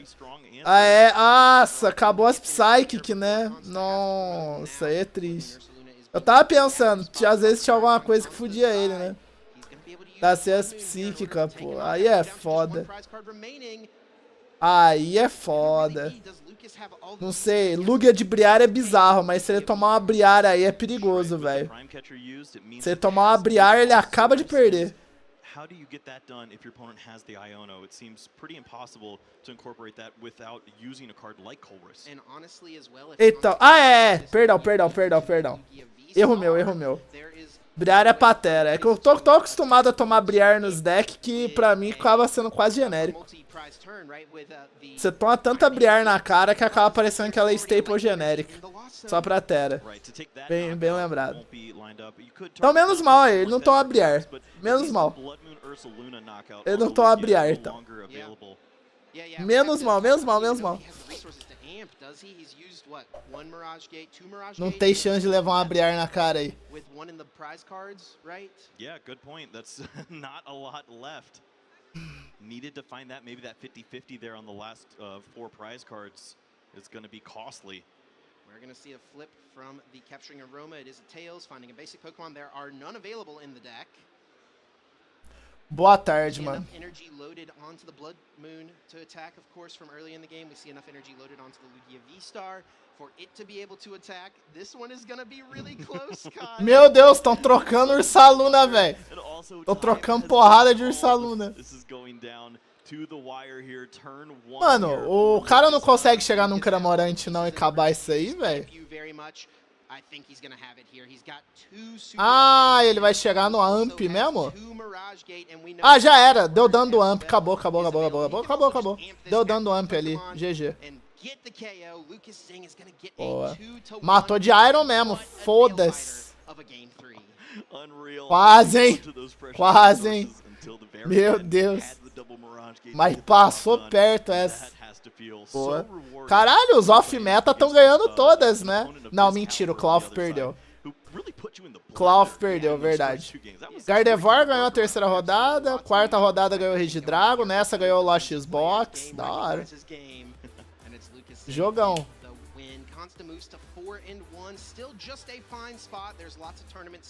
Da hora. Os roguezinhos estão ganhando. Yeah, maybe he's been avoiding the Regidrago on the other side of the table. If you can do just that, then Lost Zone has the potential to really turn the tides and find its way back at the top tables that it did a few years ago. Of course, Lucas is one of the players who's known for loving to pilot those decks with all these intricacies. He's been a Chin Pao gamer too. Just wants to see 20 cards in his hands and make really cool plays. Without a doubt, yeah. Lucas is someone who's played all sorts of different decks over the years, and it is Lost Box as his choice for this event. Foda foi a loss que ele pegou ali do Fluttermane, mano. Aí foi bem triste. Fluttermane no segundo foi triste, mas depois ele voltou. Essa partida aí foi disputada, ficou um prize de ganhar mesmo. O cara de Lug ali. Foda que ele prizou as energias que ele precisava ali também, né? Ferrou um pouquinho. Deu skill drain e ganhou, basicamente. Comparação com o Yugi mesmo. Ele virou uma carta e falou, ganhei. E o outro falou, não tenho o que eu fazer não. Foi bem isso mesmo. Uma comparação bem justa assim porque aconteceu. Pode.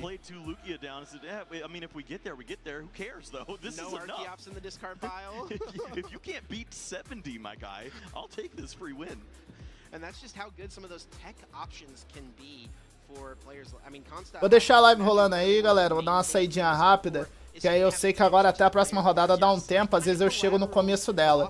Então vão assistindo aí, eu volto já, tá? Valeu.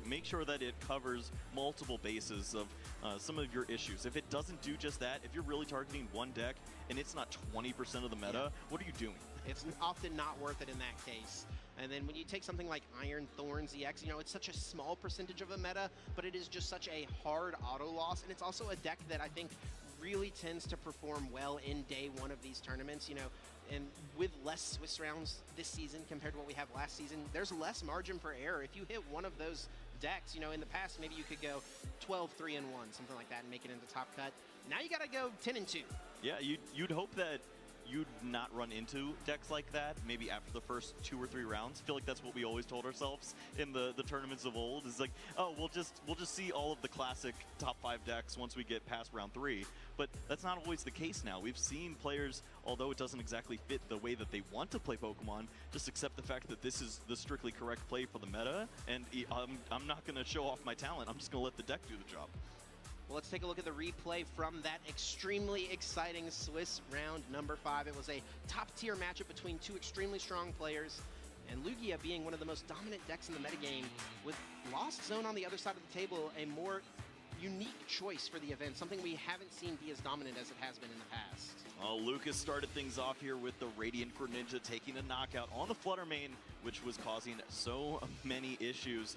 Consta did have an opportunity, was not able to incorporate that Iron Hands, but did use the Legacy Energy there to a pretty solid success. However, Lucas was not having any of that and set up a very nice Iron Hands of his own, something that Consta was hoping to see and did not. Yeah, no flower selecting, no problem for Lucas Singh. He found all the choruses in consecutive order, multiple turns in a row, and was able to piece together a really solid game plan to just jump too far ahead in the prize trade here, and Consta conceded this game, I think, pretty quickly after this turn.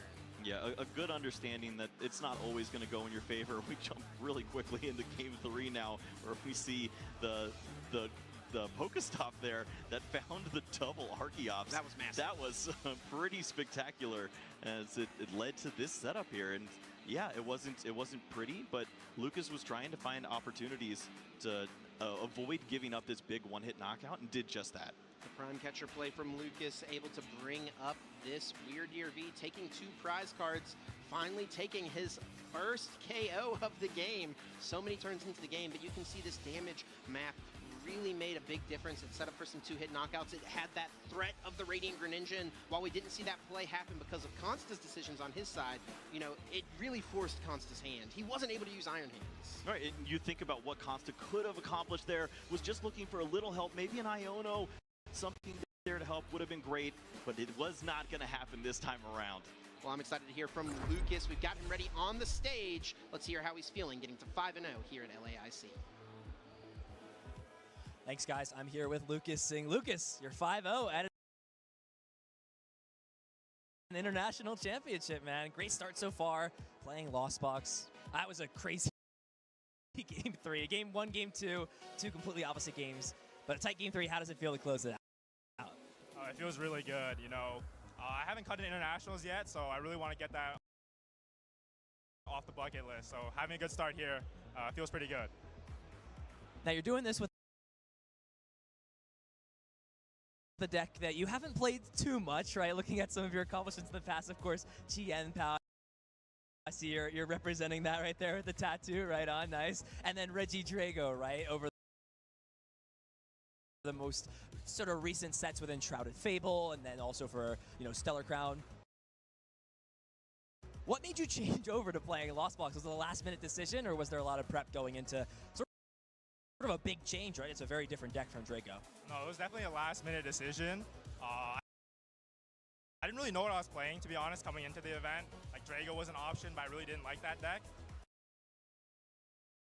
And then walking back from check-in yesterday, I was just like, I'm going to play Lost Box. It's a good deck. And then I played Lost Box. It's a good deck indeed. I mean, you saw how dominant it is, especially against the decks where it thrives against, but, you know, big concern for a lot of people, and sort of why Lost Box fell off a lot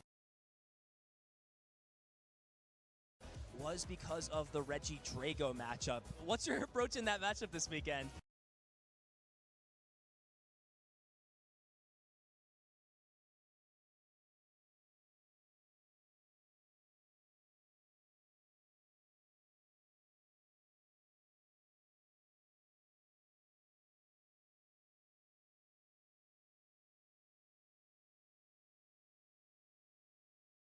If I sit down, they flip it over, I'm just going to pick my cards up and go to lunch, or is there really like a strategy you have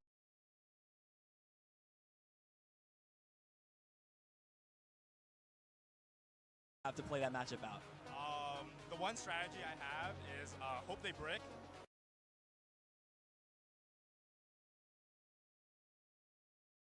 If not, I will 99% of the chance lose the game. So that's my game plan, is hope they don't draw.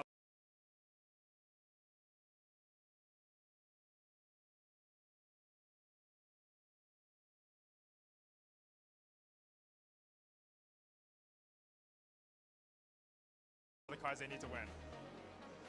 Well, right on. You're off to a solid start, right? 5-0.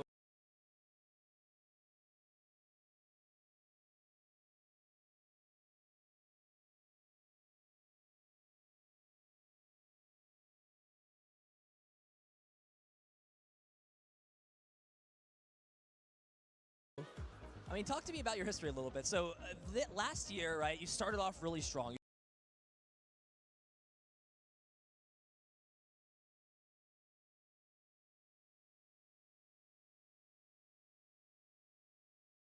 You had the Pittsburgh top 8, so you had some cuts in and out, right, and you got the top 4 in Vancouver, and then the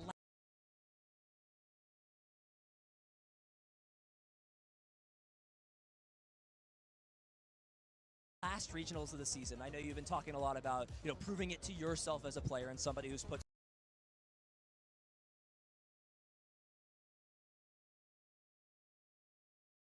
so much time to the game. As like sort of a reflection on the end of the year and taking that momentum, do you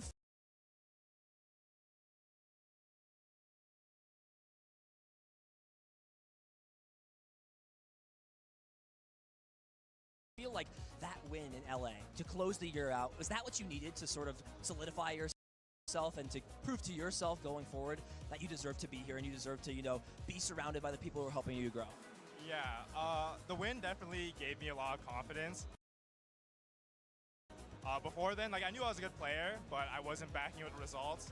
I was still making like misplays and not like finishing just short. Like, I got some 9s, some 3rds, so I didn't get a win yet. And then that win really, you know, pushed me forward and realized, like, you know, I can play better. Like that tournament, I think I played really well, so I can be better and I can like even improve even more than I thought I could. And so that momentum definitely carried me and definitely helped me grow more confidence as a player. Well, you're in a great spot so far, right? 5-0 so far. You've got 3 more Swiss rounds today, so you're over the hump, right? You've got just a few more. 3 more match points will lock up your spot for day 2. But I know you. I know you're looking for more than that. What's the goal for this event? All the way? All the way. Number 1 is the only option. Everything else is failure. Would you say win, feel everything, lose, despair? Yeah, exactly.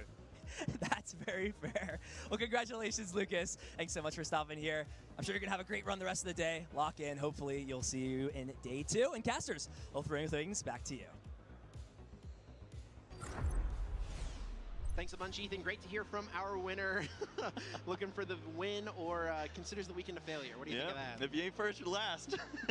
I mean, I think, you know, coming away with, what, $7 grand for top 8, he probably would feel okay. That second place would feel just dandy. 15K and an auto invite to Worlds.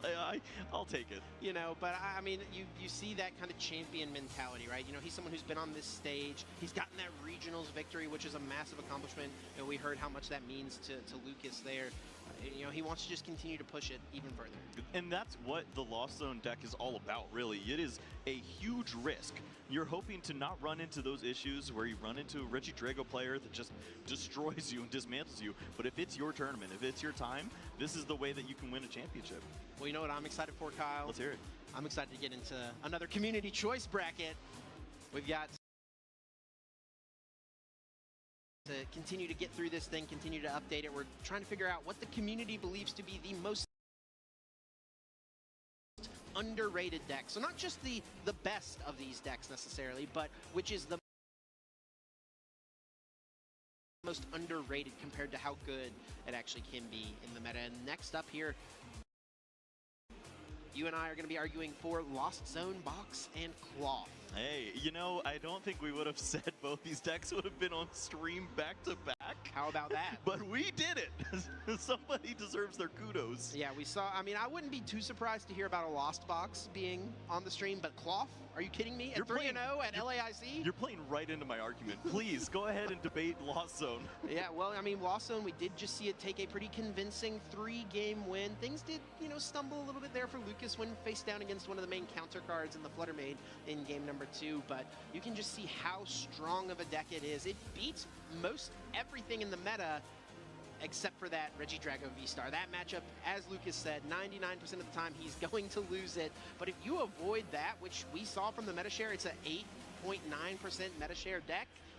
I mean, I think that if you're only losing to less than 9% of the room, that feels like a pretty strong deck to play. It's got to be pretty underrated in the format if it is as low played as it has been, and it really does only lose to that one thing. I'm going to argue that, yes, the deck is slept on, but it is not underrated. There's no way that Lost Zone is underrated at this point. It's on all of the top players' radar. They understand that this deck has the potential to turn the tables and completely take over this event. But you don't. You're going to run into a problem at some point. It's not. So are you arguing for Cloth? Or are you arguing against my you? deck? 100%. I've got nothing Because to say you for got Cloth. That's all you need to hear, folks. I'm gonna get you. Yeah, that's not gonna happen. It's okay. It's a completely fine deck. It has opportunities like Lost Zone. I feel like the Lost Zone deck just does it a little too well. So think about what we're playing for here, boys and girls. So your argument for your deck being the most underrated deck is that your deck is disqualified. You're trying to win on a technicality. You're darn tootin', buddy. Oh. We take wins any way we can. The sad thing is that I know Twitch chat, and you just seem to have some unreasonable connection with them. So I honestly feel like I have no chance here to win with the Lost Zone, even though, you know, for a deck to be considered underrated, it has to be good in the first place, and I don't think Cloth fits that criteria. Yeah. Cloth never really stood a chance in a meta like this. There's so many incredible decks. It's always been a meme, but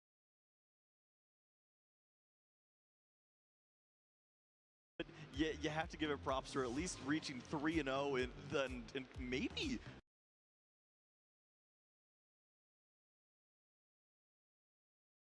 find its way into day 2 here. But Lost Zone is always, I mean, it was the best deck of the format for a few formats. I don't think we can sleep on it anymore. Well, the format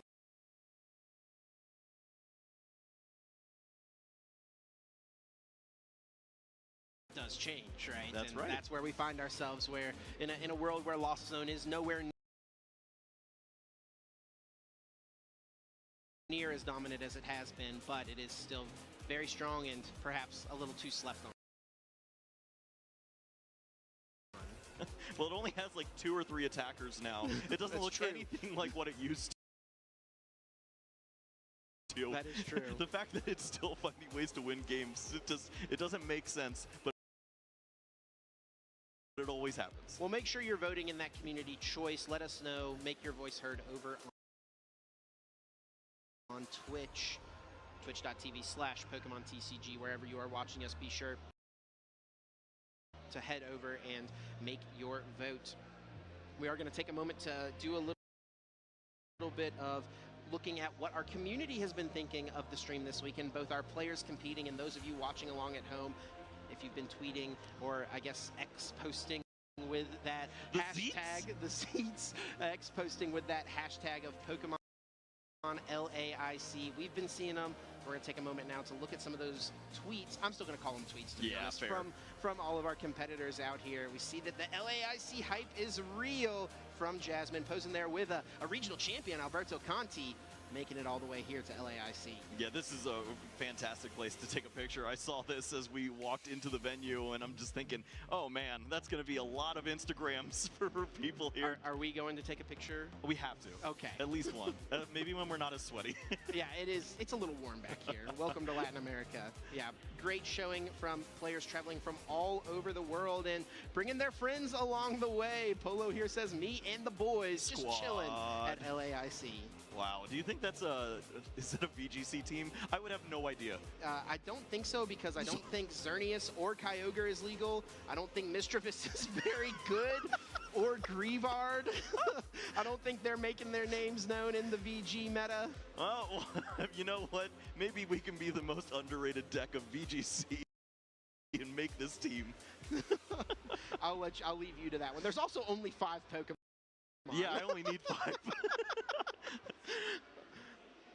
We see Garas here saying, don't talk to me or DJ G-Rave ever again. Is this the same Pokemon that we just saw? Yes. With the same shades?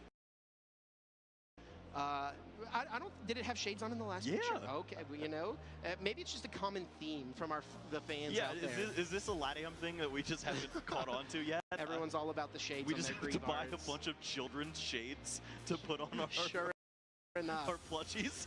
Confirmed. It is the same Greevard, same shades, same Greevard. Double feature here on the broadcast. Let's go back to back.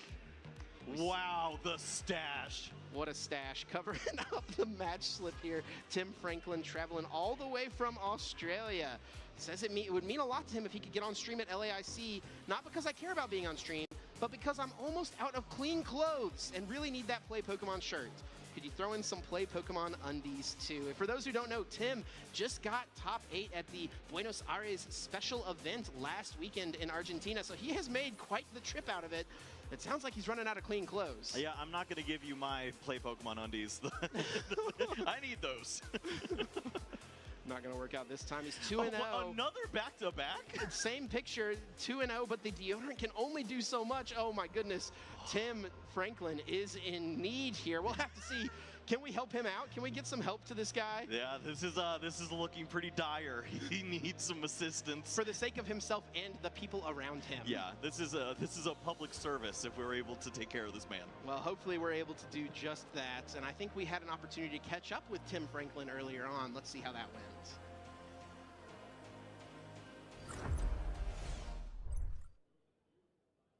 Hello everyone, I'm here with a very special guest today, Tim Franklin. How are you doing, Tim?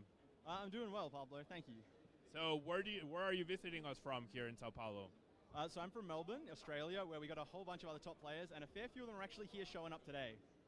And I heard you were also in an event last weekend. You've been traveling through South America. Can you tell us a little bit about your trip? Yeah, it sure was. So it's not just enough to come all the way across the world and go to one event, right? I want to play more Pokemon, so I actually went to 2 events. I went to the Buenos Aires special event last weekend, and I managed to get top 8, which was really incredible.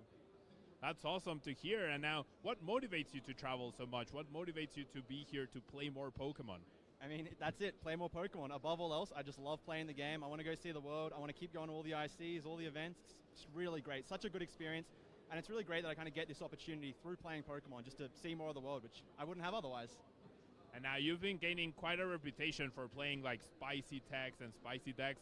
Tell us a little bit about your deck choice for last weekend and this weekend. Yeah, sure have. So last weekend, and again this weekend, I'm putting a 1-1 Regidrago in my Terrapagos deck. It's a little bit spicy. It's popped up here and there before, but I think I'm the first person to make top 8 with it. And I talked to a few of the guys back home in Australia. I was like, I really want to put in that 1-1 Regidrago. They were like, don't do it. It's not good. Just go play Turo, Penny, whatever. And I was like, nah, I'm going to do it. It's going to be really fun. And if it doesn't work out at Buenos Aires, I'll cut it for LAIC. But, you know, top 8, it worked out. So I'm running it straight back, same 60, and hopefully I can get top 8 again. Well, I'm wishing you the best of luck, Tim. And now we heard that you might have needed a few extra clothes because you've been traveling so much. So we have a special present here for you. Thank you so much. Yeah, I've been traveling for over a week. You start to run out of clothes. Thank you. You're welcome, Tim. So that's going to be it from Tim. Thanks so much. Now let's get back to the Pokemon action.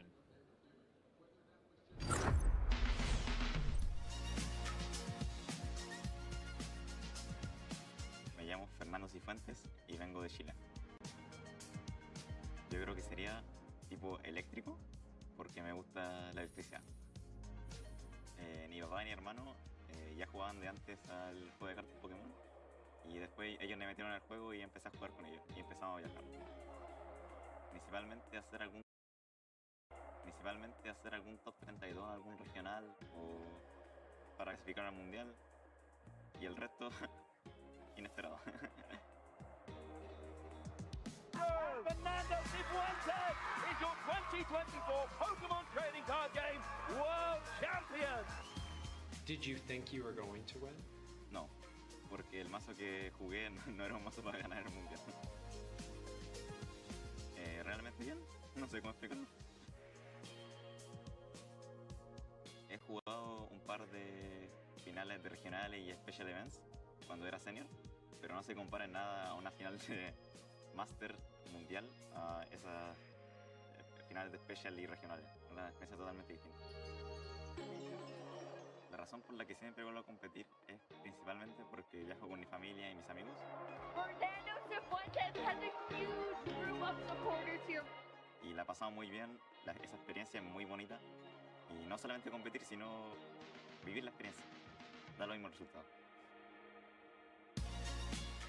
Mis recuerdos favoritos son cuando mi hermano ganó el regional de Oceanía este mismo año. Ahí la pasamos muy bien. O también puede ser este mismo año cuando hice 8-0 y pasé invicto al día 2 del mundo. Admiro a mi hermano porque yo lo considero uno de los mejores jugadores del mundo en este momento.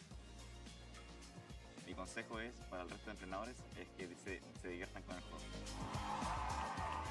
Fernando taking the World Championship trophy back to Chile for the first time ever in Pokémon history.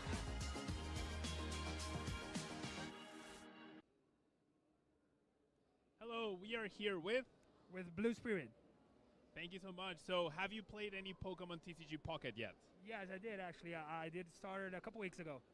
And what do you think? What do you like about it? What don't you like about it? Tell us your opinion. I mean, what I did like about it is that it brings me the feeling that I have when I was a child. That is, you having the cards and you're rooting for a good card in the pack. One thing that I think that I miss is that is becoming harder and harder to add the times to having more packs as day. But in regards to seeing the bigger picture, the game is very fun as well. All right, so how would you rate it on a scale of 1 to 10? Right now, I think that we're rated at maybe 8.5. We still have some room to improvement, but it's a very good game. All right, well, thank you so much for letting us know. Let's get back to some Pokemon action. Hello, I'm here with Tovar. And we're here to do a Pokemon TCG scavenger hunt. So I'm going to ask Eduardo to show us some specific Pokemon cards. Now, Eduardo, do you have a Fire-type Pokemon card with you? I do. I should have one. Should be over here. I do have a Charmander. All right. Now, do you have a Dragon-type Pokemon card with you? I don't think so, because Charizard's not a dragon, so no, I'm going to have to say no. All right, so then do you have a colorless type Pokemon with you? I do have a Shiny Pidgeot EX. All right, well, you got 2 out of 3, so I think you've earned your pack. Congratulations, yeah? Let's open it. All right, thank you very much. Can you hold this? Should I open it or should I keep it sealed? There we go.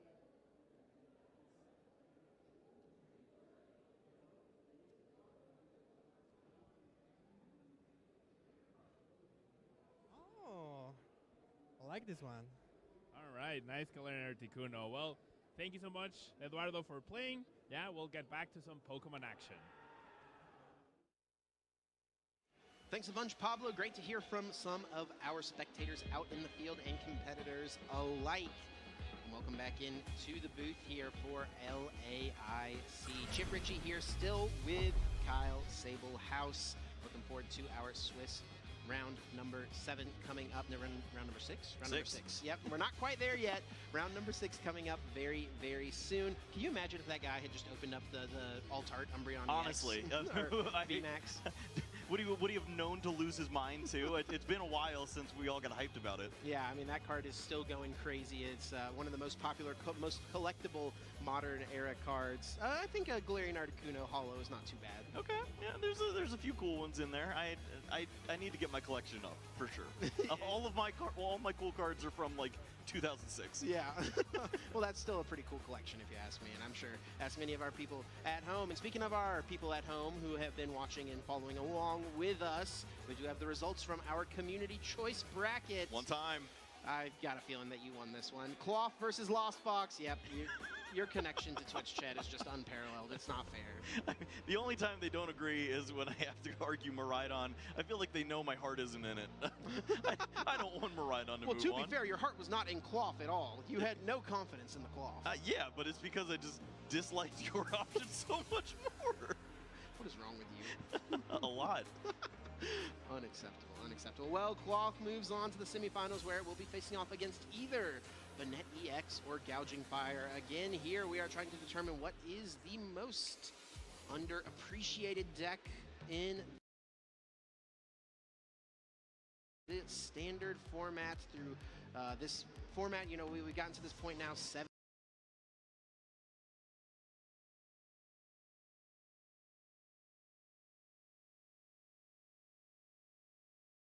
8, 9 tournaments into this thing. This is the last major of this Stellar Crown format. We've got Surging Sparks becoming legal next weekend. It's certainly going to shake things up. Yeah, and I mean, for the players that aren't having the success here at Latin American International Championships, you can, of course, just start getting ready for some of these future events. We've got Sacramento coming up fairly shortly. I would expect to see those players starting to sub out some cards in their deck. Yeah. once the tournament's over. I totally expect to walk through the venue tomorrow and see plenty of, you know, Pikachu EXs or Chaladon EXs all set up and ready to go. Well, let's get back to the tournament at hand here. We're heading into Swiss round number 6 here. Let's take a look at our standings up to this point. Which players have found themselves lucky enough to start 5-0 at LAIC? Ooh, I didn't know that Ryan Ginsberg was in the mix there too. Some awesome names at the tippy top there. Of course, we featured already Benny Billinger, the young gun, getting it done here, 5-0. Plenty going along with him. It looks like Pedro Eugenio Torres took down Jesper Eriksson, so maybe we jinxed him. Yeah, tons of Brazilians and Latin American players up here making their names known as well, starting off excellently. And of course, Kaiwin Kababe traveling all the way over from Australia. I mean, I think Kaiwin may be just one of the most consistent players in the game right now. You know, he took a season off a couple of seasons ago. He played just a few tournaments last season, but his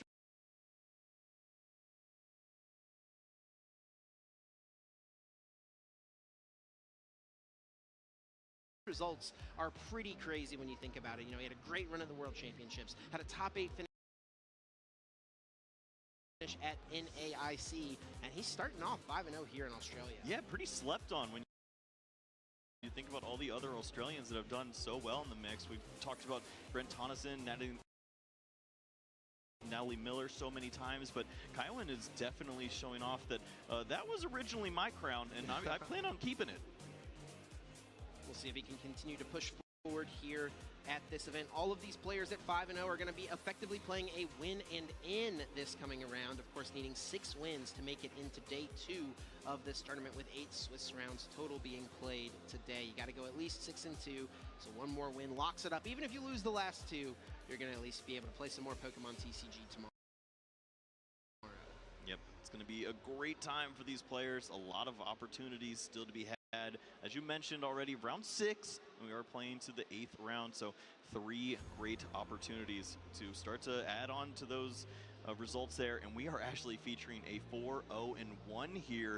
It feels a little risky once you have those players with the ties, but it just means so much more to them to find a match victory here. It will be Caleb Rogerson traveling down from the United States, going up against Gabriel Eduardo Reiter on the other side from Brazil. 4-0-1 for both of these players. And look at some of these other matchups happening out in the field. We see Henry Chow listed there, also at 4-0-1, coming down from the U.S. Of course, after getting his win at Baltimore earlier this year with Gardevoir, he has been on an absolute tear. And how about an Australian match there? Oh my goodness. At 5-0, Matthew Burris up against Kaiwin Kababe. Testing partners and friends facing off in Swiss round 6. Yeah, we couldn't just do this in the backyard. We got to get it done here at LAIC. It's going to be one for the history books. We're taking a look at Caleb Rogerson here. It's going to be exciting to see if this young player can continue to build on some pretty solid results from the previous year. Yeah, Caleb's been a very solid player from North America. He's had some really strong finishes. He had a lot of success in the juniors and seniors divisions in the past. I believe won 2 international championships in the seniors division. So he's looking to, you know, make his name known at the international championship level as a master now.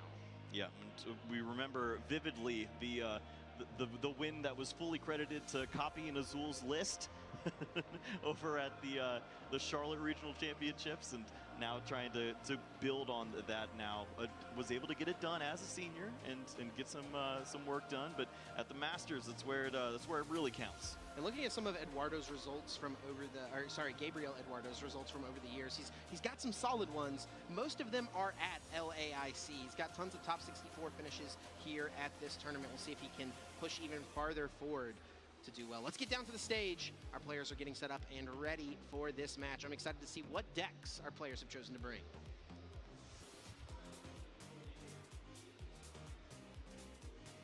This will be a fun one. Two players with a lot at stake here, featuring some pretty unusual lists as we have Caleb Rogerson on the Terapagos that we've featured. Going on here from Gabriel. He wants to have answers to everything, but will that leave him with nothing? It's a slower setup with just the nest ball for the Gimme Ghoul, and that's a pass of the turn over to Caleb. Maybe an opportunity to capitalize here.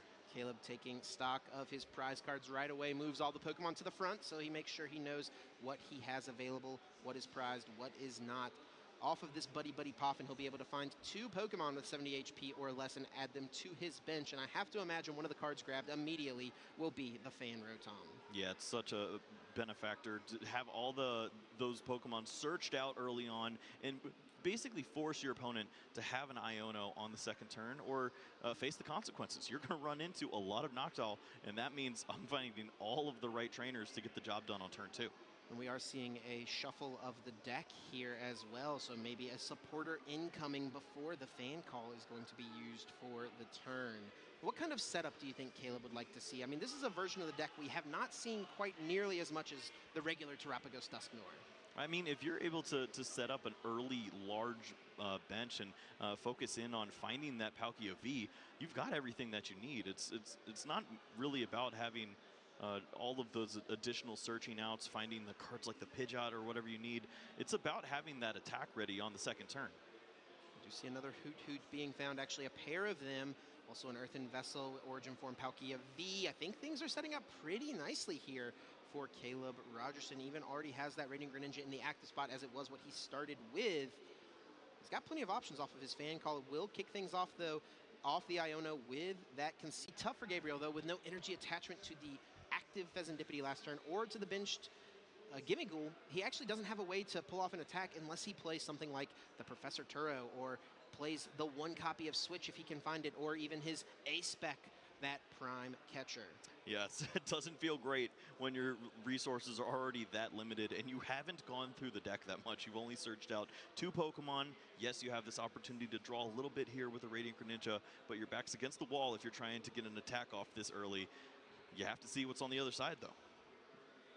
We will see concealed cards. Does find the Palkia V and a Buddy Poffin. I mean, it's not pieces that lead to an attack, but it's pieces that lead to you getting more setup, which I think is probably a little bit more valuable here. Yeah, it's kind of a double-edged sword at this point. You know your opponent probably will have a Moonlight Shuriken. Do you want to limit the opportunity to take some relevant knockouts? Playing down these Gimme Ghouls here seems like a bit of a liability. Maybe you're supposed to go for just 1 at this stage, and of course you have that Bidoof that can protect itself as well. Yeah, I mean, if you load up 3 into play, then your opponent can't take all of them out. That is one thing to consider as well, but Gabriel here just getting down the 2. He does have an Ultra Ball, so this can find 1 more. Well, you can evolve, of course, here. And yeah, sure, that works too. And avoid giving up that knockout. It's all about just adding in a little bit of a disruption here. Don't give your opponent 2 free prize cards this early on. Yeah, so Radiant Greninja not going to be a strong option now for Caleb Rogerson on this next turn. But still not an energy being attached. And we're going to see the coin bonus drawing a single card here. It is a Pokestop. It's not too bad. This hand is pretty terrifying. This could be pretty tough, too. Oh no! 3 non-item cards hit off the Pokestop. Voltei. And an energy card going. Caralho, tem um Goldengo na tela. Um Goldengo que tá 4-0-1, inclusive. Brabo, hein? Contra um Terapagos. Peguei, Ghost, peguei. Eu vi que tava em promo, eu quero completar a trilogia do Reza. O Zera rachou comigo também, né? Ele pagou metade, eu paguei metade. Ele falou, pode pegar na tua conta. Mas eu rachei com o Zera. Peguei o Bundu da 2. Tem que jogar ele ainda. Só abrir só pra ver. To KO Gabriel's own Origin Form Palkia V or the Goldengo. 260 damage exactly being dealt. Concealed cards now being used for Caleb. 2 more cards being drawn. There is that Origin Form Palkia V-Star. We could see that be evolved. We also see Glass Trumpet, an item card that we haven't seen too much of ever since Stellar. Mais pra frente eu vejo se eu pego o Sof 2 também. Pena que o Sof 1 é caro porque a versão remaster lá, que é a DX, é uma nota. A gameplay muda, isso eu tinha visto. A gameplay muda. Fairly lackluster, but honestly, this is what Palkia is all about. It's eu já tinha gostado, então. Accelerated early either by your V-Star ability or the trumpet, and just continue to surmount this relevant pressure, and eventually it culminates into taking knockouts and victories. Hoot evolves into Noctowl using that Jewel Seeker ability to search the deck for trainer cards, adding them to the hand. It will be the grab of that Nest Ball and the Area 0 under depths. Caleb's got plenty of options this turn. O Yumi. O Yumi eu tô muito interessado também. Your opponent has a 2-card hand.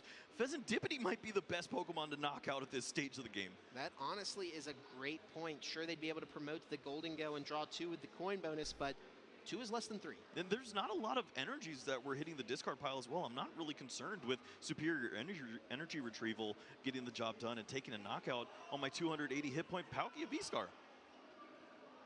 Looks like an Irida can be used as a supporter here for Caleb. Has not played a supporter just yet this turn. Also has another Noctowl to potentially use. Look at that extra bench sliding in there. We've got a lot more Pokemon that can be played. Também. Logicamente, também. That Area 0 under depths now being utilized. And we will see actually Terrapagos being used as an attacker here. Glass Trumpet. You can only use this card if you have a Terra Pokemon in play, but you get to choose 2 of your benched colorless Pokemon and attach a basic energy card from your discard pile to each of them. One now going to that. Mano, pior que todas as personagens femininas do Yumi são bonitas, tá ligado? O design delas é legal. Até a Gal, praticamente, que é a loira morena, eu achei bacana. E olha que eu odeio esse arquétipo de personagem, geralmente. Até ela tá maneira ali. Some of that math that we see with the other decks when you're including the double turbo energy into the mix. This is going to be 2 basic energy cards. You're getting pretty strong use out of this bench now that's fully filled to 8 cards, Chip. 240, more than enough to KO the Fezandipity EX. 2 prize cards now for Caleb Rogerson. And the key thing to note here is he did not use his Palkia V-Star's Star Portal V-Star power. He'll be able to use Radiant Greninja in a future turn if Gabriel benches too many Gimmighoul at one point. This is excellent play from Caleb, leaving plenty of potential paths open for the future. Now Gabriel on his side of the board. He's going to need quite a bit of help here. The Golden Go EX in the active can work out nicely with a coin bonus. Chip, is this the most confusing card to draw into at this point?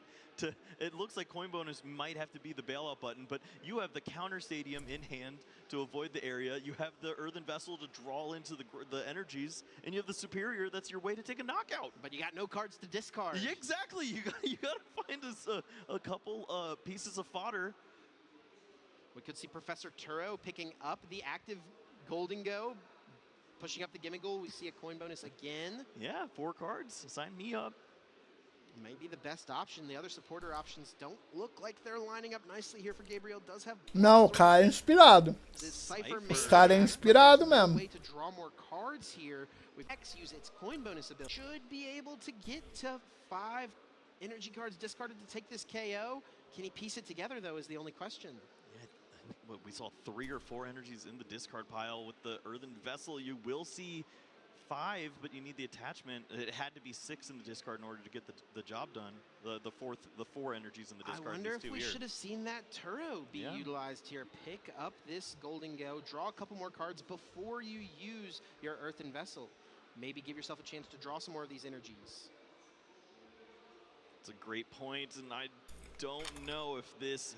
He has the Turo, right? Wait, where did he go? He discarded with the Earthen Vessel. Yeah, he got rid of it. Wow. Did not value the play and the additional coins to be drawn. I mean, at this point, when your opponent's already taken 2 prize cards, 2-hit KOing a Pokemon EX just does not feel like a winning play. Yep, there are 4 energy in the discard pile. We see the 2 in hand, so enough to take a knockout. He can get the knockout, and he even has Boss's orders as well. He's going to hang on to that as the last supporter. I don't think he really wants to use Boss here. Dealing with the Terrapagos feels like the best option. What do you think? Yeah, I mean, you get to knock out the Terra in play too, and then your opponent's going to lose some of those resources. But that's not going to be the case. It's the Palkia that's knocked out. Yeah, I don't know if I agree with that boss play at all. I feel like knocking out Terapagos there would have been way better, and he could have discarded the boss and used the Cypher Maniac, set himself up for next turn. Now he's living off of his prize cards in a top deck. We're playing risky here, Chip. We'll see how it works, but these are a lot of Pokemon on the bench, and that's a Palkia. That is a Palkia indeed. Able to get a one-hit knockout on this Golden Go pretty reasonably here. Terapagos cannot quite get there even with a full bench. Maybe if Caleb has a boss's orders lined up. That's what I'm thinking. Considerations, maybe to target down that Palkia V. 280 can be that difficult number to target down. If you deal with this Pokemon before it becomes that massive threat, you know that you'll be able to hit 260 likely in the course of the next 2 turns. Caleb feels like he's in a pretty decent spot here, but wants to get through the deck a little bit more. Still has a pretty thick deck, wants to thin out as much as possible, prepare for potential disruption in the future. Got to play cautiously here at this point, and that's one of the things you have to think about as a player whenever you find yourself in an advantageous position. The game is far from over. Right, and you see now, this is one of the benefits of playing this style of list. You have an opportunity to draw additional resources when you don't have cards like that Noctowl. There's 3 Hoot Hoot available, and we don't see this Pokemon being evolved just yet. It means that when you are in that grittier stage of the game, trying to close things out, you're probably going to have access to finding the perfect trainer cards. Nest Ball being used, able to grab another basic Pokemon, putting it onto the bench. It will be another Terapagos EX. That will mean a total of 8 Pokemon in play, 240 damage from Unified Beatdown, and I think Boss's Orders is already waiting in the hands. And this is the preservation of the bench that we see now. You don't have to worry about losing with that second Terapagos in play. You'll have these Pokemon lined up, so if your opponent does go for this huge play, counter the stadium, and limit your hand size, you're probably still going to have a few outs there. We even see this Terapagos EX being powered up all the way, ready to go. Boss's Orders, Unified Beatdown, goodbye Origin Form, Palkia V, 2 more prizes for Caleb Rogerson. And Gabriel has really got his back against the wall here. I do have to point out, though, I think off of his prize cards, he did find one of the best cards for him in this situation, Iono. Yep, that is the way to make your way back in a spot like this. Maybe if you can find a card and start to get some more cards into the hand. This is the problem that you have here, is that you have not played a lot of cards as Gabriel. There's maybe 10 cards in that discard pile, maybe 15 perhaps, but when you use this Iono, you still have a ton of resources to get through to find the closing cards. We're actually just going to see coin bonus, drawing 2 from the top. We do see Cypher Maniac's code breaking. That could set up the top of the deck. We could see energy retrieval or Night Stretcher getting back some energy cards. So that concealed card, Cypher Maniac's code breaking play is lined up. What 2 cards could help Gabriel here? Yeah, I'm not sure. I feel like the play comes down to using an Iono and then starting to draw some additional resources. And then you just hope to find the right cards off that. You need disruption at this point. You know your opponent probably has a way to knock out this Goldengo. Well, it doesn't look like that's the path that Gabriel is going down here, however. We do see Night Stretcher being used to bring that energy back. Would be a weird time to use that Night Stretcher if you were going to just play Iono to put the energy right back in. Just wants to see some more resources. Sim, o campeonato reuniu o Brasil, não só o Brasil, né? A América inteira, pô. É literal o maior campeonato da América. E tá sendo em São Paulo, então maneirão. Então a galera aqui da região minha que também foi pro LAIC lá jogar. The Palkia and use Star Portal. Take a knockout with the Radiant Greninja. We still have not seen that ability. Caleb will get to have his choice of ways to win the game next turn, potentially. But no cards being found off the Buddy Poffin. Now, what is Gabriel going to piece together? He's got the energy retrieval, but that's the only way to get energy cards. And now we're going to play the Iono. Yeah, I feel like you missequence this a little bit here. It's difficult to bank on finding all of the right resources here with just 4 singular cards. But there is still a chance, and my goodness, that is a lot of energy, That's Chip. pretty good. That's actually the knockout just lined up. A pair of Earthen Vessels, Superior Energy Retrieval, and Nest Ball being grabbed. So you can Earthen Vessel for a couple of energy cards. You can Superior up to a total of 5. You'll have to lose your entire hand here. but it'll lead to a knockout. Yeah, this is where you'd hope to draw into what a stadium, which could have gotten you out of this mess. There's just too many Pokemon left around after the Terapagos knockout. And to be honest, I actually even think Gabriel doesn't have his stadiums left. We saw the Pokestop. That could very well be true. I'm pretty sure that Superior Energy Retrieval discarded the Jamming Tower. So this Area 0 Underdepths is here to stay. Well, that is great news if you're a Caleb fan. Yeah, not if you're a Gabriel fan, though. And he will get this knockout. He will go down to just 2 prize cards remaining. But all Caleb is going to need to do really is just send up this Palkia. I think it's already enough damage. Yeah, I mean, you got that V-Star ability. You wanna flip that over? Sounds like a pretty good plan. Yeah, it's all lined up. Has not used Star Portal just yet. We're gonna play things out just in case. Make sure we get just enough Pokemon into play. You can count up. It's what, 260 yeah, it's right 260 now. So now exactly. 280 here with the additional bench. More than enough to take this knockout. Caleb wanting to be just extra careful here. I can't blame him for that. And he will take this knockout, going up 1-0 against the Golden Go from Gabriel. Well, the prize cards maybe tell a different tale, but that seemed like a pretty dominant match for Caleb. It got close, of course, Gabriel with an opportunity there to maybe take that victory, but just finding the wrong resources at the wrong time. It was so difficult to see the addition of those stadium cards in the early parts of that game when you really want to find them in the mid to late. Yeah, the setup was definitely not as strong as you would hope to see it from Gabriel, especially when you're going first. If you can get a Buddy Buddy pop in early, fill your board with some Gimmigholes, get into a bunch of Golden Goes, use coin bonus, coin bonus, coin bonus, draw so many cards, try to do your best Zoroark impression. That can be a path to victory. Gabriel was not able to attack on turn 2, and Caleb Rogerson jumps ahead and wins game number 1. What a way to start off here in round number 6. These are 2 decks that we don't always get to feature, and it's really great to see that there's an opportunity now for one of these players to reach 5-0-1. Gabriel on the back foot, but we have not seen his best play so far, and that's a great opportunity for him now to find the right resources, go first, and have that aggressive opening turn. Yeah, interesting thing to note, just a couple of weekends ago, Caleb Rogerson got top 16 over Edka Dance with Terapagos, but it was the more traditional Dusknoir build, so we'll have to maybe ask him if we get an opportunity, what made him choose to switch things up and go with this Palkia build of the deck. Gabriel will be going first here in game number 2. Let's get down to the table as he has kicked things off. The Gimmighoul start already much better than in game number 1. The Buddy Buddy Poffin start already much better in game number 1. We'll see if Gabriel can capitalize. Yeah, sign me up. This looks fantastic as you have an opportunity to find all of those evolutions this time around and get through the deck a little further.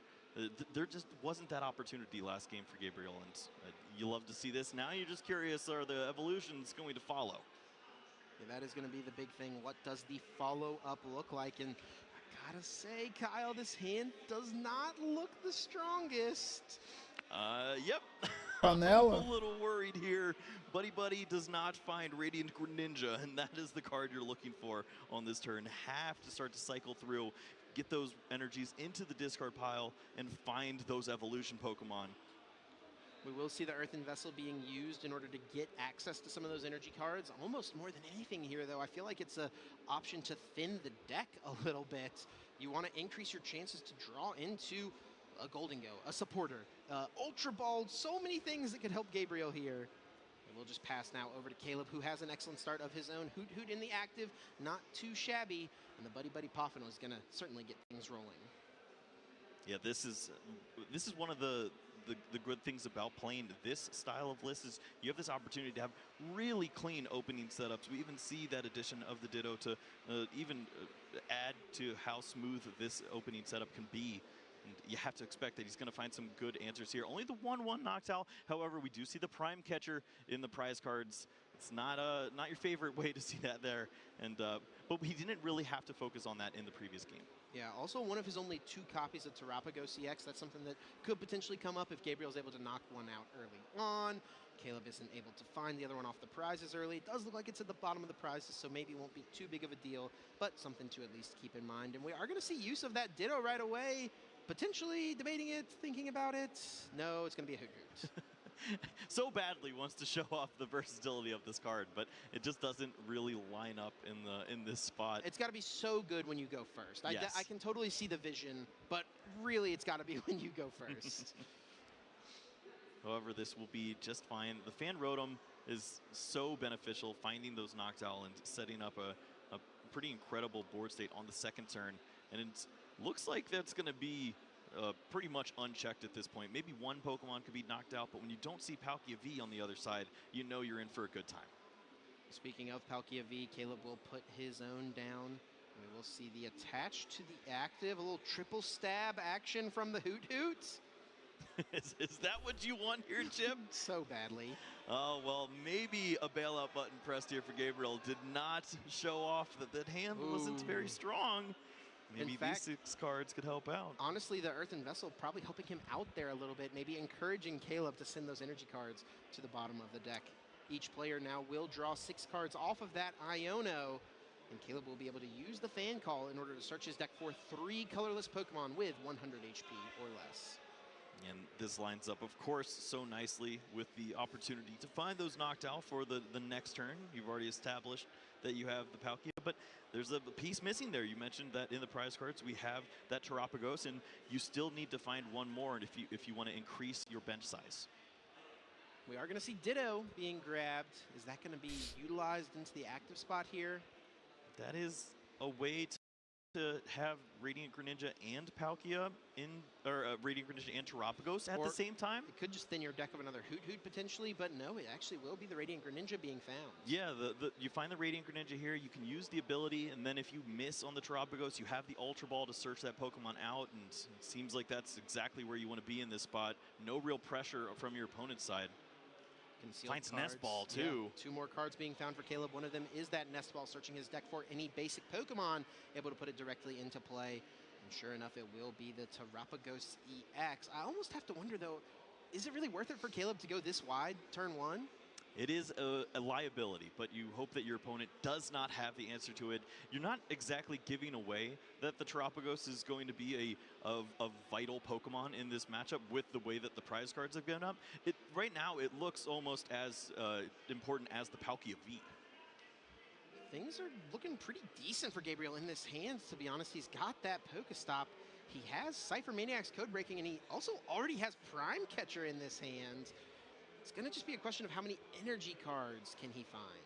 Every time that I count out Golden Go from finding the opportunities, they start to reveal. And this is one way that you can go about this. You have the Cypher, you have the Pokestop, you can front load with the items that you're looking to find, and then you have the bailout button to start drawing some additional resources. It's Ultra Ball, and it's going to be Bibarel, but what can you find afterwards with the Industrious Incisors? Yeah, that is going to be certainly the big question. And this is one of the reasons that Cypher Maniac is so solid in this deck. You just have so many ways to interact with specifically the top 2 cards of your deck. You can coin bonus, draw into the 2. You can Radiant Greninja concealed cards, draw into the 2. You can even Pokestop into 2 item cards, which I think is Chip, what we're going call to it see. here. Does he find exactly another here. item? Your 3rd item card? Yep. Let's see. I'm going to predict energy discarded. Let's see it. Oh, Supporter that discarded. is not the one you Perdão want to uma see. herida. No, you wouldn't have even minded an energy card being discarded because you can always superior it back later. Gonna need a little bit of help here, I think. Ultra Ball can grab either Bibarel or Golden Go, but you can't get both. Which one should he go for? I mean, it depends how thin you can make this hand. If you can get it down as low as possible, Vai pra I would Golden. have to think that Bibarel is the right call, but drawing those 2 additional resources maybe can guide you to the Ultra Ball or the Bibarel itself and start to thin down a little more. This just seems like a bit of a risk. It just depends on how many cards you can play from this hand. It looks like there weren't many. 2 cards will be drawn. One of them is an energy. We do see that Squawkabilly EX. I think that's what that is being found. Actually, it could be the secret illustration rare Iono. Some of these blingy cards do kind of tend to blend together. Yeah, there is no Squawkabilly in this list, so I think it would have to be the Iono. He's thinking about what to discard now with this Earthen Vessel. It is looking like Buddy Poffin will be the choice. With your low HP Pokemon already in play, that card loses a bunch of value. Now you can get a couple of energy cards. Yeah, I don't know how many energies are in the discard pile, but I'd assume that losing the energy would be beneficial there. If you need to use superior energy retrieval at some point, you're going to lose out on some really vital resources. Yeah, that is a great point here. We'll have to see what else Gabriel has in the hand. If he's just knocking out this Greninja, he only needs 4 total energy, 1 to attach, and then 3 to discard from the hands. I think there's only 3. Yeah, I think we may be seeing Gabriel missing out on a little bit of value here. I mean, surely we're not hitting this Greninja for 100. This is one of those issues, though. If you don't map out the hand perfectly, you run into spots where you just have to pass the turn. And that could be the option, I suppose. It's going to be a hit for 100. Did you see this subliminal hiding from Caleb of the Terapagos with his hand? He's just like, don't do anything there. Don't touch it, don't touch it. I need this. Speaking of the Terapagos, due to that stellar Pokemon being in play, the Terra Pokemon, I should say, Caleb will be able to use the Jewel Seeker of his Noctowl, searching the deck for any 2 trainer cards, adding them to the hand, and it looks like Area Zero Underdepths eyed up immediately in order to bump this Pokestop. And what should Caleb go for here is the question. He's got a couple of different ways he could take 2 prize cards this turn. Yeah, I think I like the active Pokemon knocking out 2 Gimmighoul. It seems like an incredible way to slow down your opponent. We've seen what happens when your opponent does not draw into additional resources, and you don't want to work your way through 260 hit points over and over again. You'll have opportunities to do that down the road. Yeah, it seems like it's a pretty reasonable number for the Palkia to get to. Your opponent has to have some Pokemon in play if they want to continue to play the game.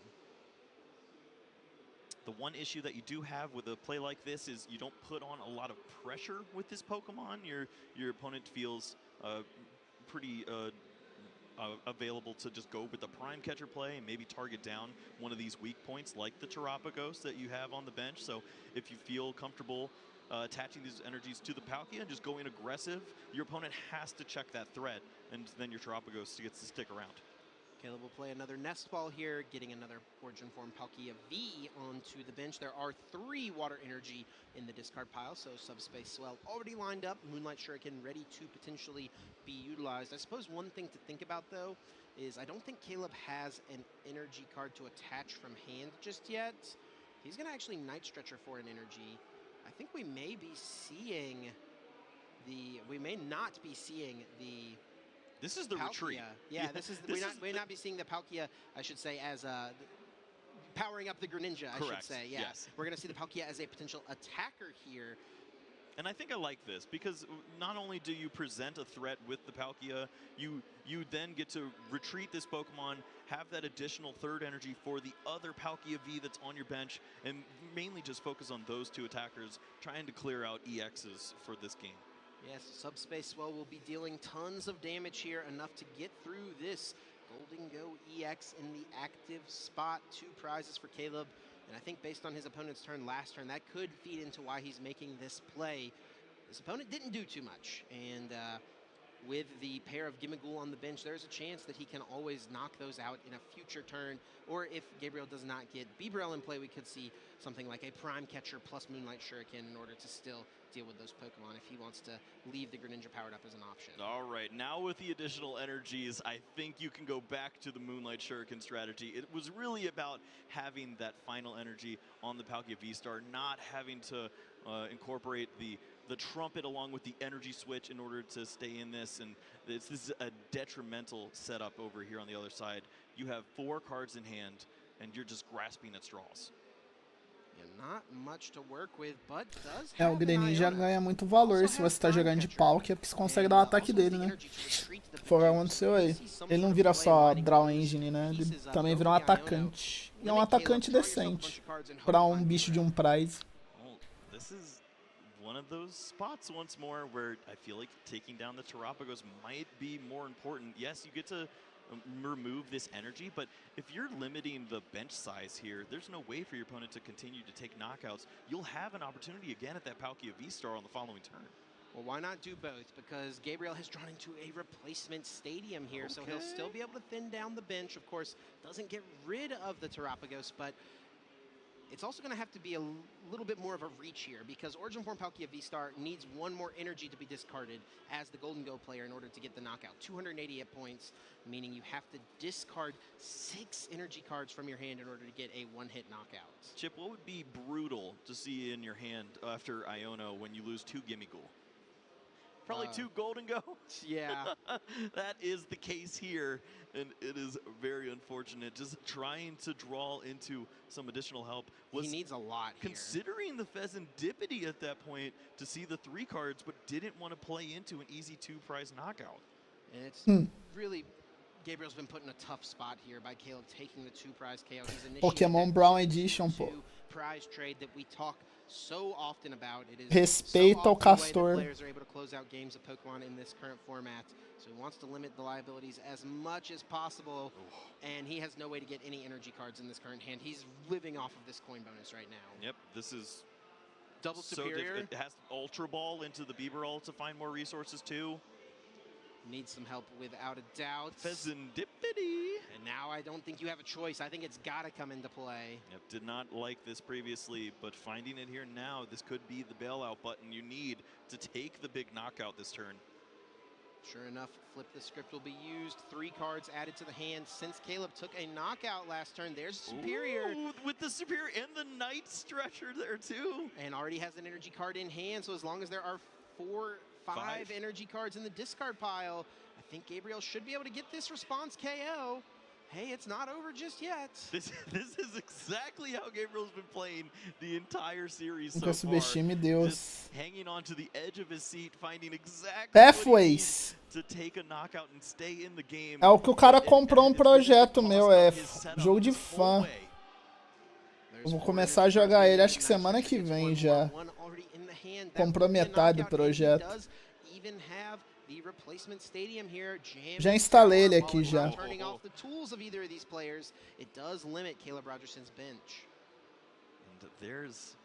There's a world where Caleb is able to come back from a spot like this. We've seen the energy acceleration that can happen, but you're asking a lot, especially after losing these Pokemon and being Iono'd on that previous turn. What do you have to come back from this? He's really debating what this last Pokemon he should discard is going to be. It looks like it will be the Mew EX hitting the discard pile. Yep, won't thin até dezembro tem cronograma legalzinho já. Try to find all the resources to get ahead, and that seems like a pretty strong move here. Se for contar em horas, eu tenho mais de 50 horas de jogo já. Bem mais, né, na verdade. 300 one-hit knockout into Origin Form Palkia V-Star. Caleb Rogerson is going to be looking for a response here on this turn. Fezandipity, what a way to start things off. Finds a Judge for some disruption option. Does have a Glass Trumpet. Has an Ultra Ball that can line up a Noctowl play. That's also the Palkia V-Star if you want to move on to that Pokemon. Não, nem tantas também. Não chega a 100 horas não, eu acho. Yeah, you're going to have to get a energy switch involved, I think, right? Which he could definitely do here off of the Noctowl that we will probably see incoming. Ultra Ball will discard Boss's Orders and the Nest Ball, searching the deck for any Pokemon to add to the hand. Will Noctowl indeed be the choice? It's like a few more options as far as draw goes. Afterwards, there's a Judge to see more resources if this hand doesn't pan out, but Noctowl has to be able to find some pretty solid help. And I think he's going to have it lined up here. We see the Noctowl, Jewel Seeker can be used, and now he'll get to get any 2 trainer cards, and right away he's moved 2 great ones to the front of the deck. Yeah, the Earthen Vessel to find those resources, the 2 water energies, and then along with the Glass Trumpet, you can move that energy by way of energy switch, and then it's going to be all about finding, what, 1 more Pokemon to add in along with the Area 0. That's a Noctowl away. So interesting thing to note, though, Caleb did choose to discard the Origin Form Palkia V-Star from the Earthen Vessel. Ooh. What do you think of that? That's tricky. It means that we're switching up the strategy, maybe going for Boss's Orders plays down the line. Is taking a look at the Bidoof to see if this ability will work if it's in the active spot. Yeah, and it will you know, it still protects itself on the bench, but it's in the active spot, so you can still, of course, damage into it. We will see the Glass Trumpet powering up 2 colorless Pokemon since there is a Terra Pokemon in play, and Energy Switch can move the energy from the benched Hoot Hoot to the active. We can see the attachment for turn, and it looks like it will be Boss's orders as the supporter to bring up this Bidoof.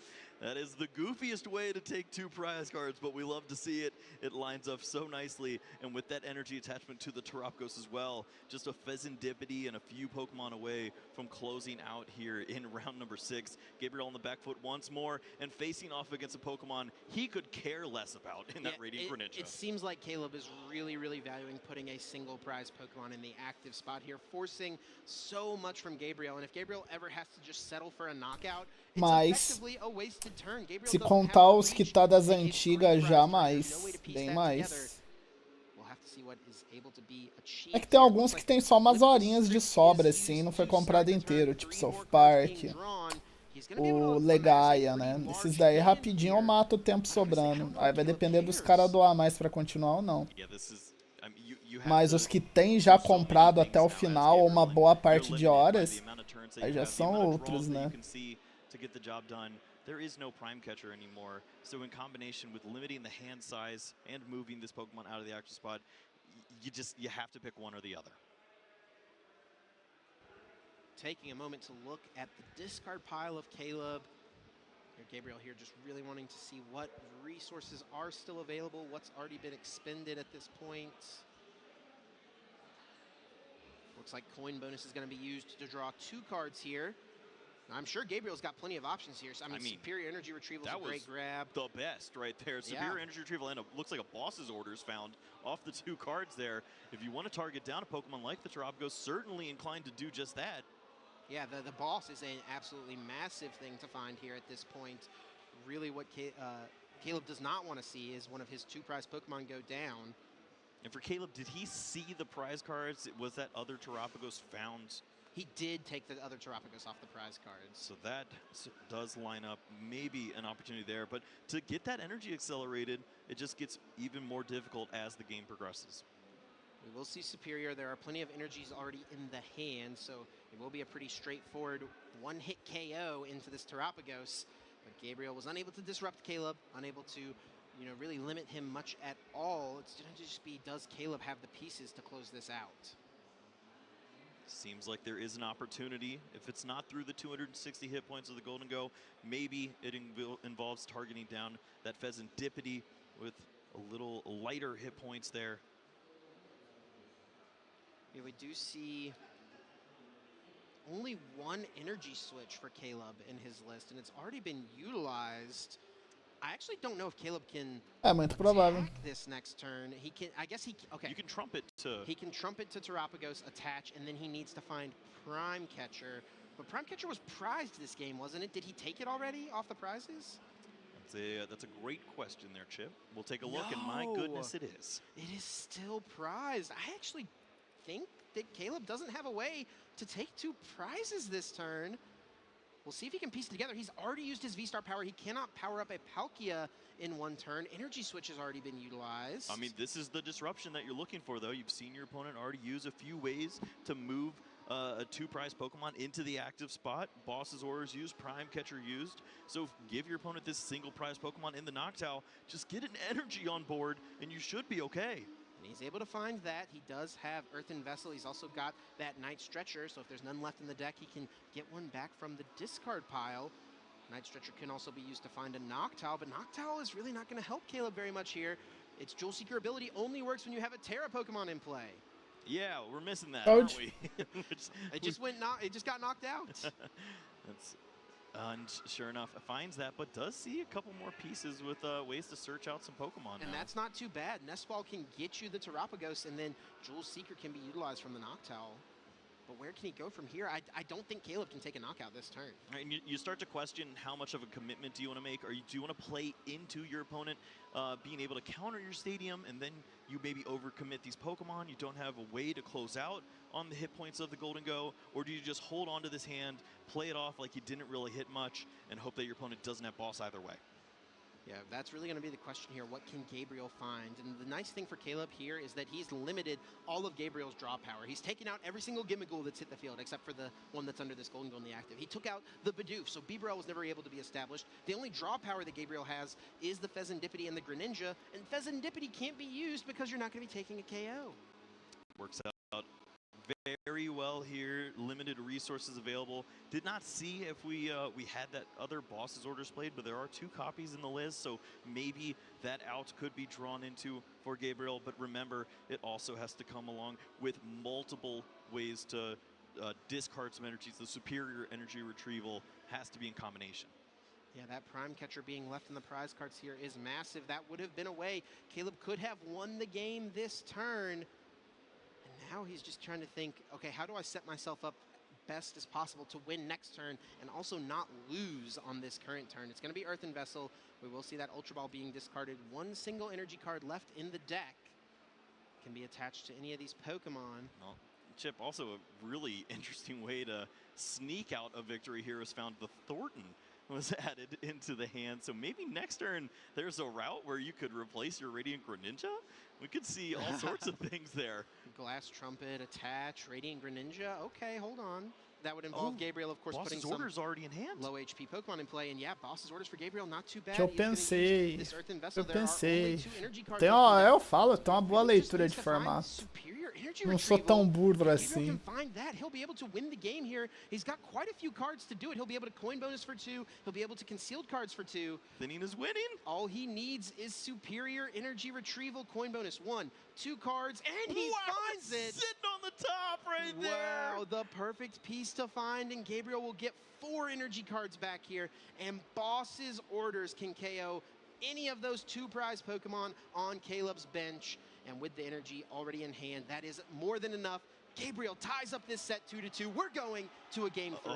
Oh, and remember, it means so much more to these players, being that they're at a 4-0-1 match score already. This would be likely a 4-0-2 for these players, and then, what, you're playing for the 5-0-3? Is that really what we're going for, Chip? And we just crossed over 6 minutes left in the round, so we're going to have, after these players set up, vai empatar. In 5 minutes. It's going to be tough to determine a winner in this one. Só vai alguém ganhar se alguém der donk. Se alguém bricar, beleza. Mas se não, vai dar empate.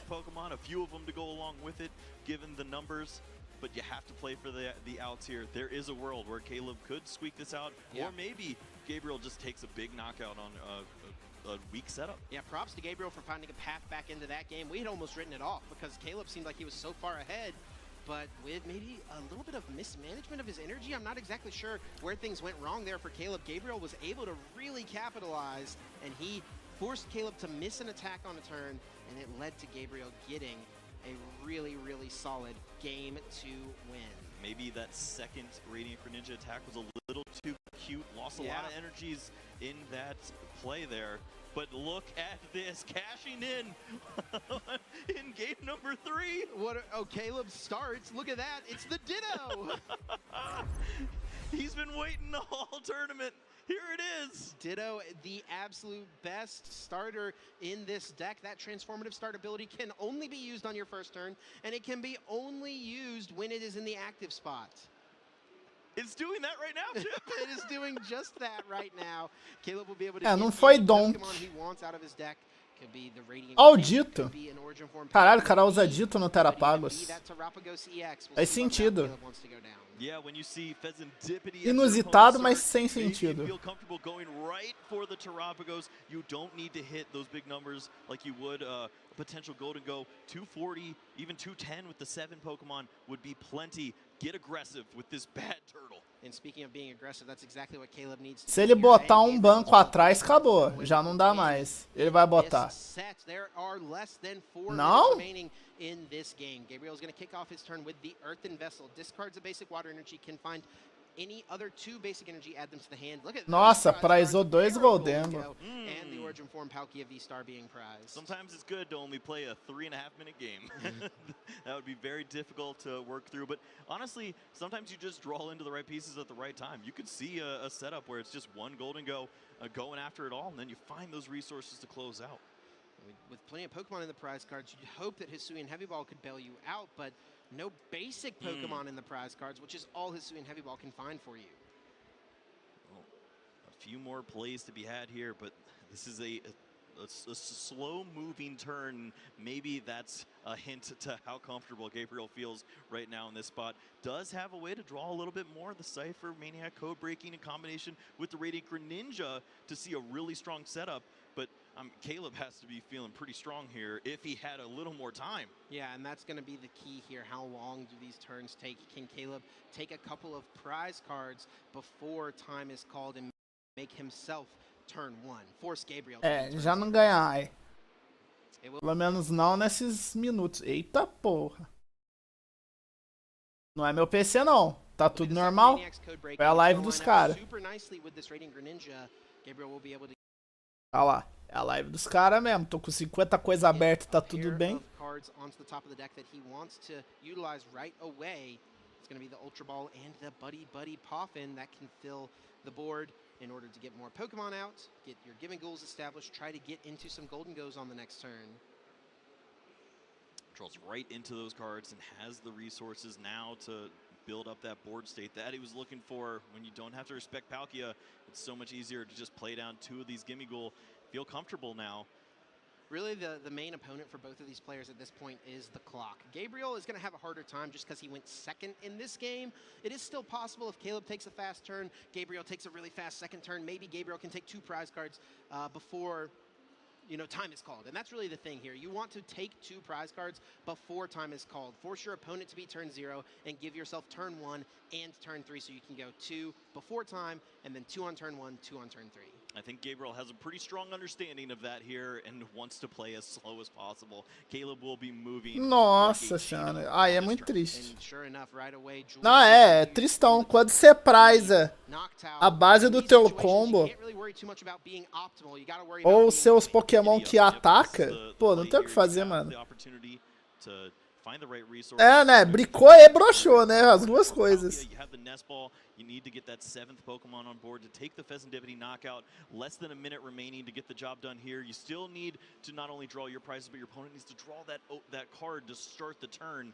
And hopefully that moves at the pace that Caleb's looking for. I'm really appreciating the pace here from Caleb. So often we see players in this situation not understand what they need to be doing, and Caleb understands exactly what he needs to be doing. It's going to be a nest ball and o problema é dar tempo. E pra ele detonar aqueles Gimme Go e o Fezandip e as paradas em um turno, não vai dar. Vai ser empate, provavelmente. That's what you needed to do. Takes the knockout. We'll see how much time is remaining once the card is drawn for the turn. Gabriel taking his time, considering which Pokemon to move into the next spot with just 3 cards in hand, being down this prize deficit so early. Draws the card with sub 10 seconds remaining there, and that does mean that we likely will see Gabriel as turn 0. O turno dele vai ser o 0, do amigo ali vai ser o 1, do depois dele 2, depois o Caleb 3 de novo. For him to take 6 prizes in 2 turns. He's got turn 0 and turn 2. That's all he has available to him. So what can he do to limit Caleb from potentially closing out the game? É, o máximo que o Gabriel pode fazer é dar um stallzão e tentar empatar mesmo. Pra essa partida não acabar. Ganhar ele não ganha. Ele pode tentar empatar pra ficar com mais pontos no campeonato, né? Melhor ganhar um ponto do que não ganhar nenhum. É o máximo que é pra fazer. Ganhar não dá. No máximo dá um stall aí. E o Caleb tem que rushar 2 turnos pra vitória. So you're saying there's a chance. Definitely could be the chance that Caleb is going to need. And Thornton, hey, already in the hand. We got to get that Greninja in the discard pile. All right. There's Earthen Vessel. There's maybe a Noctowl top. Apesar de certa forma é até fácil pro Gabriel empatar. É só ele não evoluir Pokémon. Se ele deixar básico na mesa, não tem como. Essa versão de Terapagos do Caleb não tá de Dusknoir. Se ele passar só com os básicos, ele ganha. Ele só precisa pôr banco, pra caso de merda, né? Mas se ele só passar de básico sem evoluir, ele empata. Não dá tempo do Caleb voltar. Ah lá. Viu? Viu lá? Não evoluiu? Lógico que não. Se ele evoluir, ele dá 2 prize. Ele quer empatar. Agora tem que jogar com a cabeça. Não tem que jogar pra ganhar. Ninja in the hand. He can go get it and then discard it with Earthen Vessel. That's what I'm thinking. Okay. Is there enough water energy to get the job done here? I mean, you're gonna get a couple A from única forma do Caleb ganhar aí é fazer um speedrun pra Greninja. Oh my goodness. É o speedrun pra Greninja e porradar atrás ali. And with the hand right now from Gabriel, all that's left is the Radiant Greninja potentially. What do you do? You're just stuck. You have a golden go in your hand. You're not getting anywhere. We are going to see Jewel Seeker finding a pair of Ultra Ball. Is there enough cards here for Caleb to pull this off?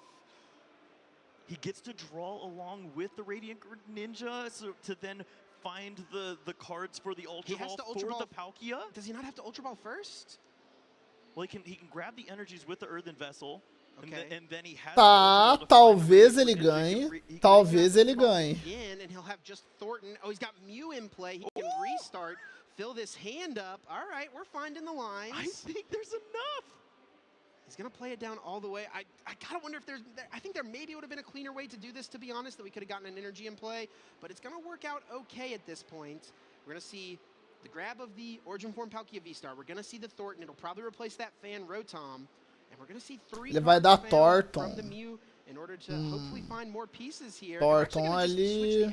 Yeah, that works just fine. This is just better. Yeah, way better. Ignore what I'm saying. Aí ele vai colocar 2 energias ali com o Palkia. To have the energy without using the portal, then you could save the portal for next turn too. Oh my gosh, Tirou 2, matou 2. Tá. Acabou?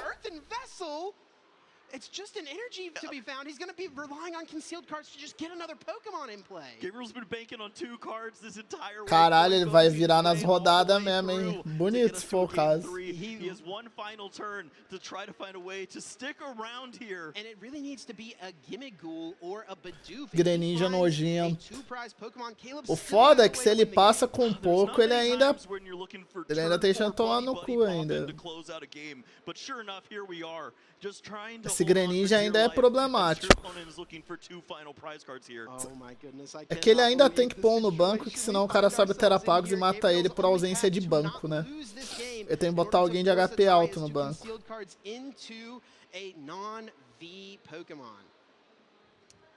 Right, everything's on the line right here.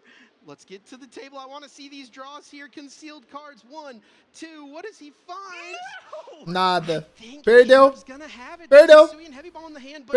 Perdeu. Ele não tem nada. Ele só vai forçar ele a deixar o Terápagos, que não tem nada na frente, passar.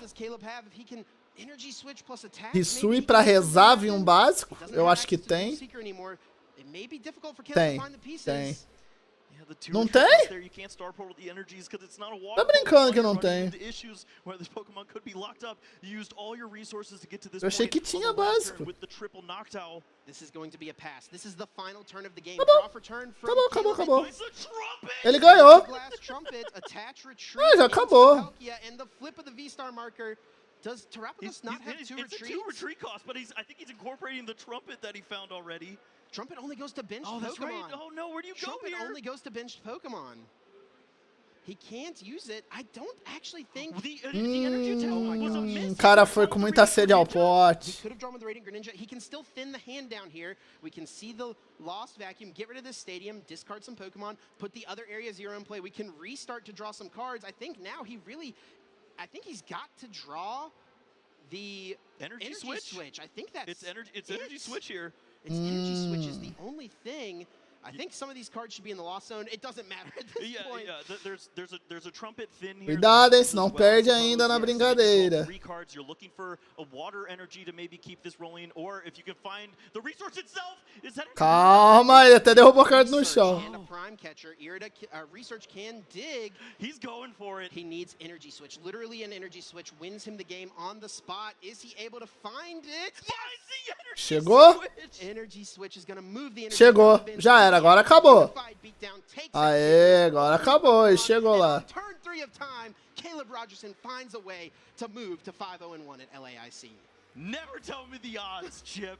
finds a way to close out here and get the No job último done. turno, hein? No último turno. 6 minutes, 5 minutes, what was that? Unreal. Yes, so little time. Caleb, I mean, that is one of the best ways of a player recognizing the situation that I think we have ever seen on stream. He played so quickly. Maybe could have slowed it down a little bit there on that turn 3 of time. Terapagos Jogou finíssimo. Retreat cost, could not move right away.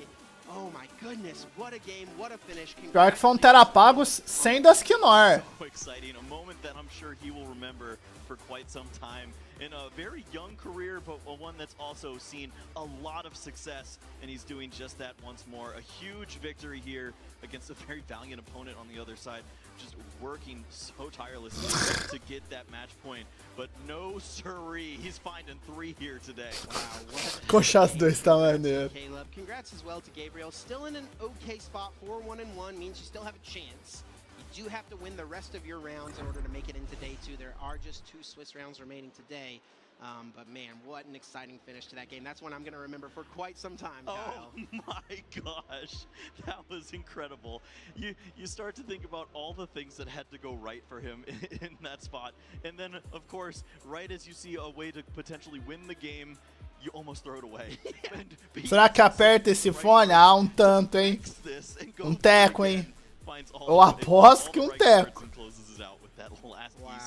Yeah, what a game, what a closeout. You know, Gabriel made it interesting with that prime catcher, that is for sure. That was, I mean, well spotted as well. Played to his outs there too. Definitely. Just needed to find a basic Pokemon that wasn't a 2-prizer. I mean, to be honest though, I mean, the Ultra Ball that found the Golden Go, yeah, I mean, just finds a basic Pokemon. He was contemplating the best way to stick around for an initial turn. He had to evolve there onto the bench. Yeah, if you're gonna get the Golden Go, you have to evolve. If you evolve, you can't lose the game from that point. There's no Radiant Greninja 2-prize play.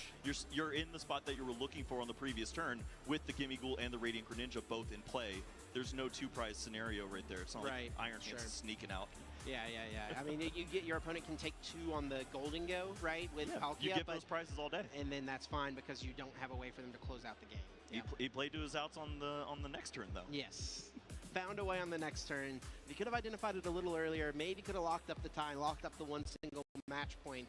But wow, what a finish, Caleb Rogerson. I wonder how he's feeling after that one. Yeah, that's going to be one for the ages to hear. But we do have the replay for everyone at home. Maybe you went and got a quick bathroom break or a snack. You missed a lot in that last 5 minutes. We're gonna fill you in. Yeah, absolutely. What a game. I mean, it was pretty dominant from Caleb in game number 1. Seemed like he was just going to run away with things, to be honest. The Terapagos Unified beating down on some Fezandipity early on. We saw Gabriel try to fight back here, was able to respond with a KO. But Caleb had enough to respond here on out. This was also maybe a little bit of a questionable thing from Gabriel, not dealing with the Terapagos. I think maybe he's thinking, I want to lock up these energy. You know, my opponent can't knock out the Golden Go EX with the Unified Beatdown, but you still had the Palkia in play, which was what Caleb was able to target down. Yeah, a good learning experience in this opening game here, as we saw Gabriel experimenting with some of the lines, trying to find the right opportunity to maybe get that advantage. But Caleb was in the driver's seat the entirety of this game, just looking for some additional Pokemon there to get the job done with the Palkia V-Star, and does just that. And we were expecting to see a little more of the same, if I want to be honest here, in game number 2. But Gabriel had other ideas. Yeah, it was definitely seeming like things were going to go the same way in game number 2. Caleb had a really nice aggressive start with the Radiant Greninja, able to take a few prizes on some Gimmighoul on the opponent's bench. Cara, qual era? Foi ideia ainda de Gimmighoul, chegou aí, filho. Goldengo, né, no caso. Apesar que o Goldengo deu uma bela melhorada com o lançamento da nova coleção, mas aí não vale ainda. O Goldengo é um deck que vai crescer. Vai crescer um pouquinho. 2 prizes on the Gimmighoul seems like the correct line, because you're limiting your opponent's draws, but maybe you have to consider your own attackers. It got difficult from that point afterwards to have all the energies required to close out the game, and instead Gabriel finds the perfect answer there. Coin bonus into all the right resources. What, Boss's Order, Superior Injury Retrieval? Sign me up.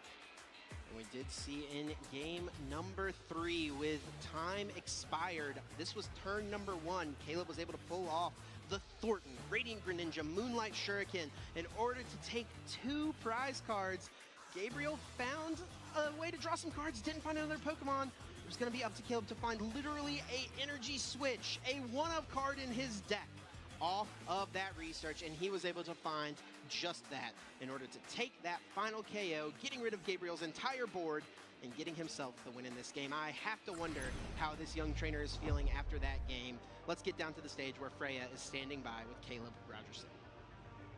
Thank you, Chip. Yes, Caleb, my goodness. I mean, what do you even say about a third game like that, right? I was going for the play, and I didn't know if it was going to work, but I'm glad it did. And it was kind of a crazy line.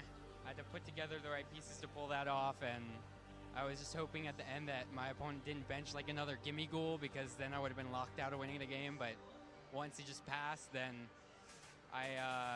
for a second I thought the Terrapagos had one retreat, and I tried to retreat it, but I did get the energy switch off the research, which was pretty lucky to close the game there. Pretty happy about that game too. Terrapagos é duas, não é uma What só. made you pick this deck for this weekend? We've seen it's seen a lot of success in Europe, of course. So this Palkia combination with the Terrapagos, of course. So what made you gravitate towards? Você precisa de um sol. Ele não sai de casa, pô. Veio só jogar umas cartinhas aqui no Brasil. And I got top 16 there, so I felt pretty good about the deck. Ó o mouse fantasma. Afterwards, I was kind of expecting Ó o mouse more mirror fantasma. matches, a little more Drago, seeing success, and I didn't feel great about those matchups. Tá clicado não, mas ele vai ficar mexendo. I think is slightly Não favored para não, of filho. those. I Tá was com back and gosto forth essa between porra. playing Drago myself and playing Palkia, and I'm pretty glad I ended up on the deck. Descarte regaçou, derrubando ele no So chão. many different lines, Neo. like I was able to show off in game 3 there. Sol é overrated. Awesome. And I mean, Pois it's é. doing well for you, right? Only one win away from securing enough points to make day 2. Now, kind of speaking of which, I think round 7 is getting ready very soon, so don't Cara keep it dela. too long. But just before we head out, is there anyone you want to give a shout out or say hello to? Of course, shout out to Team DDG. Everyone's doing pretty well today. Hope to see some of us in Top Cut tomorrow. And shout out to my parents for supporting me all the way through. Thank y'all. Awesome. Thank you very much for your time. Congratulations. But like I just said, round 7 is starting pretty much right now, so don't go anywhere. We're going to go to a short break, and then we'll be right back with round 7. Ah não, no celular é uma pica. The next edition of Pokemon Partners Brazilian style. This time I am here with 2 lindos. We have Kanan and we have Juzmani's friends and teammates, but we're gonna see how well they actually know each other. But first of all, let's give a little introduction. Tell us a little about yourself. I'm Ellen Descanan. I've been playing since the start of the game, back in 2016. Been really enjoying PvP, and I'm really happy to be here at LAIC. And I don't know, hope I do well. I hope we have fun here now. Yeah, me too. How about you? A little bit about yourself. I'm Juzmani's, and I started playing 2016 too, like in the first day of the game, and it was like so much fun. Then I started battling, and I just loved it. And I'm here for actually I'm from here. I live in this city, so I'm here for playing, and I hope to go to day 2, day 3 or something, or just at least have fun. Well, we'll see. We're gonna see how well these 2 actually know. Serão que seu deu gosto? Que merda. Questions about Juzmani's. You're going to write down your answer and then show the camera when she gives the result. The first question is, what is the highest placement that Juzmani's has gotten in a tournament?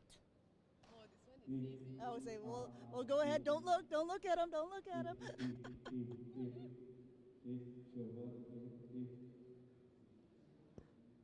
Que foi? Okay, so what is the answer to the question? 3rd place. Where was it? Oh, it was in Curitiba's. All right, that one was pretty easy, it turns out, for both of these. Let's see if this one is a little bit harder. What region of Pokemon is Juzmani's favorite region? Think about that. Do you know? Yeah. Okay, we'll wait for him to start writing. Don't look. Okay. My favorite region is Sinnoh. Errou. Sinnoh? Oh, Kanto. Okay. We were 1 for 2 there. É bem longe. To go 2 for 2 about Kanan. Are you ready? Yeah. Okay. Now we know that Que esse Canon is a slime pretty aí? spicy Pokémon of Shadow Magnezone last season. Ah, é do anime do slime? What do you think his Sério, favorite fizeram? Pokémon? Do anime? Ah, eu vi esse cara aí, eu lembrei por causa que eu tava jogando o joguinho. Agora vai virar o guri. Just the Pokémon. Ah in não, general. ficou com a cauda só. She knows? Okay. We were told ahead of time that these two actually know a lot about each other, not just about Pokemon, but life things as well. Ah, mulher aí. Jusmani seems pretty confident. What is your answer? It's Gengar. Turns out it is indeed Gengar. Okay. This one, next question. Okay. Next question. Very relevant to now, as we just had the Mankey community. Ah, uma coisa, novidade muito grande que é isso aí. Annihilate or Primate, and for bonus points, Shadow or non-Shadow, if he was playing it here at LAIC. This one is tough. Okay. Yeah, I don't know. Do you even know yourself? Okay. Doesn't matter if would it be to play competitively or just play? Play competitive. Okay. Okay. Then I know my answer. Looks like just making sure. Okay. It would be Annihilate, the normal version. Very close. You got the question. You just didn't get the bonus. So going for Annihilate over Primate, you think, in this current meta? I think because it is a fighter that beats the other fighters and does well against many of the poison types. I think it's a better generalist. And I think the normal version, because it can take a little bit more of a punch. So I think it's better for competitive. That makes sense. Okay, the last question I have is for both of you, and you can write it down at the same time and reveal to the camera. Which LNDS Lindo's player do you think is going to make it the farthest here at LAIC? That is tough. Yeah. Eles vão colocar o nome deles mesmo, que é. We'll see. Both these trainers are locking in their answers. Looks like Cannon is done, and it looks like Jusmaniz is done. Let's flip them. 1, 2, 3. Who we have? Oh, okay, we have last year's winner, Hardjeff. We'll see if he is able to do it this season. That's all we have for this Pokemon Partners. We'll catch you guys in the next one. Será que eles não devem estar jogando dessa vez? Hello, I'm here with João. João, do you play Pokemon TCG Pocket? Oh yeah, I'm really loving the game. Alright, so tell us a little bit about your TCG Pocket experience so far. Oh, it's a very amazing game. Like I started on the launching day and I still play it every single time because it's so fun like to open the package, organize your binder because it's the real experience of the Pode ter que falar inglês porque a stream é global, aí tem que ser inglês, né? A porra é aqui no Brasil e ser obrigado a falar inglês porque a stream é americana. Yeah, I really loving the game. Alright, well, there you have it. Lots of people getting to experience Pokemon TCG Pocket. They're loving it, and they're everywhere. Yeah. Let's get back to some Pokemon action. Our 2022 senior world champion making a name for himself. Feels amazing to win Orlando Regional Championships. Winning a regional is an event that's always eluded me. I've made the finals a couple times when I was younger, but a win has never been something I've been able to hit. And finally reaching that goal it means a lot. Liam, his dad, his brother, they're deeply rooted in the Pokemon TCG community, have been for a long time. And Liam has an excellent resume. I've been in the finals a few times at 2016 Nationals. And there's the handshake. Liam does attack. Huge congratulations to Liam Halliburton. He played excellently. He played flawlessly almost. I first got into competitive Pokemon because kids at my school were playing Pokemon. It was always really popular to trade cards. And so when I tried to get into the game, my dad said, it'd be cool if you really tried to get into the game and got into the competitive side. And so we went Caralho, pro pai falar isso é brabo, hein? É muito mais fácil ao contrário, né? Não, ele explicando a história dele, o carinha ali. Que ele, quando criança, ele começou a jogar Pokémon porque a molecada na escola trocava carta. O pai dele falou, você poderia levar mais a sério e entrar pro lado competitivo do jogo. Aí ele investiu nisso. O cara joga pra caralho agora. A diferença de mindset do bagulho, né? Unfortunately. Ladies and gentlemen, one last time, Liam Halliburton, your Orlando Regional Champion.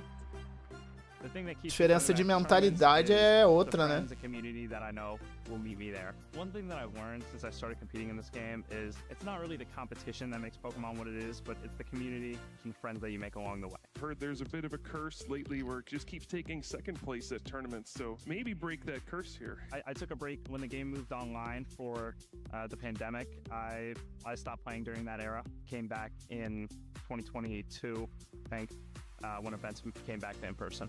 It was honestly my dad. He told me that the events were coming up, and he kept a podcast about the game throughout the entire pandemic. And so when he told me events were back, I said I'd give it a shot. And once again, I haven't put it down.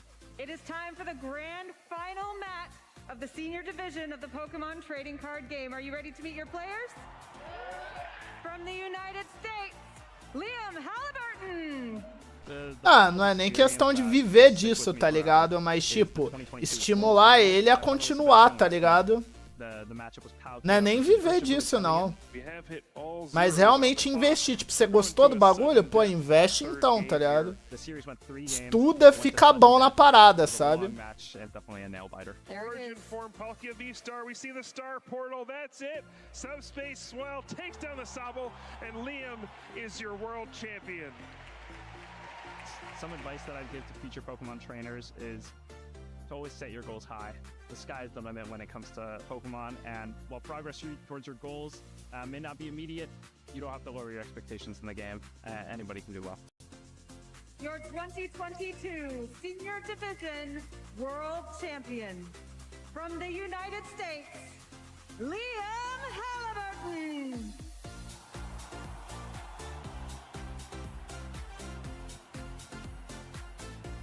The player I look up to most is Tord Reckless. Tord is an incredible player. Every time I see him play on streams, he's constantly finding brilliant ideas, whether it's in the form of decks or play. Everything about his game is just incredible. Who's your starter Pokemon? Any series? Anything? My starter Pokemon's Rowlet. He's a cute little guy. I love owls. Ele é que nem amarelo, ele gosta do Rowlet.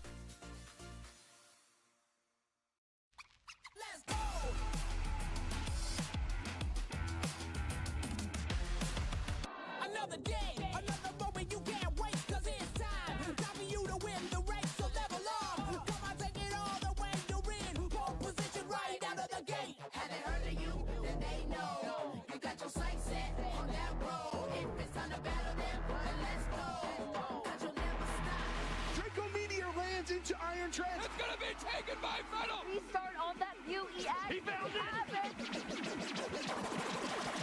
Show him what you got. Yeah, they already know. You got your sights set on victory road. Show him what you got. Yeah, they already know. You got your sights set on victory road. Put your hands up. Put your hands up. Put your hands up. Put your hands up.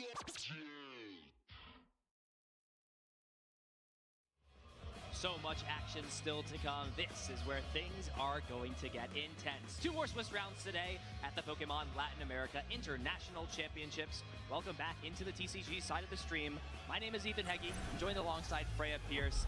These are the critical matches. Players have 2 more rounds to lock in and get as many match points as possible. Tem mais 2 rounds hoje. Over to day 2 and see if they have what it takes to become a champion. Yeah, 2 more Swiss rounds left, 2 more opportunities to get those last 2 match points. 18 match points will get you there. So for those of our players who are already on 5 wins, it's just 1 more that they need. And I do believe that's the position that our 2 upcoming feature match players are exactly in.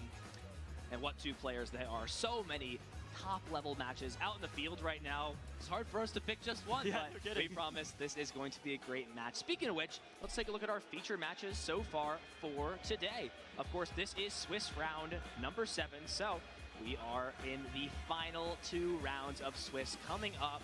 And what a match this is going to be. Of course, we have our rankings first that we can showcase. These players are either already in a secured spot or almost there. Tem bastante gringo pra cá. Number 1 to 11.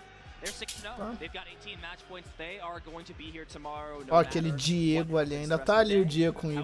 They're looking to get as many match points Tá ali ainda. since there is still a lot of work left to make it to the top 8 and to our top cut. Yeah, and two names I'm seeing already that are sticking out for me. Fabrizio Inga Silva, amazing player from Peru, already a regional champion in Liverpool here at 6-0, and at 5-0-1, former Latin American champion, the only Brazilian Latin American champion in the Masters division, Diego Hafshi, there at 5-0-1. Can he run it back again? That would be quite the statistic. To run back an international championship, especially in your own home country again. Top 16, será? Acho que não. Ou deve ser. Top 16 é o top 8 que vai ser. Matches happening all throughout the field right now, our feature matches that we're going to be showcasing. Of course, so much talent here to show, so much to look at, and it is going to be a great matchup to show. Isaiah Bradner up against Alberto. Caralho, o cara lá da Itália veio pra cá jogar, tomar no cu. Rising star having an incredible season. Alberto with his dragon type Pokemon. He is truly a dragon type master this year. Yeah, I'll be honest, I think upcoming Rising Star is almost a little bit unfair for Alberto. He's been getting great results in the Europe for a long while now. A few seasons back already getting top 8s in Master Division. It's just that recently, specifically, he has been on an absolute tear with back-to-back finishes. So it's kind of almost like the Tord effect, right? Where you're doing well for a while, but then suddenly you have a couple of insane results and it puts you on the map big time. A lot of other great matches up here. Yurko Valencia, another person that pops out at me right away. Alessandro Cremascoli, the control master. Oh, yes. And Pedro, that's going to be an awesome matchup. But for now, it looks like we have our action ready at the stage. Let's send it down, see our two competitors, and get into what should be an absolute pleasure of a match. Alberto Conti and Isaiah Bradner. What about star-studded a matchup is good to ask for. Both champions and finalists across multiple different levels of tournaments here for the Pokemon TCG. Two of, I would say, the top players in the game right now. Could not have asked for a better feature match for our round 7 here. So we'll see some of the interesting things. Of course, this is going to be a matchup between two decks that are very prevalent in the standard format currently. Isaiah Bradner has actually shifted up for the first time. He is no longer playing Regidrago V-Star. Instead, playing this Terrapagos Noctowl deck. And Alberto has, kept it tried and true, is running it back with a deck that he has won a regional championship and gotten top 4 with this year, and that is Regidrago V-Star. Yeah, kind of hard. Regidrago, Terrapagos, by playing something different than the deck you literally just won a tournament with, right? So it makes a lot of sense. You can run it back again and clearly doing very well. Partida mais comum de se encontrar aí no formato. One loss and is just one win away from a potential day 2 match point securing. Yeah, a few notable prizes here. Regidrago, Terrapagos, mesmo. Meu Deus, 3. 3. Que será no prize. Caralho. On Isaiah's side, nothing too relevant. This is why you play multiple copies of that fan Rotom for that fan call ability. A candy in there, a stretcher, but nowhere really in comparison to what Alberto does not have access to this. No, not at all. No, I know that's rough. I mean, Mano, se ele tiver só um Squawkabilly, lascou também, porque ele prizou o Squawkabilly. Geralmente usam 2, caso isso aconteça. Isaiah's prizes being a lot more workable in that instance. Very interesting that he switched to this Terrapagos deck. Pegando o celular, Maria, rapidinho. Só que você tá do meu lado. Featuring that small package of the 101 Dusknoir line just for a little bit of extra push with that Curse Blast. Curse Blast is so good. It is one of the best abilities the Pokemon TCG has seen recently and possibly of all time. Just being able to, almost trade 1 for 1, but more. Just having the control to do 130 damage anywhere you want. And you see Isaiah Bradner, an extremely methodical player. He is already locked in, thinking about what he needs to do to secure himself a spot in Day 2 and push himself one step closer to finally getting that big event win, that international win. He has had a slower season playing this Drago deck. This would be the storyline. Finally switching up, playing something he's maybe not as comfortable with for the sake of having a solid result. Let's see this matchup here and get down into the stage. Alberto Conti up against Isaiah Bradner. Let's get into it. Yeah, and it looks like Alberto will be going first. That's already going to be a big advantage for sure as he looks at a clever start. And, oh wait, hold on, is there not much else going on in the hand? Wait, Is he considering attaching to this Cleffa? Oh no, that is not what you want to do. No! And just passing the turn over. And now luckily for Alberto, Isaiah's deck does not have any way to... Oh, it does. It does, yeah, you can just go with the Fan Rotom. The Fan Rotom could be all Isaiah needs. Would need to find a way to pivot this out of the active spot. So looking at this list, there is just the one copy of... Nossa, dá pra ele ganhar, mano. O cara só começou de clefinha. Mano, se ele meter um campo Rotom e energia, ele mata. It's not guaranteed yet, but there is definitely a world here where, I mean, look. Caralho, dá pra ganhar, hein? Num turno. Well, actually, let's not forget that Fan Rotom does need to have a stadium card in play to use that attack. So there's a few pieces here, yeah. Yeah, but the big thing, though, for Isaiah is, while it would be great to win the game on this first turn, this start alone is already just enough. Essentially, you get to go first against your opponent, and you get to play a supporter card. Yes. There is not much more you can ask. Não é um só, né? Mas é um mundo que existe ele ganhar turno 1, velho. And you know your opponent is really struggling to be able to get anything going next turn, and possibly the turn after that. I mean, that is a signal of an extremely weak hand. At worst, the game ends next turn, and at best, something like a Professor's Research... Rotom ventilador, deu efeito do Rotom, vai buscar. Yeah, no, and actually, I think even with that, I see one supporter in hand for Alberto, but I think it's the boss's orders. So like, Alberto's riding on the top of his deck here. His hand is a complete brick. Isaiah doesn't know that yet, so of course we'll still play this game out as best as possible, as optimally as possible. We'll now use that fan call ability on Fan Rotom. You know, I've got a bias towards Rotom. I love Rotom. He's great, and this is why. He's a friend, and he gets you your friends. Grabbing what looks to be the Hoothoot and a Noctowl. I think just considering what that third choice is going to be, could just grab a second Noctowl. Now, it's always risky when you don't have the information of your opponent having Iono's prized, but will be to Isaiah's advantage here since Alberto lacks any way to hand disrupt Isaiah from this point on. So it will just be the Buddy Buddy Puffin for 2 Hootoots, and just considering what that third 100 HP or less colorless Pokemon will be, and it is that Noctowl. And now the big question is, as long as a Terra Pokemon comes in play, it's going to be, It's a Buffalon. Okay, and the hollow pattern looks very, very similar. So yes, it does. Não, Buffalon, pô. Early wall ability, Diferente. finding its way into this deck. You know, Tord's been a big believer of this card, had it in his asymmetrical cut placement, and then recently, of course, second place at the most recent Europe Regional Championships. Just having an ability that says you take 60 less is absurdly good. Yeah, really, really strong card. Do need 2 Buffalon in play for the ability to activate, of course, but there are 2 in the deck. One there, and yeah, it's going to be a pass. What does Alberto find off the top of his deck? Oh, it's a research off the top of the deck. It is a research, but it's sort of pick your poison in this case. A little bit. I mean, you have to, right? You do have to. You got to play to what you got to do here. I mean, at least see those 7 cards before you're going to make a decision. And see the resources that are going down, though. I mean, that is definitely a big thing. Mano, ele tava muito brincado ali. Super Rod, Energy Switch. Look, it could definitely be worse for Yeah, it could. So, I think given the situation, he'll be very, very grateful for that. And yeah, some of the basics found now, so this game won't end just yet. We do see a Nest Ball, we do see a Teal Mask Ogapon. Yeah, Alberto's going to be breathing a huge sigh of relief right now. So Alberto's still in this game. It's not over by any means, but the entire tempo of going first in this matchup, such an important and crucial advantage, has essentially just gone right to Isaiah's way after not winning the coin flip. So look, you're going to get your board set up, cooking a little bit, but there is still a lot of work, and it's really going to come Não, down já to não dá what mais, Isaiah já is não willing dá to do in mais. this situation, since Tinha que ser HK naquele turno, mas não dava conta. Se desse conta ia ser foda pro amigo ali do Terapagos. Quer dizer, o cara do Regidraga ia ser bem triste.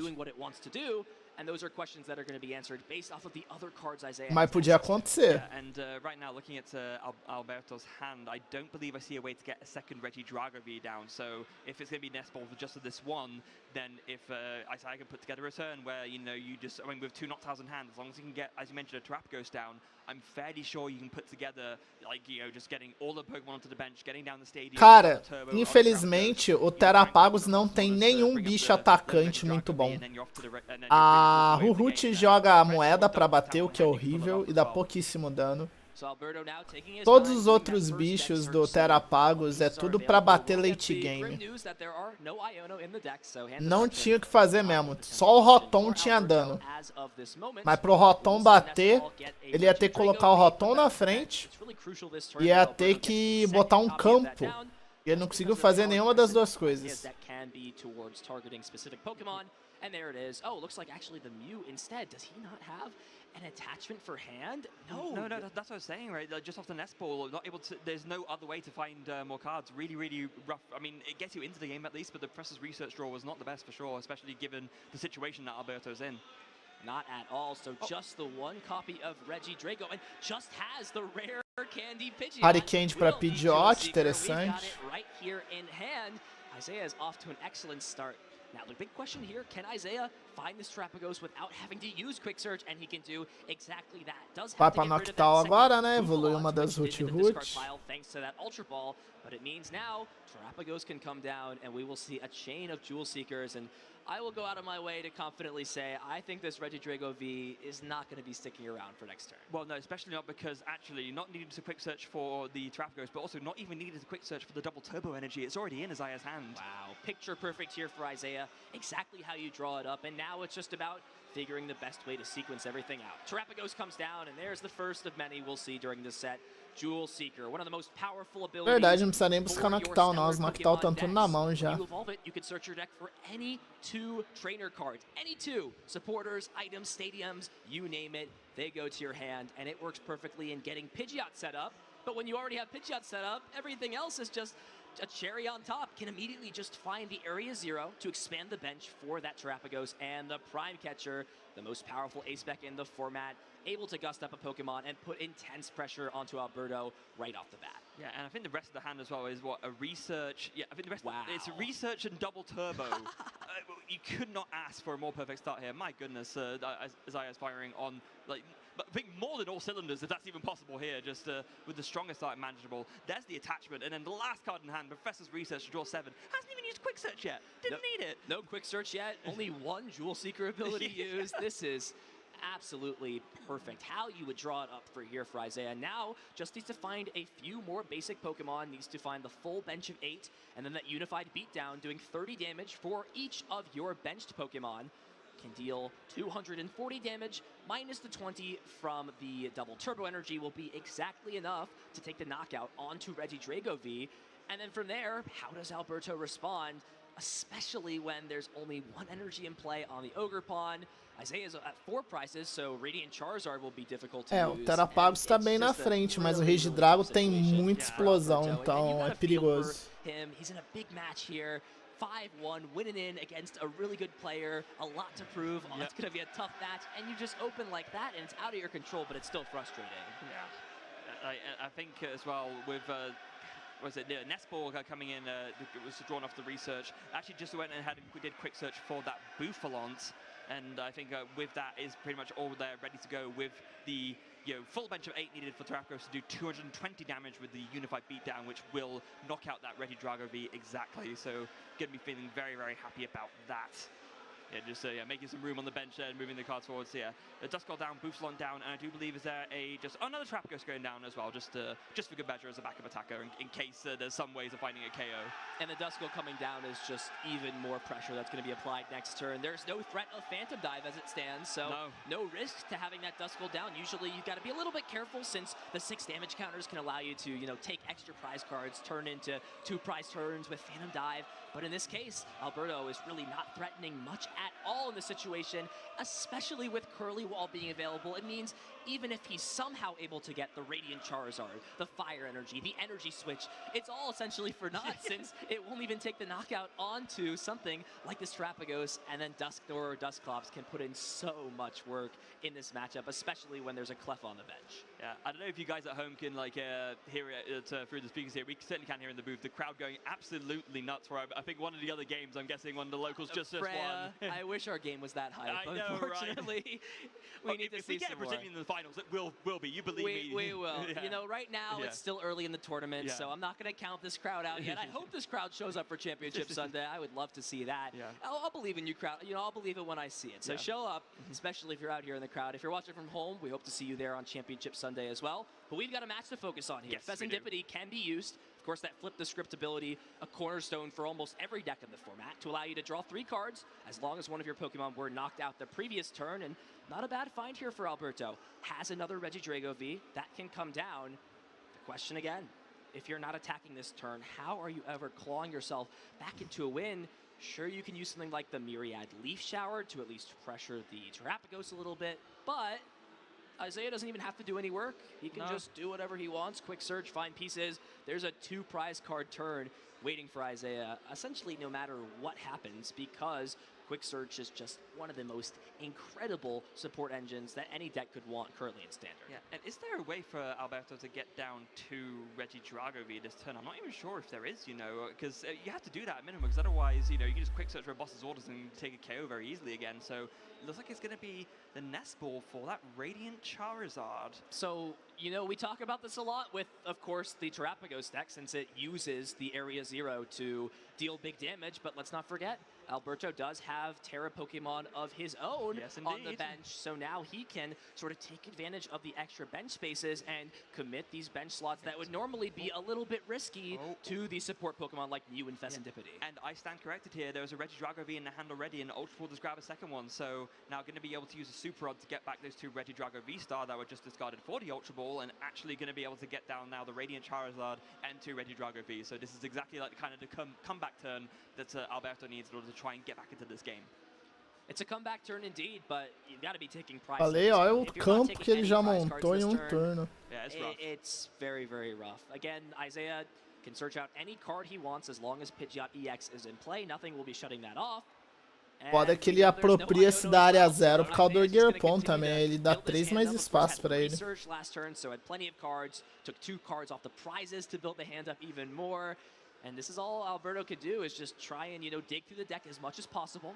Oh, you know, that feels really bad as well. Had to discard that Prime Catcher without even using it, so not even going to get any value out of that this game unless you get it back later off of a Legacy Star. Yeah, an interesting choice to not play the Prime Catcher, and this probably signals here for Alberto that he wants to attack in some capacity against this Terrapagos. If you weren't going to attack and use something like Clef's Grasping Draw, you could always just retreat first, play the Prime Catcher, and bring up something like, you know, the Bouffalante on the bench, or something that's going to be a little bit harder to move. You require maybe Isaiah to not have a double turbo or boss. You can't pick both. You've got to decide if you want to take the 1 prize or if you want to, you know, leave this in the active and get boss for next turn. So I kind of wonder here what Alberto's end game is, at least for this turn. Haven't counted him out yet, of course, is going to play the Earthen Vessel, find some more energy cards. But I really do wonder here what Alberto's plan is to claw himself back into this game. Looks like it's going to be starting with another Teal Mask Ogerpon hitting the bench. So one more Teal Dance can come in, attaching that grass energy. What does he draw off the top there? It looks like, an energy switch. That's a good find. There is the energy switch, but no matter how many energies you put on this Ogerpon, it's not going to be enough, especially with the Bouffalante in play. And now let's not forget that Curlywall is not online. It is sort of something that, you know, pops up here and there.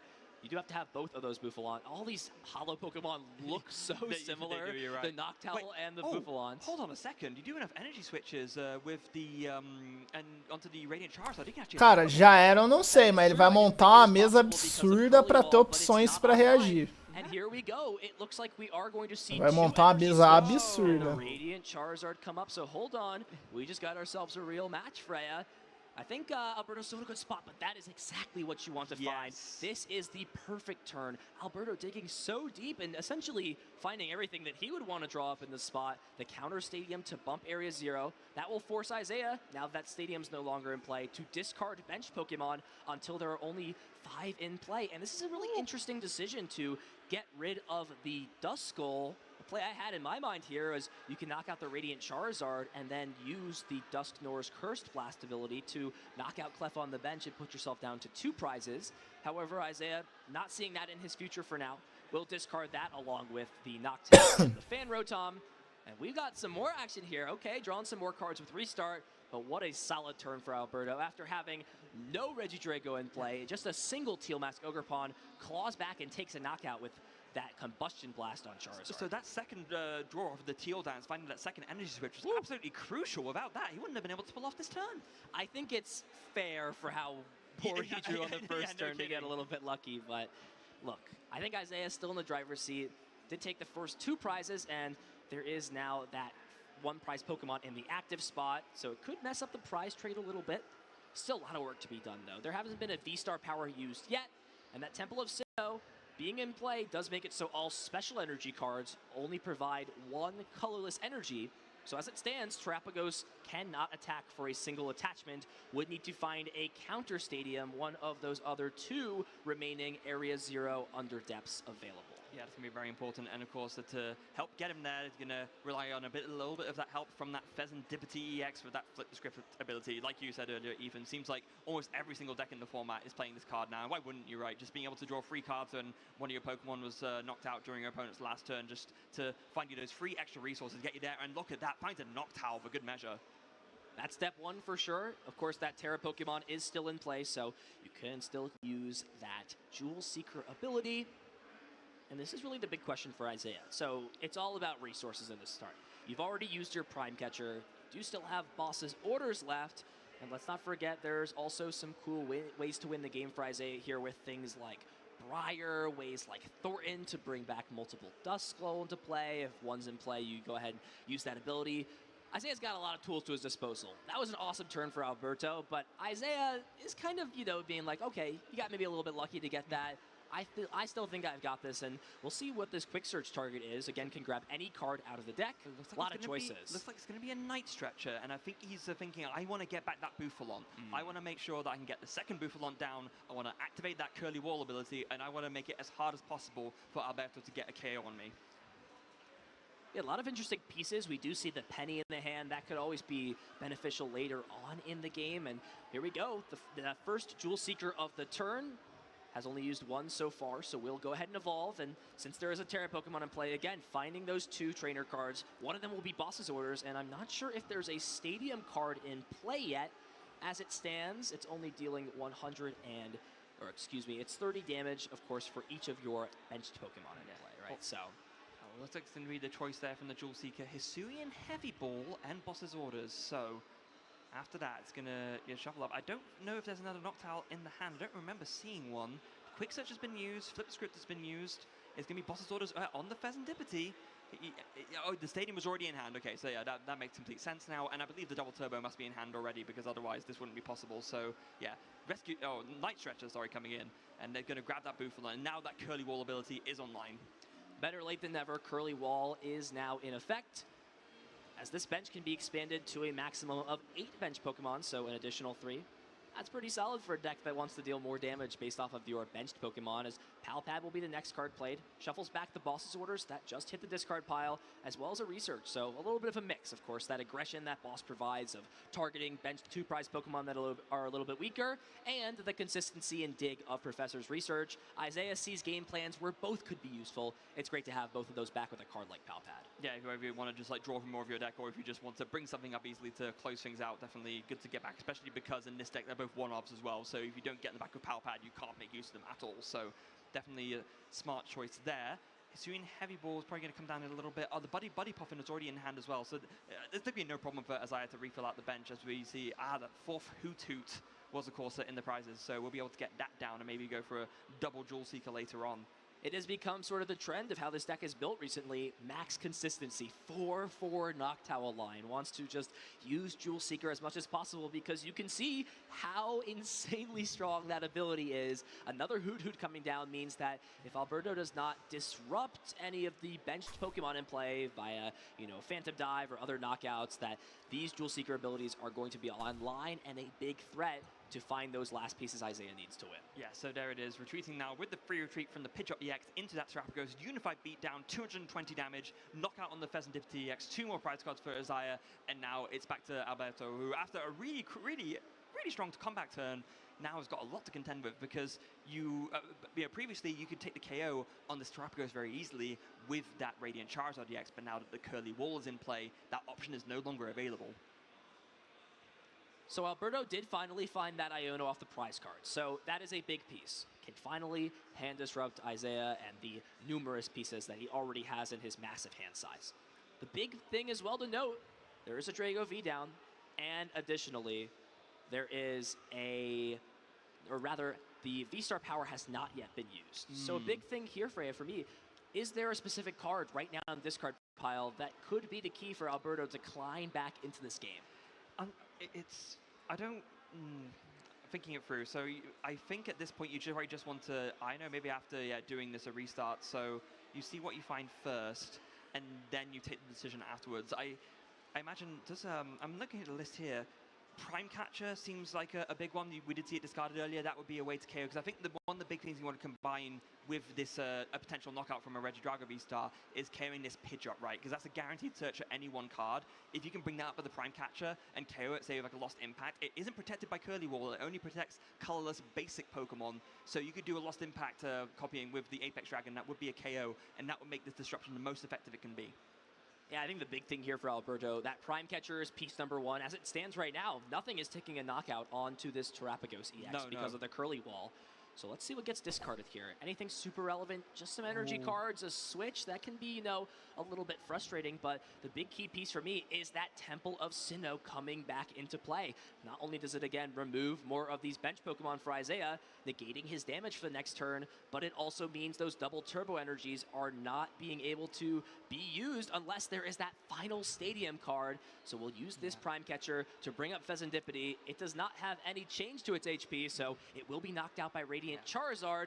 Also means there will be no flip descript ability in play. And Isaiah, with the Quick Search, with some Jewel Seekers, and maybe with a little bit of help from those two cards off Iono, is going to have to find a few pieces to close this game out. Yeah, and this is the way you have to do it, right? Templo de Sinnoh, coisa gostosa. To attack with a Regidrago V-Star, so instead, just use the Prime Catcher to bring up the Fezandipity. You can still KO that very easily with the Combustion Blast, and so you then take it from there. Makes a lot of sense. And now, of course, it's a very awkward choice for Isaiah here, because he wants to keep both those Bouffalons out, but that means discarding other stuff which is too important. So I think you have to actually discard one of them, and if Isaiah can't find a way to get that second one back, then Radiant Charizard could maybe come in again and KO that other Terrapagos. So there it is, Combustion Blast, yet again, knocking out Fezandipity. Alberto evening things up at 2 prizes apiece. Isaiah, with that top deck, has 3 cards to work with. 3 cards here, as well as that Quick Search, and some Jewel Seeker potentially available, as we will see Quick Search get used right away, and this is sort of where the chain can get dangerous. Now, of course, you can use Jewel Seeker to find your trainer cards. However, that might just be all you need at this point. Remember, the double turbo energy is there. If you can find Stadium card, Boss's Orders, and enough Pokemon to knock out something like the Mew, but I think Isaiah can just chain these together and get there. Doesn't even need that. Blood Moon Ursaluna. Blood Moon Ursaluna is a great finishing Pokemon, especially when you're down some of your Stadium cards later on. The double turbo energy, it only provides 1 because of that Temple of Sinnoh, but that's all you need thanks to the Blood Moon Ursaluna's ability, allowing it to attack for less energy based off of how many prize cards your opponent takes. So Blood Moon Ursaluna coming in clutch yet again on the stream. You know, it's been a very clutch card this weekend, and I'm sure for many trainers, and allows Isaiah to go up 1-0 in the set. Yeah, and this is exactly why the Terrapagos deck plays Ursaluna salvando o toba dos caras. Scenarios when your hand is disrupted, when you're not working with quite as much, you just need an attacker that will get you to that last little bit of damage you need for the knockout, but that doesn't rely on as many resources in terms of like a full bench or in terms of energy. So the perfect cleanup card, and was the game clutch. Largato preto, largato. Lagarto preto wins? Não. Look, a lot went on in that game 1. Let's give Alberto Ganhou Terrapagos. Ele botou a Ursaluna ali no final e encerrou a partida. He clawed back into this game. We did see that Drago get knocked out. Of course, Isaiah taking the first 2 prize cards, but it was this insane turn of digging for Alberto, where he was able to find the attachment for turn and 2 energy switch to be able to knock out this active Terrapagos. But Isaiah just did not let his foot off the gas, taking a knockout onto these benched EX Pokemon turn after turn, and didn't really need any other pieces, just had, you know, the last double turbo energy already, and it was really the clean up of this chain of Noctowl for your 2 pieces. And I mean, look, if Isaiah needed more trainers, could have just grabbed something like another Ultra Ball potentially to grab even more Noctowl, but it was more than enough, and Isaiah closed Quem não deve, não teme, pois é. Pior que essa Ursaluna aí é muito boa pra encerrar jogo, bicho.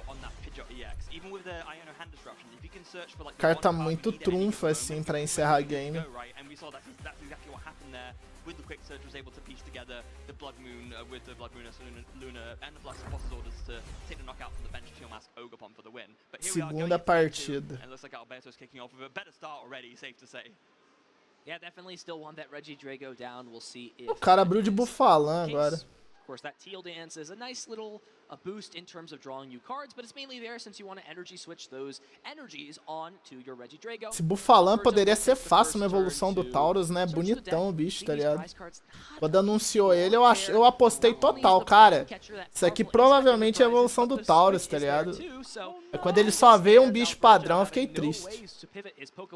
In and out of the active spot unless he's manual retreating. And spoiler news and a little bit of sad news, Reggie Drago is a big Pokemon. He is hard to move. Yeah, retreat cost of 3, if I remember correctly. 3 retreat, so very bulky. But one saving grace for Alberto did start with that Mew EX, which does have a retreat cost of 0. So, you know, given the circumstances, about as good a starter as you could ask for. There are definitely worse things for sure. Alberto will get the bad news that those as versões de Paldea é legal, mas ainda falta, tá ligado?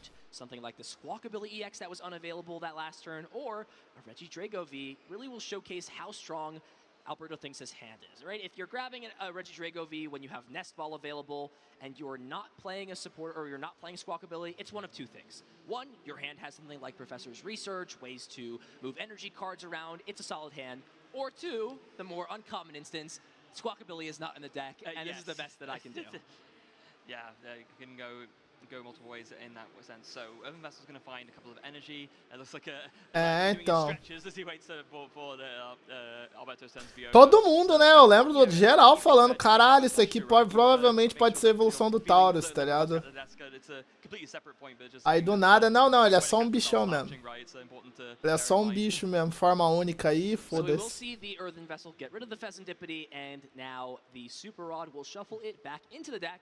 And it's sort of an interesting circumstance of using a Super Rod this early, and this could also, you know, note for Alberto that his hand could be a little bit weaker if having to rely off of something like Restart, but he understands after that first game, it was the world of difference, whether or not that Reggie Drago V was down on that first turn, so he pior could que é. V-Star and Cara, eu não me lembro de usar ele, tá ligado? Eu não lembro de usar ele, eu treinar um no jogo. Tipo, eu não tenho lembranças de ter usado um. I did start with the Bouffalon, so there is currently just one in play. You know, you need to have a little bit of the team, a little bit of the herd to be able to get that bonus Curly Wall ability. Does have some pieces in hand to consider. There is an Ultra Ball that can always start the party off by grabbing Fan Rotom, which grabs your friends, and from there it kind of can spiral out of control. Pidgeot and Thornton will hit the discard pile. Never love to see Pidgeot go, but it's part of what you have to do, as Isaiah will now take his first deck search. Búfalo versus 3 lendários. Seja o que Deus quiser. Best prizes for what it's worth. I mean, you always, of course, want to have things like Noctowl, the rare candy into your deck. But for all things considered, you have to prize 6 cards. These are okay prizes to have. They're all cards that you play more than one of, right? So I think, yeah, you're pretty okay with pretty much all of these, to be honest. And there won't be anything crippling for Isaiah to try and work with here. Now, you mentioned that, of course, that Pidgeot EX had to be discarded from the Ultra Ball, but it's important to note, like with towards this, is playing that 2-0-2 line rather than the 1-0-1 that we see some play. So discarding one Pidgeot EX, not actually the end of the world here. Yeah, and if you want to make a case for how good thicker Pidgeot lines are, look at that last game. Yeah. Isaiah was able to do everything he did because Pidgeot was established, and this is what I always talk about with this deck. It is extremely strong if Pidgeot is online for a majority of the game. If Pidgeot is either not online since you can't find the pieces to get it evolved, or if it gets knocked out from some early aggression, it can be very tough to find those pieces you need on the following turns towards the end of the game, especially when Pidgeot, a lot of the times, is just your consistent way to find double turbo energy. Yeah, that's the one thing that Noctowl can't really find you, right? Unless you're playing Chorus's Tenacity, which opens you to a little bit of a risk in terms of falling victim to a Kyurem, of course, which can attack for less energy if a supporter with Chorus is in your discard pile. Then you have to, if you don't play Chorus's Tenacity, then yeah, Pidgeot is pretty much the only way to search out double turbo energy. And you only play 4 of them, right? So it's something they had to bear in mind. So it looks like Terrapagos, the choice off of the Ultra Ball. We're gonna see Nossa, mas só lá. Por isso que eu não peguei um então pro meu time. Eu odeio fazer Enem no Pokémon. Que é literalmente montar o time na véspera da Victory Road. Eu sempre monto antes, tá ligado? Eu não gosto de chegar na Victory Road. Ah, tô com um espaço vazio, né? Deixa eu pegar um aqui pra usar. Não gosto. Nunca fui Enem no Pokémon, tá ligado? Nunca gostei de deixar pra última hora pra fechar o time. Eu sempre vou fechando antes. Então, esse tipo de situação assim, esses Pokémon que só aparecem na última rota, eu geralmente não uso. Nunca faço time com eles. Muito tarde pra mim pegar. Could not ask for a more perfect turn 2 here as, wow, that Regidrago is now fully powered up. What a contrast to game 1. Nossa, demora pra caralho também. Nos dois jogos aí demora, triste. Por isso que eu não usei, então, faz total sentido. O Bufalan, só libera ele no endgame dos dois Black, o 1 e o 2, basicamente. Rotom é só no pós-game, verdade. Rotom é só pós-game mesmo. Because you want to make sure that you have not just one Regidrago set up, of course, but that you set up the second one as soon as possible. Just burn through those energy switches, get those grass energies off the Ogerpon and onto the second Regidrago so that you can follow up straight away, even if there's a crazy turn and your one Regidrago V does get knocked out. So, Teal Dance number 1, Teal Dance number 2. Gonna find a couple more cards. Looks to be a Cancelling Cologne, not very useful here, but still just digging through the deck and doing it very nicely. Ah não, o Hydreigon é forte pra caralho, né? Os dragão dessa região, né? Os dragão de Unova são muito fortes.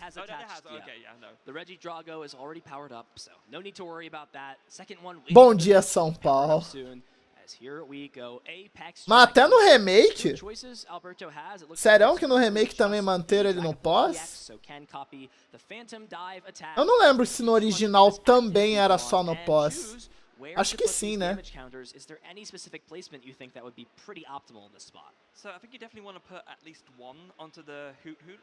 Não, Metagross é absurdo, né?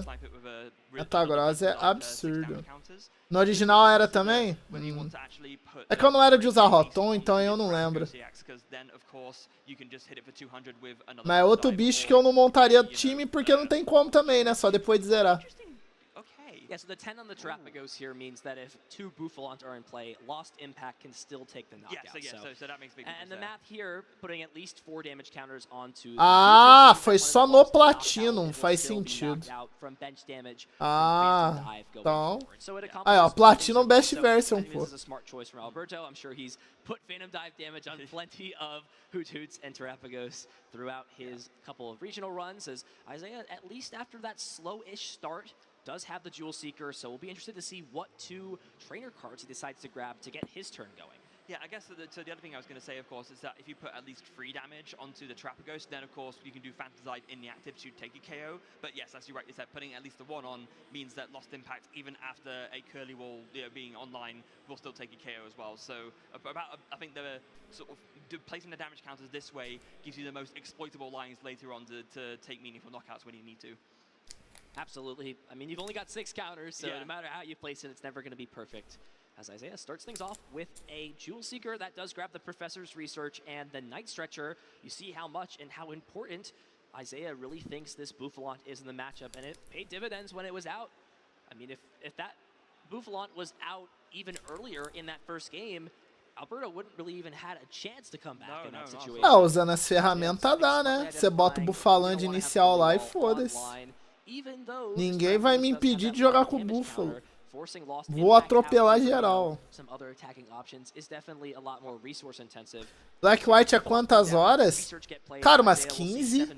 O 1. O 2 eu não lembro, mas o 1 umas 15. No máximo 20. Igual todo Pokémon. Quando eu zerei na maratona lá, foi isso que eu demorei. Tava maratonando os Pokémon, demorei mais ou menos isso, entre 15 e 20. A little bit more aggressive draw. As it stands right now, Isaiah is only dealing with this Nest Ball Pokémon 60 garantido umas 20. Garantido é 20. Se jogar modo speed ruim, dá pra baixar pra quase 15. Dá pra baixar pra quase 15. Your draw and search options are a little bit limited right now. There's your one Jewel Seeker has been used. There's no Pidgey to evolve into a Pidgeot. You definitely want to try and draw as much as possible to try and set up your board, both for future setup and search, but also so you can just do more damage with Unified Beatdown. So Isaiah now using as much Uma coisa que eu acho massa do Black White é a Elite 4 dele, cara. Da hora pra caralho. Você poder definir a ordem que você faz a Elite Four dele é da hora, e o jeito que é a luta da Elite Four, o cenário assim montando, eu acho muito da hora. Eu acho que é uma das melhores Elite Four que tem, assim. Tipo, a vibe dela, tá ligado? Realmente que os caras é muito pica, sabe?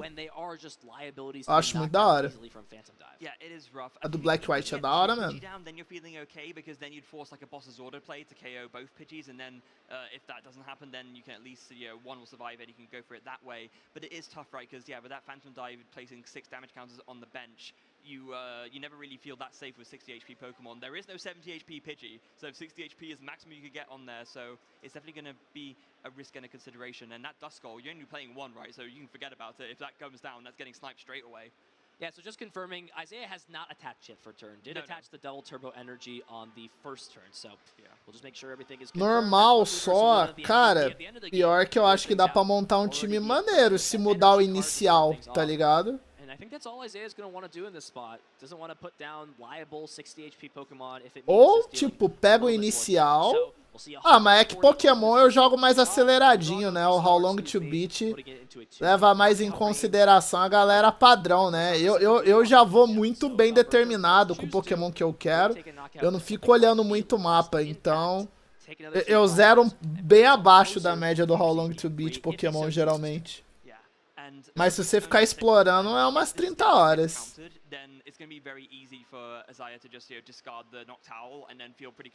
Não, normal, bom, no Black White não falta, tá? O próprio cachorrinho Lillipup é excelente. O Lillipup mesmo, o Stoutland é absurdo. Stoutland é muito bom.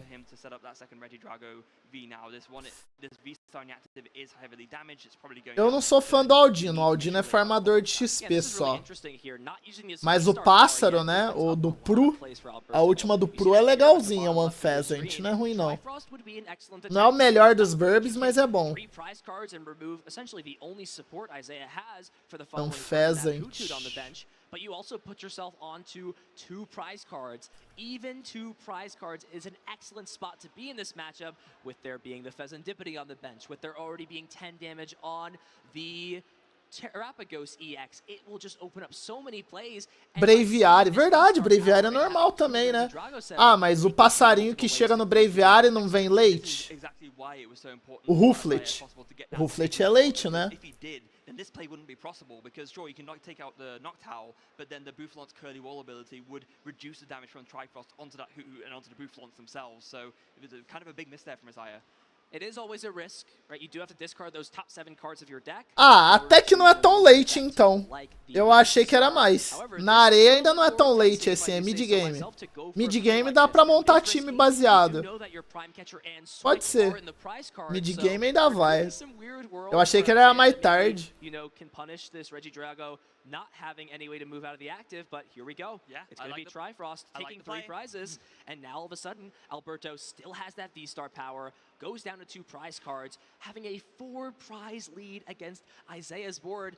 And look, this is still a very winnable game for Isaiah. It's still very possible. It's going to take a lot of luck, though, and it might take a good amount of time. Freya, we're winding down on just over 11 minutes in this situation. No V-Star power used. Alberto's going to have to get extremely lucky, or unlucky, excuse me, in a bunch of different disruptive circumstances Isaiah is going to attempt to create if he wants to win this game. I don't fault Isaiah for playing it out here. Seeing these cards, at least I'll flip the script, but you've got to be considering, is it over? Is it a little bit too lost for me to continue to give myself into this game when you have such an advantage going first? Yeah, I think so, honestly. I mean, I know you're saying that maybe there's some route where if Alberto gets very unlucky, Isaiah can pull it back, but even with that, I'm not sure I see it, you know. Because I think there's just, with the I think it'd be different if the Legacy Star hadn't been used, but given that that's still online, I'm fairly sure that you can, even if this Regidrago gets KO'd, you can Legacy Star for the exact 2 cards you need to take the KO. O Regidrago rushou muito esse daí, hein? Vai ser difícil voltar. This is Isaiah's best bet, and I think he acknowledges it here. He's going to attack with this Blood Moon Ursaluna. Since Alberto is at 2 prize cards, it is able to use that attack. Of course, Blood Moon, absolutely great and powerful attack to use to deal 220 to knock this active out. And then if he can get down a second Bouffalante, now Lost Impact is not taking a knockout onto this active. The big problem with that, though, is if Alberto has a Boss's Orders in his discard pile, he can just Legacy Star for the Grass Energy and the boss, and the game will be over. However, I don't know if the Giratina V-Star is in the discard pile yet, and I think if it was, Isaiah would probably be wrapping things up, and it's not going to be so. We'll check here to see if Alberto has it. Just needs to find an energy card and that Giratina V-Star. And no, it is not in the discard pile yet. That changes things. That changes things for Isaiah. Understands that, you know, he'd lose the game either way, no matter what he promotes, because Legacy Star is still available. But I think this is going to close things out. We've got the Ultra Ball that can discard 2 cards from the hand. Se ele chegar lá, já era mesmo. V-Star, and then even if there isn't another Ultra Ball in the hand, you can grab an energy card. And you can grab back. Foda é dar tempo de jogar uma terceira aí. Tem que jogar na velocidade da luz. Yeah, I think just grab the Giratina V-Star, go for Professor's Research, and then you literally just retreat and use Legacy Star to guarantee an energy, right? Yeah, I think this is it.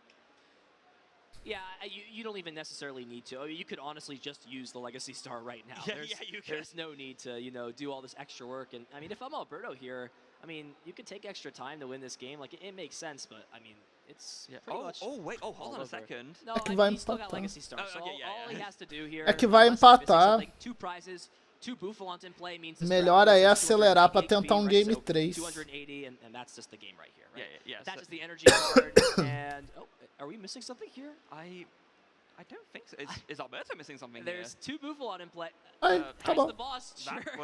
Did he? Maybe he didn't realize that he hadn't used the V-Star. He might have. He was drawing so well. He might have thought he had to dig for Ele nem precisou mesmo. Maybe styling a little bit, saying, I don't need Legacy Star. That ability is trash. Let me show you how it's done.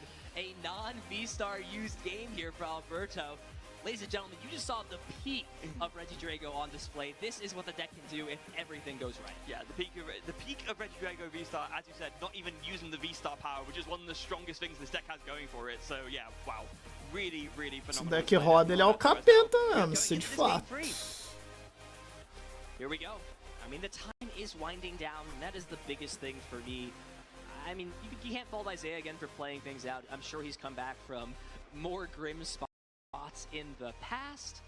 However, we're going to have to sort of lock in on this situation. Isaiah's going to have another big advantage going first for the first time in this set. And now it felt like he went first in game 1 since he essentially got a glorified going first. There was that energy attachment, which was sort of relevant if they get E-switched off later. Yeah, that's true, actually, onto the Cleffa. But yeah, I think you don't really want to be starting a series by just attached Cleffa pass, let's be real.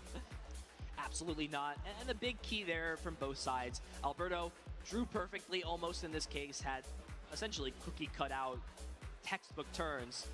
But Isaiah really struggled, and I think it all surrounds around the fact that Fan Rotom is what makes this deck spin. It's what makes this deck go.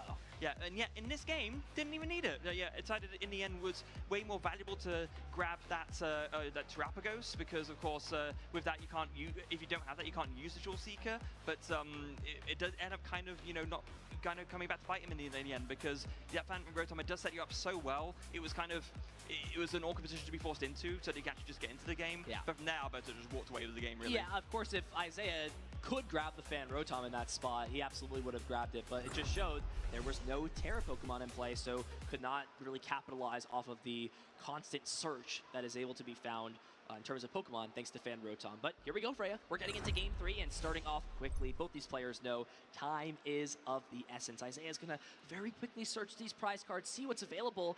Those are not cards you love to see prized. 2 of those knocked out. No. Isaiah is, of course, playing a thicker line. Prize ele não ajudou muito não, o cara do Terrapagos. Não ajudou muito não. Thanks to a Jewel Seeker, You know, quick search, just drawing into it. It's not as bad of a card to be locked up. I'll tell you what, that Briar, though, that's actually quite important. Given that the amount of time left on the clock, Briar could be a key piece to try and win the game a bit more quickly, so actually that being prize could hurt him. We'll see if it comes back to bite him, being in the prizes. We'll do this first deck search. Caralho, morre 20 não, Buddy PC. Poffin, so I'm sure we'll see Fan Rotom come down, and then one other Pokemon. Something like the Hoot Hoot would make the most sense. And this is the big question here for Isaiah. How can he navigate himself to win the game in 3 turns? Essentially, if he can figure out a way to win this game in 3 turns, he is in a very solid spot because of how the clock winds down. 4 turns is doable, and absolutely with how strong the start looks, but it's really going to be the time clock. It's really going to be Bom, a galerinha anda where are we pesada in the mesmo. game, Freya, when that clock hits hora. 0 and whose turn is it? And let's be real, if there's any deck that can win in 3 turns, it's Strapagos, right? And especially with that 1/0/1 Good Duskull ball. line, if you can get down that Duskull down, I think that would be a really clutch sort of addition to try and win in that sort of shorter time that you have. And I'm sure if Isaiah is able to, he will want to put that down, as we do see. He goes to actually the Buddy Poffin for 2 Hoot Hoot, and then has the Fan Rotom ready to go in the hand.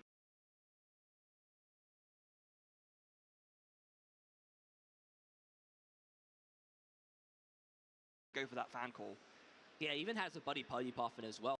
So I wonder here what Isaiah wants to do. If he would rather keep that Buddy Poffin in hand just as a card, you know, you could discard with Ultra Ball or get rid of at some point. But this is the Fan Rotom. It's here now in Game 3, exactly when Isaiah needs it. So can grab the Noctowl, the Bouffalante, and the Hoot Hoot. So getting ready to have a very strong 8 Pokemon on bench next turn, pending he can find all the pieces necessary, which is not very difficult when you've got Jewel Seeker to aid you. No, not at all. I would, if possible, I would really like to see Alberto get down this Duskull, because if you don't get it down early on, of course, a Phantom Dive being copied from Apex Dragon will be able to put 6 damage counters on and KO it very easily. But if you can get it down now, you're nowhere near as worried about that.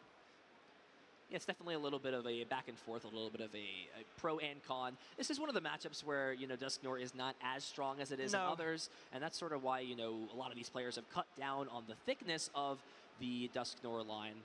We'll take a look and see what Alberto has got going on. How solid is this hand to start? We'll start off with a Teal Dance. Oh, it's not great, you know, there's no draw card, so this Teal Dance is very important. Wow. Oh, no.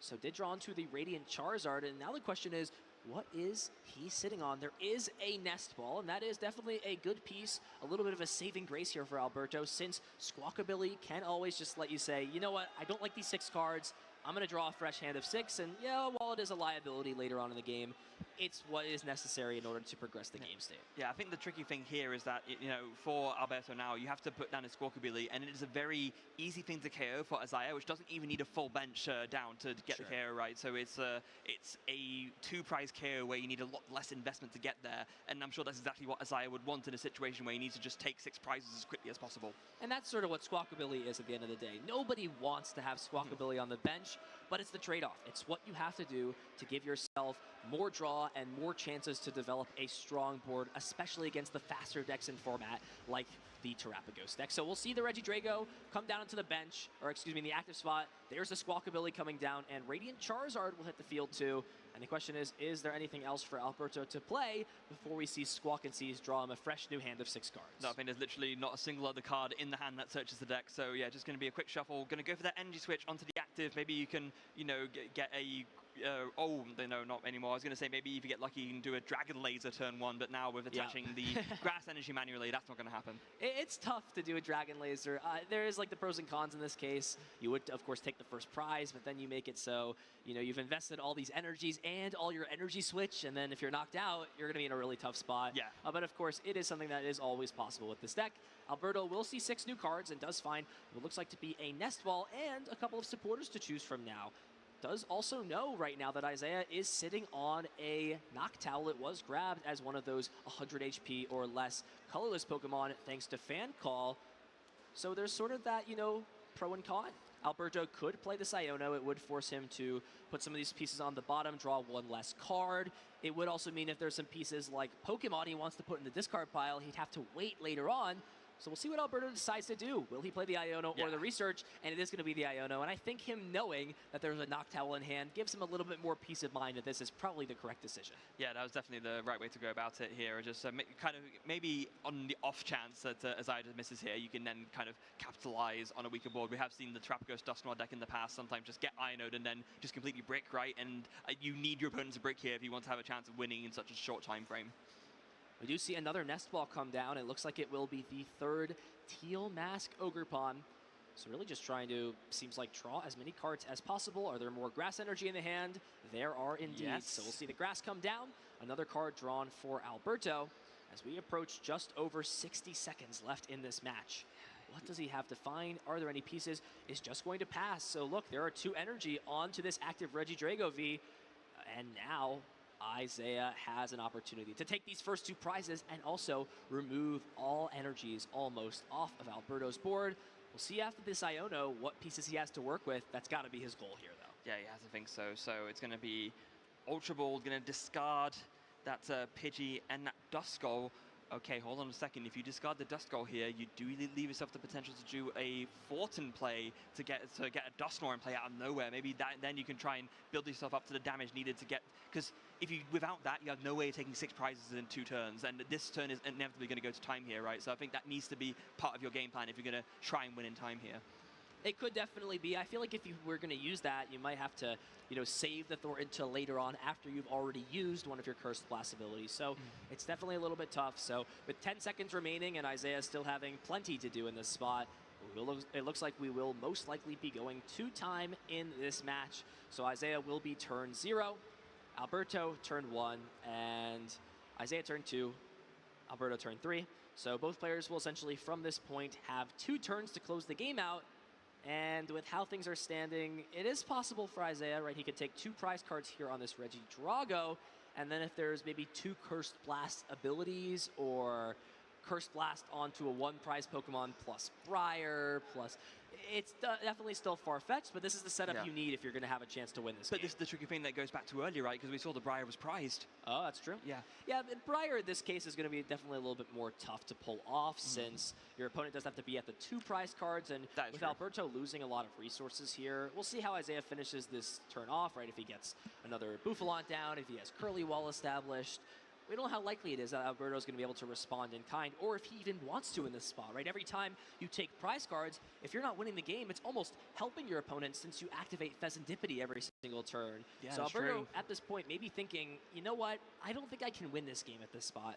What can I do to make sure that I don't lose in this position? We'll definitely see, based off of how he makes his actions going forward, what the decision is in terms of what he wants to get out of this match. Double Bouffalont coming down just to really protect this Trapagos and, as you said, kind of prevent a lose condition, right, rather than just thinking about a win condition. And with that full bench of 8 now, the Unified Beatdown will come in for 220 knockout on the Regidrago V, taking out those 2 energies, so already a great start. Maybe if this game had gone on longer, Isaiah would have been able to just outright win it, but in this circumstance, given that time is called, I'm not so sure. Yeah, it's really tough, because for Alberto, now that there are those 2 Bouffalont in play, the game cannot be won. As long as Isaiah does not make crucial mistakes in terms of, discarding Pokemon off of a stadium bump and just kind of leaving the Bouffalont in play, Isaiah cannot lose the game. So the question now for Alberto is, what can I do in terms of playing this game out to make it so that I do not lose? I think step 1 is what I mentioned.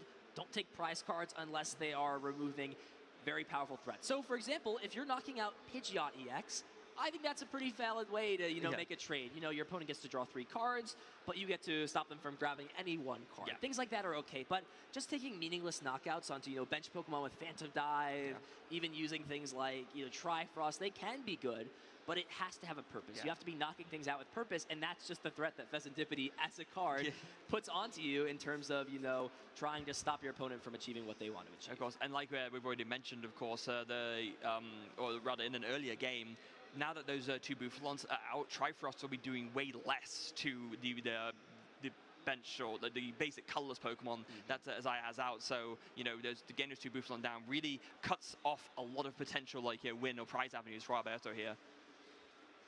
So we'll see Mew EX come into play off of the Ultra Ball, it seems like.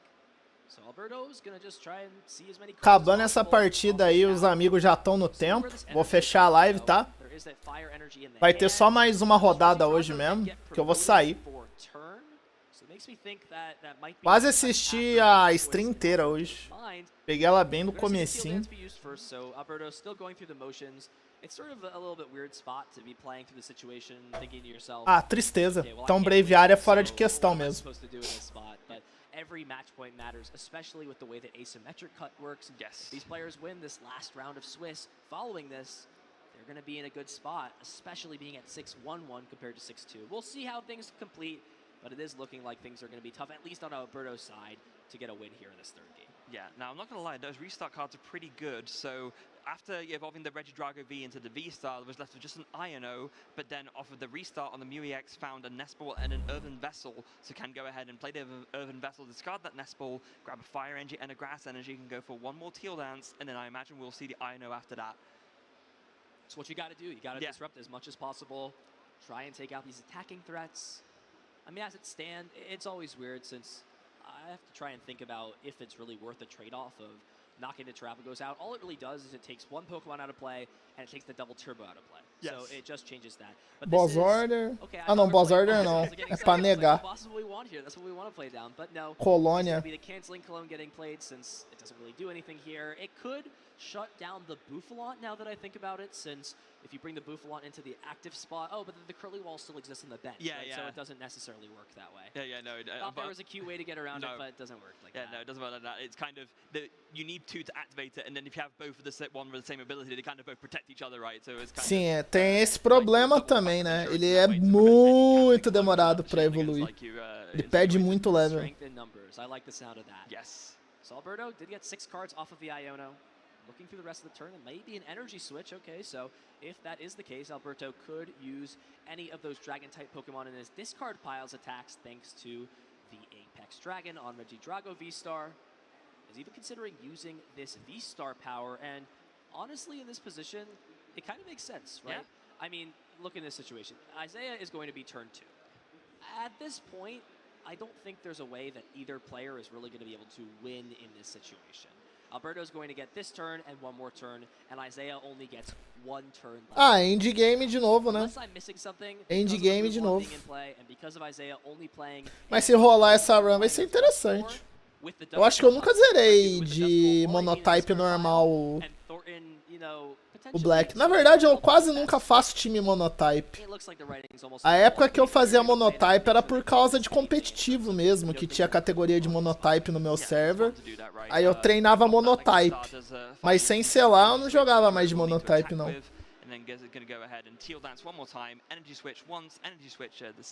Mas isso é, sei lá, mais de 15 anos, bem mais de 15 anos. Era a época que não existia nem showdown, showdown era mato. Se chamava Pokémon Net Battle ainda. Forgot to even mention that, but now, as you mentioned, can actually take the KO on that Pidgeot, which, as we said, is probably the best KO that Alberto can take right now.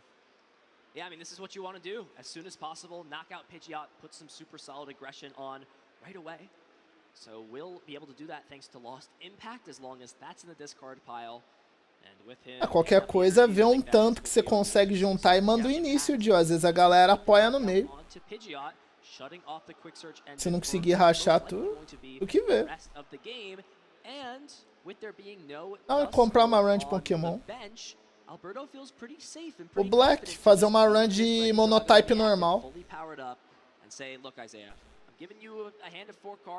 If you have a fun Thornton switcher Mabob play on me and you can take a knockout, then fair play, right? Yeah, fair play on you, exactly.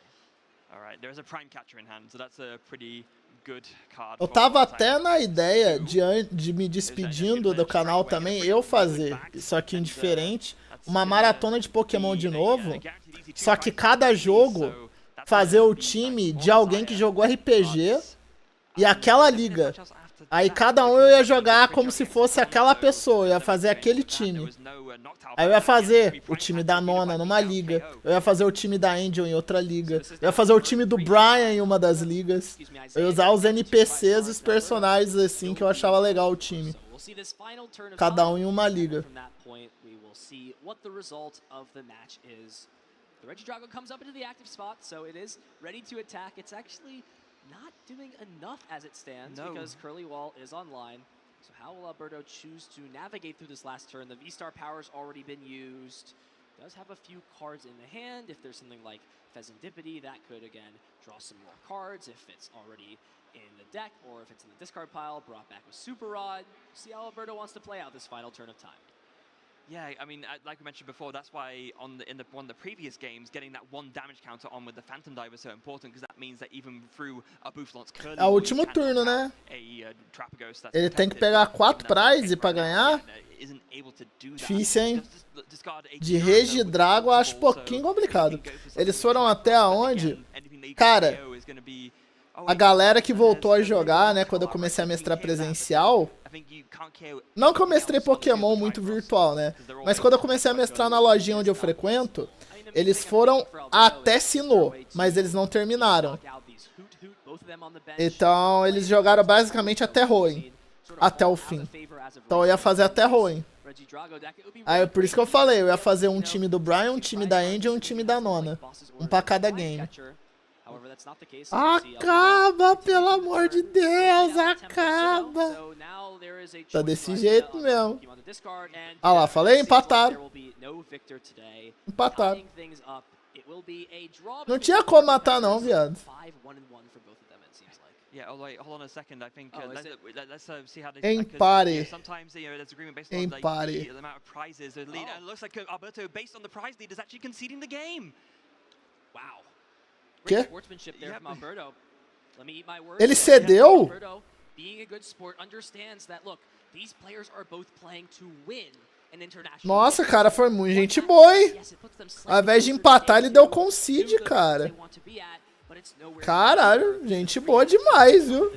Raríssimas pessoas assim hoje em dia, tá? Ao invés de só deixar no empate, ele deu concede mesmo. Legal da parte dele. He's going to be in a very solid spot to close the game out. So, no draw between both these players. Great sportsmanship for Alberto. While Isaiah did win this game and does finally make it day 2, it is a little bit of a, a sort of interesting scenario, but you've got to feel for Isaiah. A big congratulations. Cara, tô enjoado, não gostei de São Paulo. Ah, pode ganhar aí, vai. Boa sorte no segundo dia. Apesar que, sei lá, o Alberto tá quanto? 5-0? Ah, às vezes aí ele ainda volta. Ele consegue pegar top ainda. Let's go back and see how that series went. Go through the replay as we saw. Yeah, in that game 1, Alberto off to a rough start, but Aí, às vezes ele volta, às vezes ele volta. Find enough energy switches to get a KO with this Radiant Charizard, but still not quite enough as Isaiah was just too far ahead and was able to take, make too many counterplays, taking knockouts by bringing stuff up on from the bench and refilling his own bench to take knockouts with É da hora ele ter dado concede pro cara ao invés de empatar, bacana. Yeah, all thanks to Pidgeot EX, just allows you to find all the pieces you need to close the game out. That Blood Moon Ursaluna, and of course with the seasoned skill ability to attack for just the double colorless in order to close the game out.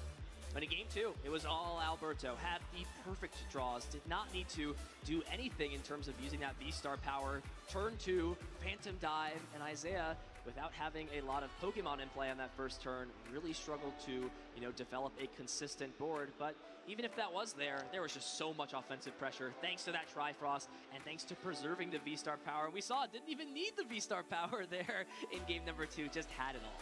That just had it all indeed. Didn't even need to make use of the Legacy Star, one of the strongest parts of that deck. It just found the boss's orders off of the restart to go ahead and take that game. And then going into game 3, of course, it was a bit of a, no, we're not going to see game 3 apparently, but yeah, that was Alberto, in the end, we can just go over it quickly, of course. We just saw it. Not able to quite win the game outright, but recognizing the game state, knowing that if the game had gone on, wouldn't have been able to win. Offered the concession in game 3 to give Isaiah the win, and therefore the match, and therefore enough match points to make it to day 2. An excellent match. Again, great sportsmanship from both of our competitors. We're going to be seeing Isaiah into day 2, and Alberto's not out of it yet. He's on a winning in at 5-2 at this point. Again, still plenty of Pokemon to be played. Speaking of decks, let's go ahead and take a look at our community bracket for the most underrated deck of the current format. Of course, we've showcased a few of those decks already. We did see Cloth take down Lost Zone box. Chat, really? Chat, did we actually vote Cloth to be a more underrated deck than Lost Zone? I guess so, yeah. I must have missed that one. I think I was busy getting Eu acho que o Cloth tá mais popular que o Lost Zone, de fato. Lost Zone tá bem popularzinho, mas né. Bom, galera, vamos vazando aqui então. Como eu disse, tem coisas pra fazer. Amanhã estamos aí de volta. Começa aí a streamar. Provavelmente vou assistir também o segundo dia do LAIC aí, um pedaço dele, ou talvez, né, a live, a maior parte delas possível. Vai ter um campeonato que eu vou participar na parte da tarde, então não vai dar pra assistir inteiro, obviamente. Eu vou pro campeonatinho. Aí qualquer coisa à noite também, se der, eu abro stream, beleza? Obrigadão a presença de vocês.